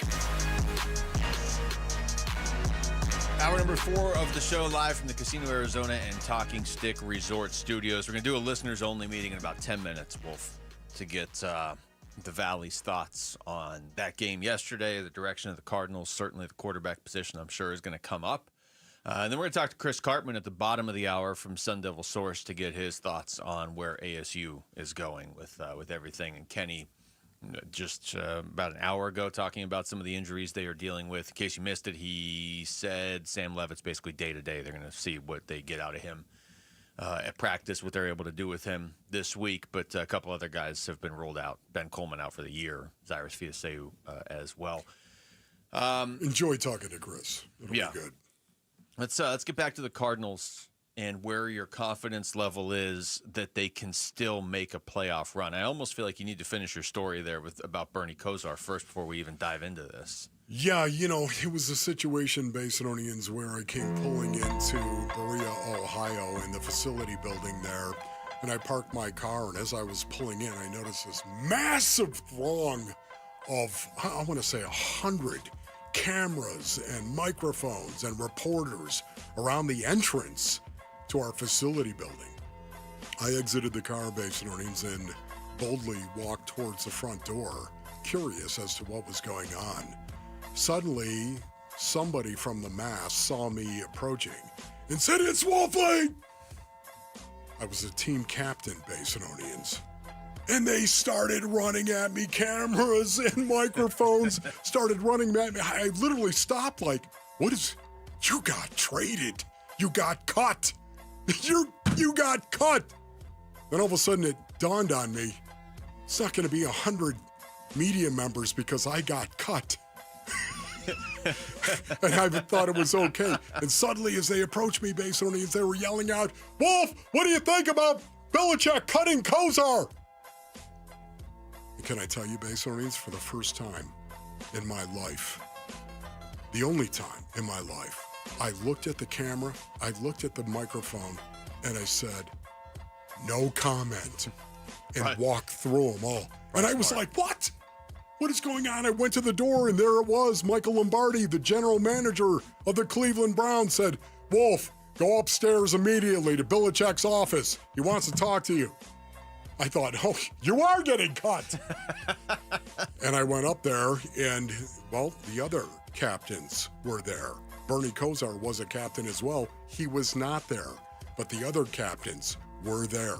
And Bill Belichick looked at each and every one of us and said, "Ron, I want to hear it from your mouth that you got my back on this and that you are okay." And I said, "Coach, I don't make the decisions as to who gets cut and who does not." He did the same thing. Clay Matthews, looking at Clay Matthews, the legendary Clay Matthews. "Clay, I want to hear it from you, from your mouth, if you've got a problem with this or not." Clay's like, "Coach, you make the decisions. I don't." He went around. There were 3 other captains. And the year was 1992. And I was in Cleveland with the Cleveland Browns and Bill Belichick. when Bernie Kosar was cut. You can imagine how unbelievable that was. But the leadership council was there. And that's what I think the same thing I would do if I were JG. Yeah, I've never thought of this when you've told that story, at least off the air before, but Cleveland hasn't had a quarterback since, I don't feel like, since 1992. Or to be more accurately, they've had like 58 quarterbacks since. The reason that comes up is because of what we were sort of talking about going into the break. And, I mean, you have to get this figured out if you're going to make any run at a playoff spot. I understand at 2-4, that's not even in focus right now. It's not impossible. There's still 11 games left. There's 3 teams in your division that are 4-2. You're seeing San Francisco just get obliterated by injuries. So maybe they drop off, maybe not. Most of their guys are going to come back, not Fred Warner or Nick Bosa, but at least going into yesterday, most of the guys San Francisco has that are hurt are going to come back here at some point. George Kittle might be back even this week.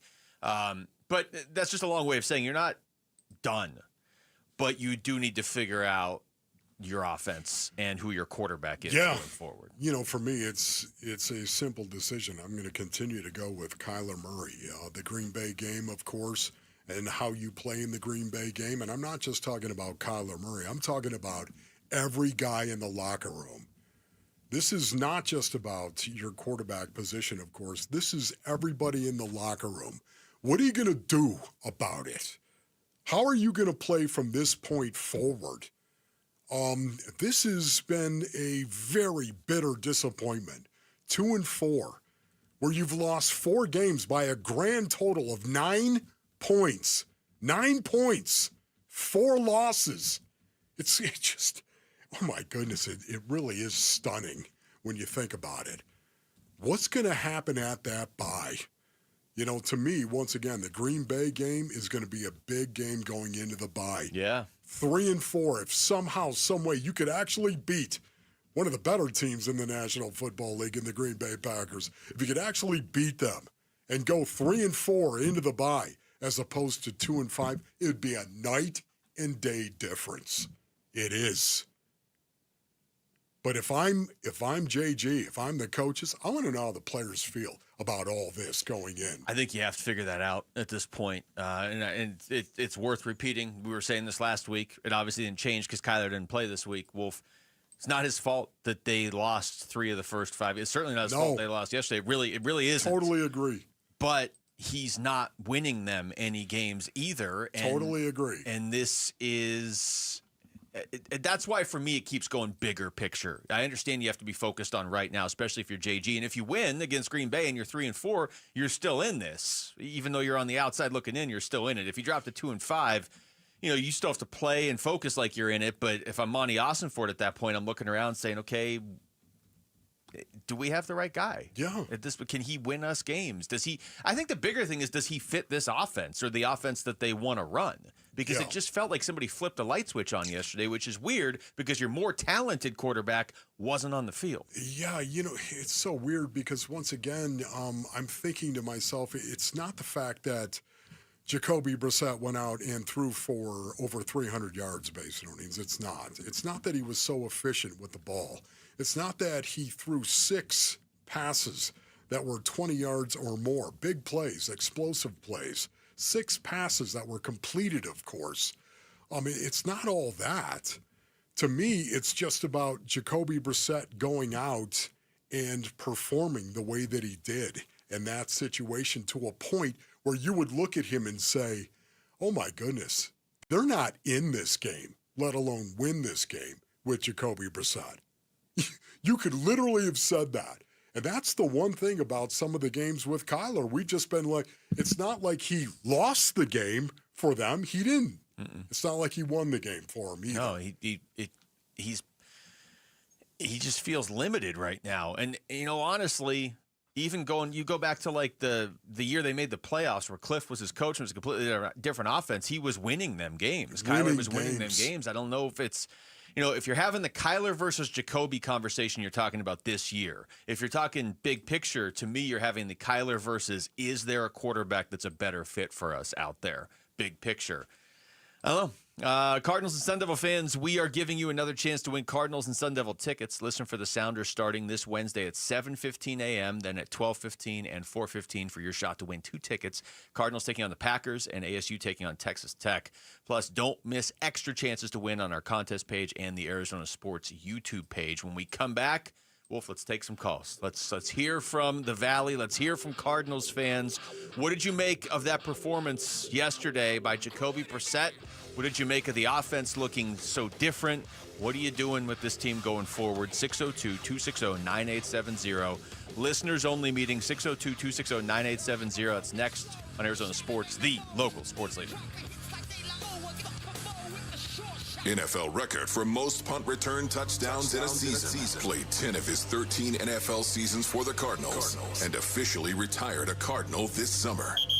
He's Patrick Peterson, P2.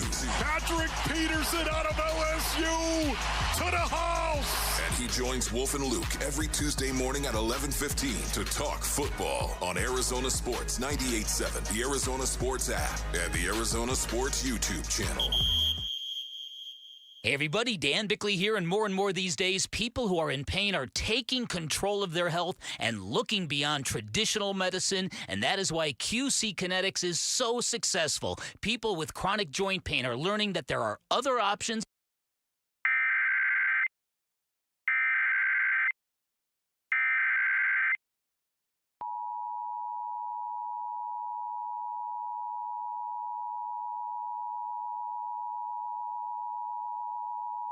The National Weather Service in Phoenix has issued a flash flood warning for Maricopa County in south central Arizona, Pinal County in southeastern Arizona, until 4:15 p.m. Mountain Standard Time. At 1:10 p.m. Mountain Standard Time, trained weather spotters reported thunderstorms producing heavy rain across the warned area.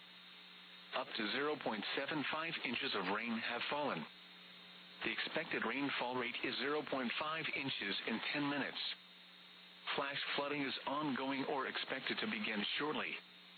Hazard, life-threatening flash flooding. Thunderstorms producing flash flooding.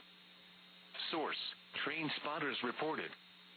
Impact, life-threatening flash flooding of creeks and streams, urban areas, highways, streets, and underpasses.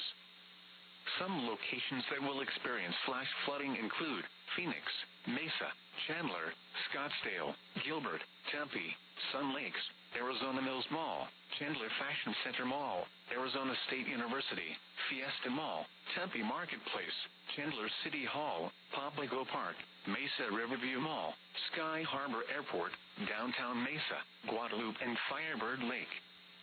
This includes the following highways: Arizona Route 87 between mile markers 166 and 175. Arizona Route 202 between mile markers 10 and 14. In between mile markers 2 and 4. In between mile markers 48 and 49. Arizona Route 101 between mile markers 50 and 59. US Highway 60 between mile markers 173 and 180. Arizona Interstate 10 between mile markers 148 and 149, in between mile markers 150 and 156. Arizona Route 340.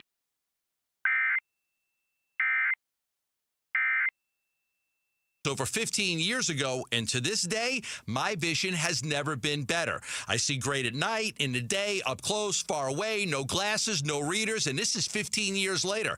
Dr. Schwartz offers the best in advanced LASIK technology, as well as other surgical laser procedures, such as the clear lens exchange and the EVO ICL. Whether it's nearsightedness, farsightedness, an astigmatism, or any other eye care issues, the Schwartz Laser Eye Center can help improve your vision and change your life as he did mine. There is a reason he is the official eye doctor for the Phoenix Suns and Arizona Diamondbacks. The Schwartz Laser Eye Center has 3 valley-wide locations, one in Glendale, one in Scottsdale, and one in Mesa. Schedule your free LASIK evaluation by calling 480-483-EYES. That's 480-483-EYES, or going online at teamidoc.com. Homeowners, are you wanting to move but feel stuck? Call Carol Royce of Your Home Sold Guaranteed Realty. Many home sellers face a catch-22, risking owning 2 homes or none at all. Skip the stress with Carol's Guaranteed Sale Program. No double mortgages, no getting stuck. Carol will guarantee the sale of your home at your agreed-upon price and time frame, or she will buy it so you can move with certainty. Call Carol Royce today, 480-776-5231, or visit carolhasthebuyers.com. Carol and seller must agree on price and possession. The Listeners Only Meeting with Wolf and Luke. All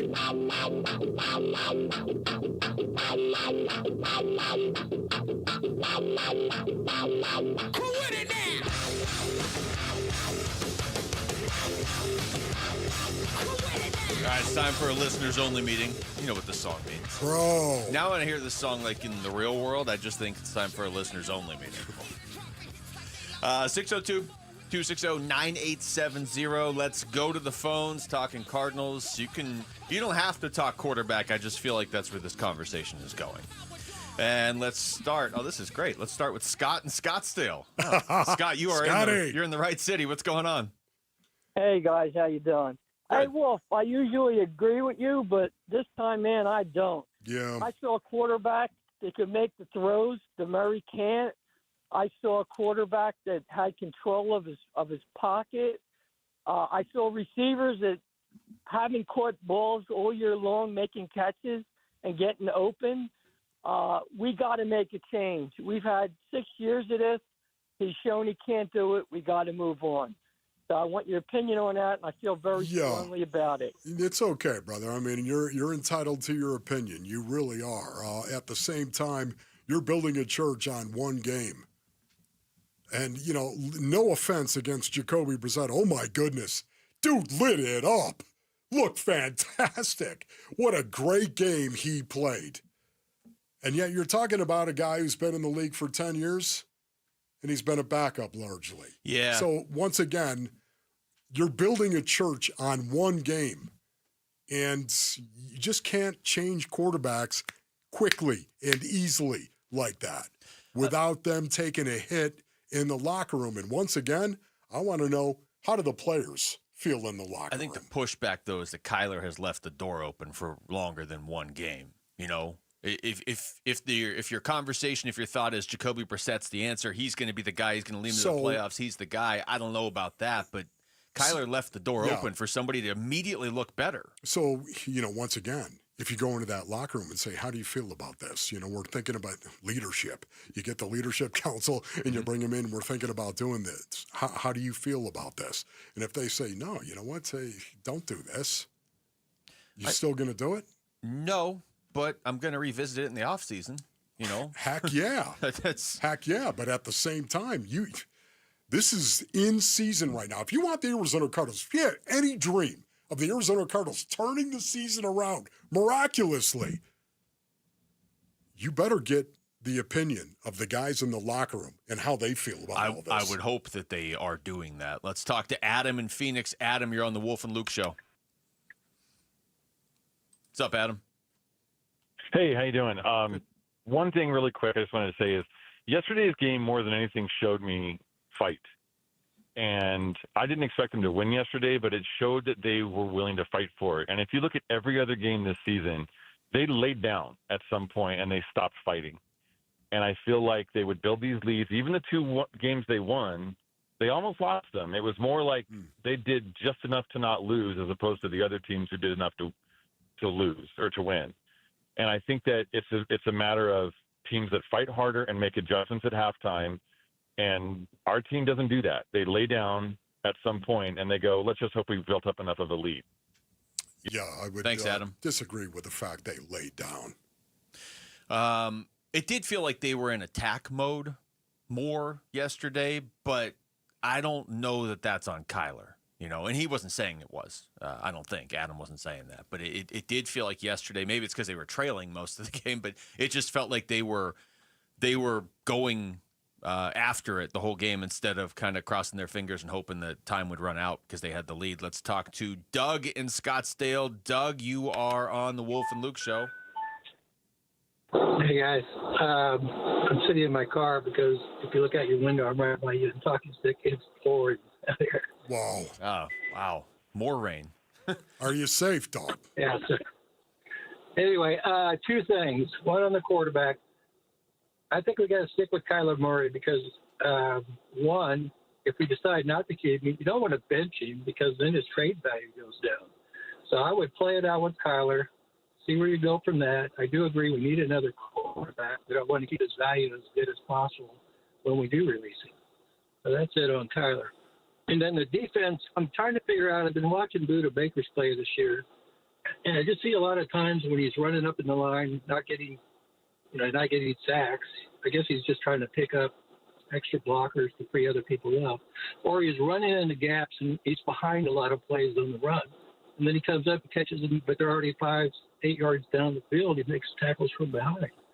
And we need Buda staying back there and helping these guys with run defense and to help double team some of these explosive plays, because a lot of the explosives you only see one safety. The other teams usually see at least another safety trying to get over there. So I'll just hang up and listen to your thoughts on those 2 points. Thanks. All right, thank you, Doug. Appreciate it. So some support for Kyler right there, a little bit. I mean, yeah, and that he doesn't want to destroy his trade value. Yeah, I totally understand that. Yet at the same time, the best solution to all this is that he gets right going forward. Now, you can laugh at that all you want. At the same time, I know he's extremely talented, and this year was going to be the make or break year. For me, it was coming into it. Right now, after 6 games, it's not going well. It is not. I think you take that information of what happened yesterday, and maybe, again, I would run Jacobe out there this Sunday unless Kyler's 100%, because then you have the bye week. And then I come back and Kyler's my quarterback for the rest of the season. But I have that information in my head that when he wasn't the quarterback, the offense really seemed to wake up. And you see what happens to play out against Green Bay on Sunday too. And then you're giving Kyler 10 games coming back to try to take the job back essentially beyond this season. Let's go to Javier in Glendale. What's going on, Javier? Hey, what's going on, guys? It's good to be on the show again. Wolf, AQ is doing a great job out there, but I sure miss hearing your voice, man. It always fires me up on Sundays. But some of the things I just wanted to touch on that really stood out for me, really, with more than anything, was not necessarily the yardage. It was just third down efficiency, and then also just the points, just flat-out points. I think the average NFL scoring average was like 22 or something like that in 2024. So all we've had to do was be an average scoring offense with when we had our best players in there. We're talking Kyler Murray, James Conner. You're talking about one of the best tight ends in the league. Then you had a top draft pick in Marvin Harrison, and you couldn't even score average points. Plus, you're paying Kyler so much money. So you would think they could at least be average. I mean, if they had been average, 22 points against the 49ers, against the Seahawks, well, maybe 24 points against the Seahawks, right? You score that 23 points against the Titans. I mean, it's really not that bad, right? I mean, that shouldn't be a lot of points. So that was the biggest thing. Right when they scored 24 points yesterday, I'm thinking, damn, like that is all we needed to be having such a better record. So that was really the big thing. I hope Kyler can get in there. Just figure out how to score. Have the tenacity, the anger, the grit, whatever it is, just to figure out how to get the ball in the end zone. Thanks, guys. Yeah. Thanks, Javier. Okay, good call, Javier. That's right. I mean, they're 9 of 14 on third downs yesterday, but the fact that the offense was one of the worst passing offenses in football the first few weeks of the season. They were 64% on third down. I was absolutely in awe of how well they played. Do also want to thank our listeners in Santan Valley. Wanted to do that at the start of the segment. Santan? We were taking all the calls. But again, thanks to everybody in Santan Valley. And thanks to everybody who just called. And when we come back, why was the ASU defense in such a tough spot against Utah? And what do the Sun Devils have to do quickly this week to have a shot at the number 7 team in the nation on Saturday? We're going to ask Sun Devil source publisher Chris Karpman. He'll join us next. It's Wolf and Luke on Arizona Sports, the local sports leader. Burns and Gambo, afternoons. You're a Pat Murphy. Oh, I love Murph. Yeah. I was with Murph last year. We were in the Graham Rossini suite for an ASU game, and we chatted baseball for a long time. He was there. Name dropper. What? Well, Pat Murphy and I were hanging out in Graham Rossini's suite. I love Murph. Brett Yormark was there, too. We hung out and had a couple cocktails with him. We hung out. We didn't have any cocktails. I mean, Brett Yormark was there, too. I'm sorry. When we come back, kind of a big deal around here. I get invited to big events. Burns and the Name Dropper show here on Arizona Sports. Burns and Gambo, afternoons 2 till 6 on Arizona Sports, the local sports leader. Luke Lipinski back to tell you about Orchard. Imagine finding your dream home and then just moving in right away without waiting around to sell your old place first. Sounds perfect, right? It's exactly what Orchard's Move First, Sell Later program lets you do. You buy your new home now, you sell the old one later.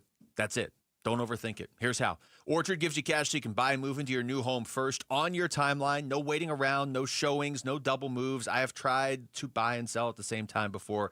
Double moves are brutal. Orchard cuts that hassle right out of the process for you. And then the Orchard experts take it from there. They handle repairs on your old home. That way you can attract the right kinds of buyers. Orchard agents are local experts. They're some of the most experienced around town. Plus, they're equipped with smart tools and products to help you sell your home for more. This is what they do. They've already helped over 10,000 customers sell their homes without the stress. Orchard's Move First program gives you the freedom to buy and move into your new home first and sell your old home later. Buy before you sell and get top dollar for your home with Orchard. If you're ready to find out how much your home is worth, visit Orchard.com. That's Orchard.com. Everything's a little better when it's super. Heroes, markets, sized, and of course, checks. A super check gives you an in-depth review of your current insurance coverage with a Farm Bureau Financial Services agent, no matter who your insurance provider is. That's super cool. Talk to a Farm Bureau agent to make sure you're properly covered at fbfs.com/protect. It's your future. Let's protect it. Farm Bureau Property and Casualty Insurance Company, Western Agricultural Insurance Company. Baseball is all about stepping up to the plate when it matters most. And when you've been injured, you need a heavy hitter in your corner. At Morgan & Morgan, we don't back down. We fight to get you every dollar you deserve. No curveballs, no strikeouts, just results. That's why we've recovered over $25 billion for our clients and fight for them from offices nationwide. Morgan & Morgan, America's largest injury law firm, proud sponsor of the Arizona Diamondbacks. Injured? Visit forthepeople.com for an office near you. You're listening to Leaf Filter Radio, and the guru of gutter protection himself, Chris Coonahan, is here to take your most pressing leaf-related questions. Hey, everybody, Chris here. I understand we have Ron on the line. Ron, where are you calling from? Uh-oh. Ron, are you calling from a ladder? Well, I was. I wanted to ask Chris what I need to do to get my gutters ready to have Leaf Filter installed. Oh, Ron, you don't have to do anything. A Leaf Filter Trusted Pro will come out and clean out your gutters, realign and seal your gutters, and install Leaf Filter, America's #1 gutter protection system. So I didn't need to get on this ladder? Ron, Leaf Filter Trusted Pros are in your neighborhood and ready to help. Just visit leaffilter.com/deal to schedule your free gutter inspection and get up to 30% off. Thank goodness. What was that site? To get this special radio offer, go to leaffilter.com/deal for your free gutter inspection today and get up to 30% off. That's leaffilter.com/deal for up to 30% off. leaffilter.com/deal. See representative for warranty details. Hey everybody, Dan Bickley here, and fall is a great time in the Valley. It's also the best time to replace your windows, so do what I did. Take advantage of a great special from my friends at Advanced Window Products where you get $2,500 off any purchase of 10 or more windows. You will not be disappointed. My new windows look awesome. The installation process was fantastic and professional, right down to the cleanup process. Highly recommend Advanced Window Products, a local window and door manufacturing company that sells directly to the public where there are no middleman markups. They build your windows, they install your windows, then they guarantee them for life. By the way, that lifetime warranty is transferable. It's serviced by a local team with labor, glass, and parts included, and with financing options available, it is a great time to invest in your #1 asset. Call 480-764-2002 or online at advancedwindows.com.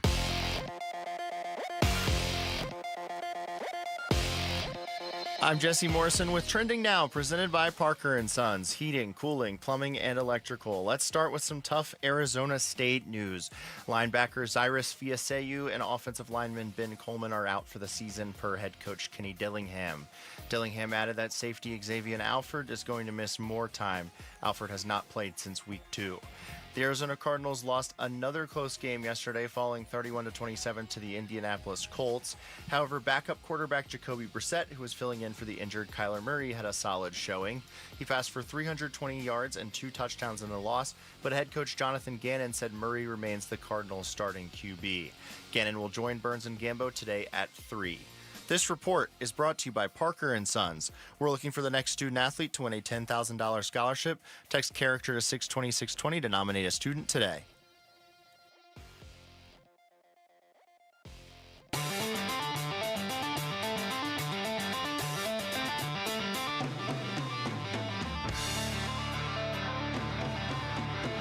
Hi, everybody. It's Dave Burns, and the Sun Devils got flattened in Utah on Saturday night. Can they fix it in time for this crucial Texas Tech game coming up on Saturday? We'll talk about it on today's Burns and Gambo show, starting at straight up 2 o'clock on Arizona Sports 98.7, Arizonasports.com, and the Arizona Sports YouTube channel. Yeah, it feels like the lofty expectations that a lot of people have for ASU this season are sort of hanging in the balance right now this week. Wolf coming off that brutal loss to Utah and now about to face the number 7 team in the nation, Texas Tech, on Saturday. Chris Karpman of Sun Devil Source joins us right now on the Arizona Sports Line to give us his thoughts. Chris, thank you for the time. How's it going? Going well. Some big storms out there right now. Mountain America Stadium just got hit pretty good. And so the rain in Salt Lake City, the rain here, I don't know if that's ominous or what, but that's what we're dealing with. Yeah, it looks pretty wild outside the window right now. It does look pretty I wild. just turned around. So, Chris, when you think of what you saw, of course, against Utah, where do you begin in this game? They got their butt kicked. That's where you start. Physically whooped at the line of scrimmage, both sides of the ball. Utah has a great offensive line, and they took it to ASU.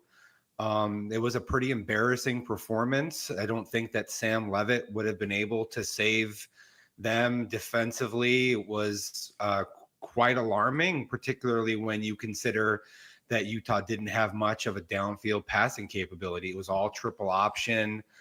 Devin Dampier running the ball, handing it off. ASU bad tackling, blowing off the line of scrimmage. Kenny Dillingham had set Utah as the North Star for his program that allowed ASU to build into being a Big 12 champion last year based upon that credo of physicality and toughness. And they failed the test at Salt Lake City, and now they have to regroup. Chris, where do they go from here? Because, you know, at least based on what we've seen so far, the team they're about to play on Saturday is even better than Utah. They beat Utah by 24. That game was closer probably than the final score indicated, but still Texas Tech is the number 7 team in the nation, and they do a lot of things well that you just pointed out Utah did to ASU last week. Well, I agree. And I think Kenny Dillingham knows that. He said that they're going to have to do more thud in practice, which is, you know, their tackling is a problem. Their physicality wasn't up to par in that game. The problem is that when you have a bunch of injuries as they do, which are now mounting, Cyrus Fiaseyu and Ben Coleman out for the season, Xavier Alford, their star safety, hasn't played since the first couple games. That makes it really difficult. You don't want to lose other guys, but you have to bring more of a physical edge to what you're doing in practices. Texas Tech is dominant at the line of scrimmage. And so, yeah, it's going to be a huge test. Not the triple option stuff, but still have quarterback mobility, especially with the backup if he ends up playing. And they got a lesson. They got humbled, and now they're going to have to regroup. Chris, where are you in regard to winning the conference championship? Texas Tech looks like the best team in the conference. Got to have 2 teams, obviously, make it to the championship game. Last season, people may remember ASU was 2-2 to start conference play, lost to Texas Tech, ironically, lost to Cincinnati without Sam Leavitt. So in some ways, there's some parallels. And that's why I think Kenny Dillingham correctly said today, one game is just one game. But if ASU loses to Texas Tech, there's no way that the team can lose another game in the rest of this schedule and have any reasonable hopes of making it into that Big 12 championship game. And even with the loss, given what BYU is accomplishing and the fact that ASU doesn't play BYU this season, remember last year ASU beat BYU at home. It was huge. That was one of the key games that allowed ASU to make it to the Big 12 championship. But without playing the Cougars, it's almost like you need to do scoreboard watching and hope that team and maybe some others lose. And so losing this game would be really, really difficult for ASU to make it back there to the Big 12 championship game, though not impossible. We're talking to Chris Cartman. Chris, Kenny, as you well know, just said Sam Leavitt's essentially, I guess, day to day. He said week to week and day to day, but as far as practice this week, trying to see what he can do. Maybe Saturday's game isn't the easiest thing to gauge this off of. I mean, they had the game last year where Jeff Sims played as well. But if Jeff Sims has to go either this Saturday or any other Saturdays coming up, what's the path to ASU winning with him at quarterback? Like, what do they have to do to win those games? They have to have their offense look more like Utah's offense did on Saturday. Jeff Sims is athletic, big, mobile, not the most accurate pocket passer, difficult conditions with the wind and the rain against Utah, and he made some pretty good throws down the field that Utah did a good job of at the catch point contesting, or maybe ASU receivers couldn't bring the ball in. But you have to have more quarterback design runs. You got to capture the edge, very difficult against Texas Tech. You got to have some misdirections, some jet actions and sweeps. And I think you got to get the ball to your tight ends and your running backs more in the passing game with Jeff Sims, especially. Having him against Utah, I think that helps move you further in that direction. And maybe even Sam Leavitt struggles earlier in the season that led to some more first level read options and some more quarterback design runs. Maybe that helped a little bit, although it didn't really show up. I just think ASU the red zone has been a big problem. They had 2 really long drives. They just couldn't turn into points, and they need to do better at finishing drives. Chris, what is your expectation in regard to Sam Leavitt? Do you expect him to play this weekend? I'm not sure. Honestly, he has a foot injury. There's been a lot of rumors out there that have been very incorrect, and that's unfortunate. He does not have a high ankle sprain. It's a foot. This guy's a competitor. There was a belief that he had a good chance to play all the way until Thursday of last week. He took all of the reps with the first team on Tuesday and Wednesday. We went out there and watched it. He wasn't running around. He was mostly just throwing the ball from the pocket. They thought that maybe he'd be able to do that on Saturday. And the decision was made after some additional consultation with medical people. And they decided to put him in a boot and let him sit that one out. When you're dealing with a wet turf, bad conditions, with a foot injury, that's problematic. Don't want to see it get worse, obviously, given the importance that he has to the team. I think that Kenny Dillingham has been very transparent about injuries. I've never heard him say anything that I knew to be incorrect, but from talking to other people, around the team, other coaches, family members, agents, etc. And so I think everything he said has been very candid and transparent. And I think they're going to evaluate Sam Leavitt today and then tomorrow, see what he can do from a practice standpoint, if anything, and then figure things out and go from there. Chris, how much they've got a lot of depth on defense, obviously, and guys have stepped up, Saturday's game notwithstanding, but how much do they miss Xavier and Alfred on the back end? Quite a lot. I thought Boogie Wilson has done very well in some of these earlier games, particularly on the back end, not giving up big plays over the middle third. He's not as far along when he's asked to play closer to the line of scrimmage to be a run fit defender. And that showed up against Utah. Like, he didn't have a good game in that respect. One of many, really, for ASU's defense. But not having Alford is a big deal. He's one of the best safeties in the conference, and ASU was quite lucky, fortunate, whatever, last year with injuries until Jordan Tyson missed the postseason. Before that, it was almost nobody missed more than a game. That was super important to ASU's team. They lost the one game in which Sam Levitt couldn't go. Not having Alford for the last 4 games and him not being 100% before then, that's a significant thing. Chris, we appreciate this as always. Thank you. My pleasure, guys. We'll see you later. All right, take care. That's Chris Cartman, of course, Sun Devil Source, joining us right there on the Arizona Sports Line. When we come back to the NFL, Marvin Harrison Jr. had to leave yesterday's game early with his second concussion in 2 seasons. How concerned are we about the Cardinals' #1 wideout? That's next. It's Wolf and Luke on Arizona Sports, the local sports leader. Cards fall to 2-4 after a loss at Indy. McBride was not able to get out of his break right there. Could have been a call.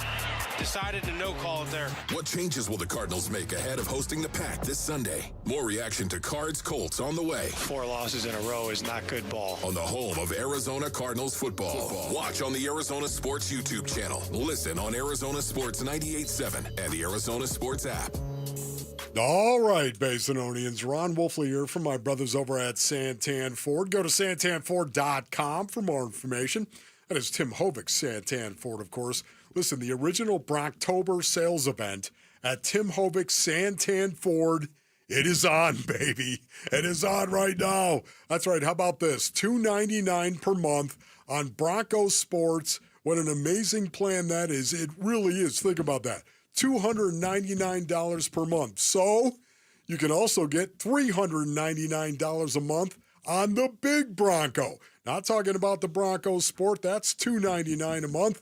But you can get the big Bronco for $399 a month. And during the original Brocktober sales event, there's all kinds of incredible lease offers on the entire Ford lineup. Not just Bronco and Bronco Sports. It's on all Ford models. That's right. You know what? You need to head on over to Santan Ford. Go to santanford.com for more information. That's santanford.com. Dan Bickley here with my guy Bear, one of the Henley brothers who runs Walt's TV and Appliance, conveniently located off the I-10 in Warner. And Bear, what do our listeners get by shopping at Walt's? Well, Dan, you'll get great expertise and great prices. We'll give you the best in-store and in-home experience every time. We also offer same-day delivery 7 days a week. Come check out our great selection, speak with our knowledgeable staff, and enjoy worry-free installation done by a pro. Only at Walt's.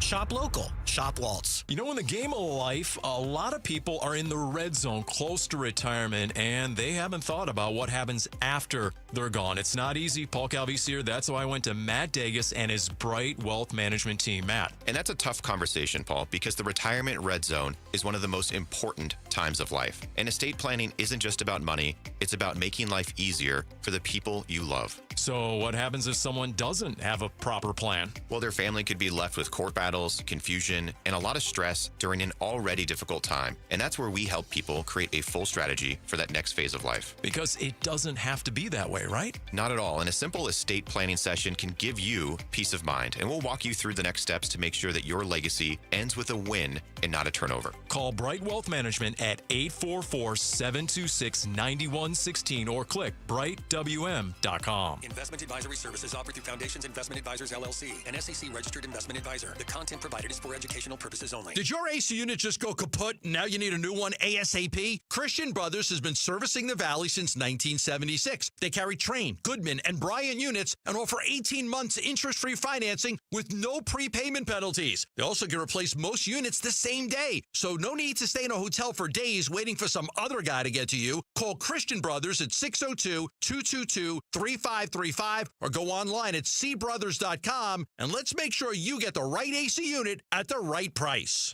Football fans, the ultimate watch parties are happening every Sunday at Casino Arizona and Talking Stick Resort. On October 26th, a legend steps into the spotlight. Phil Simms, former quarterback and game day icon, is joining the watch parties for a live Q&A. Ask your question, hear his stories from the field, and catch every play in an electric atmosphere surrounded by fans like you. Don't miss Phil Simms. Don't miss a moment. Only at Casino Arizona and Talking Stick Resort. America's greatest polo party. The Bentley Scottsdale Polo Championships returns for 2 days this year on Saturday and Sunday, November 8th and 9th at Westworld of Scottsdale. 6 beautiful polo matches with the world's top players, plus hot fashions, cool cars, DJs, party and VIP tents, and cultural performances in a setting like no other. Tickets and tables on sale now at thepoloparty.com. That's thepoloparty.com. Big Red Monday. This is Garrett Williams on the home of Arizona Cardinals football. Arizona Sports, the local sports leader. Big Red Monday. With Wolf and Luke.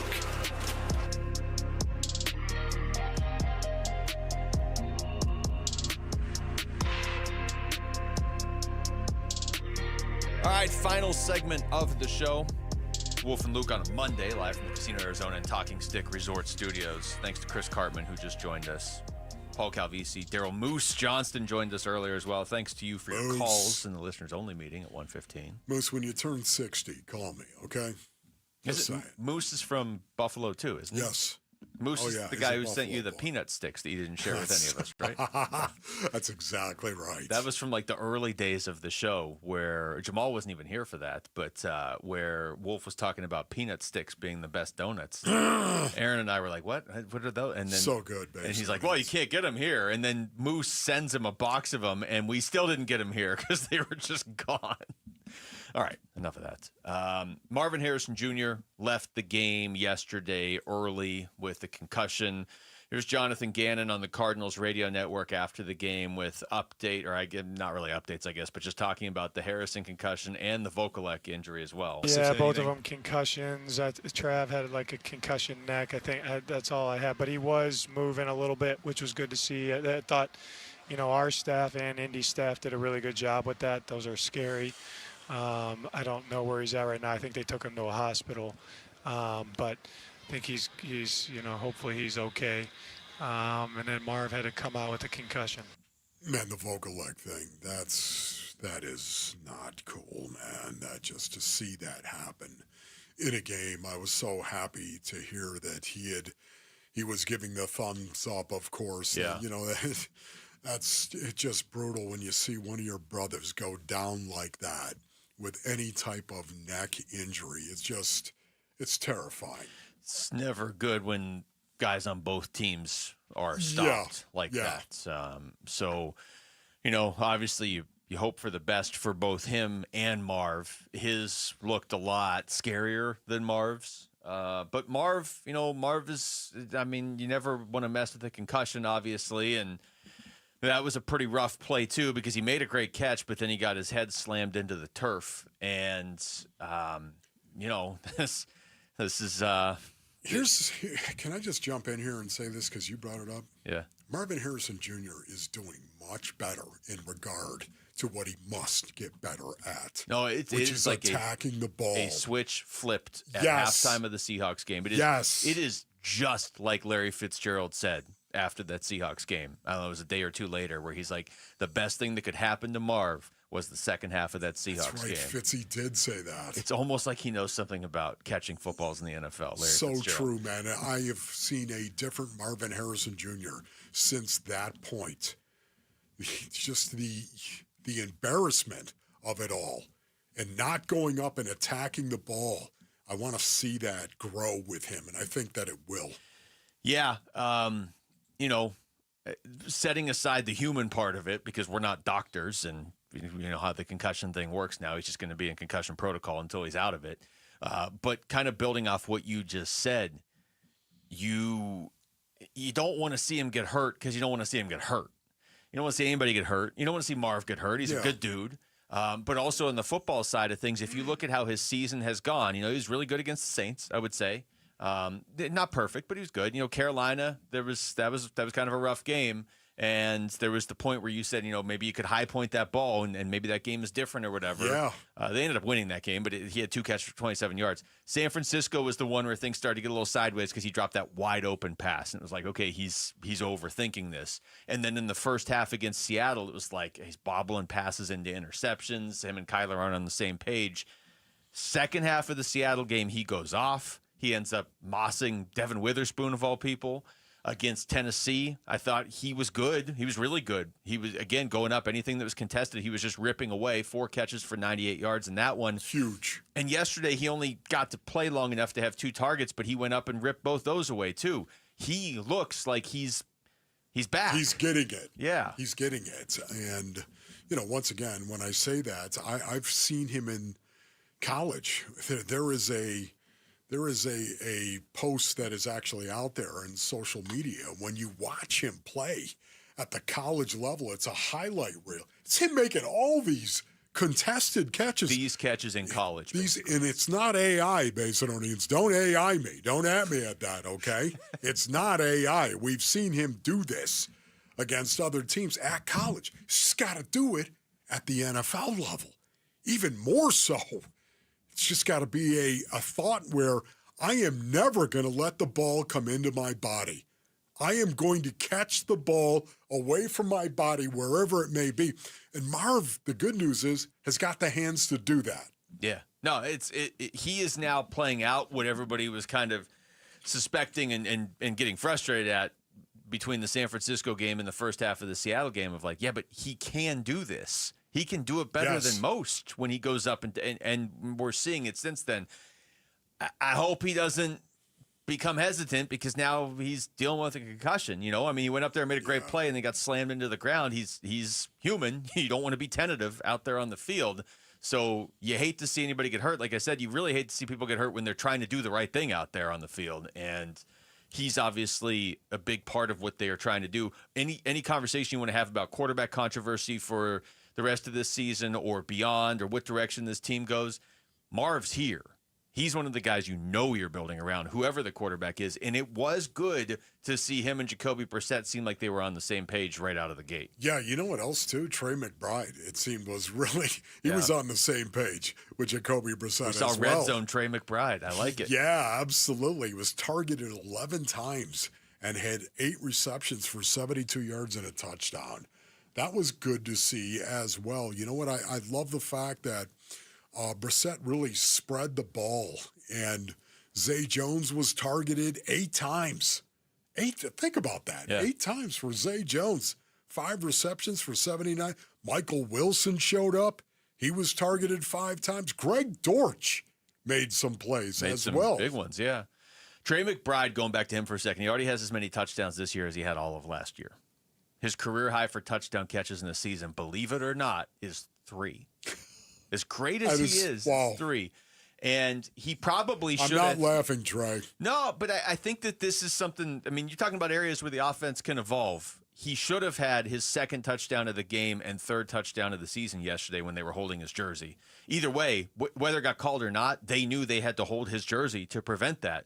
Are we seeing him become a red zone threat? Because logically, he should be. Yeah. No, I think hopefully the answer is yes. Hopefully we are going to see Trey McBride continue to get the ball in the red zone and score touchdowns. At the same time, throw the ball to the open man. Yeah. That is the Kurt Warner way. It worked for Kurt Warner pretty well. Look, we referenced Fitz and Kurt Warner in that segment. All right, that's it. Thanks to Rick and Jamal for Wolf. I'm Luke. We got Burns and Gambo next on Arizona Sports, the local sports leader. Peace and strength. Bickley and Marotta mornings. The star continues to rise for Cam Scattaboo, 4th-round pick out of ASU, making his mark early with the Giants. And really, it's more than making a mark. He's the guy. The way that he plays football, it's what really exhilarates me about the sport more than anything. More than any other skill set, more than any other element or characteristic of football players. This is what gets me hyped more than anything. Bickley and Marotta, mornings on Arizona Sports, the local sports leader. Hey everybody, Dan Bickley here with a real-life story from Life Changer Loan. So one of our listeners is in the pool business. His wife stays at home with their kids. They're far from wealthy, but they're responsible with money. They owed over $500,000 on their home at 6.5%. They changed to a Life Changer Loan. They're paying off their home in 8 years, saving over $490,000 in interest. Find out what Life Changer Loan can do for you at 480-504-0844, online at lifechangerloan.com. A lot of personal injury lawyers make claims about how good they are. But how do you know who's the best? Who will fight to get you the money you deserve? At Berg Simpson, we don't rely on simple claims like other firms. We have 27 best lawyers in America, 17 super lawyers, and we're one of the National Trial Lawyers' top 25 most influential law firms. Compare us to other firms, then call Berg Simpson. If you've been injured, call Berg Simpson for free now at 602-777-7000. BergSimpson.com. Good lawyers, changing lives. Ready to order? Yes. We're earning unlimited 3% cash back on dining and entertainment with a Capital One Saver card. So let's just get one of everything. Everything? Fire everything. The Capital One Saver card is at table 27, and they're earning unlimited 3% cash back. Yes, Chef! This is so nice. Had a feeling you'd want 3% cash back on dessert. Ooh, tiramisu. Earn unlimited 3% cash back on dining and entertainment with the Capital One Saver card. Capital One, what's in your wallet? Terms apply. See CapitalOne.com for details. This is the story of the one. As a custodial supervisor at a high school, he knows that during cold and flu season, germs spread fast. It's why he partners with Grainger to stay fully stocked on the products and supplies he needs, from tissues to disinfectants to floor scrubbers. Also that he can help students, staff, and teachers stay healthy and focused. Call 1-800-GRAINGER, click Grainger.com, or just stop by. Grainger, for the ones who get it done.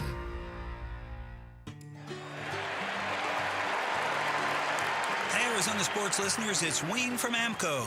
It's October. Say goodbye to the heat and hello cooler weather. That means it's National Car Care Month, and there's no better time to make sure your car's ready for the fall. The fall is so busy, we no sooner shut our cars off and then, oops, we're gone again. So I know we all want to take care of our cars, but we never seem to find the time until it breaks. There's a couple of quick and easy things we need to do to keep our cars ready. Checking the brakes, battery, and tires is a start. And let's not forget about the fluids. A simple oil change and topping off your coolant can save you major headaches later on. If you're hearing strange noises, see dash lights, or just need a tune-up, now's the time to act. Please don't wait until your car leaves you stranded to come see us. We know that getting car repairs can be confusing, but where to go when you need them isn't. That's us at AMCO. Remember, transmission repair is our specialty, but we do all repairs too, and we take the hassle out of getting your car repaired. So Google AMCO for your nearest location. That's AMCO, AA, MCO, transmissions, and a whole lot more. Hey, Vince Marotta here, letting you know that the biggest savings of the season have arrived at Earnhardt Buick GMC. General Manager Brad Gunlickson and his team are rolling out fall savings on their entire lineup of award-winning Buick and GMC models. Like on the 2026 GMC Sierra 1500 Crew Cab, save up to $12,000 off MSRP, or while they last, get 0% APR financing on remaining 2025 units. Or go all electric in a 2025 GMC Hummer EV SUV or pickup model with huge savings up to $15,000 off MSRP, or take advantage of 0% APR on these too. All offers require approved credit and they do end soon. All this and more in Mesa or online at EarnhardtBuickGMC.com. We are professional grade, and that ain't no bull. Most new vehicles include a $998 no bull protection package as an added benefit. After all applicable incentives on select models. APR terms limited through GM Financial. Not all will qualify. Plus tax, title, license, and $599 doc fee. See dealer for details. Offer ends 11/3/25. Dragging through your day, low energy, poor sleep, no drive? At Vital for Men, we're experts in helping men take back control with testosterone replacement therapy, and now offering semaglutide. Plus, we accept most insurance. Book your free testosterone test today with 3 Valley locations, all experts in TRT. Go to vital4men.com. That's vital, the number 4, men.com. Vital for Men. Stop feeling exhausted. Start feeling unstoppable. KMVP FM Phoenix, live from the Casino Arizona and Talking Stick Resort Studio. Arizona Sports, the local sports leader.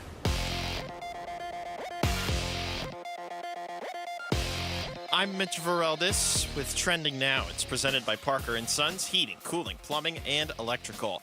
Bad news for the Sun Devils. Head coach Kenny Dillingham announced today that starting offensive lineman Ben Coleman who was injured in ASU's loss to Utah, will miss the rest of this season. He suffered a left arm injury that will require surgery. This also ends his collegiate playing career. In addition, linebacker Cyrus Fiaseu is also out for the season. He will have the option to medically redshirt. In the NFL, we have our first head coach fired. Brian Callahan made it 6 weeks into his second season in charge of the Titans before he was let go today. Callahan led the Titans to just 4 wins in his tenure. The most recent, yeah, you know which one. We've also got 2 Monday Night Football games tonight. Bills at the Falcons. That one starts at 4:15. And the Bears face the Commanders in Maryland at 5:15. And the MLB playoffs, we got a doubleheader in the championship series just about to get underway in Toronto, where the Blue Jays are looking to tie up the series with the Seattle Mariners. Mariners are looking to go up 2-0 before the series shifts to the Pacific Northwest. And then tonight in Milwaukee, Game 1 between the Brewers and the Dodgers. First pitch is at 5:08. This report is brought to you by Blue Sky Pest Control. Termite season is here. Call 602-BLUE-SKY today to schedule your free termite inspection. Arizona Sports, the local sports leader. Burns and Gambo starts now. Straight up 2 o'clock on this Monday afternoon. Good afternoon and welcome into today's edition of the Burns and Gambo Show here on Arizona Sports, the local sports leader. My name is Dave Burns, alongside the one, the only, soon to be a citizen of Italy, John Gambadoro. Burnsy, what's going on? How you doing, Gambo? Yeah, good. Yeah, I got, first of all, happy Columbus Day for our Italians. We celebrated us Italians. Here we go, a lecture about how this is an Italian holiday. It is an Italian holiday. Right. They gave it. If you go look at the reason why they made this holiday is because we were trampled on a whole lot as Italians, and they decided to make a holiday for the Italian people, to give us some respect. Heard this literal shtick. It's true. It's true. As true go as look it up might, why they made this soon as holiday. it might be. Now I realize why today is one of my least favorite days of all time. But yes, I did get final confirmation today. I've cleared every hurdle, and so now it's just a matter of setting up the appointment with the Italian courts to get my Italian citizenship. Wow. None of my grandparents ever naturalized. My dad became a U.S. citizen. My mother was actually born here. My dad became a U.S. citizen, but none of my grandparents ever became citizens of the United States. So I have many pathways to get my citizenship. So today we found the final hurdle. It's all cleared. We're set to go. How do you say congratulations in Italian? Congratulazioni. Congratulazioni. Yeah. How do you say that loss sucked in Italian? How do you say that?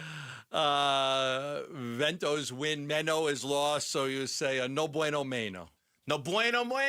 I have an alternative pronunciation. Yes. I think it sounds like we keeping a buck right now. We ass. Stop it. Yeah. You can say perdita, non perdita. Is that cursing? Is that perdita? No. Okay. I don't want to go in to curse in Italian or anything. No, I don't curse in Italian. Let's weigh in on our top story of the day here on the Burns and Gambo Show. Burns and Gambo, the weigh-in. McBride was not able to get out of his break right there. Could have been a call. Decided to no call it there. Snap to Brassette. Drops back to throw. With time. Fires left side end zone. Incomplete. Over the head of McBride. No flag. McBride thought he was interfered with. But no penalty marker. And the Colts will take over on downs. Top story of the day today, the Arizona Cardinals, their 4th straight loss by a combined total of 9 points. 9 times. 9 points. 9. They actually have a positive point differential so far this year, but they're 2-4 on the season. Wow. That's the only part that matters.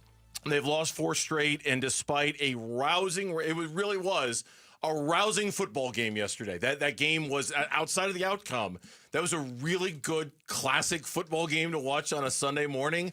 It resulted in a 4th straight loss for the Arizona Cardinals. It did. It was one of those games, right? I mean, we said this on any given Sunday, like it's the NFL. Like everybody's predicting the Colts are going to come in, they're going to slaughter the Cardinals. The Cardinals are coming off of a brutal loss, and the Colts are playing their sky high. And we said it, like, it's the NFL. It's the NFL. Don't be surprised if the Cardinals win this game. And they have the lead, and they're going down the stretch. They've got the lead in the 4th quarter, and they're not able to hold on. The Colts retake the lead, but even with that, the Cardinals have a chance. They go all the way down the field. They get inside the 10-yard line, and they come up just a little bit short. It's a gut punch. It was a gut punch. I know we all have to write our stories afterwards for the website, Rapid Reactions, that we put on ArizonaSports.com, and I was like, that's a punch in the gut, man. That's just a punch in the gut. You felt like you were gonna, kind of right the ship a little bit with a big win, and you end up losing. Tough loss. When Michael Wilson on that jump ball makes that great catch for the 30-yard gain, I thought they're going to win this football game. Football game. On which play? On the Wilson catch to set up the first and goal, or at least to get them within the 12-yard line, whatever it was. When he made that catch, I thought it was like right before or right after the 2-minute warning, and I thought they're going to get this. They are going to get this because they didn't need the touchdown; they needed a first down. So I thought as long as they get the first down, they'll be okay. Right. And I was just worried about the time. Like the Colts were starting to take timeouts. Oh, like you're going to leave them enough time. So you're going to leave them enough time to come back and kick a field goal and tie it because you would have went up by 3. And I was like, oh, they're going to have a minute left. And then they're going to be able to go down the field and try to tie the game, and we have overtime. Yeah, it was frustrating. Again, we're going to talk specific. We're going to break down like each individual component of this as we usually do on a Monday, and we're going to talk about what happened. The defense in the second half was frustrating. The defense in the fourth quarter of these games has been frustrating. It's been tough to watch. Obviously, we're not burying our heads in the sand when it comes to the Jacobe Brassette thing. It's just that we're going to talk about the Jacobe Brassette thing a lot in the very next segment of the show because it's all anybody could talk about. He looked great, and it was. I tell you what, it was just like a welcome change to look at a passing chart. And I know I'm gonna get excited about a passing chart. How nerdy is that, right? But to look at a passing chart and go, wow, look, it's all down the field. There's nothing around the line of scrimmage. It's all down there. It's not all around here. How nice that is. It was down so the much field, fun. big plays, 20-yard. I was actually charting all the 20-yard plays because I almost couldn't believe it. There's 7 of the them. amount of 7-yard with like 5 or 6 different people with 20-yard pass play. So we'll get into that a little bit later. But it was a difficult loss. You felt good about their chances, especially when they came back. But again, 4th straight loss, lead in the fourth quarter, come up short. A lot of people complaining about the McBride. He complained a lot, didn't get the call. Was he held? He got held. He got held for a second. He got held for a second. I think he let go. But that you go back to those other plays, right? You go back to the other plays, that where you had a chance because that wasn't the only play. You got inside the 10-yard line. And you're like, okay, Jacoby. So the 4th and 7 on third down, right? Jacobe Brassette incomplete pass on second down, right? Yes. There were so it was just there. You go. After the play to Wilson, they had the play to Dortch, and then an incomplete pass. Jacoby gets tackled, and then eventually you get to the 4th and 7, and it was incomplete. And understand when I say that he was held, I'm not saying that to make it sound like that's the reason why the Cardinals lost. Boo the referees, shame on them. They cost the Cardinals a game. I think I'm speaking a matter of factly here. I think he was held. And I think it should have been called. But like to your point, and you're absolutely right. It shouldn't. You would like to have, especially knowing that you just had to get to the 2-yard line, that you didn't have to score to get yourself a fresh set of downs. You would have liked for it not to come down to that 4th down play where it's kind of an all or nothing moment. Jonathan Ganon, after the game to the Cardinals radio network. Yeah, I thought we did some good things, defensively, too much in the run game. I thought Jonathan Taylor's a good player. The first drive, after that first drive, gave up a couple explosive settle down. I think they went 3 and out, and then we have the interception. But then we turned it over, I think, and then they went on an 87-yard drive. That's how they put 14 in the first half. And the second half, we didn't stop them.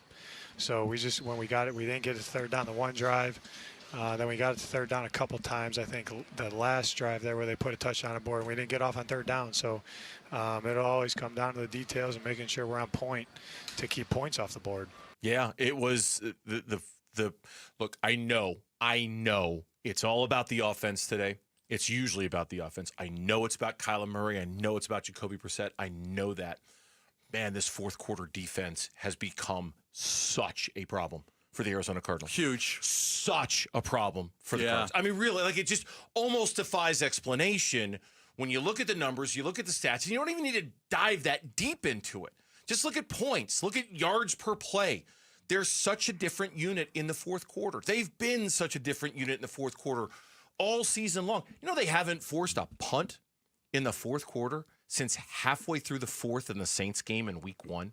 But there were some just teams that just lost on Well, there were downs, and there was like the San Francisco game. They got a safety, and there was there were 3 possessions in the second half of the Colts. They scored on every one of them. They scored on every one of them, except for the very end when they didn't need to. Julio Rodriguez just hit a 3-run home run, by the way. Oh, that game's on now. That game's right there. Hey, I got it for you right there. So I was like, yeah, we can play 15 innings, no problem. Come back and beat your ass. We're good. Good for them. Julio Rodriguez, 3-run shot, top of the first, 3-0 Seattle against the Toronto Blue Jays. So we'll keep you updated on the course of that one. But yeah, the defense, very distressing again on what they were not able to do to finish that game. And we're sitting here, Gambo, they're 2-4. Worst case scenario, they should be 4-2. Worst case is 2-4. I'm sorry, best case scenario. Best case scenario? No, I mean worst case scenario in that they should have won the San Francisco game. They should have won the Tennessee Titans game. So they should be 4-2. They should be 4-2. So best case scenario, you could say, hey, they could have come back and beat Seattle. Yeah. Hey, this, hey, that. I'm talking about games that were literally in their hands, and we were thinking that they'd won. They should be 4-2 right now. What we do know is they needed to get off to a good start with the schedule the way it was, and they didn't. And now it's going to be an uphill climb to try to get back to 500 and try to stay in contention for a playoff spot. Cardinal fans, Sun Devil fans, we're giving you another chance to win Cardinals and Sun Devil tickets. Listen for the Sounders starting this Wednesday, 7:15 a.m., 12:15 p.m., 4:15 p.m. during the Burns and Gambo show for your shot to win 2 tickets. Cardinals taking on Green Bay. ASU taking on Texas Tech. Yeah, it's a busy weekend around here. Plus, don't miss extra chances to win on our contest page and the Arizona Sports YouTube page. When we come back, there is not a quarterback controversy in Arizona. Should there be, though? That's next on Arizona Sports. 8-time Pro Bowler, 3-time All-Pro First Teamer on the NFL's 2010s All-Decade Team. He's Patrick Peterson, P2. Patrick Peterson out of LSU to the house. And he joins Wolf and Luke every Tuesday morning at 11:15 to talk football on Arizona Sports 98.7, the Arizona Sports app, and the Arizona Sports YouTube channel. So my mother is thinking of switching from Verizon to Pure Talk, but she's worried the deal sounds too good to be true. Michael, she said, how can those Pure Talk people offer me the same basic service as Verizon for so much less money? I said, Ma, go ask Google how much Verizon spends on advertising and promotions. A few seconds later, my mother said, oh my goodness, $12 billion a year? That must be a typo. I'll tell you what I told my mom. It's not a typo. Verizon spends $12 billion a year on advertising and promotions, and their customers are paying for it. Well, Pure Talk doesn't spend that kind of money on commercials. Trust me, I would know. That's why they can offer you and my mother unlimited talk, text, and plenty of data on a crazy fast 5G network for just $25 a month. And if you're a business owner, you could really save a fortune.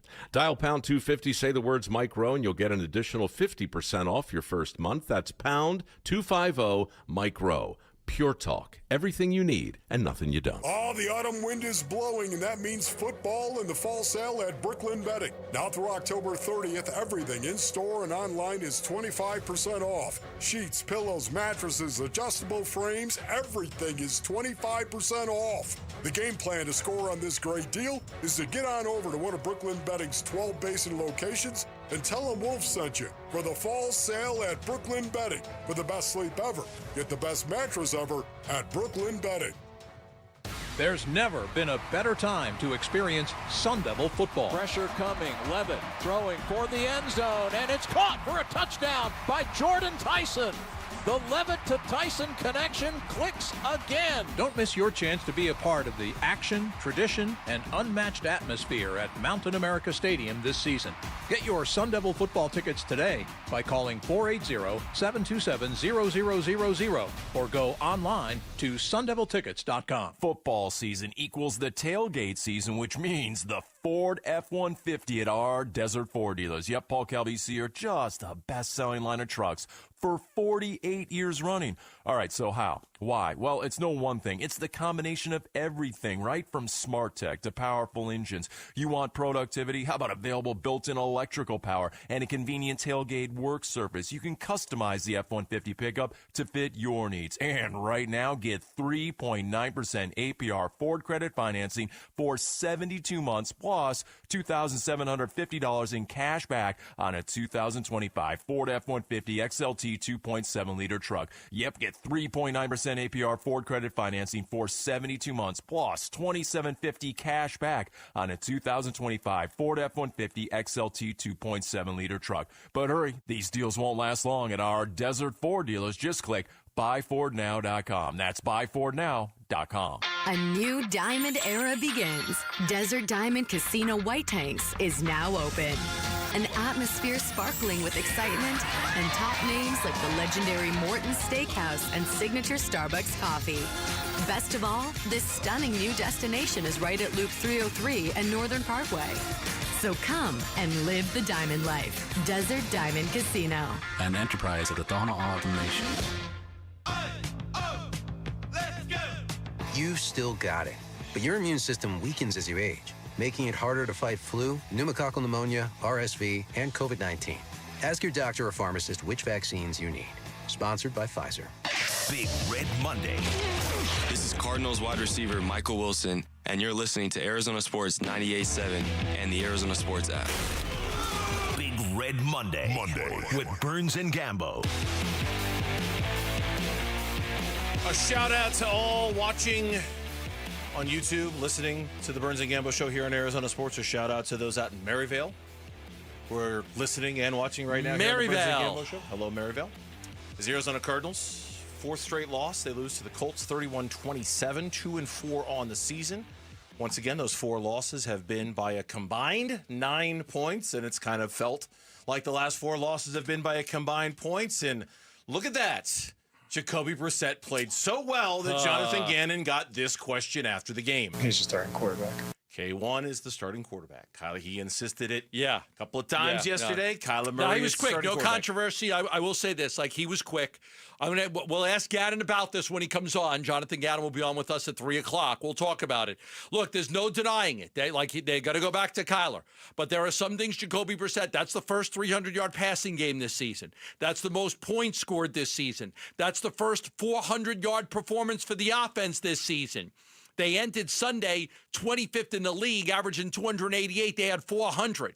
Jacobe Brassette threw the ball 44 times. He was for 320 yards. He was good. He was making downfield throws that we beg for the Cardinals to go down the field, I actually went back and charted all the plays and the 20-yard plays. Can you hear the papers rustling in the background? There it is. Look, I went and shotted them, for goodness sake. I had to go back. I'm like, how many 20-yard plays did they have? I shotted. And I actually looked at all of them like, wow, okay. So, he did good. Should there be a quarterback controversy? In my opinion, yes. In my opinion, and I'm going to say this again, I think you should have taken a little time, gone over the film, looked at it, talked to your coaches, slept on it before you made a decision. But he wanted to squash it, nip it in the bud, so that way not everybody's talking about it. I understand it. I don't agree with it, but I understand it, so there's no quarterback controversy. Kyler's the guy. But damn, did everybody not feel like the Cardinals were able to open up the offense a lot more because Jacobe Brassette was the quarterback? Yeah, like I said, you look at the spray chart, you look at where he was throwing. You mentioned you charted it. You look down. There were 6 different receivers who each had a 20-yard reception. There were 7. Wilson, Higgins, Zay Jones. Zay Jones had 2. Zay Jones had 2 of them. Bam, Trey McBride, Marvin Harrison Jr. It was like, okay, he got guys involved. He stood in the pocket. He kept his eyes downfield. He made his progressions. He was looking downfield. You look at the spray chart, and we look at this all the time with whoever's quarterback in the Arizona Cardinals, and it's just a very noticeable difference in terms of how many balls were thrown down there as opposed to how many balls were thrown around here. And I'm kind of gesturing for the YouTube crowd, but when I say around here, I mean around the line of scrimmage, and when I mean down there, I mean down there. And it was really obvious to anybody who was watching the game that there was just a different level of prioritization for the down there as opposed to the around here. But it went. I don't know. It kind of went beyond that too. There was and maybe it's just because of the way he hung around in the pocket. There was a composure. There was a patience to his game. He got hit 12 times. He got hit, but he was sacked twice. He was pressured a lot, but he stood in the face of that pressure and made plays. He certainly wasn't sacked to the same rate that Kyler Murray has been sacked. I'll tell you this. I understand. I really do. what Jonathan Gannon did yesterday and what I presume he's going to do today when we ask him about it as well. I'm sure he's going to stand by Kyler. He's done nothing but be steadfast in standing by Kyler since the minute he took the job. I don't see that changing. That being said, I got to imagine Kyler Murray has to be 110% if he's going to play this week, because you just bought yourself another look at Jacobe Brassette if you want. And I'm not trying to be like conspiracy theory guy here. There was already national reporting that was done yesterday that suggested this foot injury. Liz Frank. It's kind of like a Liz Frank foot sprain sort of thing. Could linger. They've got the bye week after the Packers, so there's a very baked in, built-in reason if you're not ready, let's give it one more look with Jacobe Brassette. And I just think unless Kyler Murray is 110%, I'm ready to go, let's play right now, you got yourself another free look at Jacobe Brassette. Take it. Take it and see. Take it and see what else he can do. Take it and see how he can build off of that. But if they don't, I'll understand it, but like you, I won't agree with it. Like I want to see more Jacobe Brassette. Most points, most yards, like what on the road. You didn't have Marvin Harrison Jr. for most of the game. You didn't have Connor. You didn't have Benson. You didn't have a running game. Like you weren't able to run the ball, and yet he leads you to all of that. Hitting guy, Marvin Harrison Jr. for 21, McBride for 26, Bam for 20, Zay for 21, Zay for 24, Higgins for 24, Wilson for 30, chunk plays. Down the field, being able to see over the line and make those throws down the field to attack the middle of the field. Just attack the middle of the field that the Colts gave them. So, yeah, I would like to see Jacobe Brassette again, and I'm with you. I mean, we agreed on this last week. I'm not saying Jacobe Brassette is the answer for the Arizona Cardinals. No. I'm just saying if Jacobe Brassette plays well, it probably proves that Kyler's not the guy. More than anything else, it doesn't prove that Jacoby's the guy. I think short-term he'd be okay, but I think his playing well just kind of proves that you probably got to move on from Kyler. Now, look, if he does get another opportunity, we'll see. And I do want to tap the brakes a little bit on the Jacobe Brassette thing, because you're right. This is less to do with Jacobe Brassette and everything to do with Kyler Murray and just looking to see if somebody else can function within this offense. I don't think we should start building a house on whether Jacobe Brassette can lead this team to the promised land or all through some sort of turnaround for the Arizona Cardinals. I mean, we've seen the NFL is filled with stories of backup quarterbacks who came in and wowed you at first, and then eventually the shine kind of wore off a little bit. And okay, there's a reason why that guy's a backup. I don't know if that would happen this week to Jacobe Brassette or not, but it's really more about seeing somebody else function in this offense other than Kyler. There's so many stats I saw about this. There was a story about it that was on AZ Central, and I'll pass along the details on this one tomorrow because there's a lot of good stuff in here. The last time Kyler Murray threw for 320 yards and 2 touchdowns, 2022. Before Ganon and Petzing were even here. Right. He's only under Petzing. Kyler Murray has thrown for 300 yards twice. Once the end of the season against the Rams, and a meaningless game. And then the Dolphins, Dolphins, which was a shootout, if I remember from. Yeah, it was the first time in a while, the whole year, that they've had a 300-yard passing game. But 400 yards, most points. I mean, all of that stuff adds up. And more than anything, just a rhythm to the offense, a feeling like we could get the. Did you see what Jacobe Brassette even said after the game? And I don't think we have the cut. He goes, "Oh yeah, I was feeling it. I was definitely in the groove. I was feeling it. I was seeing things and you could tell. Yeah. Zay Jones got involved. Yep.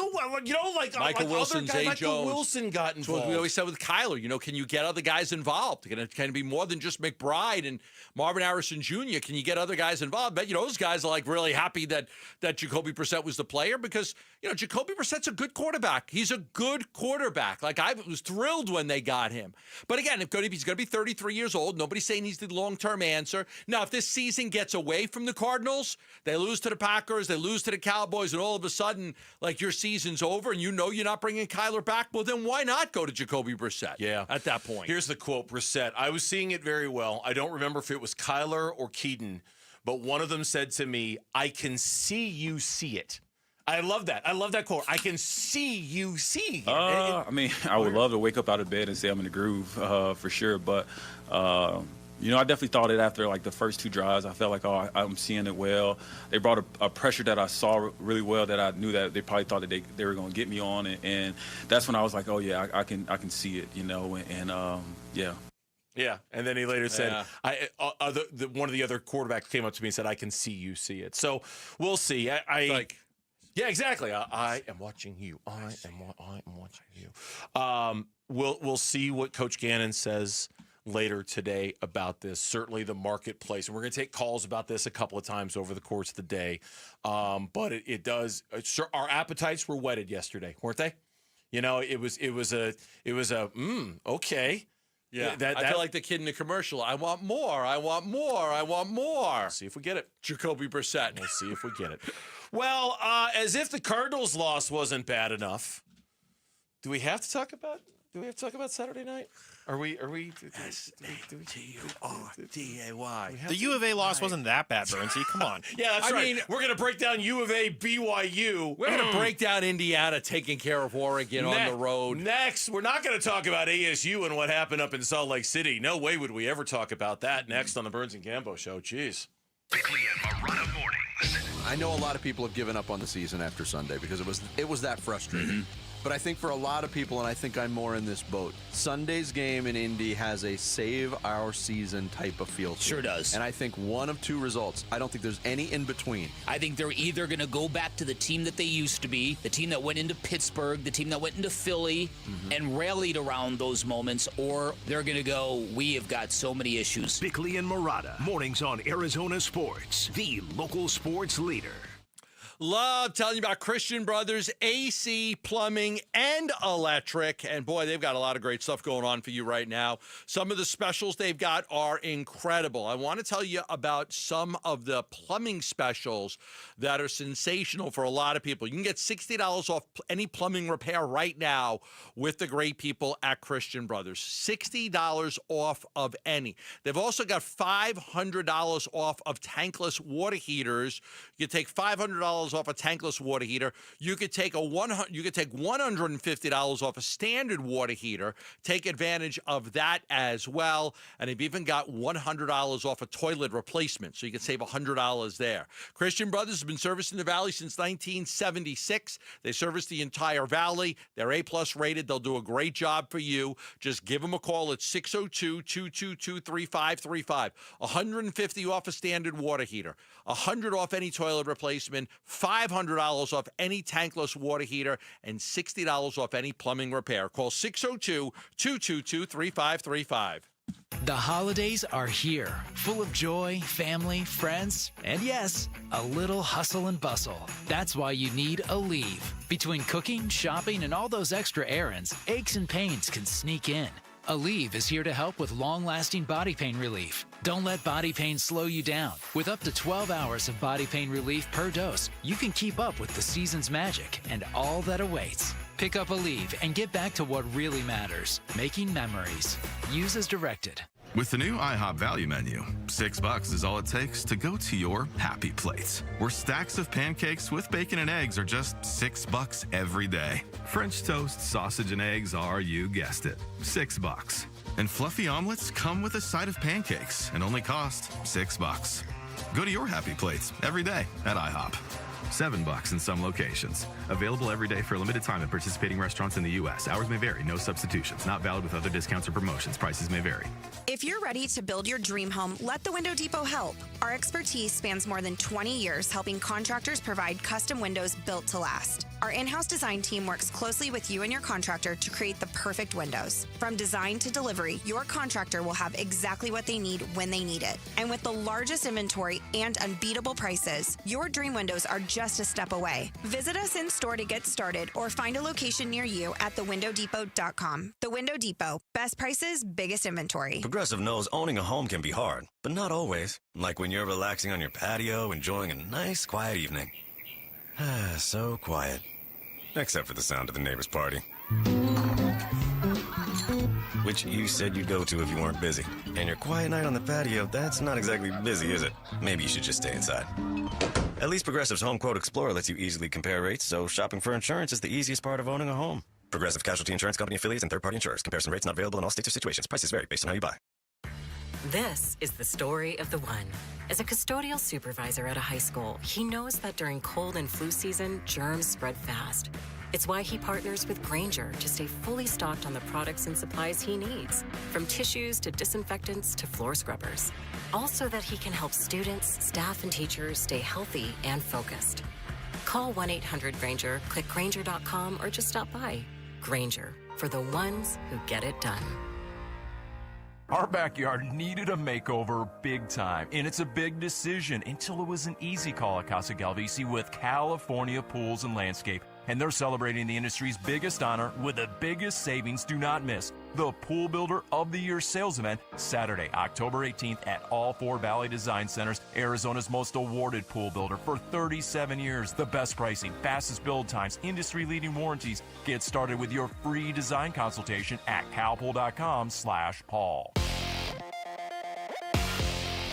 I'm Mitch Vareldis with Trending Now. It's presented by Parker & Sons Heating, Cooling, Plumbing, and Electrical. Bad news for the Sun Devils. Head coach Kenny Dillingham announced today that starting offensive lineman Ben Coleman, who was injured in ASU's loss to Utah, will miss the rest of this season. He suffered a left arm injury that will require surgery. This also ends his collegiate playing career. In addition, linebacker Cyrus Fiaseu is out for the year. He will have the option to medically redshirt.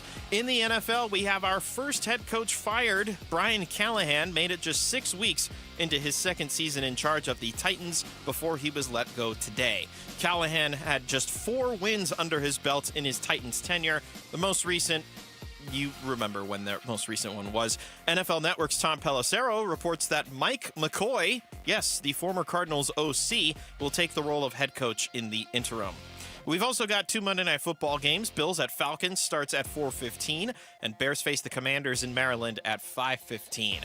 And then let's check in on the MLB playoffs and the American League Championship Series. We've had 1 inning, 4 combined hits, and 5 combined runs, and it's the Mariners that currently lead the Blue Jays 3-2 in Toronto. Mariners also up 1-0 in that series. And then later tonight in Milwaukee, Game 1 between the Brewers and the Dodgers. First pitch is at 5:08.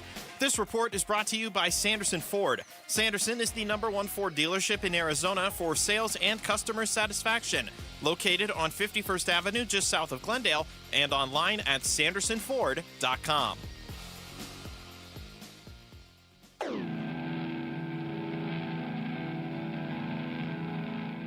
Hey, it's Luke. Can ASU football survive Saturday's showdown against number 7 Texas Tech if they don't have Sam Levitt? We'll get into that tomorrow at 10 a.m. It's Wolf and Luke on Arizona Sports 98.7, the Arizona Sports YouTube channel, and the Arizona Sports app.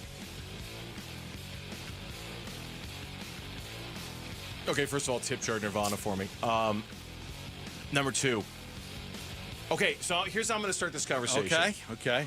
I read your email this morning. Mm-hmm.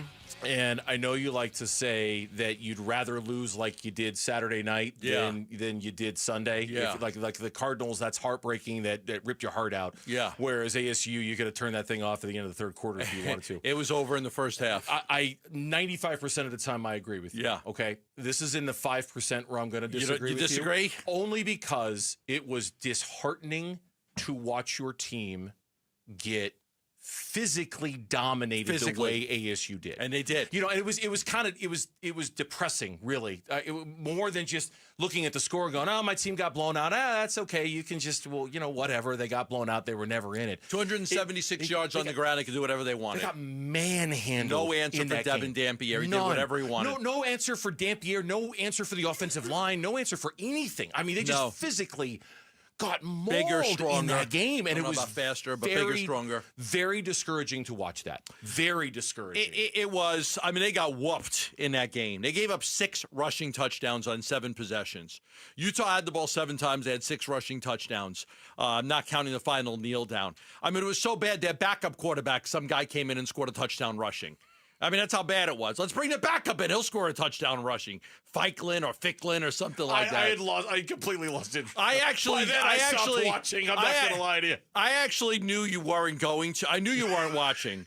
So I actually tweeted out that I was going to stop watching I'm like, okay, that's it for me. I'm tapping out with 3 minutes left after that drive failed. This was a complete ass whooping by the. So at 10:32 at night, I tapped out with 3 minutes just so you would know I didn't watch the last 3 minutes. To the point where somebody tweeted in response to you, Haven't seen the backups do that well since Burnsy987 used one of his 54 vacation days on the show. Oh, man. I was so checked out by that. I'm like, I'm good. I don't need to watch another any more slow of this. start. Utah gets a 14-play, 75-yard drive. Then they get an 8-play, 59-yard drive. They block a field goal. The next thing you know, they score. It's 21-3. They're kicking their ass all over the field. They're averaging 7.6 yards per carry. You're like, this thing is ugly. And then in the second half, it wasn't any better. I mean, Dampierre was just, I'm going to go this way, I'm going to go that way, I'm going to go up the middle. I mean, there was nothing they could do. Became the first Ute quarterback since Travis Wilson in 2015 to rush for at least 100 yards in a game. He scored the first touchdown. He scored another touchdown. He scored another touchdown. It was, but you're right. I mean, it's, the negative is, negative is, you just got, it wasn't like a bunch of things just didn't go your way. You got manhandled. Yeah, physically manhandled. And I really do understand the logic of what you typically say in a blowout like that. Like, it's just easier to flush. You just kind of go, okay, it just wasn't our day. Man, what happened Saturday night in Salt Lake City went way beyond just the "it's not our day" kind of thing. It was a level of domination that like we could sit here and talk about Jeff Sims and what he did do and what he didn't do. Didn't matter. Didn't matter. Jeff Sims had his presence meant nothing. It almost meant nothing to the outcome of that game. No, defense wasn't able to get a stop. It was about a defense that up until that point had done very well getting to the quarterback, very well stopping the run, and couldn't do a thing when it came to either one of those. And now it feels like everything's hanging in the balance. Like we are entering the Kenny Loggins danger zone when it comes to the rest of the season with a Tech team that manhandled Utah, that just manhandled ASU, and they're coming in here and your season's on the line, your second conference loss, and your ability to banged up and you're injured and you're all the things. And now you start doubting yourself because how poorly you played. I mean, everything was awful for Arizona State in that football game. Just, they were averaging, their defense came in out giving up 78 rushing yards per game. Utah had 86 in the first quarter.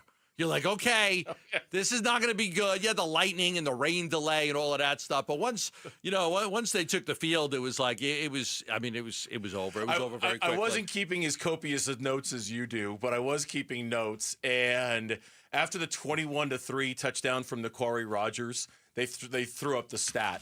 They were out-rushing ASU at that point 183-64. It's like, no, that's not even gonna get you a participation ribbon in this league. Sorry. It's just not. Kenny Dillingham today talking about the run defense against Utah. Yeah, I mean, we couldn't tackle him. I mean, it was impressive. Like, it wasn't fun to be on the other side of not being able to tackle somebody, but we couldn't tackle him. He averaged 12 yards carry. Like, that's not ideal. And they do a great job schematically. They did a great job. I mean, they put a 350-pounder at tight end and said, we're going to run the ball at you. And they did that. And like I said, going into the game, that game was a culture game, right? And that day, they out-physicaled us. And when somebody does that, there's not many answers you can have when, people move people.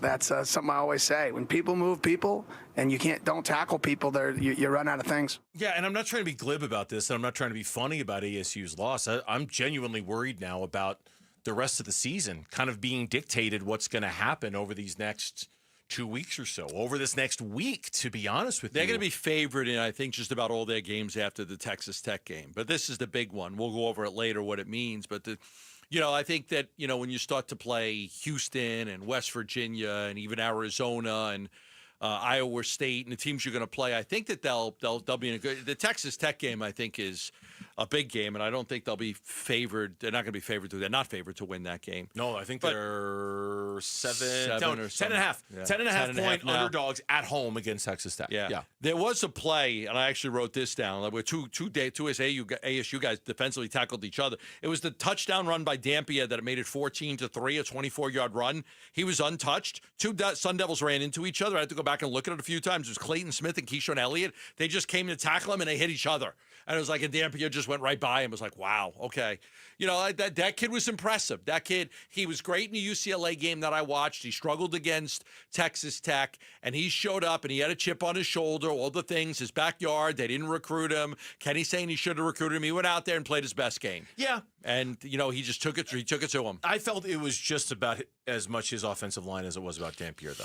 Like, I really, like, I understand, okay, the kid had a special night, and I don't want to take anything away from him. But, man, that offensive line, just the point of attack, it was open. And ASU's tackling was just awful. Awful. Now, Kenny Dillingham was asked today if this game is isolated from the rest, and I'll let him answer. Yeah, I think it was isolated. I would hope it's isolated. I'll say that. I mean, it's the first time something like that's happened to us in a year and a half. So, before in year one, it would happen to us every week. So I would say that's positive that, we've reset an expectation that should never happen, and that should never happen, right? So I would hope it's an isolated incident. And, yeah, I mean, they whooped our butt. I mean, you got to give them a lot of credit. I mean, that happens all across college football to some extent. As a team comes in and they absolutely whooped our butt. I just wish they had somebody other than Texas Tech this weekend. To give themselves another week. If I could get the confidence back, wave my magic wand and flip Houston and Texas Tech this week, I would flip Houston and Texas Tech this week. Sure. Or put in West Virginia, somebody just to get your confidence built, because Texas Tech is maybe even worse, like in terms of physically what they can do to you. By the way, multiple players announced out for the season for ASU today. Ben Coleman is out for the season. Yeah, it was not good when he got hurt on that play. It was early in the game. It was on the field goal that Jesus Gomez hit to make it 7-3. He got hurt. He left the game. You're like, okay, this is not good. Yeah, Ben Coleman's out for the season. Senior linebacker Cyrus Fiasu is out for the rest of the season. Xavier Alford is going to be out for an extended period of time. And Kenny Dillingham, when it came to Sam Levitt, said, we're going to see. We're going to see on Tuesday or Wednesday.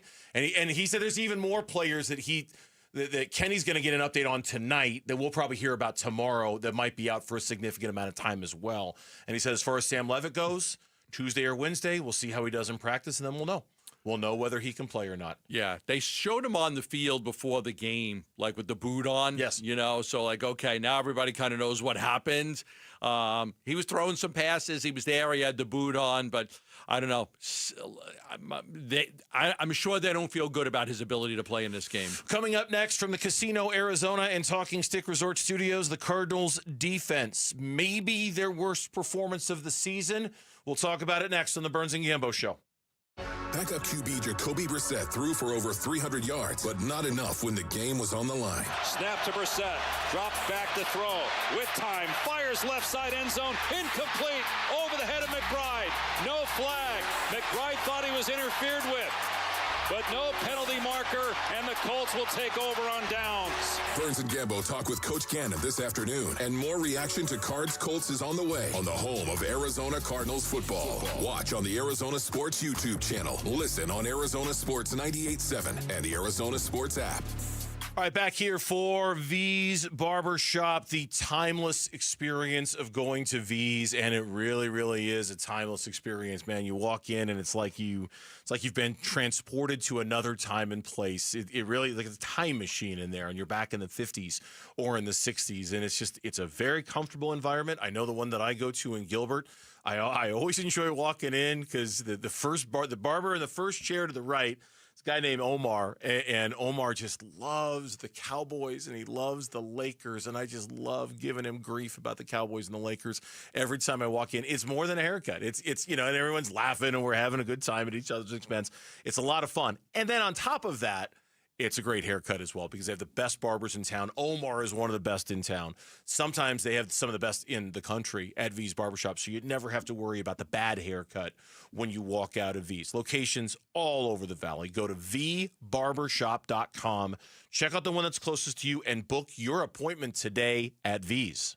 Dan Bickley here for Chapman BMW, an award-winning family-owned business since 1966. They offer unbeatable selection. They have a great reputation for making luxury attainable. And best of all, you have a friend in the business at Chapman BMW. Ask for my guy, GM Shane O'Hanrahan. He guarantees our listeners will get a smoking hot deal, the best you're going to find in Arizona. That's Chapman BMW, 2 great locations, 1 great experience. Hey, Arizona sports listeners, it's Wayne from AMCO.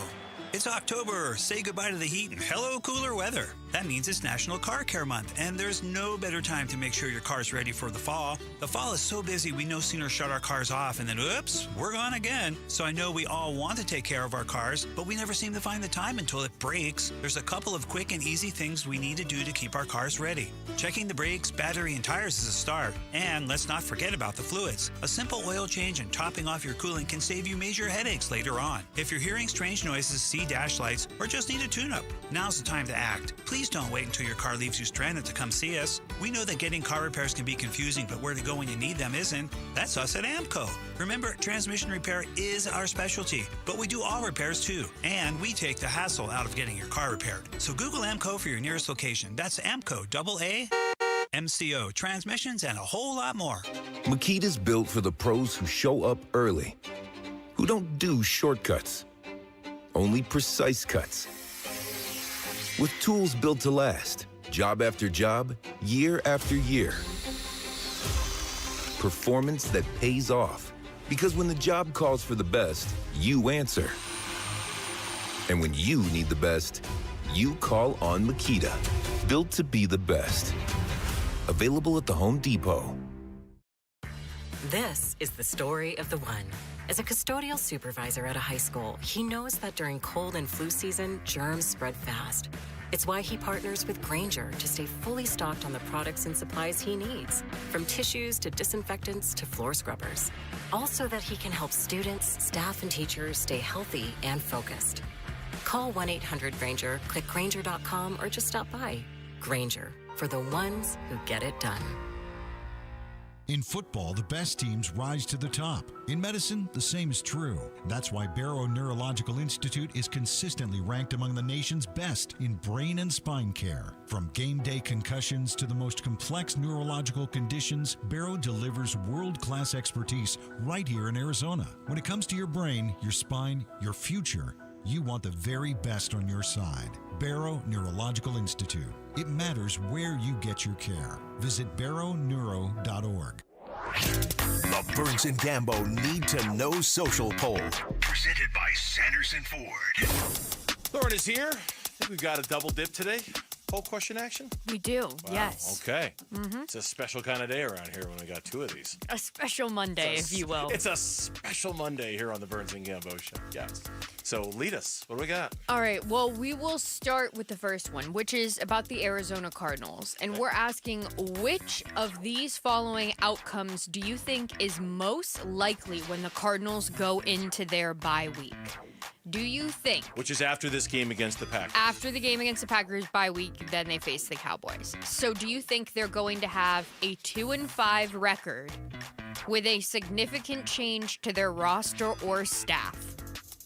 Do you think they're going to be 2-5 with no significant change, or 3-4 with a significant change or without one? It's a great question. It is a good question. It's a great question. Bravo, who came up with that?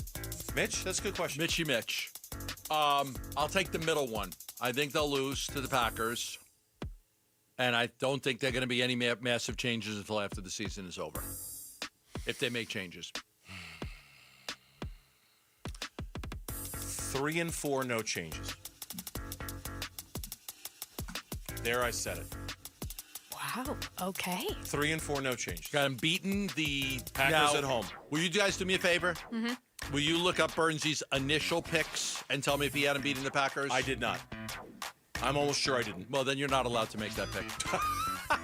No, we all had them losing. Okay, you cannot make you're out. You can't make that. You're out. You're out of all the picks. You picked them to lose to the Packers. Now you come back a couple weeks later. No, I think they're going to win and be 3-4. I picked that in May. Disqualified. Oh boy. Gambo does not actually make the rules around here as much as he You're likes disqualified. To think he does. My vote stands.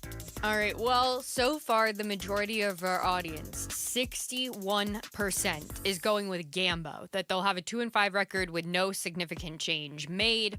21% are going with a 2-5 record, but yes, there will be a significant change made. 13% are with you, Burnsy, going with a 3-4 record and no significant change, and 5% going with a 3-4 record and they make a change. It's not like I can't see them winning this game. I don't think the Packers are the be-all, end-all. I just think that the Cardinals just haven't figured out how to win these close games. No, they haven't. They just haven't figured out how to win them. But I'm going with the optimism here because I don't think the Packers are the end-all, be-all. Didn't you pick them to go to the Super Bowl? I did. Yeah, I did. You're just you're a joke. You got the swing for the hand, Bernsey. I got the ridiculous. You're a joke. This is ridiculous. You're a joke. All right, let's see if I can embarrass myself with the second question. Okay, the second question is World Series predictions. Now that we're down to the final four. Pain. Yeah, a lot of pain. Okay, do you think it's going to be the Blue Jays and the Dodgers, the Blue Jays and the Brewers, the Mariners and the Dodgers, or the Mariners and the Brewers? Well, back in the preseason, I thought it was going to be the Mets and the Yankees, so I'm disqualified from answering this question, so I'll pass neither one on of them it. are playing, so you For don't that have to worry pick about it. alone, you should be disqualified. But it's like you just picked the I know, Packers to beat the Cardinals. I just was randomly picking two teams that could have been in the World Series. I think it's going to be the Brewers and the Mariners. I would love to say it's going to be the Brewers and the Mariners, but I think the Dodgers are going to win. So I'll go Mariners, Dodgers.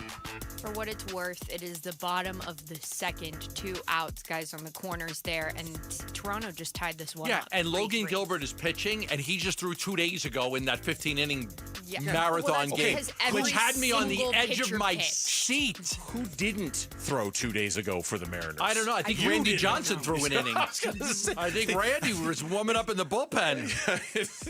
Ichiro came out and threw an inning, right? Just because they needed It was a body. It was That one of the most crazy game. exciting, incredible games I've seen. Crazy game. I loved the 7th inning stretch in the 14th inning. I always love it when they do rerun that. Of the salmon run. That was incredible.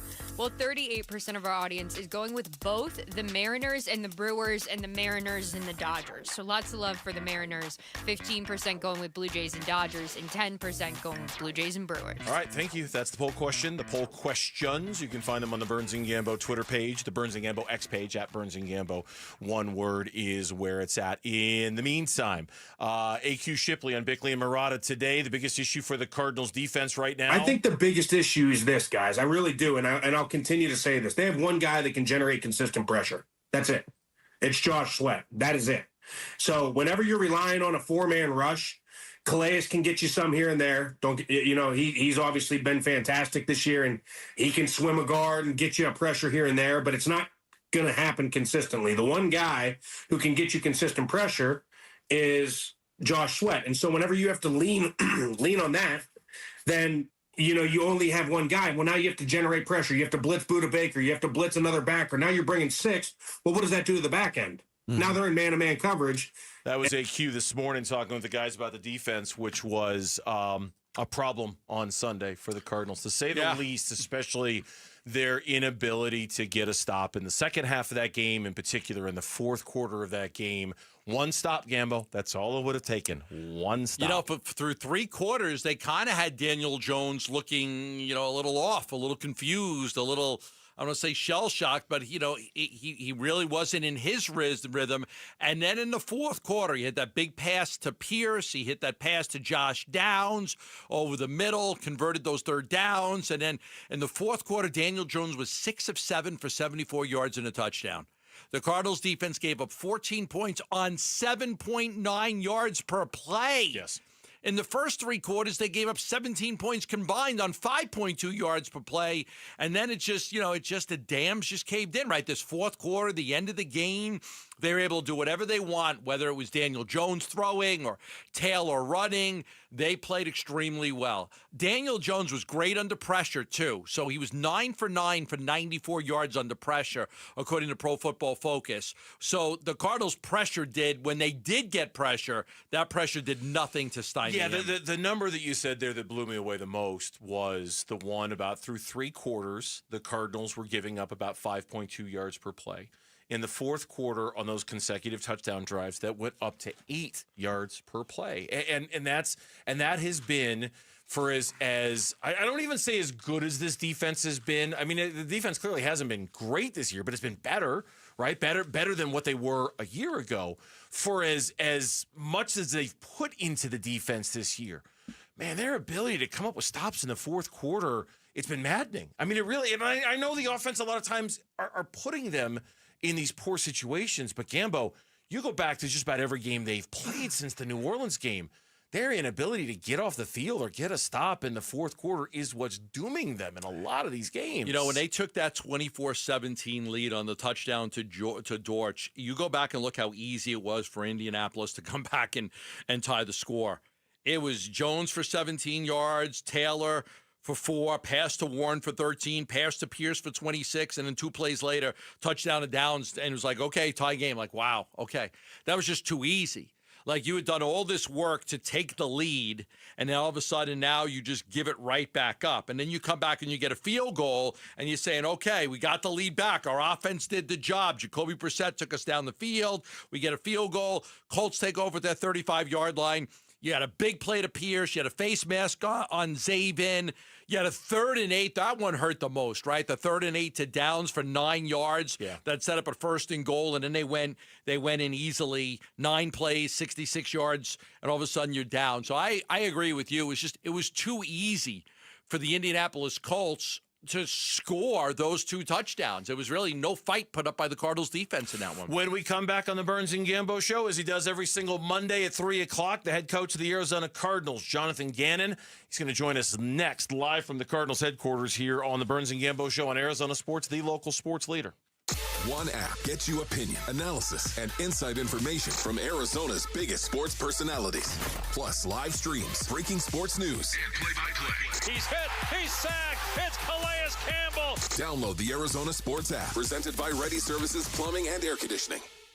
Love telling you about the Lund Mortgage Team, where they're ready to help you every step of the way. Refinance, new home loans, getting you pre-approved for a mortgage. They'll truly do it all at the Lund Mortgage Team. They're helping so many people right now get pre-approved for a mortgage absolutely free. So if you are looking to get a home, the Lund Mortgage Team can help you. You just have to call them at 623-889-0130. They'll help you get pre-approved absolutely free, so that way you can get into your own home. You don't have to always be renting somebody else's house. You can get into your own home. Call the Lund Mortgage Team for any of your needs. Right now it's a good time to purchase. A lot of homes on the market. The interest rates have come down just a little bit to help that as well. 623-889-0130 or go online at lundmortgage.com. This message comes from Viking, committed to exploring the world in comfort. Journey through the heart of Europe on an elegant Viking longship with thoughtful service, destination-focused dining, and cultural enrichment on board and on shore. With small ships that bring travelers closer to the destination, there's more time to explore. And every Viking voyage is all-inclusive, with no children and no casinos. Discover more at Viking.com. When your reputation's on the line, you don't leave anything to chance, especially your primer. Painters trust Kills primers for a smooth start, strong adhesion, and serious stain-blocking power. And now, the full Kills lineup is available exclusively at the Home Depot. Need it fast? Get same-day or next-day delivery, or order online and pick up in-store. Kills primers. Pro results, faster. The Home Depot. If you're a pro, you know. Cardinals fans, football is back, and Kilt Lifter from Four Peaks has your game days covered. Whether you're posted up at home or cheering with your crew at Four Peaks 8th Street Pub in Tempe, Kilt Lifter is the ultimate game day companion. Arizona's favorite award-winning amber ale, bold, smooth, and brewed for Sundays. This season, lift your game with Kilt Lifter. Every day, teachers in Arizona open their playbooks to help their students succeed and cross the goal line to their dreams. Thank you for making our dreams come true. To show our support for their dedication, SRP will give 2 teachers $500 each for their classrooms every time the Cardinals get in the end zone.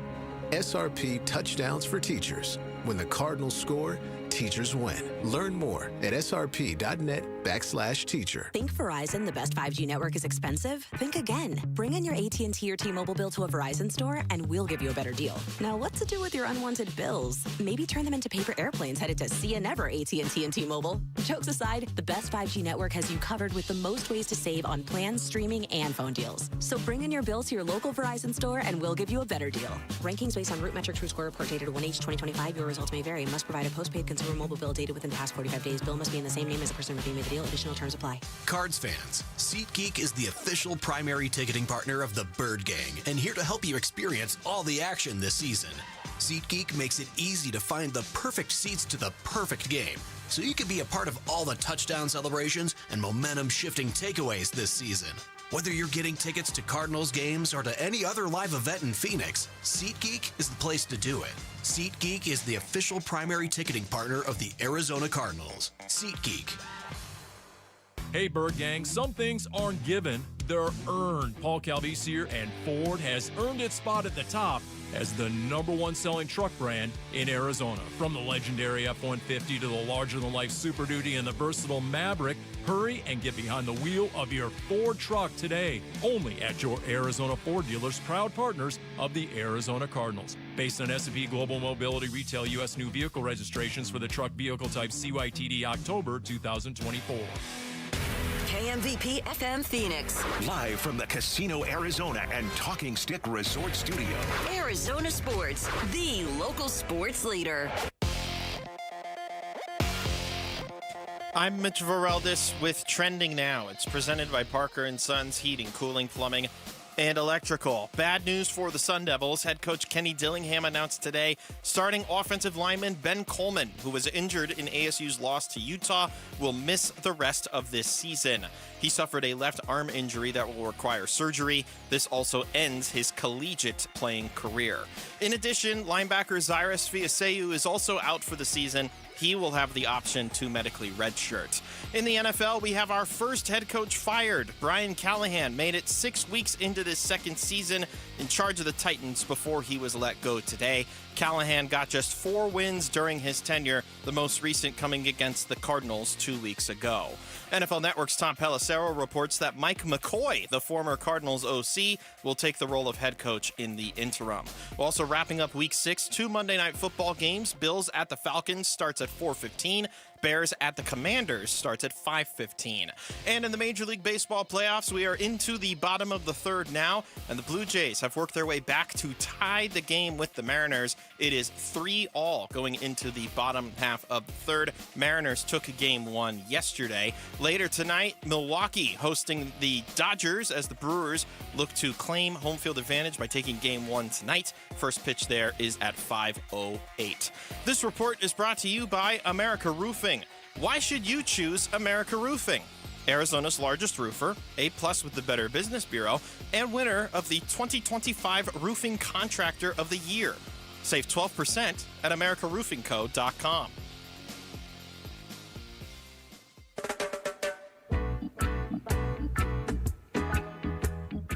Hey, it's Wolf. Who should the Arizona Cardinals quarterback be moving forward? We'll ask Cardinals legend Patrick Peterson tomorrow at 11:15 a.m.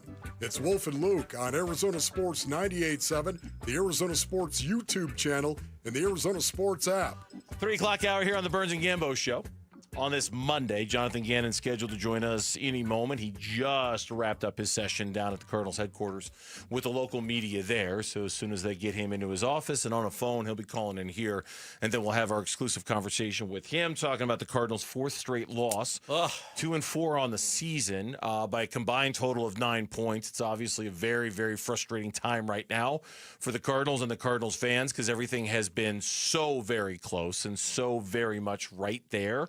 And just not quite good enough for a variety of different reasons, just not quite good enough. Frustrating not being able to close out these games because you're right. You could easily look at the San Francisco game, the Tennessee game, and even if you lose that one, you're talking about a 4-2 record instead of a 2-4 record. And 2-4 is hard to come back from. It is. And they still have this toughest schedule in the NFL. You've got a tough game against Green Bay coming up. And look, they're going to win more games. Just the question is how much of a hole have they put themselves in with this start? Yeah, how much of a hole? And you know, a loss like yesterday, I'm never going to say a loss is acceptable, but a loss like yesterday is a little bit more accessible or acceptable, pardon me, when you beat the Tennessee Titans or when you beat the San Francisco 49ers. Like, you can live with the effort that you gave yesterday on the road and the loss that you suffered yesterday. Yeah. When you're winning the games that you're supposed to win. And the Titans game is one you're supposed to win. That Niners game, you're supposed to win that game. Titans fired their coach today. Yeah, they did. Fired their coach. Did you see who they promoted? Oh, my goodness. Mike McCoy is Mike the new McCoy. interim head coach of the Tennessee Titans. Wow. Yeah, Brian. That guy's still around? I thought he lost. I thought after the Cardinals fired him, that was it. I did not. I was not aware that he was still around. I had no idea that he was still coaching in this league, and yet there he is. And then, interestingly, the Miami Dolphins might not be that far behind either. But with that, the phone is ringing, so I think we can hit the open, because I think we'll be hearing from Jonathan Gannon here in moments. Your home for everything Cardinals. Everything Cardinals. Arizona Sports, the local sports leader. This is In the Red Zone with Cardinals head coach Jonathan Gannon. Brought to you by Earnhardt Ford in Chandler, proud sponsor of the Arizona Cardinals. No bull. Every Monday at 3 o'clock following the Cardinals game, we are very appreciative to be hearing from the head coach of the Arizona Cardinals for his weekly visit. Jonathan Gannon joins us here on the Burns and Gambo Show. Coach, I hope this phone call finds you well. Thanks for coming on today. We appreciate it. Yeah, thank you for having me. Yeah. It could find me a little bit better if we win a game. Tough. But, These are tough. It was so close. I'm here. So close. And every game's been a one-score game. It's frustrating as hell for us. I'm sure frustrating for you guys. I mean, you fight back. You take the lead in the fourth quarter of that football game, and then you guys give it right back. But after that, then you still get all the way down inside the 10-yard line. So I'm sure just very, very frustrating for you and the coaching staff. Yeah, it is. You know, we're doing a lot of good things throughout ball games, but just ultimately not enough. But we're, you know, and I hate to say we're close, because it's a win or a loss. It's right. very black and white. But I do want, and that's what with the team too, like I acknowledge the mistakes of 3 phases for 60 minutes and what we have to improve on, but I also acknowledge the good too, because there is a lot of good going on. And honestly, you guys, I was really proud. So, you know, a different type of adversity with coming off the last week. They really battled, and the first thing I look for is our effort and our violence, and you know, I always like to point the negative out of that to make sure that the standard is the standard, and they did a really good job with it yesterday. So I'm proud of them for that, but ultimately not enough to win a game. Everyone's pissed off, but it's going to take solutions from the people in that room to figure it out and get it going. Yeah, and everybody, obviously everyone's pissed off after a game like that. I'm just kind of curious if you can highlight some of the positives that you mentioned the positives and not just making it all about the negatives. What were some of the positives that you took from that game yesterday? Yeah, I mean, like offensively, we generated some explosives. We scored some points. You know, I thought we did a pretty good job of staying on schedule, but when we got off schedule, we got out of it. You know, the guys with Trav going down before our first offensive snap were with 2 tight ends. With Marvin going down, I think in the second quarter, right, or first or second quarter, guys had to play different spots, and we're kind of on the fly. Drew and the staff, I thought, did a good job of making it work. You know what I mean, and putting us giving us a chance to win the game. Those were positives on offense. On defense, I actually thought we 4-man rushed really well, better than we have all year. But, you know, then the negative to that was we're kind of a little bit off in the back end here and there. And the ball, you know, we took away his first look. The rush is caving in on him, but then there's an open guy here or there. So I didn't think we tackled great there. And yesterday, you know, we got to do a better job of tackling. That's fundamental of defense, playing good defense. But, you know, on defense, took the ball away, had the interception by Mack.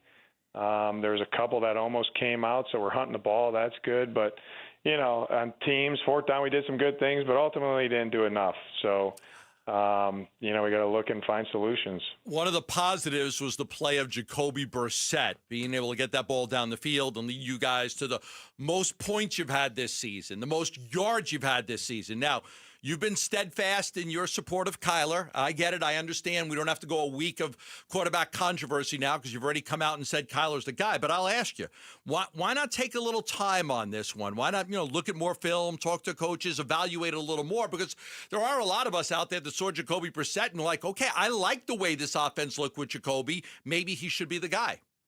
Yeah, I thought Jacobe played well. I mean, there's no doubt. And, you know, Drew with kind of a little bit unsure going into this week about who was playing. You know, he had a couple different things and trying to put Jacobe in things that he's comfortable with.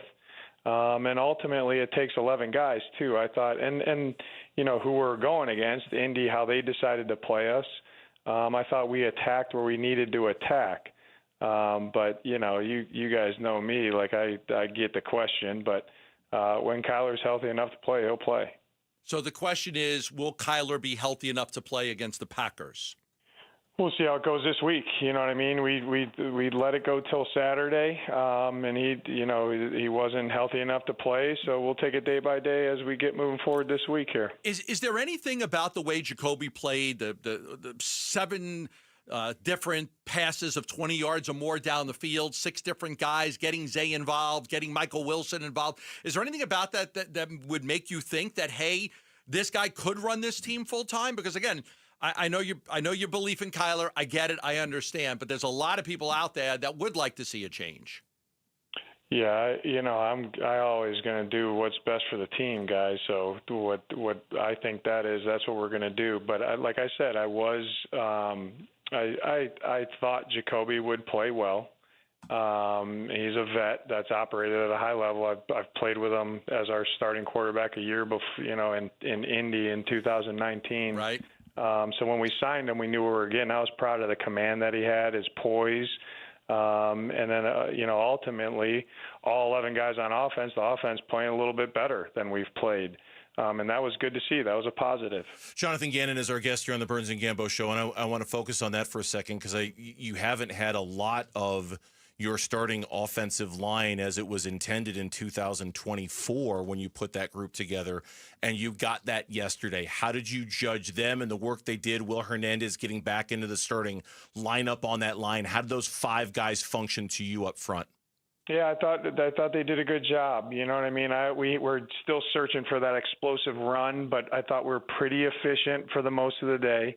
And I thought, the plan, we were doing a couple different things in protection with different groups and things like that, and I thought they held up well, and I'm always going to want our bigs to control the line of scrimmage better, the offensive line and the defensive line, but I thought over the course of 60 minutes we did enough there, so that was good to see. It really was. You talk about being a problem solver. You've said it multiple times to the media and to us. How big of a problem is the defense in the fourth quarter, and how do you sort of diagnose why your defense has not been as successful in the fourth? Yeah, you got to look at the facts. This one was a little bit different from the previous games where it wasn't like 2-minute mechanics. It was just kind of normal ball. And we had some good drives and series in there, but we had some drives that are really not up to our standard, and that's why they put points on the board. The one drive, off the top of my head, I don't even think we got it to third down. Like if you don't get the team to gnome pass, let alone even to third down, obviously they're moving the ball up and down the field. So I didn't think our run game mechanics were up to par. I didn't think we tackled great. And again, the times that we had a chance to rush, we just weren't, perfect in the back end to give them guys a tick of time to really affect the quarterback. So, we'll get back to it, make sure we're on all the details of all that. But we got to play better for 60 minutes. And again, with the defense, like we had some really good spurts, but it takes 60 minutes, and I know everyone's not going to play a perfect game, and you're not going to call a perfect, if you're a play caller, you're not going to call a perfect game. I got that. But what rubs me is we got to make sure that we're taking care of us. Like I get they're paid too, and they're going to make plays, but we got to take care of us and control that a little bit better than we did yesterday. The NFL's tough, right? So many of these games are one-score games, and every game that you've played has been a one-score game. We could easily make an argument you guys should be 4-2 or 5-1. We can make that argument, but you've struggled in closing out the games, offense, defense, everything, all 60 minutes, like you've said. What could you put your finger on as to why you guys? Is it just having to learn how to win, or is it crucial mistakes? Face mask by Zaven for 15 and just penalties and things like that. Why have you guys been unable to close out some of these games? Yeah, I think it's a really good question. I think it's just that it's like we take turns, as I would call it. Like, one thing kind of corrected and then something else pops up, or, this guy's playing this coverage right and then we make an error, or, whatever the case may be. It really is the ultimate team sport for a reason. And collectively, who's ever out there, coaches and players, we just got to do a little bit more. And I hate saying like we're close, but like we really are, and we're doing good things. I don't want to discount that, but I also am pissed off that we've lost 4 in a row. So we got to make sure that we double down on what's true, improve our process, and do more than what we've been doing to win a game. I asked you a couple of weeks ago about the run-pass disparity, and I'll do it again. 44 passes, I think 24 rushing attempts. Bam averaged 3.1 yards per carry. Carter was 3.8. I know you want to get more out of the rushing attack. You got Will Hernandez back for a full game here. What are you seeing with the rushing attack? How can you get more out of it to be more of a balanced offense? Yeah, I think, it comes down to the details. I think, how we set it up. We looked at that after that 4th game. And I think we just haven't seen it come to fruition quite yet. But I do think we're doing some good things there. Technique has to stay consistent, and then you look at from a schematic standpoint, are we putting our guys in the right spot? And Drew and I talk about that. I talk about that with the coordinators every day about that. But I think it's close, but it has to be better. I really do, because we're efficient, but we haven't been explosive, and I'd like to see a couple more 5-6 yarders to stay in front of the sticks, and so. But it's coming. It's a work in progress, but it's coming. Coach, as always, we do very much appreciate you coming on a Monday. Thank you for your time today. We wish you the best of luck against the Green Bay Packers. We will talk to you next week. Thank you. Okay. I appreciate you guys. Thank you. Jonathan Gannon, our guest here on the Burns and Gambo Show, as we thank everybody for joining us out there. A shout-out to our audience in Carefree joining us here on the Burns and Gambo Show. Thank you, Carefree. When we come back on Burns and Gambo, we'll react to what Coach Gannon said about the thing everybody wants to talk about. The quarterback thing. Next on Burns and Gambo. You've been listening to In the Red Zone with Cardinals head coach Jonathan Gannon. Brought to you by Earnhardt Ford in Chandler, proud sponsor of the Arizona Cardinals. No Bull, your home for everything Cardinals. Arizona Sports, the local sports leader. Live streaming audio, podcasts, video highlights. The Arizona Sports app has all this and more from the local sports leader, including Cardinals play-by-play. Hit by Josh Sweat and dragged down for a sack. Download the Arizona Sports app, presented by Ready Services Plumbing and Air Conditioning. Back here for Global Credit Union, all of the benefits that come with doing all of your banking at Global Credit Union. I mean, all of your banking. Checking accounts and savings accounts and loans. It's designed for it to be easier at Global Credit Union. It's designed for it to save you money at Global Credit Union. It is a better way for you to do all of your banking. That includes keeping money where it belongs, in your pocket with you. Global Credit Union and members of Global Credit Union pay low to no fees on their accounts. This is a real commitment from Global to make sure they're just not, batting you over the head with a bunch of fees. Low to no fees on your accounts, a better interest rate than you can get at the bank. And as a result of that, Global members collectively saved $195 million last year. Global has very proudly served Arizona for over a decade. I'm a member of Global Credit Union. You can become a member today. Explore the benefits of becoming a member at globalcu.org. Your world of financial possibilities. Free checking and no monthly maintenance fee only apply to core checking accounts. Direct deposit required for early payday. Other fees may apply. Listen to what folks are saying about Nobull.com. Nobull.com. Search and even start buying your car online. And every deal has a personal touch, like working with a friend or neighbor. Nobull.com, with new and used vehicles for every budget. Specials, low payments, and this is huge, quick financing. Just go to Nobull.com. Shop local. Shop Earnhardt. Shop Nobull.com. Simple as that. Having insurance isn't the same as having State Farm. It's like needing a best man speech, but getting one from some random +1. I am honored to be standing here today, also confused and a little hungry. Does anyone want to switch entrees? Pretty sure I checked beef.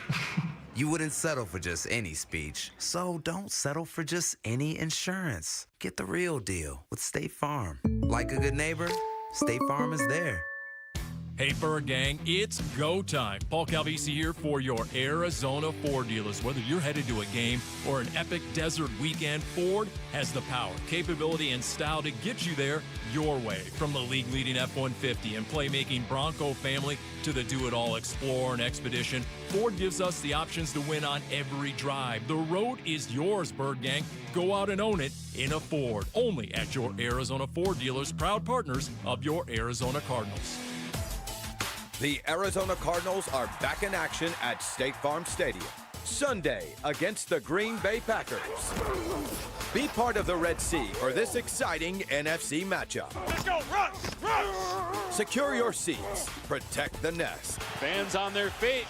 It is packed again here. Tickets are available at azcardinals.com/tix. This place going crazy. That's azcardinals.com/tix. Bunker to Bunker, the golf show is celebrating fall's return with their annual Turkey Gobbler two-person scramble, presented by Shady Rays Sunglasses, on Saturday, November 15th at the Victory Course at the Verado Golf Club. Proceeds benefit the Society of St. Vincent de Paul of Arizona. Open to the public. It's good fun and a great value with breakfast, golf, competition holes, team prizes, a big raffle, and a bounce-back golf coupon. All for just $149. Space is limited, so sign up today at bunkergolf.com. 1-877 Cards for Kids. KARS Cards for Kids. Ready to get rid of that old car? Donate it to Cars for Kids. Call 1-877-CARS-FOR-KIDS to reach a friendly live agent. Donation's super easy, and your car can be picked up as soon as tomorrow. Call us now, 1-877-CARS-FOR-KIDS. 1-877-CARS-FOR-KIDS. Donate your car today. Did you know you can donate real estate too? Big Red Monday. This is Garrett Williams on the home of Arizona Cardinals football. Arizona Sports, the local sports leader. Big Red Monday. With Burns and Gambo.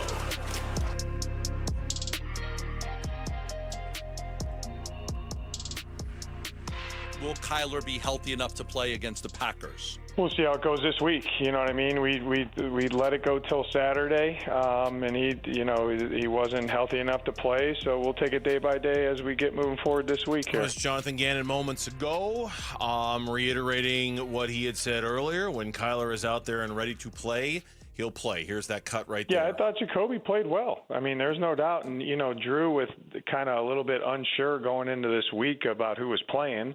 He had a couple different things and trying to put Jacobe in things that he's comfortable with.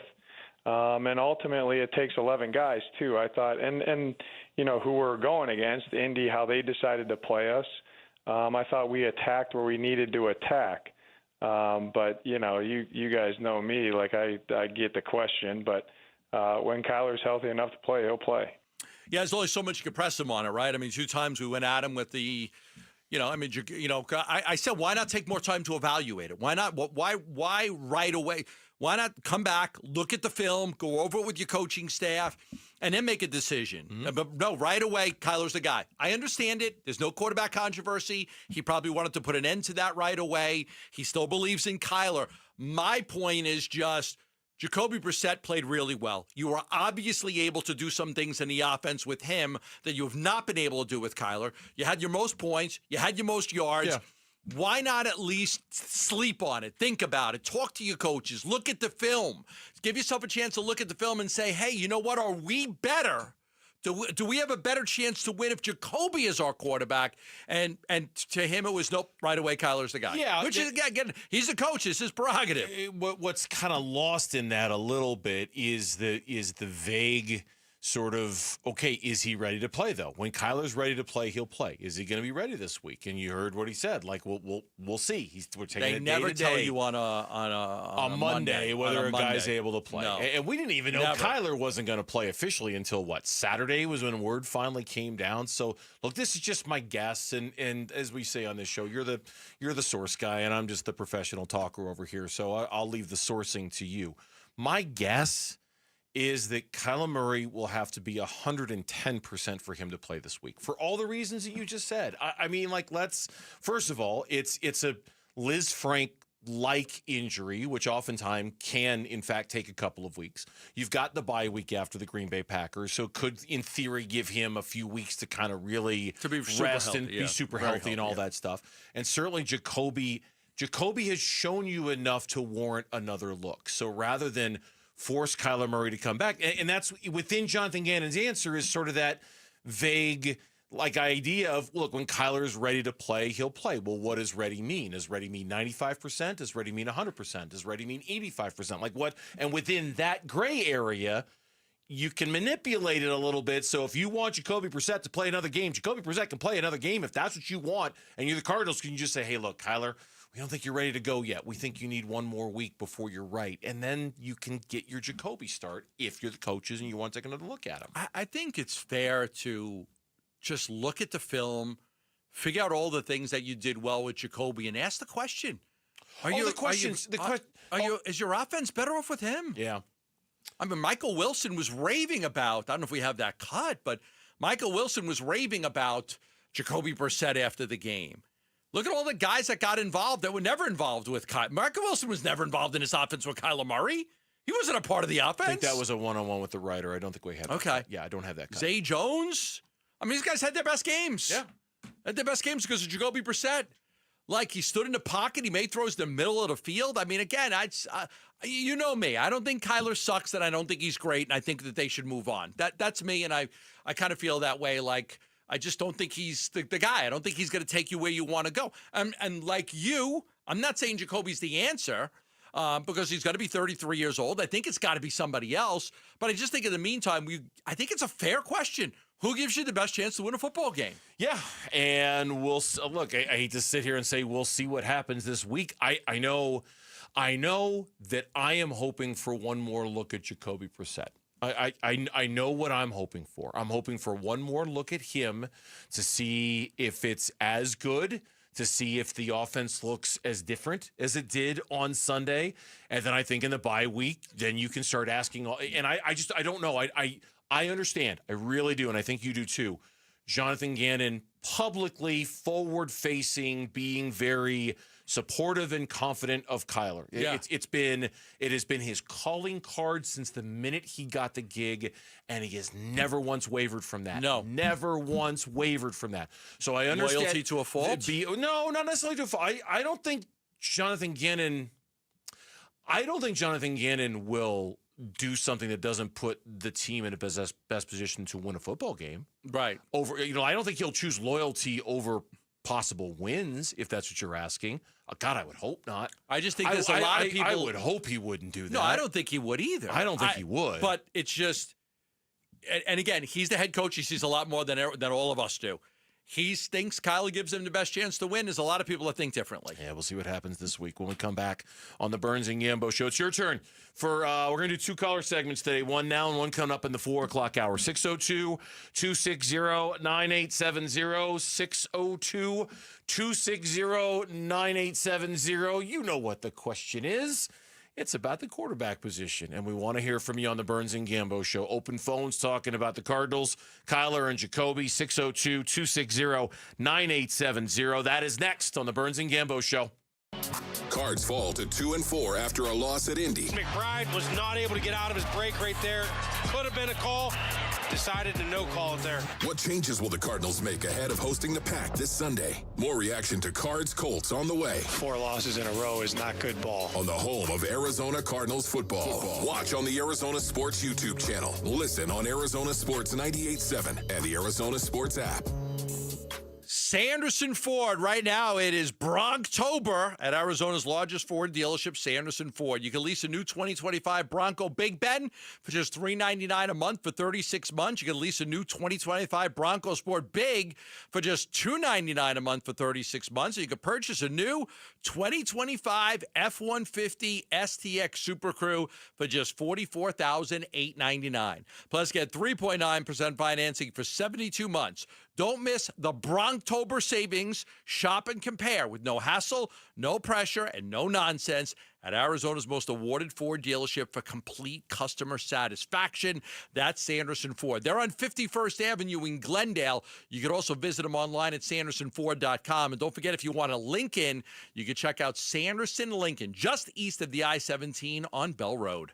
Hey, it's Wolf, and I've got to give a huge shout out to the team that just transformed my yard into an oasis with artificial grass. That is Legacy Green Solutions. These guys are the real deal. Family owned and operated in the basin for over 25 years, voted best of the valley. Legacy Green Solutions uses premium American-made turf with certified installation that looks and feels natural. Right now, Legacy is offering a limited time deal. Mention Wolf and get 15% off. Just text GREEN to 620-620 or visit LegacyGreenSolutions.com. Message and data rates may apply. Hi, I'm Becca, your friend and jeweler at Shane Company. As an in-house designer, I can't wait for you to see our incredible selection of stylish and stackable rings. If you're shopping for your wedding bands, we have high-quality designs for every style and budget, from romantic to modern. If you're looking to add to a stack, your options are endless. Discover styles with clusters of gemstones, sleek all-metal designs, updated cigar bands, and signet rings perfect for an engraving. Because a friend knows you like options. Shane Company, your friend and jeweler.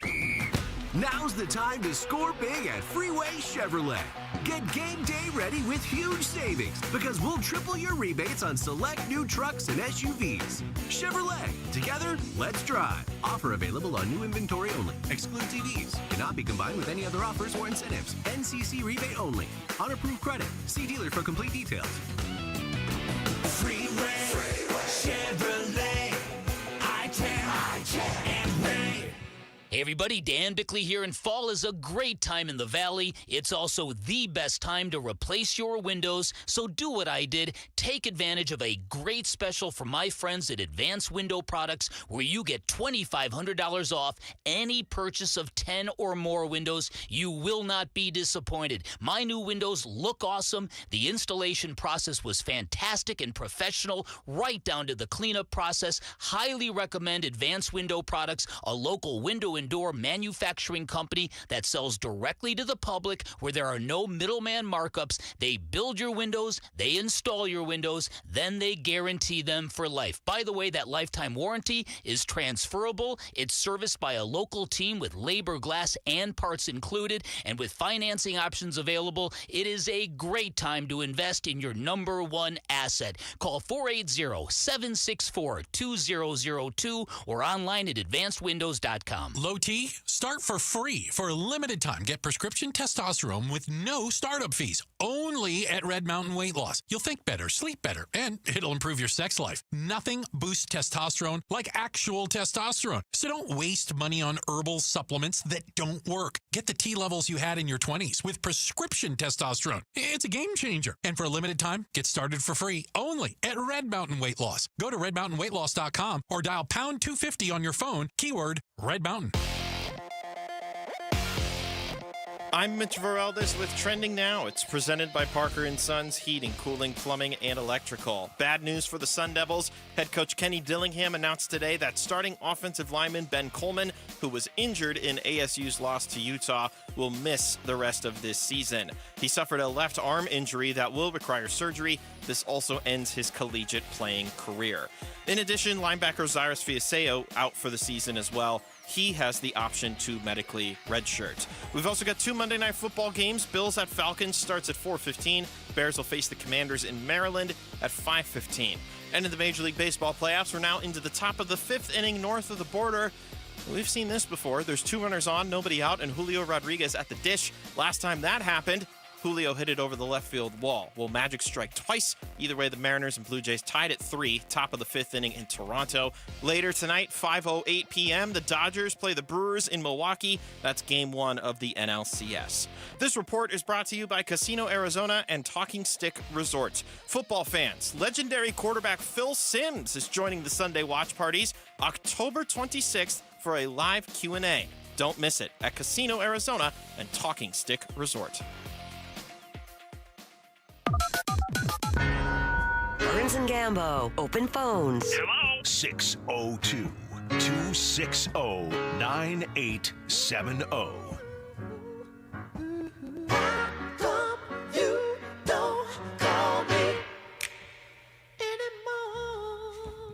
when Gambo was putting his earbuds in, I thought he was going to snap to the music. You didn't.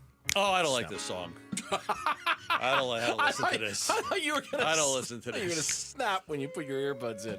Let's go out to the phone, 602-260-9870. Going to try and get as many calls in as we can. We're going to do it again later in the show in the 4 o'clock hour as well. We got ourselves a quarterback controversy question mark. That's what we're asking today. Tom in Phoenix is first up here on the Burns and Gambo Show. Tom, happy Monday to you. What's up? Oh, hi, guys. First of all, Gambo, quick question. I was just wondering whether Chelsea speaks Italian. I never found out. No. Chelsea's actually like half Irish and half Latina. Her father's from Sinaloa, Mexico. So, no, she doesn't speak any Italian.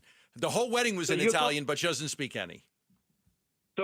So when she's over in Italy, she is going with you, I take it, isn't she? Yes.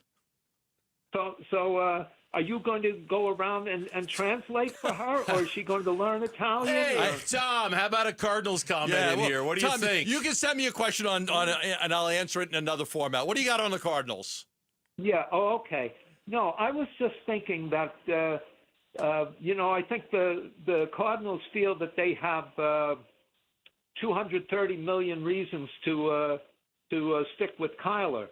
So I think that the only possibilities for improving the offense is either for Kyler to wear cleats that are 6 inches wide, or to undergo a femoral cell implant procedure. If successful, Kyler could become 6 to 8 inches taller. Tom, neither one of those things are probably going to happen here, but your suggestion is duly noted. Let's go to Danny in Scottsdale, who's next up here on Burns and Gambo. Hi, Danny. Hey, fellas. So yesterday completely had me question everything that I had been bad-mouthing about Monty Ossenfort and even the offensive coordinator. I looked at the offseason, and it was extremely questionable that we didn't bring in any offense to help Kyler. I thought that they were setting him up for failure. I thought our receiving core was the worst in the league by a, wide margin. And then you see these guys perform yesterday, and I don't know. It's pretty shocking. Like, do you bench Kyler for the rest of the year, or do they need to curtail the offense to fit his skill set? But one of the things is clear is that offense is not designed for Kyler. We need a bigger quarterback. Yeah. It's a great question. It's a fair evaluation. It's a great observation. It really is. I kind of wish I had thought of it, to be honest with you. Yeah. I mean, we said last week's loss makes you question everything about the organization. This week's loss makes you question everything about, is this offense the right offense for Kyler? And can somebody else run it better? Or makes you question, is there more talent here than we thought? Did they do a better job building a roster than we thought? And I get it, defensively they had their flaws yesterday, to be sure, but I never really thought about yesterday and framed it up that way. Zay Jones was a really good contributing member of the Arizona Cardinals. We hadn't given him two thoughts before yesterday. He was a good football player before he got here. Michael Wilson, kind of the same thing. Let's go to Michael. He's in Payson. Joins us here on the Burns and Gambo Show. Hi, Michael. Hey, guys. How you doing? Good, Michael. Hey, I met Gambo back in 30 years ago, actually, when he was with Mark. But what I'd like to know is, has anybody thought about the fact that all of a sudden we're not hearing about the offensive coordinator because everything looked so good yesterday, but they were at the edge of a touchdown, and the 3 plays that was called didn't go anywhere. Yeah, McBride could have been held, who knows, but the pass was above his head, so maybe not. But anyway, Gambo, I just want you to know, I listen to you every day, and I know you're getting close to moving on, but you're a better person than what you talked about. You and I talked about are 16-year-old girls. You came to my table and in Fort McDowell. I hope you remember that. It's a long time ago. But thank you. Thank you. My daughter's 36. So your girls have moved on too. But no, I really appreciate your games, your talk show. And I just want you to know, I'm not even upset with Cardinals. I don't think they have the right coordinator, which has gone away now. But it's got nothing to do with quarterback. It's got all the calls right at the end of the game. Anyway, Michael, hey, buddy, I love you. You got it. Thank you, Michael. Thank you for the phone call. The Petzing Michael. thing's Appreciate interesting because, nobody's talking about Drew Petzing right now. The offense moves the ball up and down the field, right? Yeah. Drew Petzing. Everybody's like, oh, he sucks. Everyone's Okay. like, Drew Petzing on pause, yeah. 320 yards passing, 400 yards of offense. Nobody's questioning. Like, Petzing's not the topic right now. Kelly and surprise is the topic right now. The next caller here on the Burns and Gambo Show. Kelly, welcome to the program. Hey, what's up, guys? Thanks for taking my call, man. Sure, Kelly. It's been a nightmare carousel the last calendar year, right, of AZ Sports. Like, I don't even know how to look forward to basketball coming up, but I'm trying. So with Kyler being the topic, man, I've been ready to move on him for years. I would love for us just to do it sooner than later. I think we're too patient. I love Ganon. Ganon's a great coach. Drew is still up in the air. Like, I don't know how you don't give it to Kyler on 3rd and 8. So he had a great play calling game yesterday. I knew Jacobe was going to look well. I don't think it's a debate. I don't think it's a controversy, man. I don't know if Kyler's top 15 in the league, top 20. You know, there's so many better quarterbacks out there. We got to move on. He's way too short. I don't know any other quarterback of his height that did well. You know, Wilson and Drew Brees, they were taller than Kyler. Yeah. So please, let's move on. And we thank you for the phone call, Kelly. We do.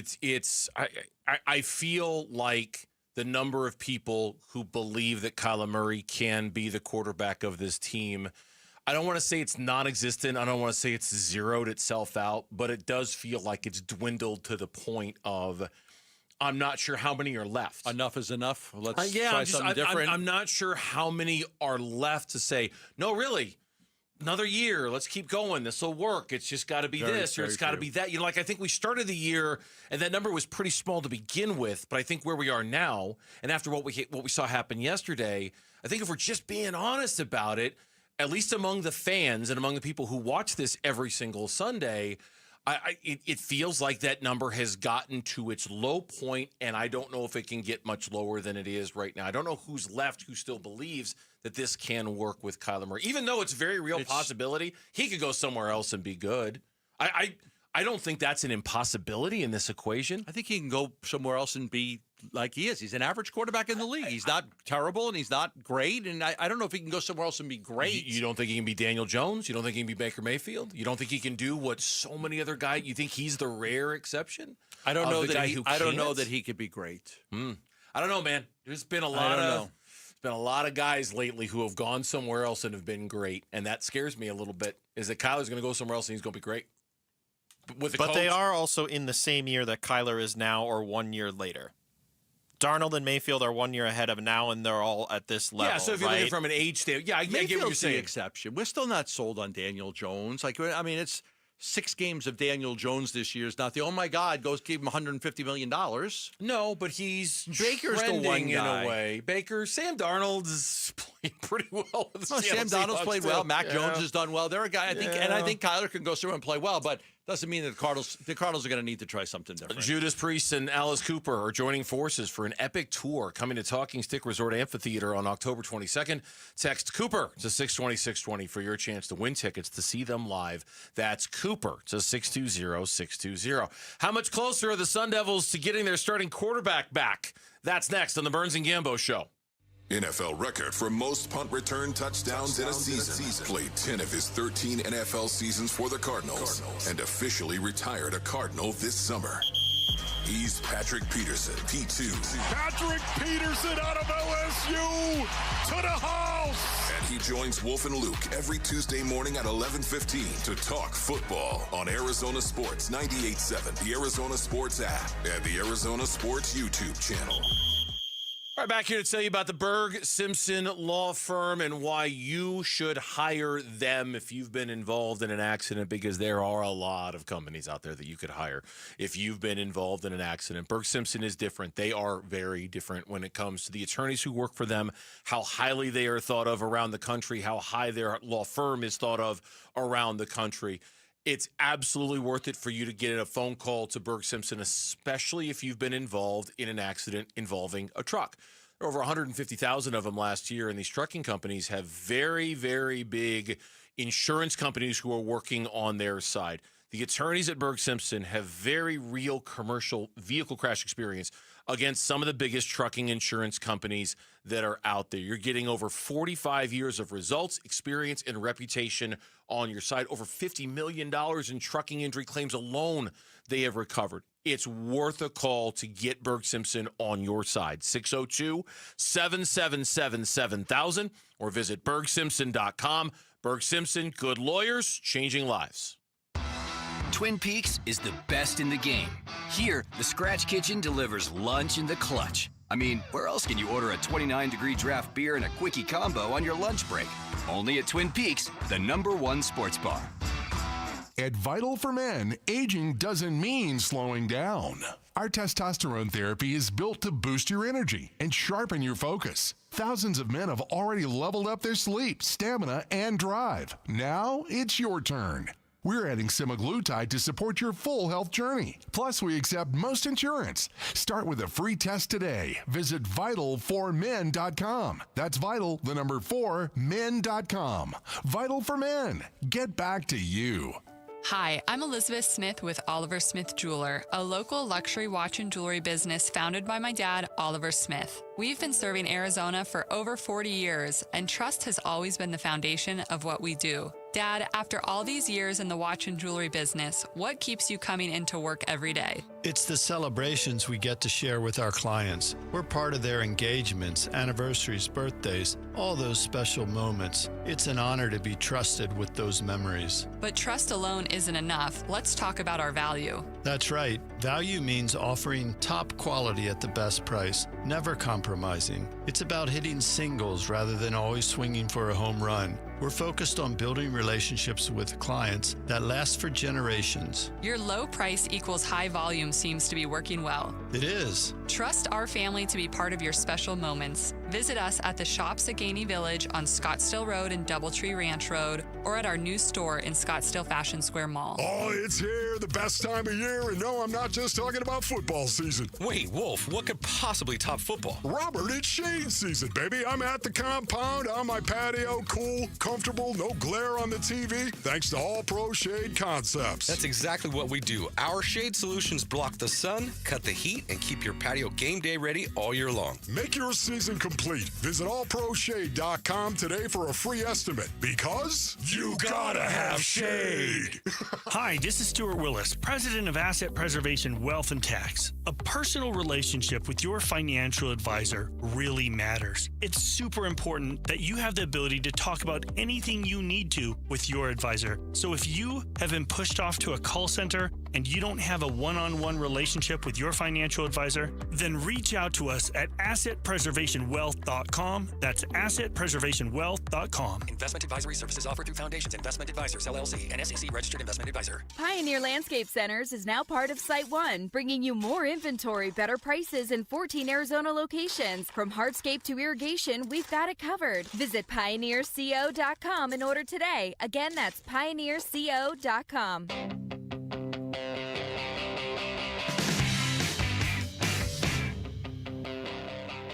The Suns wrap up preseason tomorrow night versus the Lakers. We're going to start pregame at 6. 7 o'clock tip, right here on Arizona Sports 98.7 and the Arizona Sports app. Back here on the Burns and Gambo show, where today Kenny Dillingham, head coach of ASU, gave us the Sam Leavitt update. Because you can't have a conversation about what we saw out of Jeff Sims on Saturday night against Utah without getting the Sam Leavitt update. Status quo. I mean, we're going to find out more Tuesday, Wednesday. I know people think like there's no gamesmanship here. This is just purely being honest. And sometimes when you're honest, people create fake things because sometimes honesty is just rare. So I think the fact that we're being honest with this situation is making people uncomfortable. The reality is he's day-to-day. We're going to find out when we move him around on Tuesday and Wednesday's practice if he's good enough to play on Saturday. So I'll have more of an update come, mid this week. Okay, that was an interesting answer. I heard that when I was driving in. I thought that's an interesting answer. But then here's the follow up to that with the question. Okay, and it's Craig Fooey from Channel 15, I believe, who's asking this question. And this is something we talked about late last week when this whole Sam thing came down. I think what's got everybody concerned is he played a week ago. You had a bye, and then he came out. He practiced Tuesday, Wednesday. Then he wasn't good for Saturday. I mean that externally looks like what happened. Yeah, I would agree. And then I would say anybody who came to practice, did he move around at those two practices on Tuesday and Wednesday? Did he run? The answer is no. He only threw drop back pass, no scrambles, no nakeds, right? So yes, did he practice? Yes, but it wasn't full practice, right? And then we made a decision because Jeff got all the reps in the bye week. Sam sat out. Jeff got all the reps. We wanted Sam to get reps on Tuesday and Wednesday, thinking he was going to play. Didn't progress like we thought. So we said, okay, well, Jeff's the guy. Obviously, without a bye week, that decision of Sam's going to have to happen a little bit faster, and we're going to have to mix reps more this week in terms of who's going to, go. We'll have to make a little bit quicker decision. But when you're coming off a bye, we got to get some reps of that during the bye week, like Jeff got. Okay. I'm good with that explanation. Yeah. It's everything I wanted to know is right there in that soundbite. Yeah. Okay, good. Absolutely. Because I had said I had reported last week that Levitt's out for the game. Sims took first-team reps all bye week, which he did. And there were people like, no, he didn't, Sampson. I'm like, no, Sims took first-team reps all bye week. Okay, there's the bye week, and then there's the week you got for the game. So did Levitt get a couple of reps on Tuesday and Wednesday? Yes, but that doesn't mean that Sims didn't get the reps the bye week. He did. Yeah. So I think Kenny just backed up what we reported last week is that Sims got first team reps all bye week. But I think what he's kind of making me feel about anyway was exactly how Craig Fooey phrased the question. Like we talked about this on Friday. Like it just seems really weird that he would run for 62 yards against TCU, have a bye week, practice on Tuesday and Wednesday, right, and then be ruled out on Thursday. Right. And so right. I get it. And so you hear it explained that way. The question is, and I'll go back to the Sam update. Well, no, we'll find out on Tuesday or Wednesday whether he can go this week. And not that what happened Saturday night against Utah was on Jeff Sims. It was clunky offensively. I mean, they certainly, the red zone issues were still there. Yeah. Jordan Tyson was targeted 152 times. I've never seen it. I've with never 40 seen yards it. received. It was incredible. Every other play he was targeted, and yet somehow managed with 10 receiving yards in the game. The Utah papers were all raving about the Snowden kid. He shut down Jordan Tyson. He didn't shut down anybody. Not for nothing. The kid may be a good football player. He didn't shut down anybody. Jordan Tyson was shut down by a system that didn't allow him, Jeff Sims, to do it. He couldn't do anything. Had 176 total yards in a game. Now, he didn't turn the ball over, but 18 passes completed for 124 yards. Some of those incompletions were just bad throws. Jordan Tyson had 8 receptions on 16 targets, and they didn't go for very much. It was no chance. Jordan Tyson was not going to have a good game with Jeff Sims. It doesn't have anything to do with the quarterback, that was covering him, the Snowden kid. It was just Jordan Tyson was handcuffed by Jeff Sims' ability. Look, Jeff Sims is a backup quarterback. He's not a very good one. So, they didn't have much of a chance with him. With Sam, who knows what would have happened? They still probably would have lost, but they would have had a little more success moving the ball. Because fundamentally, you got to pay attention to the thing that mattered the most on Saturday night, and that was ASU's defense. And nothing against how many times, the 16 times Jordan Tyson was targeted and the 40 yards he had receiving and Jeff Sims' numbers and all that. That is not why they lost that game on Saturday. That's not even close to why they lost that game on Saturday. They lost that game last night because they just got manhandled at the point of attack on just about every single play when Utah was on offense and ASU was on defense. So would Sam have made a difference in that game?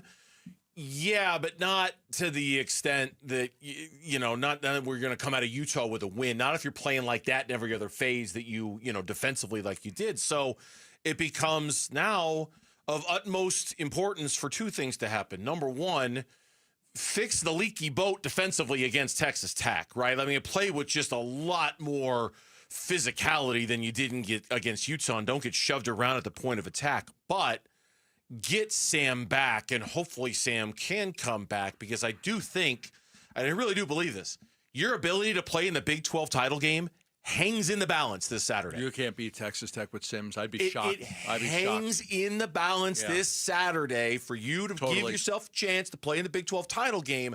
And you're right. I don't think you can do it with Jeff Sims at quarterback. You need Sam Leavitt this week. No, I don't know. Sims cannot make the plays that Leavitt does. It's just a different level of quarterback. The kid will try, and I hope he does well. It's just now it was a tougher environment with all the rain, the lightning, the delay, and how physical they were. But Texas Tech is just as physical. They're just as physical. So look, for Sims to have a chance, he's got to play mistake-free football. The defense has to play a hell of a lot better. They've got to have more of a resemblance of a running game to take some of the pressure off of Sims. But if you're asking Sims, can you go beat one of the better teams in the country? That's going to be a hard task. Yeah, no doubt about it. When we come back on the Burns and Gambo show, 4 o'clock reset time. We're going to get you caught up on everything going on in the world of sports with Lauren. That is next here on Burns and Gambo. The Arizona Sports YouTube channel for live shows, podcasts, viral clips, shorts, and more. Just the local sports leader doing what we do on YouTube. Serve yourself some Arizona sports. Subscribe to the Arizona Sports YouTube channel.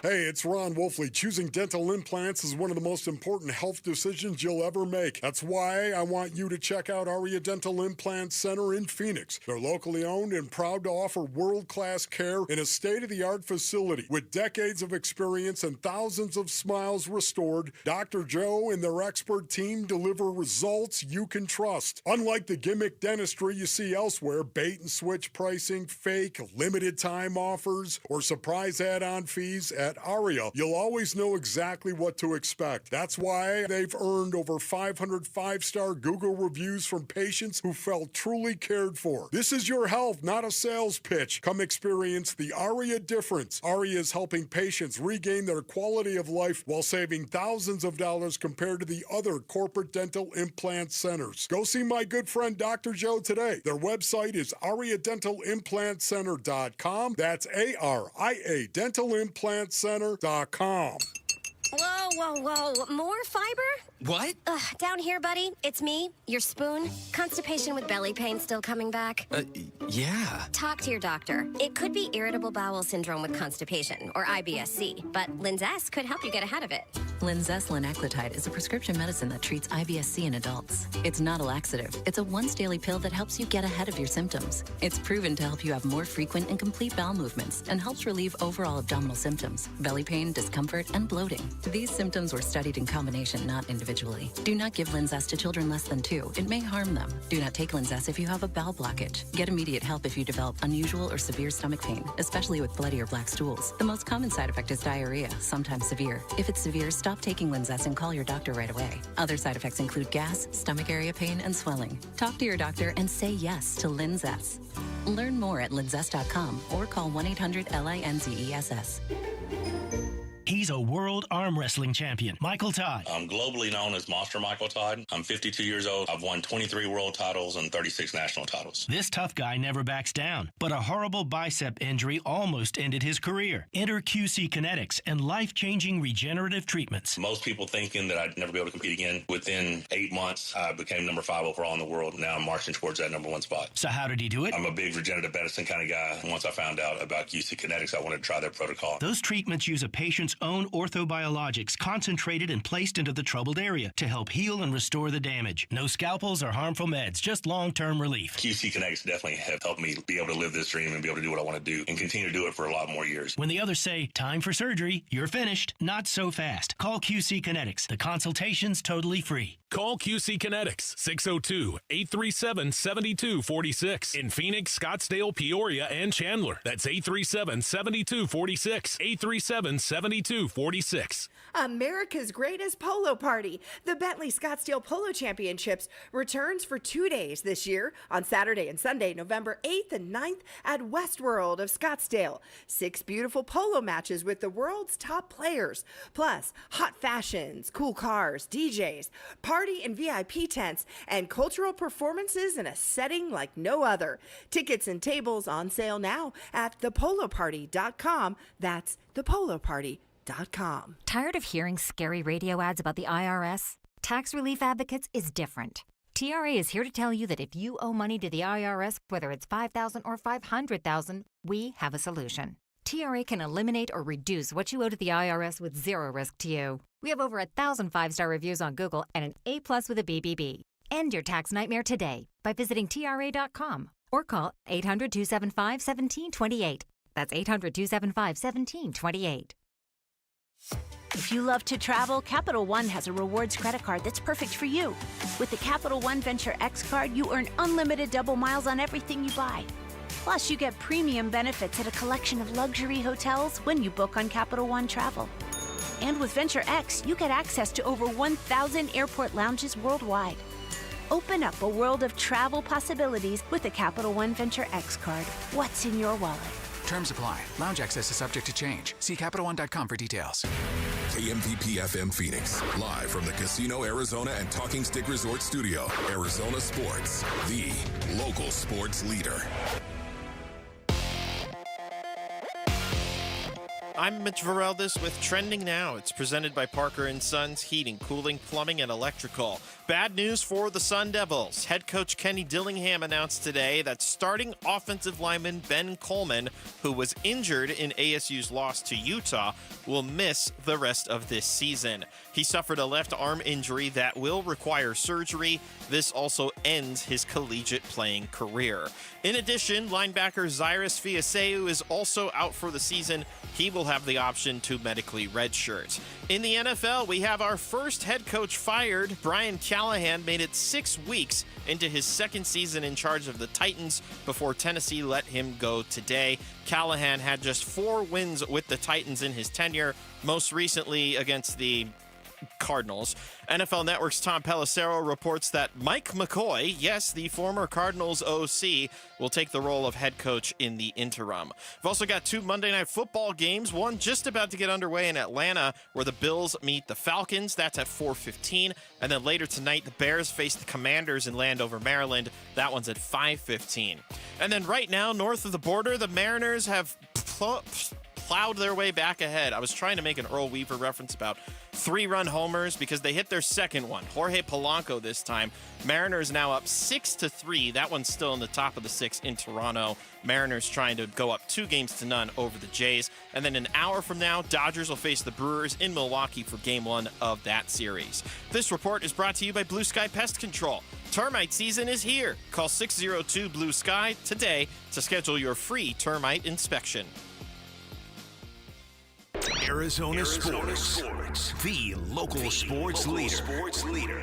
Burns and Gambo, the 4 o'clock reset. 4 o'clock reset. Here is Lauren. It's the 4 o'clock reset. A lot of stuff we've talked about. Some stuff we haven't. I have to first apologize. Just we feel for you with the Cubs losing. We feel for you. Guys battled back, got it to 2-2. Made you proud. They fought back. They didn't get swept. They made you proud.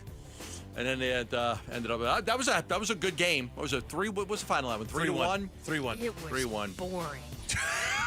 Yeah, I just couldn't. I mean, like, I'm on the edge of my seat the entire game, but Yeah. even I can admit it was kind of a boring game. It was a tough watch. Yeah. Well, you get the Bears tonight. Yeah, hopefully that does not end like last year. It's the replay of that crazy Hail Mary game. Mhm. Remember the one where the Bears Do you player remember was? the No, I was one? asking. Oh. I remember. Oh, Yeah. I thought you were asking me. I was no, like, I know are you you kidding? remember. I was kind of asking, and they lost 10 straight after that, right?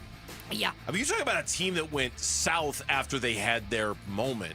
They lost 10 games in a row. Were they 4-2 going into that game? Or? Yeah, it's almost like Matt Eberflus had no control of that locker room. It's almost Who like could have like- seen that coming? Kind of like Brian Callahan with the Titans. Yeah. Well, good luck, Well, Mike McCoy. yeah. Go. All right, take it over. Take it over. We'll get to go that. ahead. Good. All right, well, let's dive into this one because the Cardinals lost 31-27 in Indy to the Colts, and Jonathan Ganon provided this injury update to the media. Read between the lines, all you will. We got some nicks and bumps and bruises, I'm sure, just like everybody. Honestly, a lot of things are going on right now. I'll have a pretty good idea on Wednesday for you guys. See how that kind of goes. Okay, pretty vague. I mean, Marvin Harrison Jr. left the game with a concussion. Travis Volk, that was a scary scene, him being carted off the field and having to take the face mask off and everything. Amari DiMercado left. I mean, Michael Wilson left. Michael Wilson left but came back. Max Melton looked like he left, but I think he came back. Looks like he hurt himself on a pass breakup in that game. So a lot of how many players are injured on that roster? They have a lot. They have the most injured team in the NFL, I believe. Are you talking about the Cardinals now? I mean, two of their running backs and I mean a couple of their defensive linemen are down. That they need this. 12 players, according to Howard Balzer, our good friend. 12 players currently on IR or PUP list since cut down day of 53. That doesn't include Sean Murphy Bunting and Star Thomas. That's the most in the NFL. That is a lot. That is a lot. So Wednesday's practice report, and when Coach Ganon meets with the media, will Diamondbacks are one of the most injured teams. Cardinals, and now what's going on here? I don't like these parallels. What's in the water? Yeah, I don't know. What is Nothing good. Yeah. No, and another team that's struggling with their own injuries, the San Francisco 49ers. They just found out that Fred Warner is out for the season with a broken and dislocated ankle that will require surgery. And it seemed like that. I watched a lot of that 49ers Buccaneers game yesterday after the Cardinals, and it seemed like the dam kind of broke for them, where it's just like almost like an uncle moment. Like, we just don't have enough dudes. We don't have enough high impact dudes anymore. Fred Warner is like the spiritual leader of that football team. Yeah. And for them to lose him, I don't know how much more they can take in San Francisco. And he's missed only one game out of a possible 122 because of injuries. Crazy. Since he came into the league in 2018, and now he's lost for the year. That team is filled with guys who miss games, not him. To Gambo's point, not he him. never misses games. And so that is the fact that it is him is like, man, what else can you endure through San Francisco? And post-game, 49ers wide receiver Juwan Jennings told reporters that he's playing with 5 broken ribs and a high and low ankle sprain on both ankles. 5 broken ribs and a high and low ankle sprain. Yep. I'm surprised he could walk on the field. Between that and the Puka injury in L.A., it might be Seattle's division to win. It might be. Seattle won yesterday. The Rams won yesterday. San Francisco lost. That's a big loss for L.A. if they don't have Puka out there. I had Seattle winning the division. You did. Who'd you have? I think I had the Rams. You had the Rams. I had okay. the Rams. I think. Yeah. And I'm going to play you guys. It's a little bit longer of a soundbite, but this is Tua post-game discussing the leadership in the Dolphins locker room. Well, I think it starts with the leadership in helping articulate that for the guys, and then what we're expecting out of the guys, right? We're expecting this. Are we getting that? Are we not getting that? We have guys showing up to player-only meetings late, guys not showing up to player-only meetings. Like, there's a lot that goes into that. Do we have to make this mandatory? Do we not have to make this mandatory? So it's a lot of things of that nature that we got to get cleaned up, and it starts with the little things like that. They got booed off the field.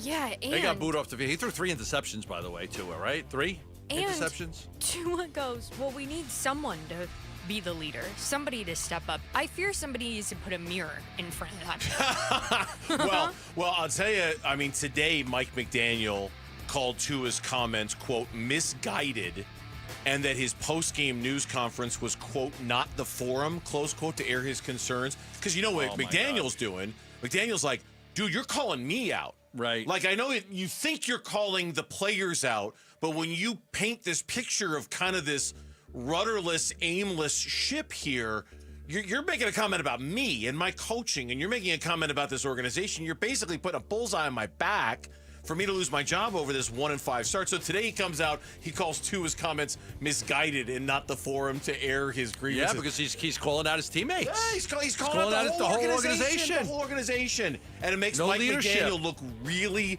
bad. Because he's obviously letting guys get away with not showing up from team meetings and being late for team meetings. Yep. And so I'm almost surprised Brian Callahan got fired before Mike McDaniel. I woke up this morning, I wondered if McDaniel was a ticking clock. And he still might be, but Callahan in Tennessee went before him. So their bye week is not till week 12, Miami's. Yeah. Just so they've got a few more games to play before the bye week. 5. Oof. And 2 NFL games tonight. The Bills will take on the Falcons in just a few minutes from now, and then the Bears will take on the Commanders in about an hour. All right, we got that game on, Burnsy. Bills, Falcons? Right nice. there. Yeah, right there. And then we got the baseball game over there. With a win, the Bills would move to 5-1 and join 2 other teams that are already there, the Buccaneers and the Colts, just like we all drew it up at the beginning of the season. That was, like that was my Super Bowl. Colts, Bucks. That was my Super Bowl. Hey, look, everybody, it's revisionist history Gambo. Walks in the door, just like I told you all. Tampa Bay and Indianapolis. Exactly just like right. we thought. Yeah. It's like I never told anyone. We'll move over to ASU news because ASU got stomped on by Utah in Salt Lake City, 42-10. Lots of injury news coming out of this one, highlighted by the fact that Sam Levitt, will find out more later this week. Kenny Dillingham said he's not sure whether he'll be ready to go. Ben Coleman is out for the season, thus ending his college career. And they lost another linebacker for the season, but he would be able to medical redshirt need be. It's a tough loss. It was because it was a demoralizing loss to be physically manhandled like that and lose a football game. You got a huge game with Texas Tech coming up right here. And this Burnsy was right. If they lose this game to Texas Tech, I think all bets are off with them being able to play for the Big 12 championship. It's time to redo your priorities this season and what you think is can be accomplished by ASU if they lose to Texas Tech. I just think 2 losses in the Big 12, they would need so against much those help. two. Against those two in particular. Yes. If it comes down to tiebreakers and things like that, it would be a very difficult mountain to overclimb because if you're going to get a second spot in a Big 12 championship. And Kenny also said today he might get more injury news tonight on a few other guys that he would let us know about tomorrow. So I don't think we're done yet. I think there are more guys we're going to hear about for ASU. And all it took was a 22-21 loss to Northwestern for Penn State to fire James Franklin. I can't believe it. $49 million. How dumb are these universities? How dumb are they to keep giving out these contracts? Like, how stupid can you be? You've got to walk away from this guy. You've got to pay $49 million. Most people didn't think they were going to do it. For that reason. For that reason? For that reason. The $49 million. I mean, $49 million. He makes 25 cents a second. Who came up with that? Oh, God, the math's all out there. Twitter has got everything you need on the math front. Yeah, I mean, back-to-back loss. I mean, the Oregon game broke them. And after Oregon, humiliated by UCLA, they were a huge underdog in that game. UCLA. And then Northwestern was a huge underdog against Penn State. I know they lost their quarterback, but first team ranked preseason number 2 to start the season 3-3 since 1964 when Oklahoma did it. This is now 4 losses as a 20-point favorite, the most of any head coach. No coach has ever lost 4 games as a 20-point favorite, and he just did it. Like, I understand you got to get rid of the guy, but when I was reading the other day, what is James Franklin's contract buyout at Penn State? And they started to go over it, and they're like, I'm like, there's no way. They would need to pay him $56 million. If they waited to the end of the season, it's 48. Whatever it ended up being, I didn't think there was a snowball's chance in hell they'd pay it. And they did. And they did it. They did. They did it. And we'll end this 4 o'clock reset with college basketball because it is right around the season. I could not be more excited about this. The AP released... We got Purdue? Yeah, they released their first AP rankings today. U of A came in number 13. Purdue will start the season AP number 1, and then the rest of the Big 12... Where's U of A? 13. She just said 13. Okay, I just... 13. All right. U of A, 13. Yeah. Purdue 1. Houston 2. BYU 8. Texas Tech 10. Can't wait to see BYU this year. Iowa State 16. Kansas 19. So 6 Big 12 teams in the Big top 12, 25. 6 Big 10, and 6 Southeastern, I believe. Yeah, that sounds right. That sounds right. U of A number 13. I got the, what's the guy's name? AJ... Diabantanza, something like that. Nailed it. That's the guy. I just want to see him play. Talking about the BYU guy. Yeah, they paid him $75 million for the year. His buyout is bigger. His buyout's bigger than Franklin's. They paid him a lot of money. For 1 year. He got paid. I mean, he got paid a lot. Yes, he did. Oh, yeah. And then a quick update on the baseball, by the way. Just throw this in. Yes. Seattle's beating Toronto 7-3 in Game 2 of the ALCS. Logan Game 1 Gilbert of the pitched NLCS 3 innings. is coming up later tonight. An hour from now. An hour from Yeah, now. Logan Gilbert pitched 3 innings because he pitched the other day in relief. That game was incredible. I was on the edge of my seat that whole game. All credit to Seattle to play a 15-inning game, fly in they've got to be flying on adrenaline and they had a problem with their flight. Yeah. They didn't get into even later. Adrenaline and Fruit Loops right now. I They're don't know gonna what get else a is salmon powering from Seattle. The salmon run Yeah, race seriously. there at the stadium to start pitching. And with that, that's your 4 o'clock reset. They actually had 2 of those runs during that game. Yeah, because the second, because they played a second, right, seventh inning stretch. It was fantastic. Right. 4 losses in a row now. How is this one different than the others for the Cardinals? Is something we'll talk about next on Burns and Gambo. Cards fall to 2-4 after a loss at Indy. McBride was not able to get out of his break right there. Could have been a call. Decided to no call it there. What changes will the Cardinals make ahead of hosting the Pack this Sunday? More reaction to Cards Colts on the way. 4 losses in a row is not good ball. On the home of Arizona Cardinals football. Watch on the Arizona Sports YouTube channel. Listen on Arizona Sports 98.7 and the Arizona Sports app. Yeah, with the advent of social media, our mugs are everywhere, right? Our faces are everywhere. There's Instagram, there's Facebook, there's Twitter, you're everywhere. You're just everywhere. But what if you don't have a good smile? What if you don't have good teeth? You just don't have good teeth. You have gaps in your teeth. You have discoloration in your teeth. Some teeth are shorter than the others. You just poor oral hygiene care for years and years and years makes you not want to smile, makes you uncomfortable smiling. What about like family weddings and family gatherings and you're awkward taking a photo because you don't want to smile? Well, that's where the great people at ProSmile Dental comes in. Locations in Phoenix and Scottsdale, free consults. They specialize in the All-On-4 implants. The All-On-4 is going to take care of your smile. You're going to have the most beautiful smile. You get a temporary smile the day you walk in, and within 2 weeks, you're done. This isn't a long procedure. Within 2 weeks, you're done. Your entire smile is designed on-site, not farmed out to 4 different places. You get a custom-designed temporary smile to try out right away, approve the color, the shape, the size, and you get this, 10 years of interest-free financing available. They've got all the financing options out there, 1 year, 2 years, but up to 10 years, you could pay it off and have that new smile right now. Text PRO to 620-620, and I'll get you all the information. That's text PRO to 620-620. Hey everybody, Dan Bickley here, and we all know summers are never ending in Arizona, where it's way too hot outside for your AC to not be in tip-top shape. Call the pros at Parker & Sons for all your heating, cooling, plumbing, and electrical needs, a company that has served the Valley for 50 years. They have got your back 24/7, and when you need them, they'll be there in minutes, not days. Call 602-2-REPAIR. That's 602, the number 2, then REPAIR for Parker & Sons. Worried about market losses? If headlines are keeping you up at night, it's time to take control. Hi, I'm Jeff Jr. with Trajan Wealth, and I know you've worked hard to save. But in times like these, what if can turn into what now? If you're planning to retire or are in retirement, you need a strategy that helps protect your future. At Trajan Wealth, you can capture market gains, protect your account from losses, and guarantee income for life. Right now, you could receive a bonus of up to 30% or annual growth of up to 10% for retirement income. You heard me right.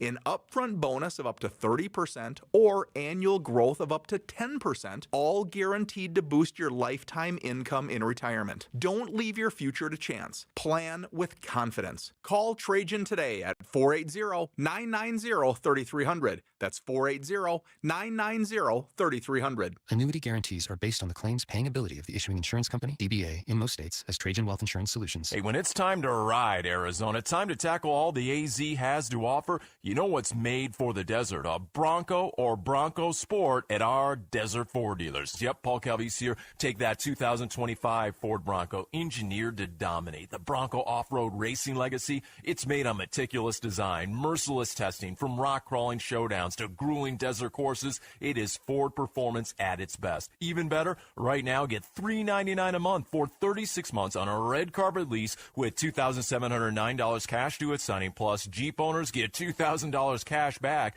when you lease a 2025 Ford Bronco Big Bend SUV. Or check out the Bronco Sport, because right now get $299 a month for 36 months on a red carpet lease with $22.19 cash due at signing. Plus, Jeep owners get $1,000 cash back when you lease a 2025 Ford Bronco Sport Big Bend SUV. Both exclude taxes, titles, and license fees. Just click buyfordnow.com. Big Red Monday. This is Cardinals cornerback Max Melton, and you're listening to Arizona Sports, the local sports leader. Big Red Monday. With Burns and Gambo. All right, welcome back. It's the Burns and Gambo Show here on Arizona Sports, the local sports leader. After a crappy weekend of sports, God, ASU clobbered, the Cardinals lose, U of A lost to BYU. Close game. They fought hard. They played hard. They lost. It was a bad week. It's a bad week. It was a bad week. What day did the Merc get eliminated? That was Friday night. So Friday night, the Mercury got swept. The Saturday, ASU and U of A loses, and then Sunday, the Cardinals lose. Yeah, it was a rough go, man. It was a rough go. Not a good weekend. Yeah. Thanks, everybody out there, for hanging out with us here on the Burns and Gambo Show. We appreciate the mutual therapy session that we have going on right now for the state of Arizona Can you sports. help us, too? Yeah, you help. Trust me, you help us, too. We all cope a lot better after the Burns and Gambo Show. Shout out to our audience in Tolleson, joining us right now here on Burns and Gambo Show. Tolleson. We appreciate Tolleson for joining us right now. So I've noticed this is your big thing now when we come in on a Monday in particular, and we have so what does it mean conversation, right? I guess so. Right? Like I noticed trends with you, and I noticed you seem to build in one segment a week, especially on a Monday. What does it mean? Okay, the Cardinals lost. I think even later we're having ASU lost. What does it mean? What does it mean, the Arizona Cardinals? Well, next segment is the Mercury loss. What does it mean? Is Thomas going to, Are we going to do this every single time the Suns play? Yeah. Suns lost last night. What does it mean? No, I wouldn't. Means they have 70 games to go.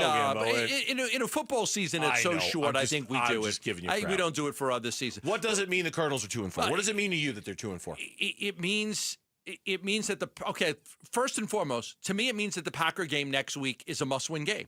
You have to win, or I think the nail is in the coffin on what has been an extremely disappointing season. They played 6 games, all have been one score.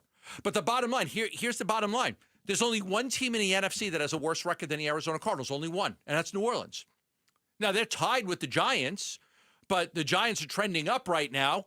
And, not that the Cardinals are trending down. They just haven't figured out how to win these games. Mm-hmm. The Packer game, look, I said it last week. They got to split these two, Colts and Packers. You can't lose 2. 2-5 becomes too big of a mountain to climb. It becomes too big because of the schedule. Because at 2-5, think about it. You're 2-5 and you want to get to 10 wins to guarantee a playoff spot. You got to go 8-3. Against that schedule. 8-3. Yeah. Okay, even to get to 9 wins, which doesn't guarantee you anything, you have to play 7. You got to go 7-4. I think the Green Bay game becomes a must-win game. That would be number 1. Okay. For me, I hadn't even thought about it enough to know whether I was going to rank them or not. But to me, I agree with you about Green Bay. I think if you don't win that game and you're 2-5, you're in a world of hurt. It's just going to get you were 2-4. In fact, today I got a notice. Today was the anniversary that me and my friends were in Green Bay watching that game last year at Lambeau. Yeah. And when the Cardinals came back from that trip, they were 2-4 on the season. They won their next 4 straight to be 6-4. Now, I'm not saying this team needs to do that. But that team took advantage of a pocket of the schedule in that moment to kind of get themselves back in the game.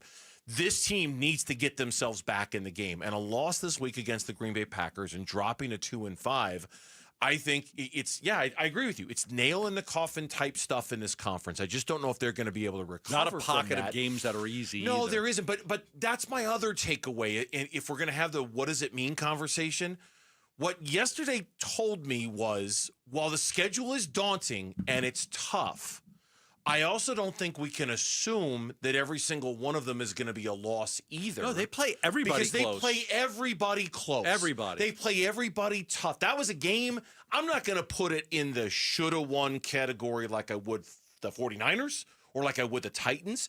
But that was a coulda won that game. That was easily a coulda won that game. And every game this season's been a coulda won. So I think to just look at the schedule and automatically dismiss it because of the schedule is a mistake. And I think that's what it means to me is that, well, 2-4, 2-5 would be bad, But if you can be 3-4 somehow, some way, that schedule, while difficult, you can also look at it and say, man, they've been in every game they've played this year. Why would I think they can't hang with the Dallas Cowboys for 4 quarters? Right. Why would I think they can't hang with the Cowboys stink? Why would I think they can't hang with San Francisco for 4 quarters? They've lost everybody. Tampa on Bay. their roster. Tampa Bay's different.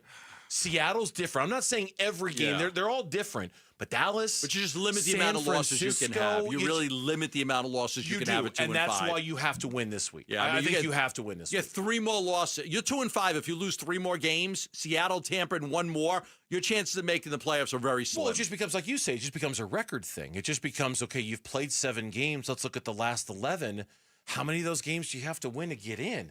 And can you win them? Well, I'm just saying, if you lose 3, now you've got 8 losses. The most you could go is 9-8. On the road at Seattle, on the road at the Rams, Tampa Bay. Which is on the road. On the, Which I don't is like. on the road. I mean, and, you still got the Texans. You've got Jacksonville. Here's another thing. Okay, here's another thing. They're 2-11 in the last 13 games against winning teams. 7 straight losses. They have really struggled beating teams because they haven't figured out how to win yet, right? No. I mean, they just haven't They're figured. hanging with them, but they're not beating Right. them. They're not figured out. This is how we close out a game. This is how we win a game. I asked Ganon about that when we had him on, but that is, how do you close out a game? You guys have been so close to winning some of these. You got to figure out how to win. Last year, one of the things about ASU, all the close games, it was so good at figuring out how to win a close game. The Cardinals have not figured that out yet. I think it's just that. It's like we take turns, as I would call it. Like, we get one thing kind of corrected and then something else pops up, or this guy's playing this coverage right and then we make an error, or whatever the case may be. It really is the ultimate team sport for a reason, and collectively, who's ever out there, coaches and players, we just got to do a little bit more. And I hate saying like we're close, but like we really are, and we're doing good things. I don't want to discount that, but I also am pissed off that we've lost 4 in a row. So we got to make sure that we double down on what's true, improve our process, and do more than what we've been doing to win a game.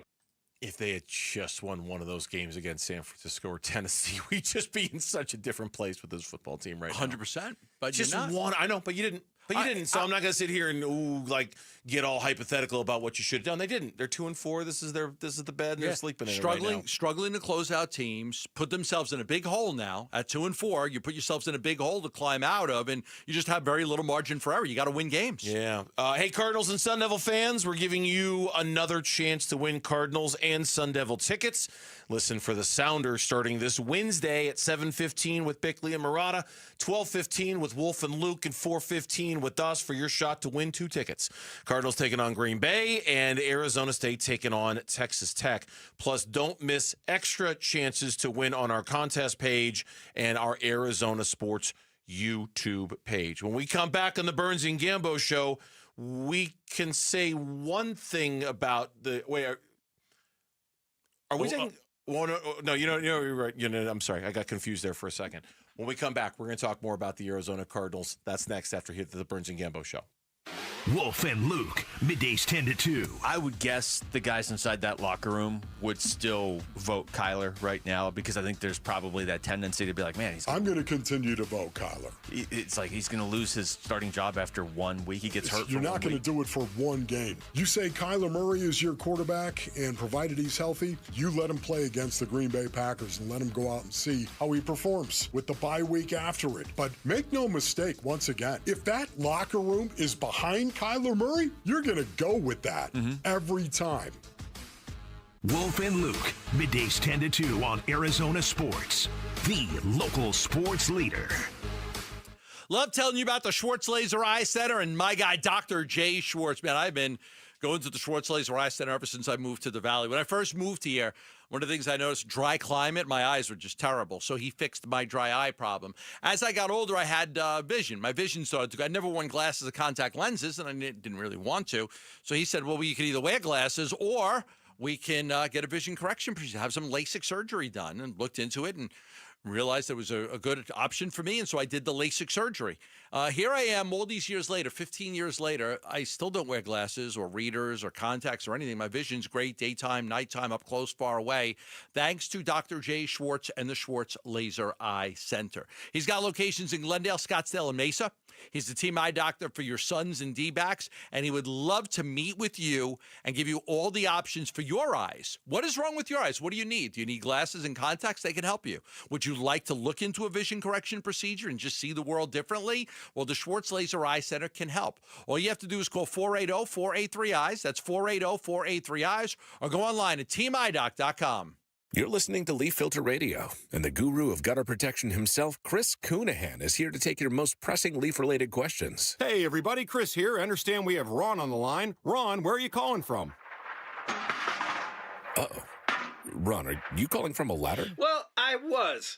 I wanted to ask Chris what I need to do to get my gutters ready to have leaf filter installed. Oh, Ron, you don't have to do anything. A Leaf Filter Trusted Pro will come out and clean out your gutters, realign and seal your gutters, and install Leaf Filter, America's #1 gutter protection system. So I didn't need to get on this ladder? Ron, Leaf Filter Trusted Pros are in your neighborhood and ready to help. Just visit leaffilter.com/deal to schedule your free gutter inspection and get up to 30% off. Thank goodness. What was that site? To get this special radio offer, go to leaffilter.com/deal for your free gutter inspection today and get up to 30% off. That's leaffilter.com/deal for up to 30% off. leaffilter.com/deal. See representative for warranty details. Our backyard needed a makeover big time, and it's a big decision until it was an easy call at Casa Galvisi with California Pools and Landscape. And they're celebrating the industry's biggest honor with the biggest savings. Do not miss the Pool Builder of the Year sales event Saturday, October 18th at all 4 Valley Design Centers, Arizona's most awarded pool builder for 37 years. The best pricing, fastest build times, industry-leading warranties. Get started with your free design consultation at calpool.com/Paul. Dan Bickley here for Chapman BMW, an award-winning family-owned business since 1966. They offer unbeatable selection. They have a great reputation for making luxury attainable, and best of all, you have a friend in the business at Chapman BMW.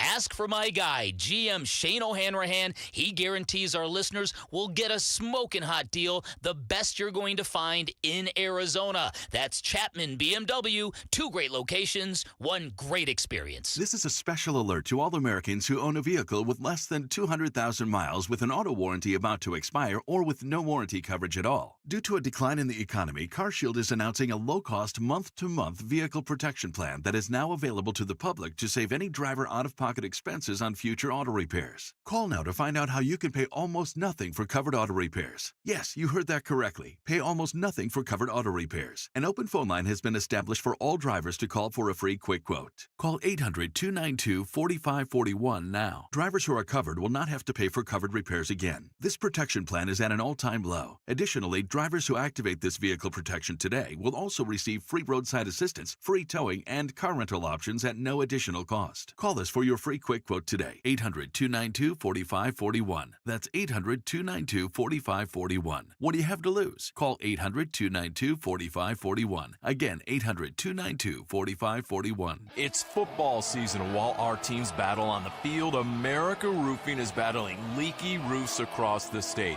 Hey, that was us at Casa Galvisi. First a roof repair, then years later we bought a brand new roof from America Roofing.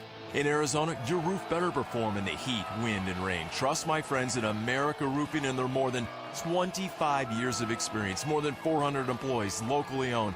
Make sure, get a free inspection and save 12% at AmericaRoofingCo.com. I'm Mitch Vareldes with Trending Now. It's presented by Parker & Sons Heating, Cooling, Plumbing, and Electrical. Head coach of the Sun Devils, Kenny Dillingham, announced today that starting offensive lineman Ben Coleman's season is over. He suffered a left arm injury against Utah, and that arm injury will require surgery. He is also out of collegiate eligibility. In addition, Cyrus Fiaseu, the linebacker, is out for the season. He will have the option to medically redshirt. In the NFL, we've got a double dip of Monday Night Football, and already we've got a tie ball game in Atlanta, 7-7. Both teams using their opening drive to score a touchdown. The Falcons via Tyler Algier and the Bills via Dawson Knox. Later tonight at 5:15, Bears and Commanders will have a rematch in our nation's capital. Well, technically Landover, Maryland, but you get the idea. And then switching to baseball, the Mariners continue to blow past the Blue Jays pitching in Toronto. This time, Old friend Josh Naylor with a 2-run homer. It's now 9-3 Mariners in the top of the 7th inning, and currently they have a runner on and 1 out. And then coming up at 5:08 in Milwaukee, the Dodgers and Brewers have their first game of the National League Championship Series. Again, that one starts at 5:08. This report is brought to you by Blue Sky Pest Control. Blue Sky Pest Control. Termite season is here. Call 602-BLUE-SKY today to schedule your free termite inspection. Big Red Monday. Hi, this is Paris Johnson, and you're listening to Arizona Sports, the local sports leader. Big Red Monday with Burns and Gambo. All right, a caller segment coming up at 4:45. That was kind of the nature of the confusion as we were going into break there, which I apologize for. But we're so confused. Well, you weren't. I was. It's like, I'm the driver of the show. It was like, do I turn here or get off? Do I stay on or get off? We're keeping the book right now. We asked. Yeah, thanks, Mitch. I appreciate that. Appreciate that self-critique right there. You were just trying to figure out how to get home after that. All those trees came down. You know what? I hope everybody in Tempe, it sounds like Tempe especially, I hope everybody in Tempe is safe. I showed you a video when I was driving in. I had to pull over 3 times on the side of the road. I've got put my hazards on. Text messages from a bunch of my friends, most of whom live in Tempe, and it sounds like there was a microburst over there. Oh, it was so bad. That just obliterated parts of Tempe. I was stuck in the middle of it. I couldn't see 2 feet in front of my face. I pulled over on my way here today. I pulled over 3 separate times and put the hazards on with everybody else because we couldn't see in front of our 2 feet in front of our face. I hope everybody out there is safe. I hope everybody is out there is okay, because we're seeing some of the footage now on the news here, and it looks like we just got, that's Baseline and Kyrene. It looks like places just, oh man, that's like a hurricane, devastating. Tornado went through. I hope everybody's okay, and Wow. I know that's a kind of an empty wish, but I really do. I hope everybody sincerely is safe out there and that your family is all right, because that looked like it was pretty nasty. In the meantime, it's just football, but it's all we've got. Yesterday, the Arizona Cardinals dropped another one, 4 straight to the Indianapolis Colts. We had Jonathan Ganon on earlier. I'll play in a minute here the audio that he said about Kyler Murray, but nothing new, nothing definitive. This is going to sound like I'm trying to make a positive out of a negative, and I'm not. 4 straight losses sucks. Your season kind of feels like it's on the brink, and that sucks. One of the things that I truly, legitimately liked about yesterday's game, and I'm being totally honest about this. They responded?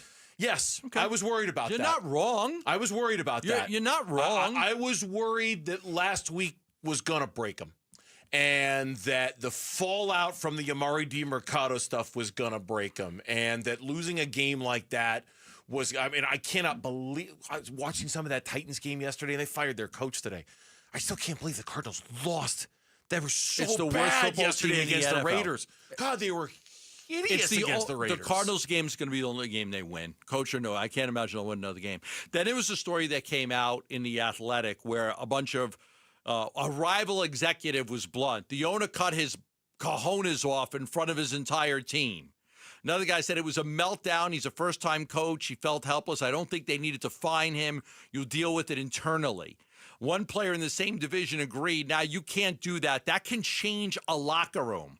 Somebody else said if you're going to fine him $100,000 because you feel that strongly, then just fire him. One owner said just fire the guy. Ganon's 14 wins, 26 losses in his first 2 seasons. As close as they've been, there was a lot of talk because of the incident with DiMercato. Leadership was questioned. But to your point, and you are right, and I don't care about apologies or not, they showed up and they played hard. And that's coaching. And, when the Diamondbacks traded all their players and they played hard for Lovello and everybody wanted to fire him, like, okay, but they're still playing hard for the guy and they don't care. I don't care. They came, that incident, some people were worried that incident could change the locker room. The owner comes in, he fines you $100,000. You've got to apologize publicly and to the team. How do the players feel different? They showed up and they played hard. Yeah. And had a lead in the 4th quarter, and they could have won that football game. No, and I'm only saying it the way I'm saying it because I don't want somebody out there to misinterpret my words as me being a homer or trying to look for some positives when it's negative. I'm not. Yeah, but they're going to do it anyway. And they might. And you're probably right, so I probably shouldn't worry about it. But I'm not trying to go on a sea hunt looking for positives here. Let's talk about the positives for yes. I'm not trying to do that.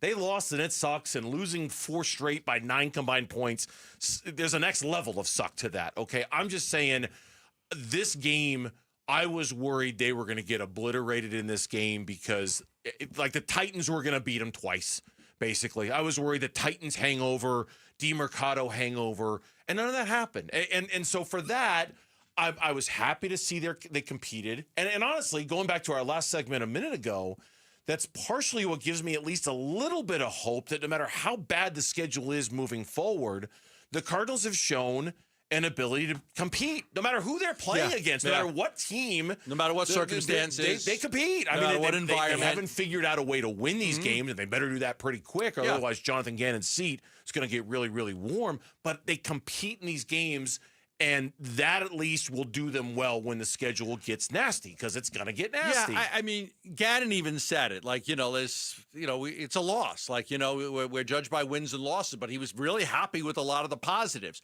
He feels they're getting closer. Look, at the end of the day, you're going to be judged by wins and losses, and I don't think that the owner's going to go in here and say, well, you lost 11 football games. Yeah, but all of them were by 3 points or less. Not They don't care. Not this year. That would have flown a year ago.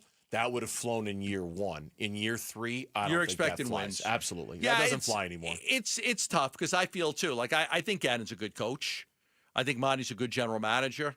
I feel for them. I want them to succeed. I want them to do well. And when you lose this many close football games, it does. It wears on you. Here's Jonathan Gannon, longer cut, but what he was on with us earlier on the frustrating close losses. We're doing a lot of good things throughout ball games. But just ultimately not enough. But we're, and I hate to say we're close because it's a win or a loss. It's very black and white. But I do want, and that's what with the team too. I acknowledge the mistakes of 3 phases for 60 minutes and what we have to improve on. But I also acknowledge the good too, because there is a lot of good going on. And honestly, you guys, I was really proud. So, a different type of adversity with coming off the last week. They really battled. And the first thing I look for is our effort and our violence. And I always like to point the negative out of that to make sure that the standard is the standard. And they did a really good job with it yesterday. So I'm proud of them for that. But ultimately not enough to win a game. Everyone's pissed off, but it's going to take solutions from the people in that room to figure it out and get it going. Yeah, everyone's pissed off. All of this is, but we're pissed off. All of that's great. We check. We've showed up. We played violent. But we lost, and we're all pissed off about it. Yeah, because it is. I mean, it's a long trip home after a loss like that. Jonathan Gannon, you asked him direct about Kyler. Will Kyler be healthy enough to play against the Packers? We'll see how it goes this week. You know what I mean? We let it go till Saturday, and he wasn't healthy enough to play. So we'll take it day by day as we get moving forward this week here. You asked him specifically if Brassette should be the starter going forward, and he answered the question. I understand what you're trying to ask me, and I'm telling you that if Kyler is healthy, he is our quarterback. He is trying to keep the thing. And the only thing I wanted to say is, should you have taken a little bit more time? Should you have slept on it? Should you have come in today and looked at a little film? And a lot of us are seeing something. Now you see it differently. You're a hiker, but a lot of us are seeing an offense that moved the ball well through the air, had success, most points, most yards, most passing. And it's should we have maybe not jumped right away and said Kyler's the guy? But he still believes in Kyler, number one. And number two, he probably doesn't want all the crazy speculation because it doesn't do anybody any good. So he immediately said Kyler's the guy. Well, speaking of the crazy speculation, we're going to steer right into it here on the Burns and Gambo Show. It's time for the Monday Blitz. Your calls at 602-260-9870, 602-260-9870. Is this a quarterback controversy? Is this a decision that the Cardinals need to think a little bit more about in terms of who should be the starter? We want to hear from you. 602-260-9870. Your calls on the Monday Blitz next on the Burns and Gambo Show. Live streaming audio, podcasts, video highlights. The Arizona Sports app has all this and more from the local sports leader, including Cardinals play-by-play. Harrison goes up and stabs it for a touchdown. Download the Arizona Sports app, presented by Ready Services Plumbing and Air Conditioning. Love telling you about asset preservation, wealth, and tax. I actually met with Stuart Willis on Saturday. Yeah, I met with him at my house. We went over my plan, just put everything together. We're just finalizing everything.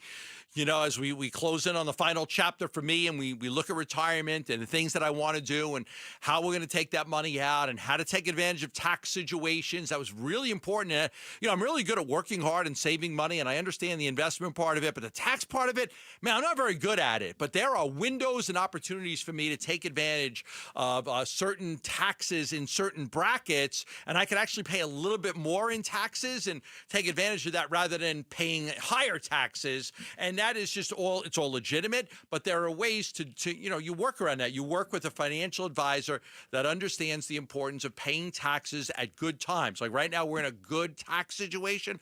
Might be a good time to pay those taxes. So working with Stuart, going over that plan with Stuart Willis from Asset Preservation, Wealth, and Tax was great for me, just to get that knowledge, to see where I'm at, to make sure I'm on the right path, and to make sure I take advantage of it. Because it's not about how much money you make. A lot of it's about how much of that money you're going to keep.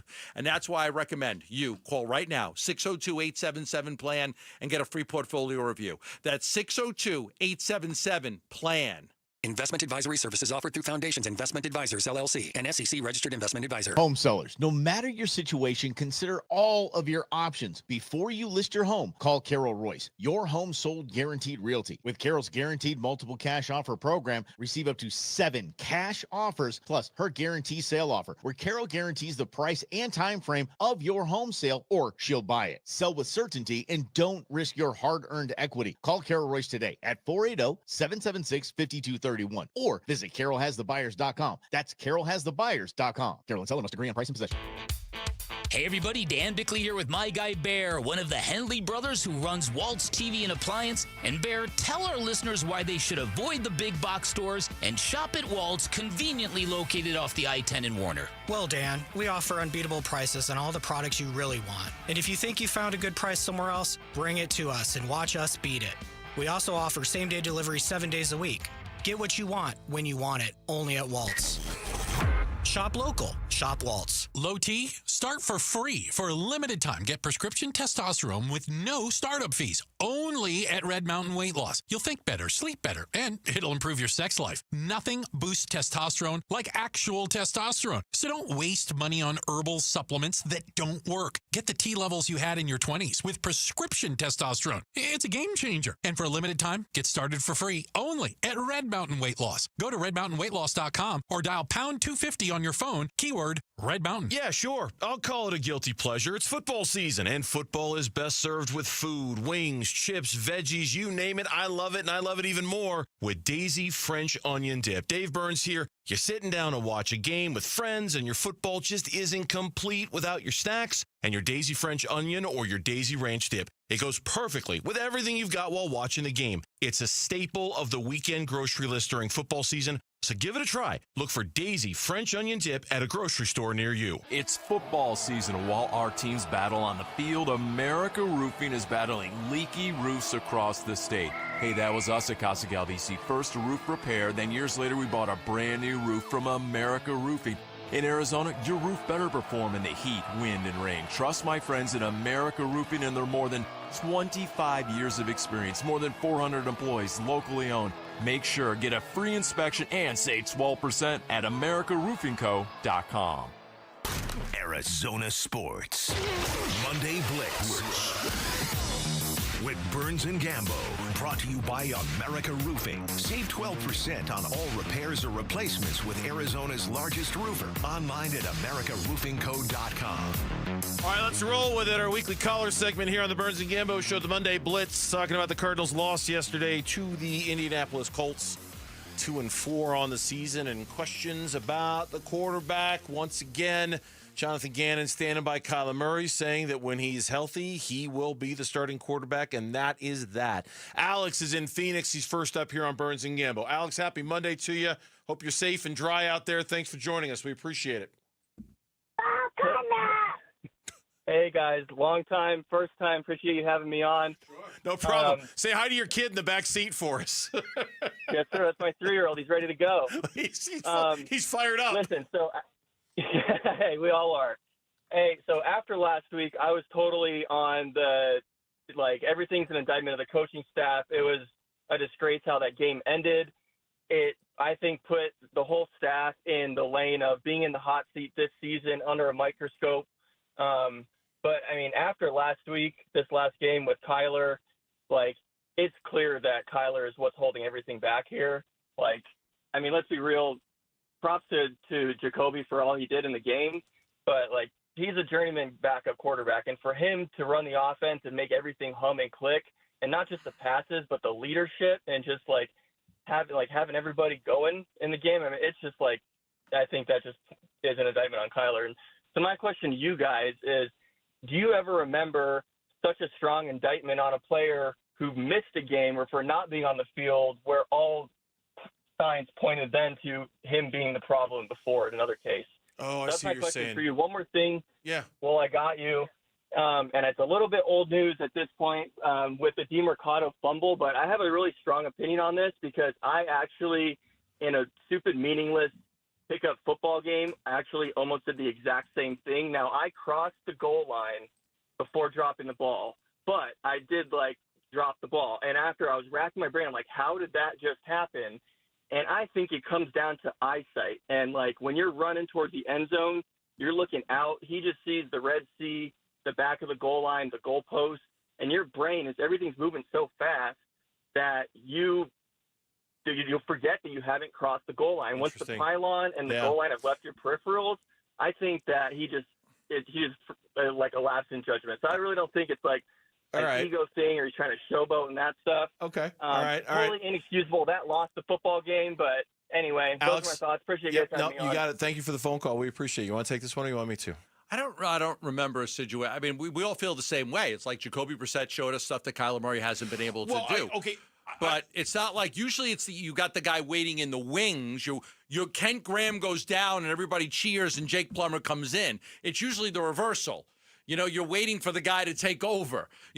So that's what you always got, that guy that you're waiting for him to take over. It's different, like the Giants will wait when Kurt Warner was with the Giants and they're waiting for Eli Manning. When Eli came in, so there's always that excitement for that guy. It's usually not the other way around where everybody's so excited for the backup quarterback. I guess sometimes it happens. It's your whole addition by subtraction thing, right? And have we ever seen it be so instantaneous, where you just saw it right away? Oh, wow, yeah, clearly addition by subtraction. I think that's kind of what and I'm trying to think of one where it was so obvious. How did it work for so Kurt quickly. here when Leinart went down? It wasn't that obvious. It was better, but I don't remember. They went to the being Super Bowl like that year, right?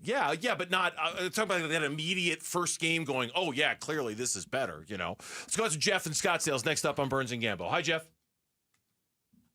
Addition by subtraction. Yeah, man. It's all about Kyler right now. Kyler's the man. He need to be in there as soon as possible. There is no reason to think Jacobe Brassette could run this show. That's absolutely crazy. You could ask Jacobe himself, and he would not agree with you. Jacobe would not agree that he could run this offense and have success with it? If Kyler's in the game yesterday, we win the game. Kyler's been in a lot of games. Kyler was in the game last week against Tennessee. They didn't win. And Kyler is not the problem, Gambo, and you know that yourself. I know that. I know. Everybody can see that. I can see that Kyler's not the problem. You're putting words in my mouth now. 300 passing yards, we still lost. We lost the game yesterday. Right, but you also you had a quarterback throw for 300 yards. You had an offense that had 400 yards of offense. They've never had that before. And they were playing a good football team on the road and had the lead in the fourth quarter. There were more things the offensive. Seven plays went for 20 yards or more down the field. So how do you I don't agree with you. I don't think it's clear and obvious that Kyler needs to be the guy and they would have won with Kyler. Let's go to Adam and Gilbert. He's next up here on Burns and Gambo. Adam, welcome to the show. Hey guys, thanks for having me. Yes, sir. Big fan of your show. Love the intensity the fans are giving right now. That apparently Brissett is ready for his gold jacket. It pretty much is. It's because this is my first time call. I've been kind of trying to pull back a little bit because I want to just see the season progress and see where Kyler Murray, because I still think this is probably his last year that he's going to be here, but I'm a fan to the end and I want to support all of my freaking Cardinal brothers out there in uniform. But I was waiting for a game like this because it's not really the the turning factor of, Brassette is better than Murray. It's just when you actually have a quarterback that can stand and throw over linemen and get people in stride with their things. Because the problem with Kyler is, he has to throw over people. And when you throw over people, that's when you get a little bit drop more, or you have to get a little more height in the ball. And you see a lot of it every week. When Kyler's out there, there's wide receivers waiting for the ball to get there because it has to drop to them. And it's not any in stride things. And so that's the biggest difference. And like I said, if we actually had nothing against Brassette is a great backup quarterback. He also shows that we can do, like, if you give him time and to throw the ball, he can throw the ball. But that last little 2-minute stretch to win the game, that is the determining factor of a starting high-quality quarterback and a backup. So the backup is going to fail in those moments. So it's just one of those things. I just wanted to see if you guys are seeing those same things. Like, the defense did okay, but like I said, they gave up 30-some points. I can't really harp on the defense that much.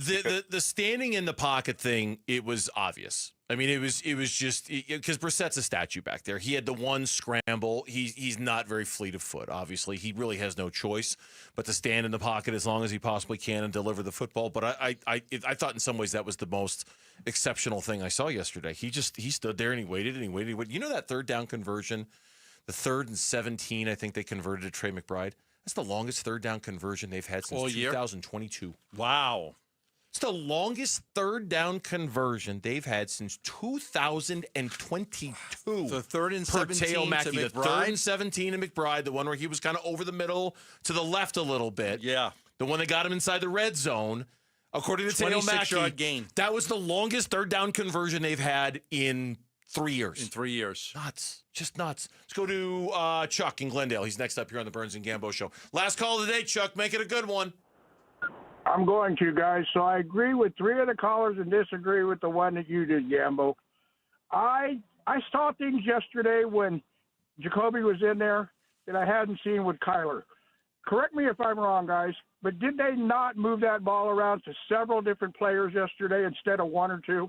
You are correct, sir. Several. Okay, so what does that tell you? Jacobe was looking. I'm not saying that Kyler has this problem, but I believe he does. He gets his mind set on one thing, and that's where it goes. Jacobe scanned that field yesterday, scanned it like a pro, which he is, okay? Maybe he's not the answer. But what I saw yesterday in this team, they were behind him. They were behind him, and they played for him and with him.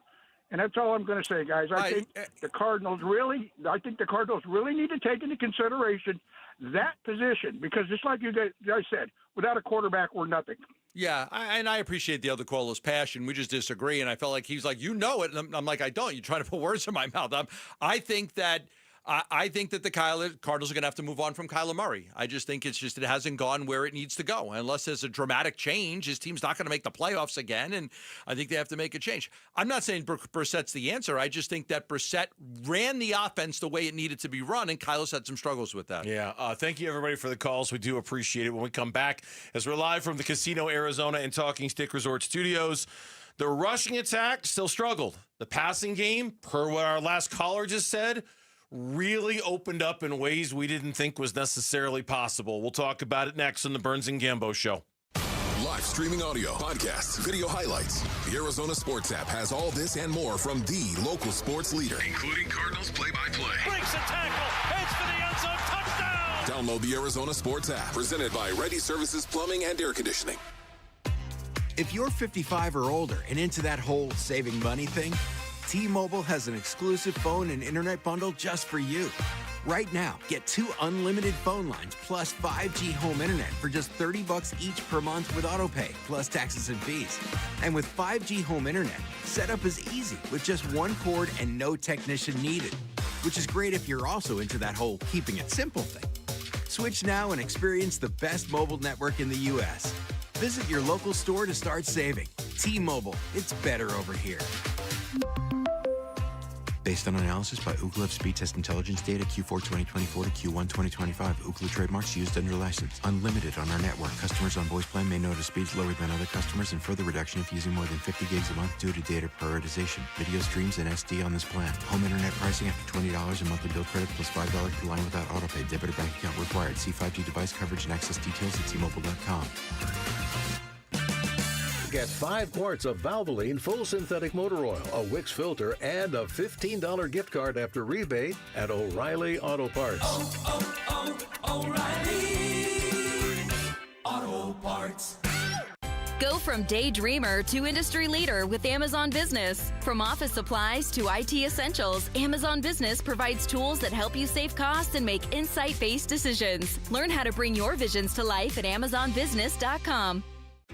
Remember when they used to ask, what do you want to be when you grow up? At Bank of America, we ask every day, what would you like the power to do? When you work here, you help build businesses, inspire communities, and forge legacies. And now we've raised our U.S. minimum wage to $25 an hour. So the opportunity to do more also comes with competitive pay. Learn more at bankofamerica.com/25. Bank of America, proud to be an equal opportunity employer. Hey, it's Ron Wolfley. Choosing dental implants is one of the most important health decisions you'll ever make. That's why I want you to check out Aria Dental Implant Center in Phoenix. They're locally owned and proud to offer world-class care in a state-of-the-art facility. With decades of experience and thousands of smiles restored, Dr. Joe and their expert team deliver results you can trust. Unlike the gimmick dentistry you see elsewhere, bait-and-switch pricing, fake, limited-time offers, or surprise add-on fees, at Aria, you'll always know exactly what to expect. That's why they've earned over 500 five-star Google reviews from patients who felt truly cared for. This is your health, not a sales pitch. Come experience the Aria difference. Aria is helping patients regain their quality of life while saving thousands of dollars compared to the other corporate dental implant centers. Go see my good friend Dr. Joe today. Their website is ariadentalimplantcenter.com. That's ARIA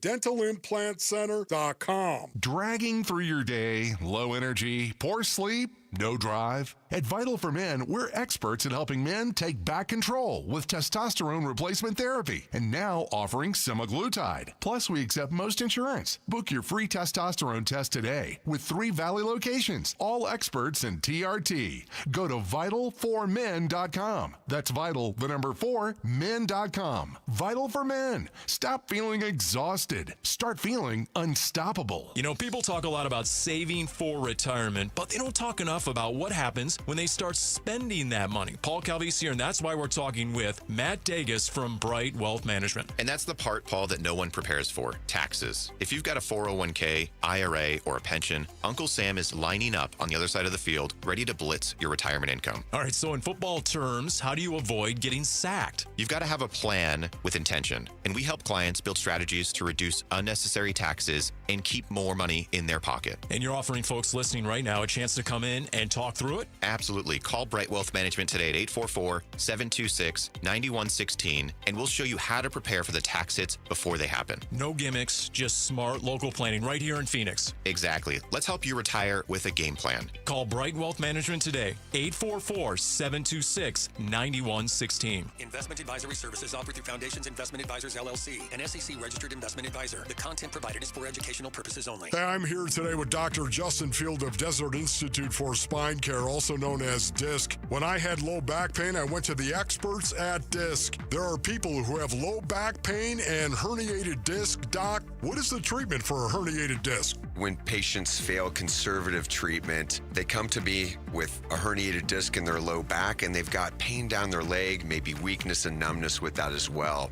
When it comes to surgery, we do something called a microdiscectomy, which is done through a less than 1-inch incision, done under a microscope, under general anesthesia, and we're able to remove a little bit of bone to be able to gain access to that herniated disc. We remove it, and people wake up and they feel so much better. Not only is their back pain improved, but that the leg pain, the weakness, numbness associated with it is gone. Thank you, Dr. Field. If you suffer from neck or back pain, go see the spine experts at DISC at sciatica.com or text SPINE to 620-620. Message and data rates may apply. KMVP FM Phoenix. Live from the Casino Arizona and Talking Stick Resort Studio. Arizona Sports, the local sports leader. I'm Mitch Vareldis with Trending Now. It's presented by Parker & Sons Heating, Cooling, Plumbing, and Electrical.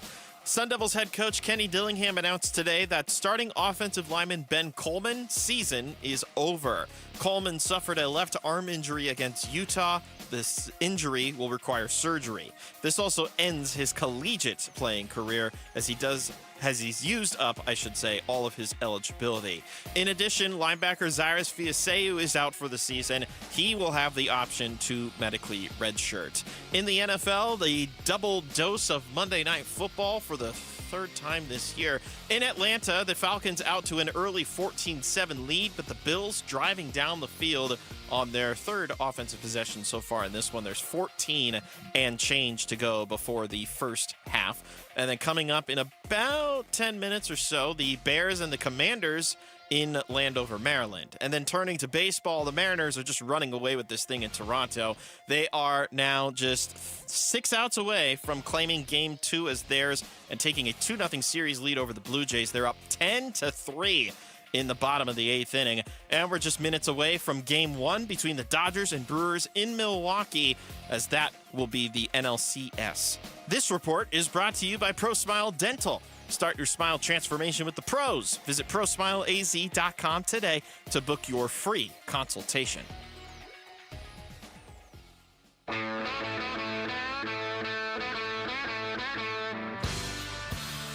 Here are the top 3 headlines on ArizonaSports.com. I'm Alex Weiner. How the Cardinals' past game changed with Jacobe Brassette playing for Kyler Murray. The Suns will see Luka Doncic win a more complete Lakers team in their preseason finale. And Brandon Pfaadt had a bizarre season for the Arizona Diamondbacks. Those are the top 3 headlines on ArizonaSports.com. Here was Jonathan Gannon's answer earlier when Gambo asked him point blank if Jacobe Brassette should be the starter going forward. Yeah, I thought Jacobe played well. I mean, there's no doubt. And, Drew with kind of a little bit unsure going into this week about who was playing. He had a couple different things and trying to put Jacobe in things that he's comfortable with. And ultimately it takes 11 guys too, I thought. And who we're going against, Indy, how they decided to play us. I thought we attacked where we needed to attack. But you guys know me, like I get the question, but when Kyler's healthy enough to play, he'll play. You guys get me. You guys know me. I get the question. Mm-hmm. When Kyler is healthy enough to play, he's going to play. Yeah, from his perspective, he does a couple of different things here, right? Most importantly, let's end any speculation. If I sit on this for a day, if I sit on it for 2 days, people are going to speculate. They're going to wonder. Kyler's got to know that I have the confidence in him. Right. So me coming out and addressing it before looking at film, before talking about it with other coaches, I got confident Kyler's our guy. If he's healthy, he's playing. Now you don't have that, right? If he sits on it and waits, now everybody's speculating, oh my God, who's going to be the quarterback next week? What if Kyler's healthy? Is it going to be Brassette? And that adds to the doubts that Kyler's going to have in his mind, so he addresses that. Me personally, I think that, maybe take the day and, address it, go look at game film, talk to the coaches. To me, I saw an offense that was good and was able to fit like what Petzing wants to do. We're not talking about Drew Petzing today. We're not talking about, oh my God, the offensive coordinator's got fired. They had 400 yards of offense, right, and threw over 300 yards in the air. Yep. They scored more points than they did in any game this season. Nobody's saying Drew Petzing should be fired today. No. We're just saying, boy, Jacobe Brassette did a pretty good job running that offense. And I think there's a way to do both. And I think the way to do both is to publicly stand by Kyler and do what Jonathan Gannon has done. Nope, he's our guy. When he's healthy, he's going to play. I think the wiggle room comes in making sure Kyler is absolutely healthy for this week. And if he's not absolutely 100% available to play this week, then you get another look at Jacobe. And based off of what we heard over the weekend, based off of what was being reported by Ian Rappaport and others, it sounds like there's at least a chance we go down that road. I think it was Rappaport who had said, hey, look, this is basically a Liz Frank injury. It might be a next week thing too. And I think within that sort of vague reporting is the idea that unless Kyler Murray is 110% healthy, you want another Jacobe Brassette start if you're Jonathan Gannon? You can go get one. You can go get one by saying, hey, look, Kyler, we see you running around on it. Looks like you're still favoring it a little bit. We're going to give Jacobe one more look. Yeah. And I think you can do both. I think you can stand behind Kyler, but still get yourself another look at Jacobe Brassette because Kyler's not all the way back yet. Yeah, what you're getting at with, look, you know what Jacobe Brassette is. Like, it's not like you're looking at Jacobe Brassette because you want to see if he's the long-term answer. You're looking at Jacobe Brassette to see, how does this offense look with a capable quarterback running it? And that's what you're looking at. It's not like, I need another look at Jacoby. It's like, I need another look with somebody that's not Kyler Murray. That's exactly it. That's what it is. And that's, we talked about the things that kind of wowed us yesterday. Well, now they lost, so we're not going to get like too overblown on what Jacobe Brassette did. They still lost the game. He stood in the pocket. He delivered strong, on-time, on-target throws from out of that position without scrambling around. He threw down the field. He mixed in multiple people. I mean, that's one of our callers referred to that in the last segment. And boy, he wasn't wrong. Zay Jones, 8 targets, 5 catches, 79 yards. He and Jacobe Brassette had a rhythm going out there. Michael Wilson, 5 targets, 4 catches.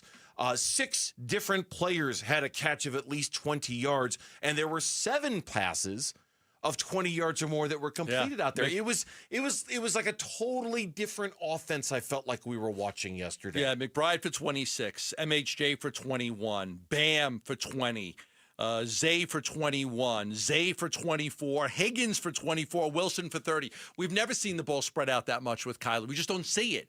Kyler does focus it on 1 or 2 guys. We always say, well, your number 2, number 3, number 4 wide receiver, and, they're not going to give you anything because that's with Kyler. But with Jacobe Brassette, now, part of that's Marvin Harrison Jr.'s down, leaving okay? the game, with the concussion. But if you look at all the different players that were involved in it, and that's what you want. You want your guys. You don't want a guy running 15 routes and never getting targeted. He's not in the game. Yeah. If the guy, run some plays for those guys, they did it, and they were successful doing it. I can't emphasize this enough, and I know it's a very visual thing, and I know we're very audio unless you're watching us on YouTube. And yes, you can watch us on YouTube if you subscribe to the Arizona Sports YouTube channel or watch us on YouTube. There's somebody put up a passing chart. They do this every week on Next Gen Stats of where your attempts were, where your completions were, and all of that. And Kyler's passing chart typically is very line of scrimmage oriented, right? There's a lot of passes behind it. There's some passes in front of it, but there aren't a lot of passes way beyond the line of scrimmage, and there certainly aren't a lot 20 yards beyond the line of scrimmage. Jacobe Brissette's passing chart, it was like reading a different language. I mean, it just, and I know that's over dramatic, but it just looks so different than what we're used to seeing because so much of it was down there as opposed to everything being right here at the line of scrimmage. He's a big quarterback. He could, he's got better vision out there than Kyler, right? I mean, Kyler's a shorter quarterback, so that's obvious. He's got a strong arm. We knew going in the Colts' weakness was linebackers. So the middle of the field, I thought they took advantage of it. They did hit some out patterns too, but really took advantage of the middle of the field. He's a guy that's been in this league for a long time. Well, look, what do I think? Do I think that he can make go through reads and progressions faster than Kyler? Yes, I do. Do I think he's a better quarterback? I don't know. It depends on the game and who you're playing and stuff like that. Kyler's got more athleticism, but Jacoby's a smart guy. He's a smart, high IQ football player. He did a fantastic job. And again, he's going to be 33 years old in a couple months. This isn't like, he's your long-term answer. It's just nice to get a look at another competent guy running that same offense. To see what that offense is capable of, to see what you're capable of doing within that offense. And selfishly, I want another look. Selfishly, I agree. I'm not going to wish for injury on anybody, but I would prefer it if Kyler weren't all the way healthy this week, so we can get another look at Jacobe. What did we say last week? We said, hey, it wouldn't be such a bad thing if Kyler can't play. Be nice to see what somebody else could do in this offense that's not Clayton too. And it'd be nice to see it again. Right. Now, the running game could give him a little more help, though. I think. Okay. I got to tell you. Okay. I thought Bam Knight had a little bit of something. Little juice. There. I thought he had a little juice out there. I thought he had a little something out there. I did. It wasn't. You look at the numbers and it's not going to impress you. No, 3.1 yards per carry, I think. But it felt like it at least had potential when he was out there. Way different than I felt when Michael Carter was kind of the lead back. It just felt different to me when Bam Knight was running the ball. Yeah, I just look at the running game overall, and I see another big disparity, right? Almost twice the amount of passes than rushes. Bam had 11 carries for 34 yards. Carter had 9 for 34. So, 11 for Carter, 9 for Bam. I'd like to look right now. You don't have Benson, you don't have Connor. I've advocated for trading for a running back if you can, but I also want to wait till after the Packers game because I'm not giving a draft pick away if they lose the Packers game because I'm at 2-5, you're not going anywhere. So you've got time. If you could win that Packers game, you might want to look into getting a running back. But if you lose it and you fall 3 games under 500, I think I'd rather have my draft pick. Yeah, well, I mean, like a game like yesterday, how many times have we talked about them needing another wide receiver? The wide receivers looked pretty good yesterday. You know, and like it just looked, everything looked and felt so differently. And for what it's worth, and I thought they would do a little bit better. I asked Ganon about the offensive line. That was the first time since week 1 of last year, Paris Johnson, Evan Brown, Yelda Froholt, Will Hernandez, Jonah Williams. That was the first time the group played together as a unit since the first quarter of week 1 in 2024. That was your intended starting offensive line a year ago, and yesterday was the first time we saw them. And I didn't think they did okay. Jacobe Brassette was under a lot of pressure, and they couldn't run the ball super effectively. But only sacked 1 time with pressure, right? But only sacked 1 time with pressure. 2 overall, 1 time with pressure. Only 1 time with pressure. But that, again, speaks to Jacobe Brassette. Just kind of... What did we see last week? We saw Kyler under pressure, intentional grounding, I don't know, throw the ball away. It didn't feel as chaotic yesterday watching the quarterback. It's just less chaos. I wish you weren't right, but you are. You're right. Yeah. You're right. It wasn't as chaotic. When we come back, we have a small update on Sam Levitt from Kenny Dillingham today. And is the Big 12 championship game still possible for ASU? That's next on the Burns and Gambo Show. 8-time Pro Bowler, 3-time All-Pro First Teamer on the NFL's 2010s All-Decade Team. He's Patrick Peterson, P2. Patrick Peterson out of LSU to the house. And he joins Wolf and Luke every Tuesday morning at 11:15 to talk football on Arizona Sports 98.7, the Arizona Sports app, and the Arizona Sports YouTube channel. Liberty GMC, they're in Peoria, 87th Avenue and West Bell Road in Peoria, or online all the time, libertygmcaz.com. Nowhere can you buy a GMC for less than you can at Liberty GMC, but they also offer something that very few places do. I don't know if anybody offers it, to be honest with you. And that is concierge service when it comes to servicing your vehicle. What does that mean? It means you don't have to lift a finger to get whatever you need to have done to your vehicle. At Liberty GMC, you go to the website, libertygmcaz.com. Schedule a service. They'll come pick up your vehicle. They'll perform the service. They'll return it to you. And that's that. And if you crave the convenience of this service, great. If you're a small business owner, awesome. Either way, it is a real time saver, and it is a real game changer, and it's at Liberty GMC. Book your service today. Check them out in person, 87th Avenue and West Bell Road in Peoria, for the best priced GMCs in the market, or online all the time, libertygmcaz.com. GMC, we are professional grade. Hey everybody, Dan Bickley here, and we all know summers are never ending in Arizona, where it's way too hot outside for your AC to not be in tip-top shape. Call the pros at Parker & Sons for all your heating, cooling, plumbing, and electrical needs, a company that has served the Valley for 50 years. They have got your back 24/7, and when you need them, they'll be there in minutes, not days. Call 602-2-REPAIR. That's 602-2, then REPAIR for Parker & Sons. If you're feeling overwhelmed by the thought of a home remodel, don't stress. The Window Depot is here to help. At the Window Depot, we're your one-stop warehouse for everything you need for your next remodel. Windows? Check. Doors? Got it. Cabinets, countertops, and everything in between? You'll find it all here at the lowest prices. Whether it's a kitchen, bathroom, or whole home makeover, our experienced designers are ready to bring your dream home to life, all at unbeatable prices. Find a location near you or shop online at thewindowdepot.com. The Window Depot, more than a window store. This is the story of the one. As a custodial supervisor at a high school, he knows that during cold and flu season, germs spread fast. It's why he partners with Grainger to stay fully stocked on the products and supplies he needs, from tissues to disinfectants to floor scrubbers. All so that he can help students, staff, and teachers stay healthy and focused. Call 1-800-GRAINGER, click Grainger.com, or just stop by. Grainger, for the ones who get it done. Okay, I have to tell you, I was just looking on eBay, where I go for all kinds of things I love, and there it was. That hologram trading card. One of the rarest, the last one I needed for my set. Shiny like the... designer handbag of my dreams. One of a kind. eBay had it, and now everyone's asking, ooh, where'd you get your... windshield wipers. eBay has all the parts that fit my car. No more annoying, just beautiful. Millions of finds, each with a story. eBay. Things, people, love. When it comes to your electric bill, saving energy means saving money.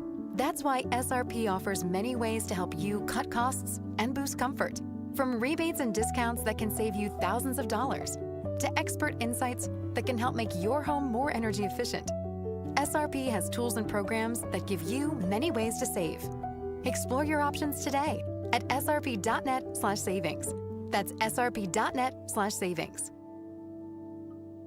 Sponsored by Progressive. We make the claims process easy, so you can get back on the road in no time. It's why over 43 million drivers trust Progressive. See for yourself at progressive.com.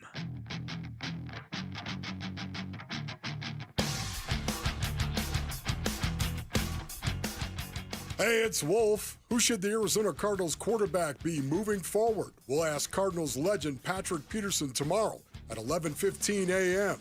It's Wolf and Luke on Arizona Sports 98.7, the Arizona Sports YouTube channel, and the Arizona Sports app.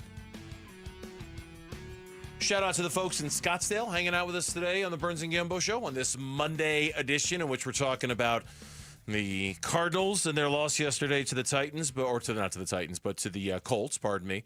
Of course, we're also talking about ASU and their loss to the Utah Utes on Saturday night. That was a rough one. It was a rough one, and before we get into what it means and the importance of this game this weekend against Texas Tech this Saturday, want to give everyone, as promised, the Sam Levitt update. And this is from Kenny Dillingham when he met with the media earlier today. Now, there's other players that are injured as well, but this is the Sam Levitt update from Kenny Dillingham today. Status quo. I mean, we're going to find out more Tuesday, Wednesday. I know people think like there's no gamesmanship here. This is just purely being honest. And sometimes when you're honest, people create fake things because sometimes honesty is just rare. So I think the fact that we're being honest with this situation is making people uncomfortable. The reality is he's day-to-day. We're going to find out when we move him around on Tuesday and Wednesday's practice if he's good enough to play on Saturday. So I'll have more of an update come, mid this week. You got to get Sam Levitt back, I think, if you have any chance of trying to win this game against a really, really good Texas Tech team. Seems to be the best team in the conference. Yes. They beat the hell out of Utah when they played them. Utah might be the second best, which is why you get to this game is so important. Like, this game is everything. You lose to the Red Raiders, you're at a big disadvantage. Tiebreakers to both Utah and Texas Tech. You're going to have to hope for a lot. You're starting to see the conference come into place. Right now, BYU is 3-0 in the conference. Cincinnati's 3-0 in the conference. Texas Tech is 3-0 in the conference. Utah's not far behind them. 4 teams are tied at 2-1 in the conference. ASU is one of them. We saw ASU drop out of the top 25, but I'm not really worried about that. Nope. It's a matter of you can't fall another game behind. This conference is too good. 3 teams out of 3-0, 4 out of 2-1. There's 7 in contention right now for 2 spots. That second loss becomes a back. Utah couldn't afford to lose that game. No, that would have buried Utah if they would have lost to ASU the other night. It's the second loss thing. It's the second loss in who you've lost to, like you pointed out a second ago. Because at this point, you almost, and I know it's probably wrong to do this with so much of the season still left, but there's not that much of the season left. With enough of the season left, it almost feels safe at this point to kind of slide Texas Tech and say, okay, they got 1 spot in the Big 12 title game. Now everybody else is fighting for the other spot. And if you look at it like that, if you look at it as Texas Tech is probably going to get 1, who's going to get the other, that's where this game on Saturday and Sam Levitt's participation in this Saturday's game is so essential to them, because if they drop to 2 losses with tiebreakers against both of them, and you still, and I get what you're saying. I think they'll be past the tough part of the schedule. Iowa State's clearly not as good as I thought they were. Houston, I don't think anybody thinks they're that good. But now you can't afford any more losses, and even then, you need help. The tiebreaker situation, you might need some help to get a spot in that Big 12 Well, look at title Iowa game. State. Look at Iowa State. They lost this week to Colorado. Yeah. They're done. Like, I think they're done. Oh, I think they're done, too. They're done. Now it's about TCU Cincinnati and loss. BYU. Any team Done. Done. Because there's just going to be too many good teams, right? Especially those that are able to kind of get through the minefield, with the schedule and not have to face necessarily the toughest teams or the worst teams or anything like that. So I hate to put the pressure on a 21-year-old kid and say, hey, man, you got to play this week, because that's not up to me. But really, they're not beating Texas Tech with Jeff Sims. I mean, it's just... They're 10.5-point underdogs right now. At home. At home. That's how good Texas Tech is. They're good. They're really good. They're great. Elite. They're great. they're a great they football seem team. to be the clear-cut best team in this conference. Yes. And so, you get a second loss there, and now you're probably, your chances of winning the Big 12 are really diminished. You're not going to do it. That was I just can't get over how discouraging of a loss that was on Saturday. Yeah. When we opened the show, no, we didn't open. We opened with the Cardinals. But when we opened our ASU conversation, look, I know sometimes a loss like that, it's easier to flush because you just go, 42-10, man, whatever. The level of physical domination, Kenny's got to, in some ways, it's almost similar to what Ganon had to do last week with the Cardinals, in the sense that last week, Jonathan Ganon kind of had to put Humpty Dumpty back together again after a loss that was inexplicable. The Utah loss wasn't inexplicable, but getting out physical the way they did that day in some ways was inexplicable. It was bad how dominated ASU was at the point of attack, and Kenny's got a week with the best team in the conference coming into your shop next week. Runs the ball just as well, and they're just as physical. Humpty Dumpty back together. You've got a week to figure out how you got pushed around as badly as you did against Utah. That was the most rushing yards that they had given up since the 55-3 loss at Utah. Yeah. They entered the game allowing less than 80 yards per game rushing. They had 86 in the first quarter. Utah did. So, it was a very physically dominant game. There was a lot of problems in that game. The defense wasn't any good. Sims really struggled. They couldn't get Tyson involved in the game. They missed a lot of tackles defensively. They got run all over. And it wasn't just Devin Dampierre. It was unbelievable. It was all their running backs, right? Rodgers was great. The backup running back came in and rushed for a touchdown. So you put that all together. It was just how Jonathan Ganon came on with us and said, guys, I know we lost, but there's a lot of positives to take out of this game. Kenny Dillingham didn't do the same thing, okay? Listen. No, but it's true. Gaddon's like, look, I know it sucks. I know we lost. I know everybody's pissed off. But damn, there were a lot of positives for us in that game. Kenny Dillingham didn't get to do a press conference. Hey, I know we lost and I know we're pissed off, but there were no positives to take. They had a field goal blocked. Yeah. In the game, a field goal blocked. There were no positives in that game. That kind of physical domination is I think rare when you're talking about two teams that are supposed to be equally matched. It was tough to watch. As far as Texas Tech goes, their quarterback Baron Morton left the Kansas game in the first half with a leg injury. He is day-to-day for that game. Okay, the backup is just as good. But the backup is and really the guy you need to know about, especially coming off what Cameron Dickey. Yeah, 21 carries for 263 yards and 2 touchdowns against Kansas. He's the real McCoy. He is the real McCoy. And so I know we're making Texas Tech out to be the boogeyman, but this is why Sam Levitt's participating. And I'm going to play one more from Kenny Dillingham because I know a lot of people out there listening were kind of like me, just didn't understand, not that I was suspicious, but just how does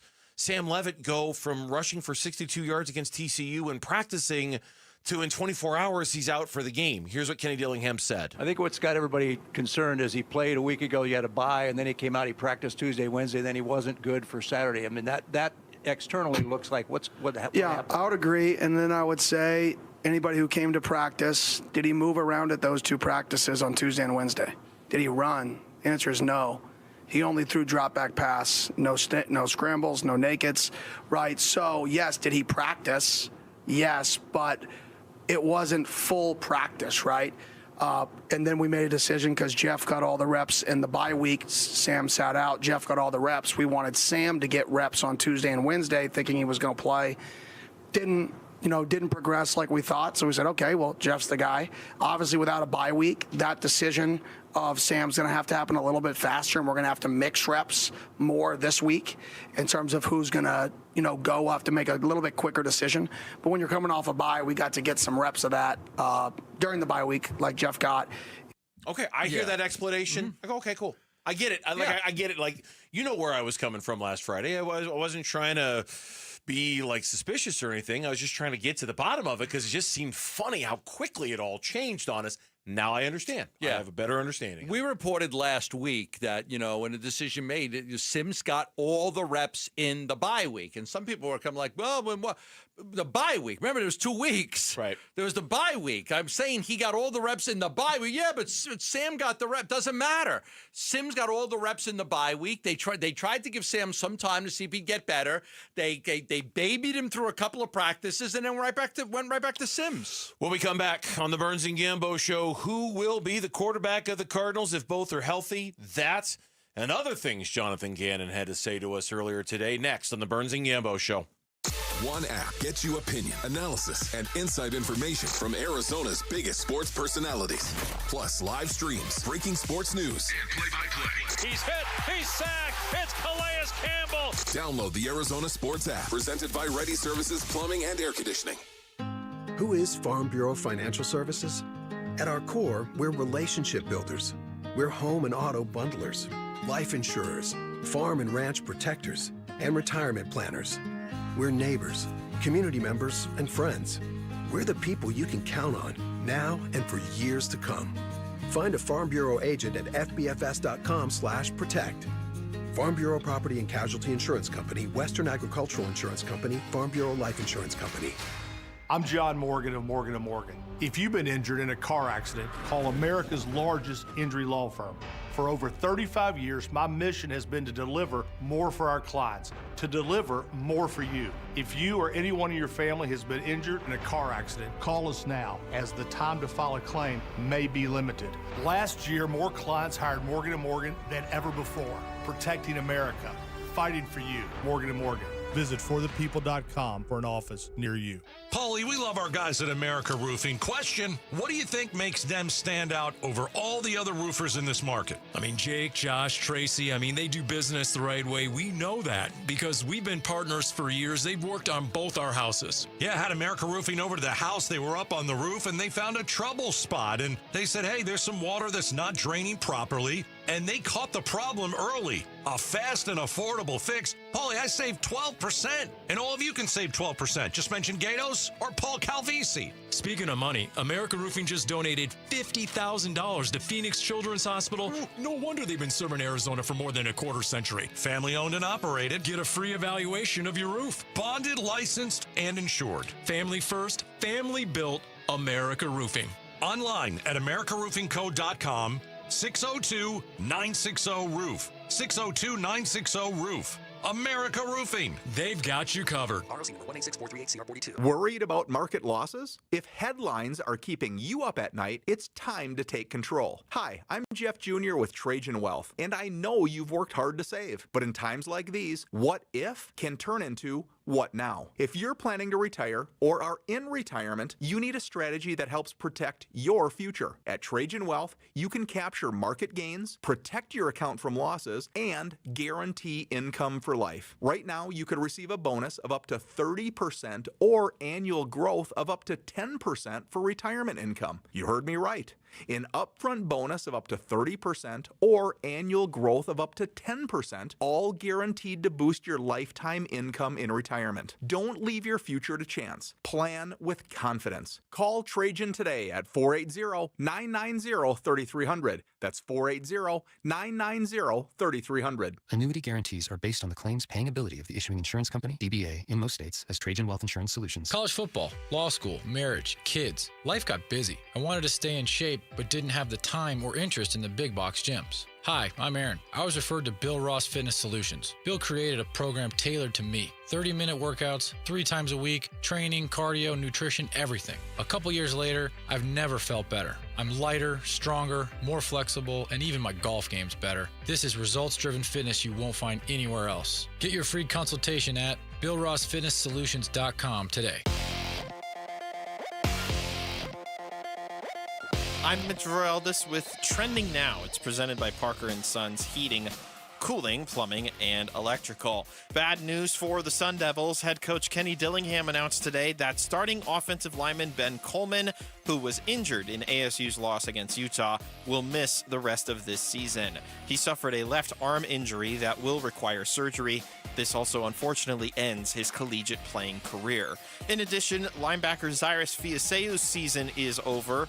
He will have the option to medically redshirt. In the NFL, we've got 2 Monday Night Football games. We'll start with the one that is closer to halftime, and that is the beatdown that is happening to the Bills in Atlanta, where the Falcons currently lead 21-7. That one just reached the 2-minute warning in Atlanta. They're currently in field goal range at 4th down. We'll see what they do here. And then right now in Landover, Maryland, it's early. The Commanders working their way down the field, and Jaden Daniels just threw an interception in the red zone. Jaquan Brisker, I believe, with the INT, brings it back for the Bears. Now the Bears with momentum. They're already up 3-0 in that one with about 6 minutes to go in the first quarter. And then baseball playoffs. The Seattle Mariners are now up 2-0 with an emphatic 10-3 victory over the Blue Jays today. That series will now transition to Seattle. And then right now, going into the bottom of the second in Milwaukee, we are scoreless between the Dodgers and the Brewers. And that is what's trending now.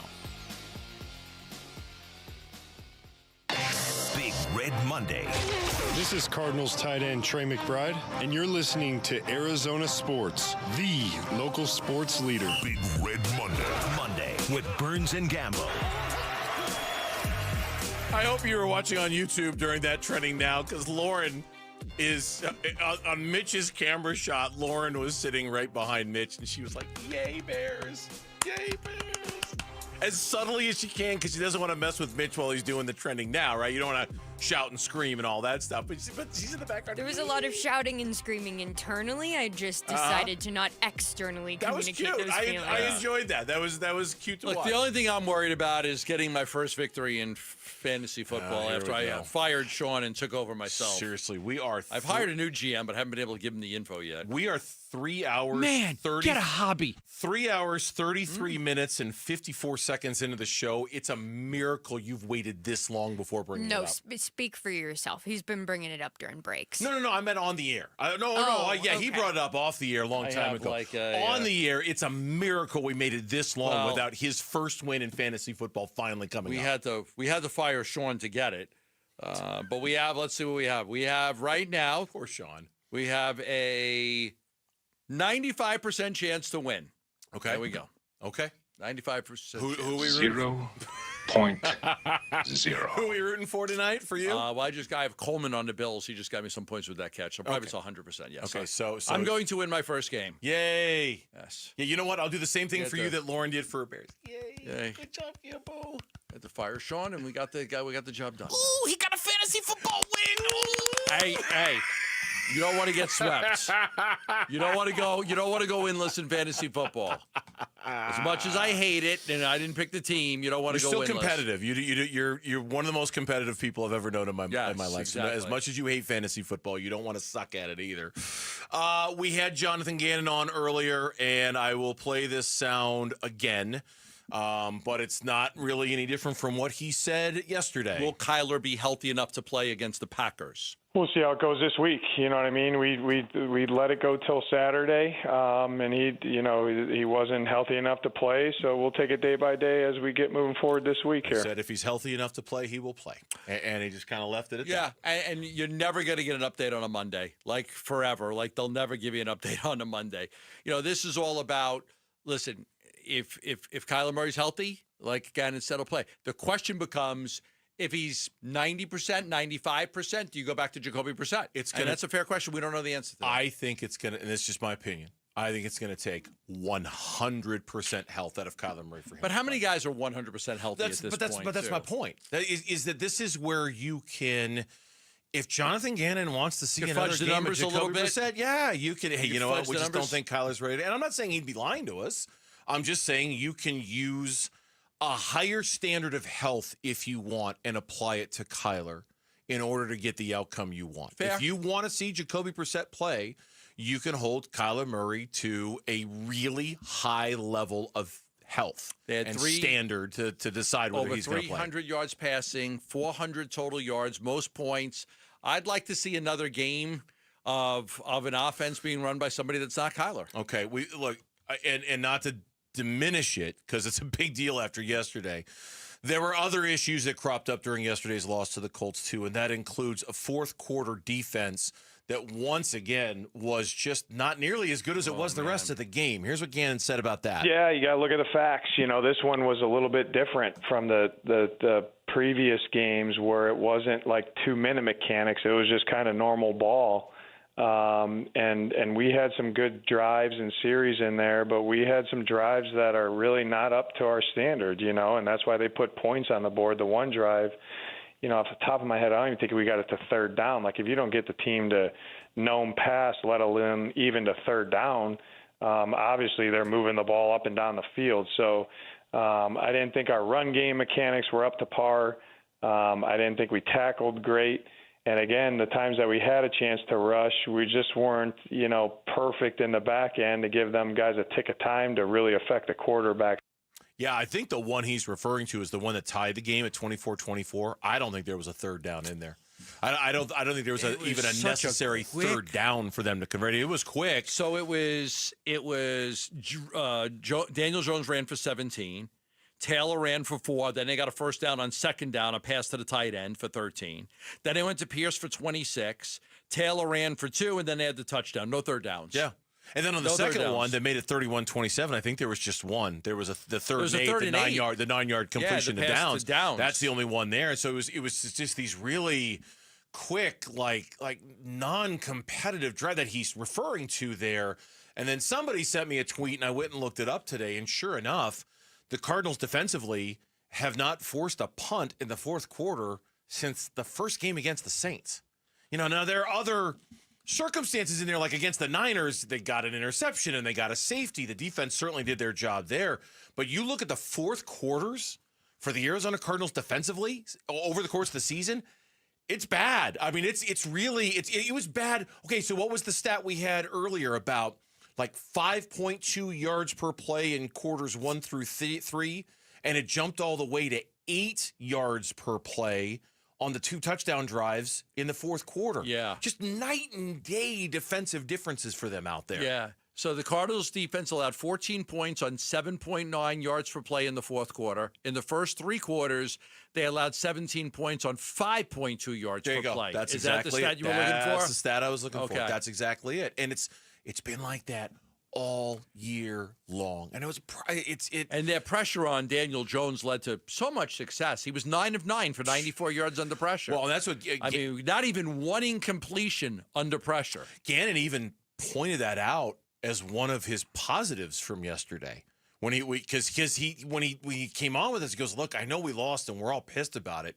There were some things we liked about yesterday's game." And we said, "Okay, what did you like?" Here's what he said. I actually thought we 4-man rushed really well, better than we have all year.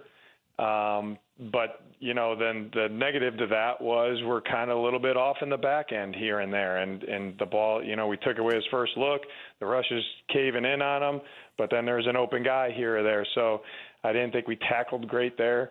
And yesterday, we got to do a better job of tackling. That's fundamental of defense, playing good defense. But, on defense, took the ball away, had the interception by Mack. There was a couple that almost came out, so we're hunting the ball. That's good. But, on teams, fourth down, we did some good things, but ultimately didn't do enough. So, we got to look and find solutions. It's got to be hard to lose 4 games in a row and try to find the positives. Like it does. I mean, sure. It has to be hard. Now, there were some, but it's almost like you went on a job interview. Did you get the job? No, but I'll tell you what. I thought I blew it out of the water. I was fantastic. You had to hear how clear and concise I was with my answers. You had to see the clothes I was wearing. They were impressed. Like, they were impressed. Yeah. Did you get the job? No, I didn't get the job. But, like, I'm walking away really positive about, like, it's got to be hard. It's hard. It's hard. You have 4 straight losses. You're 2-4. This was the easy part of the schedule. This is the part of the schedule you're supposed to take advantage of. I mean, I know he's looking, and he has to look for positives. That's his job. He's got to be able to go into that locker room and say, guys, we are this close to being able to win all these games. Like, we could play with anybody in this league. Nobody's beating us up. We've been in every single game. They just haven't figured out how to win these games. Yeah, here's what he said at the very beginning of the conversation. We're doing a lot of good things throughout ball games, but just ultimately not enough. But we're, and I hate to say like we're close because it's a win or a loss. It's very black and white. But I do want, and that's what with the team too, like I acknowledge the mistakes of 3 phases for 60 minutes and what we have to improve on, but I also acknowledge the good too, because there is a lot of good going on. And honestly, you guys, I was really proud. So, a different type of adversity with coming off the last week. They really battled, and the first thing I look for is our effort. And our violence, and I always like to point the negative out of that to make sure that the standard is the standard, and they did a really good job with it yesterday. So I'm proud of them for that, but ultimately not enough to win a game. Everyone's pissed off, but it's going to take solutions from the people in that room to figure it out and get it going. So he knows it. He doesn't want to sling around a bunch of positive reinforcement BS that is, but he also 4 losses by 9 points. That's hard to do. Like in a league in which all the games are close, it's really hard to have a 4-game losing streak by a combined 9 points and say everything's awful, everything's terrible, we're not doing anything right at the same time. It's a lot of these games come down to 1 scores. So to sit there and, it is what it is. You can't, everybody's playing 1-score games. Yeah. So, like, to me, I look at that and I say, okay, the New Orleans Saints have played. The New Orleans Saints are terrible. They're a terrible football team. 1-score game against the Cardinals, 1-score game against the 49ers, 1-score game against the Patriots. Like, it's just everybody's playing these games. You got to figure out how to win them. Will ASU be able to find an answer after getting run all over by a dual-threat quarterback? Plus, our final thoughts on this Cardinals game is all next on the Burns and Gambo Show. Wolf and Luke, middays 10 to 2. I would guess the guys inside that locker room would still vote Kyler right now because I think there's probably that tendency to be like, man, I'm going to continue to vote Kyler. It's like he's going to lose his starting job after 1 week. He gets hurt for 1 week. You're not going to do it for 1 game. You say Kyler Murray is your quarterback, and provided he's healthy, you let him play against the Green Bay Packers and let him go out and see how he performs with the bye week after it. But make no mistake, once again, if that locker room is behind Kyler Murray, you're going to go with that every time. Wolf and Luke, middays 10 to 2 on Arizona Sports, the local sports leader. If you love to travel, Capital One has a rewards credit card that's perfect for you. With the Capital One Venture X card, you earn unlimited double miles on everything you buy. Plus, you get premium benefits at a collection of luxury hotels when you book on Capital One Travel. And with Venture X, you get access to over 1,000 airport lounges worldwide. Open up a world of travel possibilities with the Capital One Venture X card. What's in your wallet? Terms apply. Lounge access is subject to change. See CapitalOne.com for details. Okay, I have to tell you. I was just looking on eBay where I go for all kinds of things I love, and there it was. That hologram trading card. One of the rarest. The last one I needed for my set. Shiny like the... designer handbag of my dreams. One of a kind. eBay had it, and now everyone's asking, ooh, where'd you get your... windshield wipers. eBay has all the parts that fit my car. No more annoying. Just beautiful. Millions of finds, each with a story. eBay. Things people love. Hi, I'm Lacey, your friend and jeweler at Shane Company. And yes, I'm actually a jeweler. I bring dream engagement rings to life every day in our jeweler's workshop. When I hand set your diamond into your ring, I think about creating a piece you'll wear for a lifetime.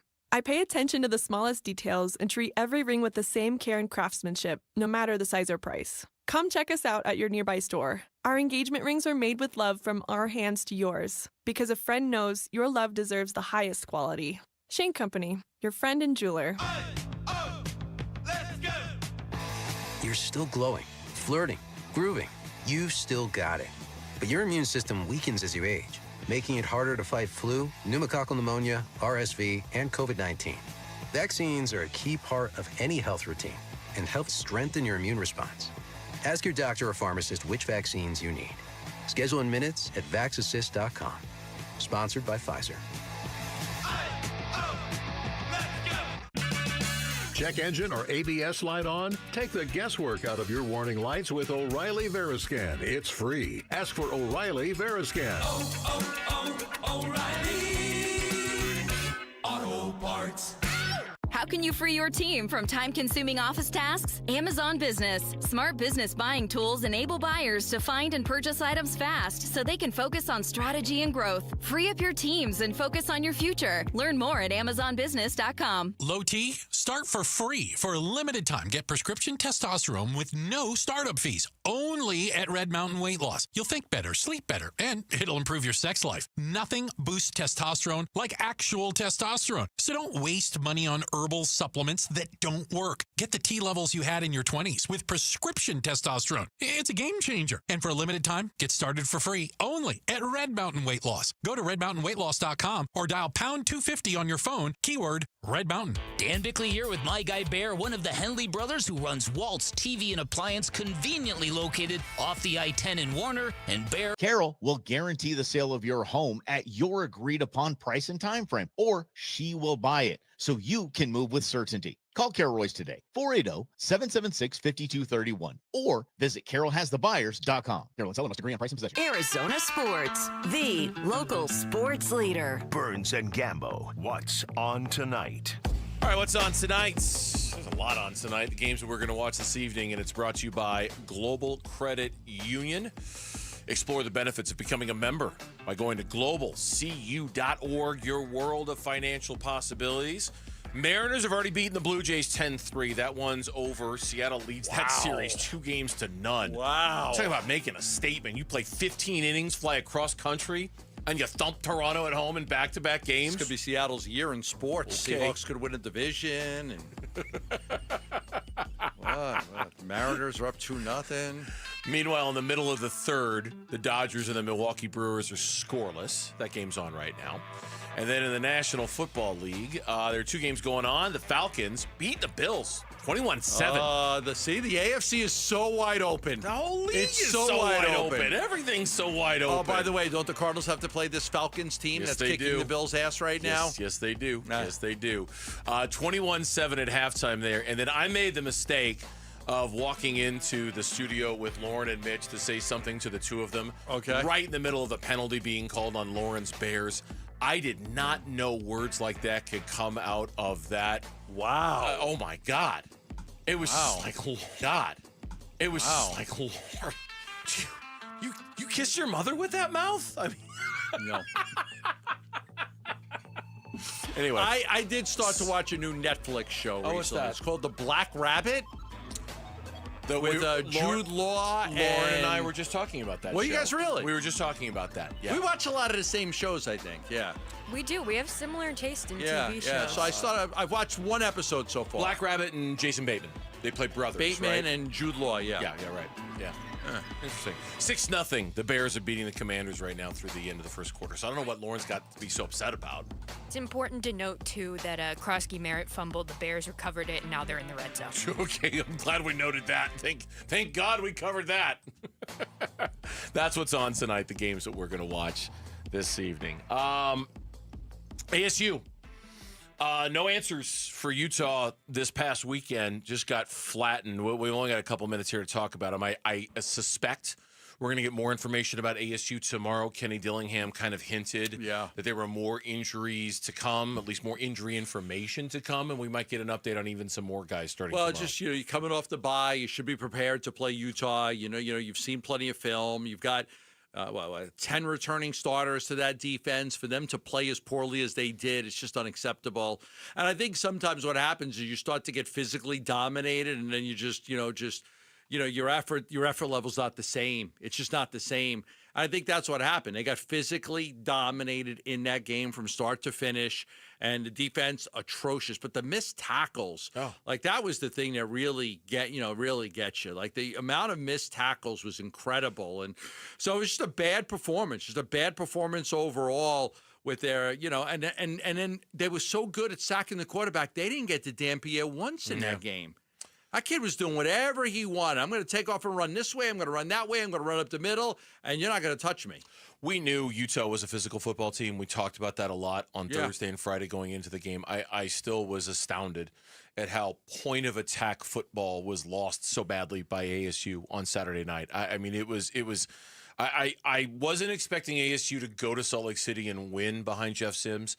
I was not expecting them to be so thoroughly whipped the way they did. It just that level of physical domination. It's demoralizing. It's discouraging. And now Kenny's got some work to do to put Humpty Dumpty back together again, especially depending on who he's missing. You got to see about the injuries, right? Adrian Wilson, Ghost Rouser, Miles Rouser, they both had to leave the game. You already got Alford out.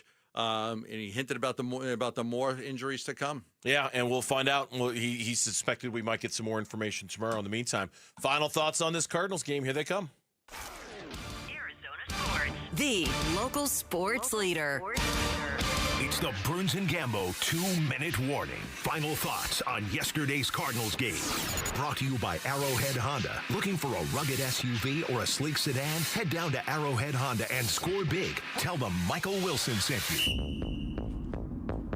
Final thoughts on the game. Gambo and I will alternate. I'll go first, as is tradition, and it's hard to look for positives when you've lost 4 straight games and they've been by a combined 9 points, and certainly I'm not trying to do that. Things are hanging on by a thread right now with the Arizona Cardinals, but I want to give them credit for this. That Titans loss a week ago was one of the worst losses we've seen in this organization's history, and it might very well be the worst loss we see by any team in the NFL this year. It's got the possibility to be that bad.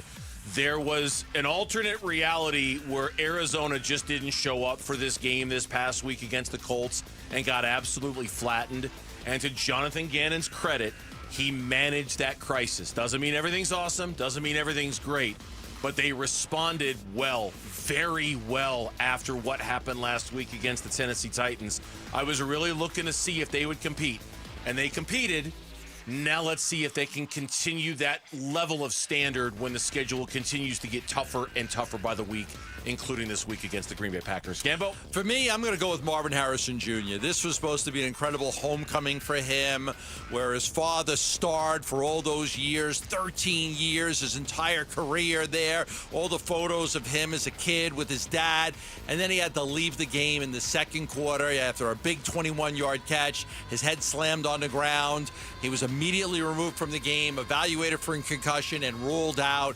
I was looking forward to him having his day in front of his family, in front of his friends, and that didn't happen like that. But what was good about it is other guys stepped up around him. Michael Wilson stepped up. Zay Jones stepped up. So not the homecoming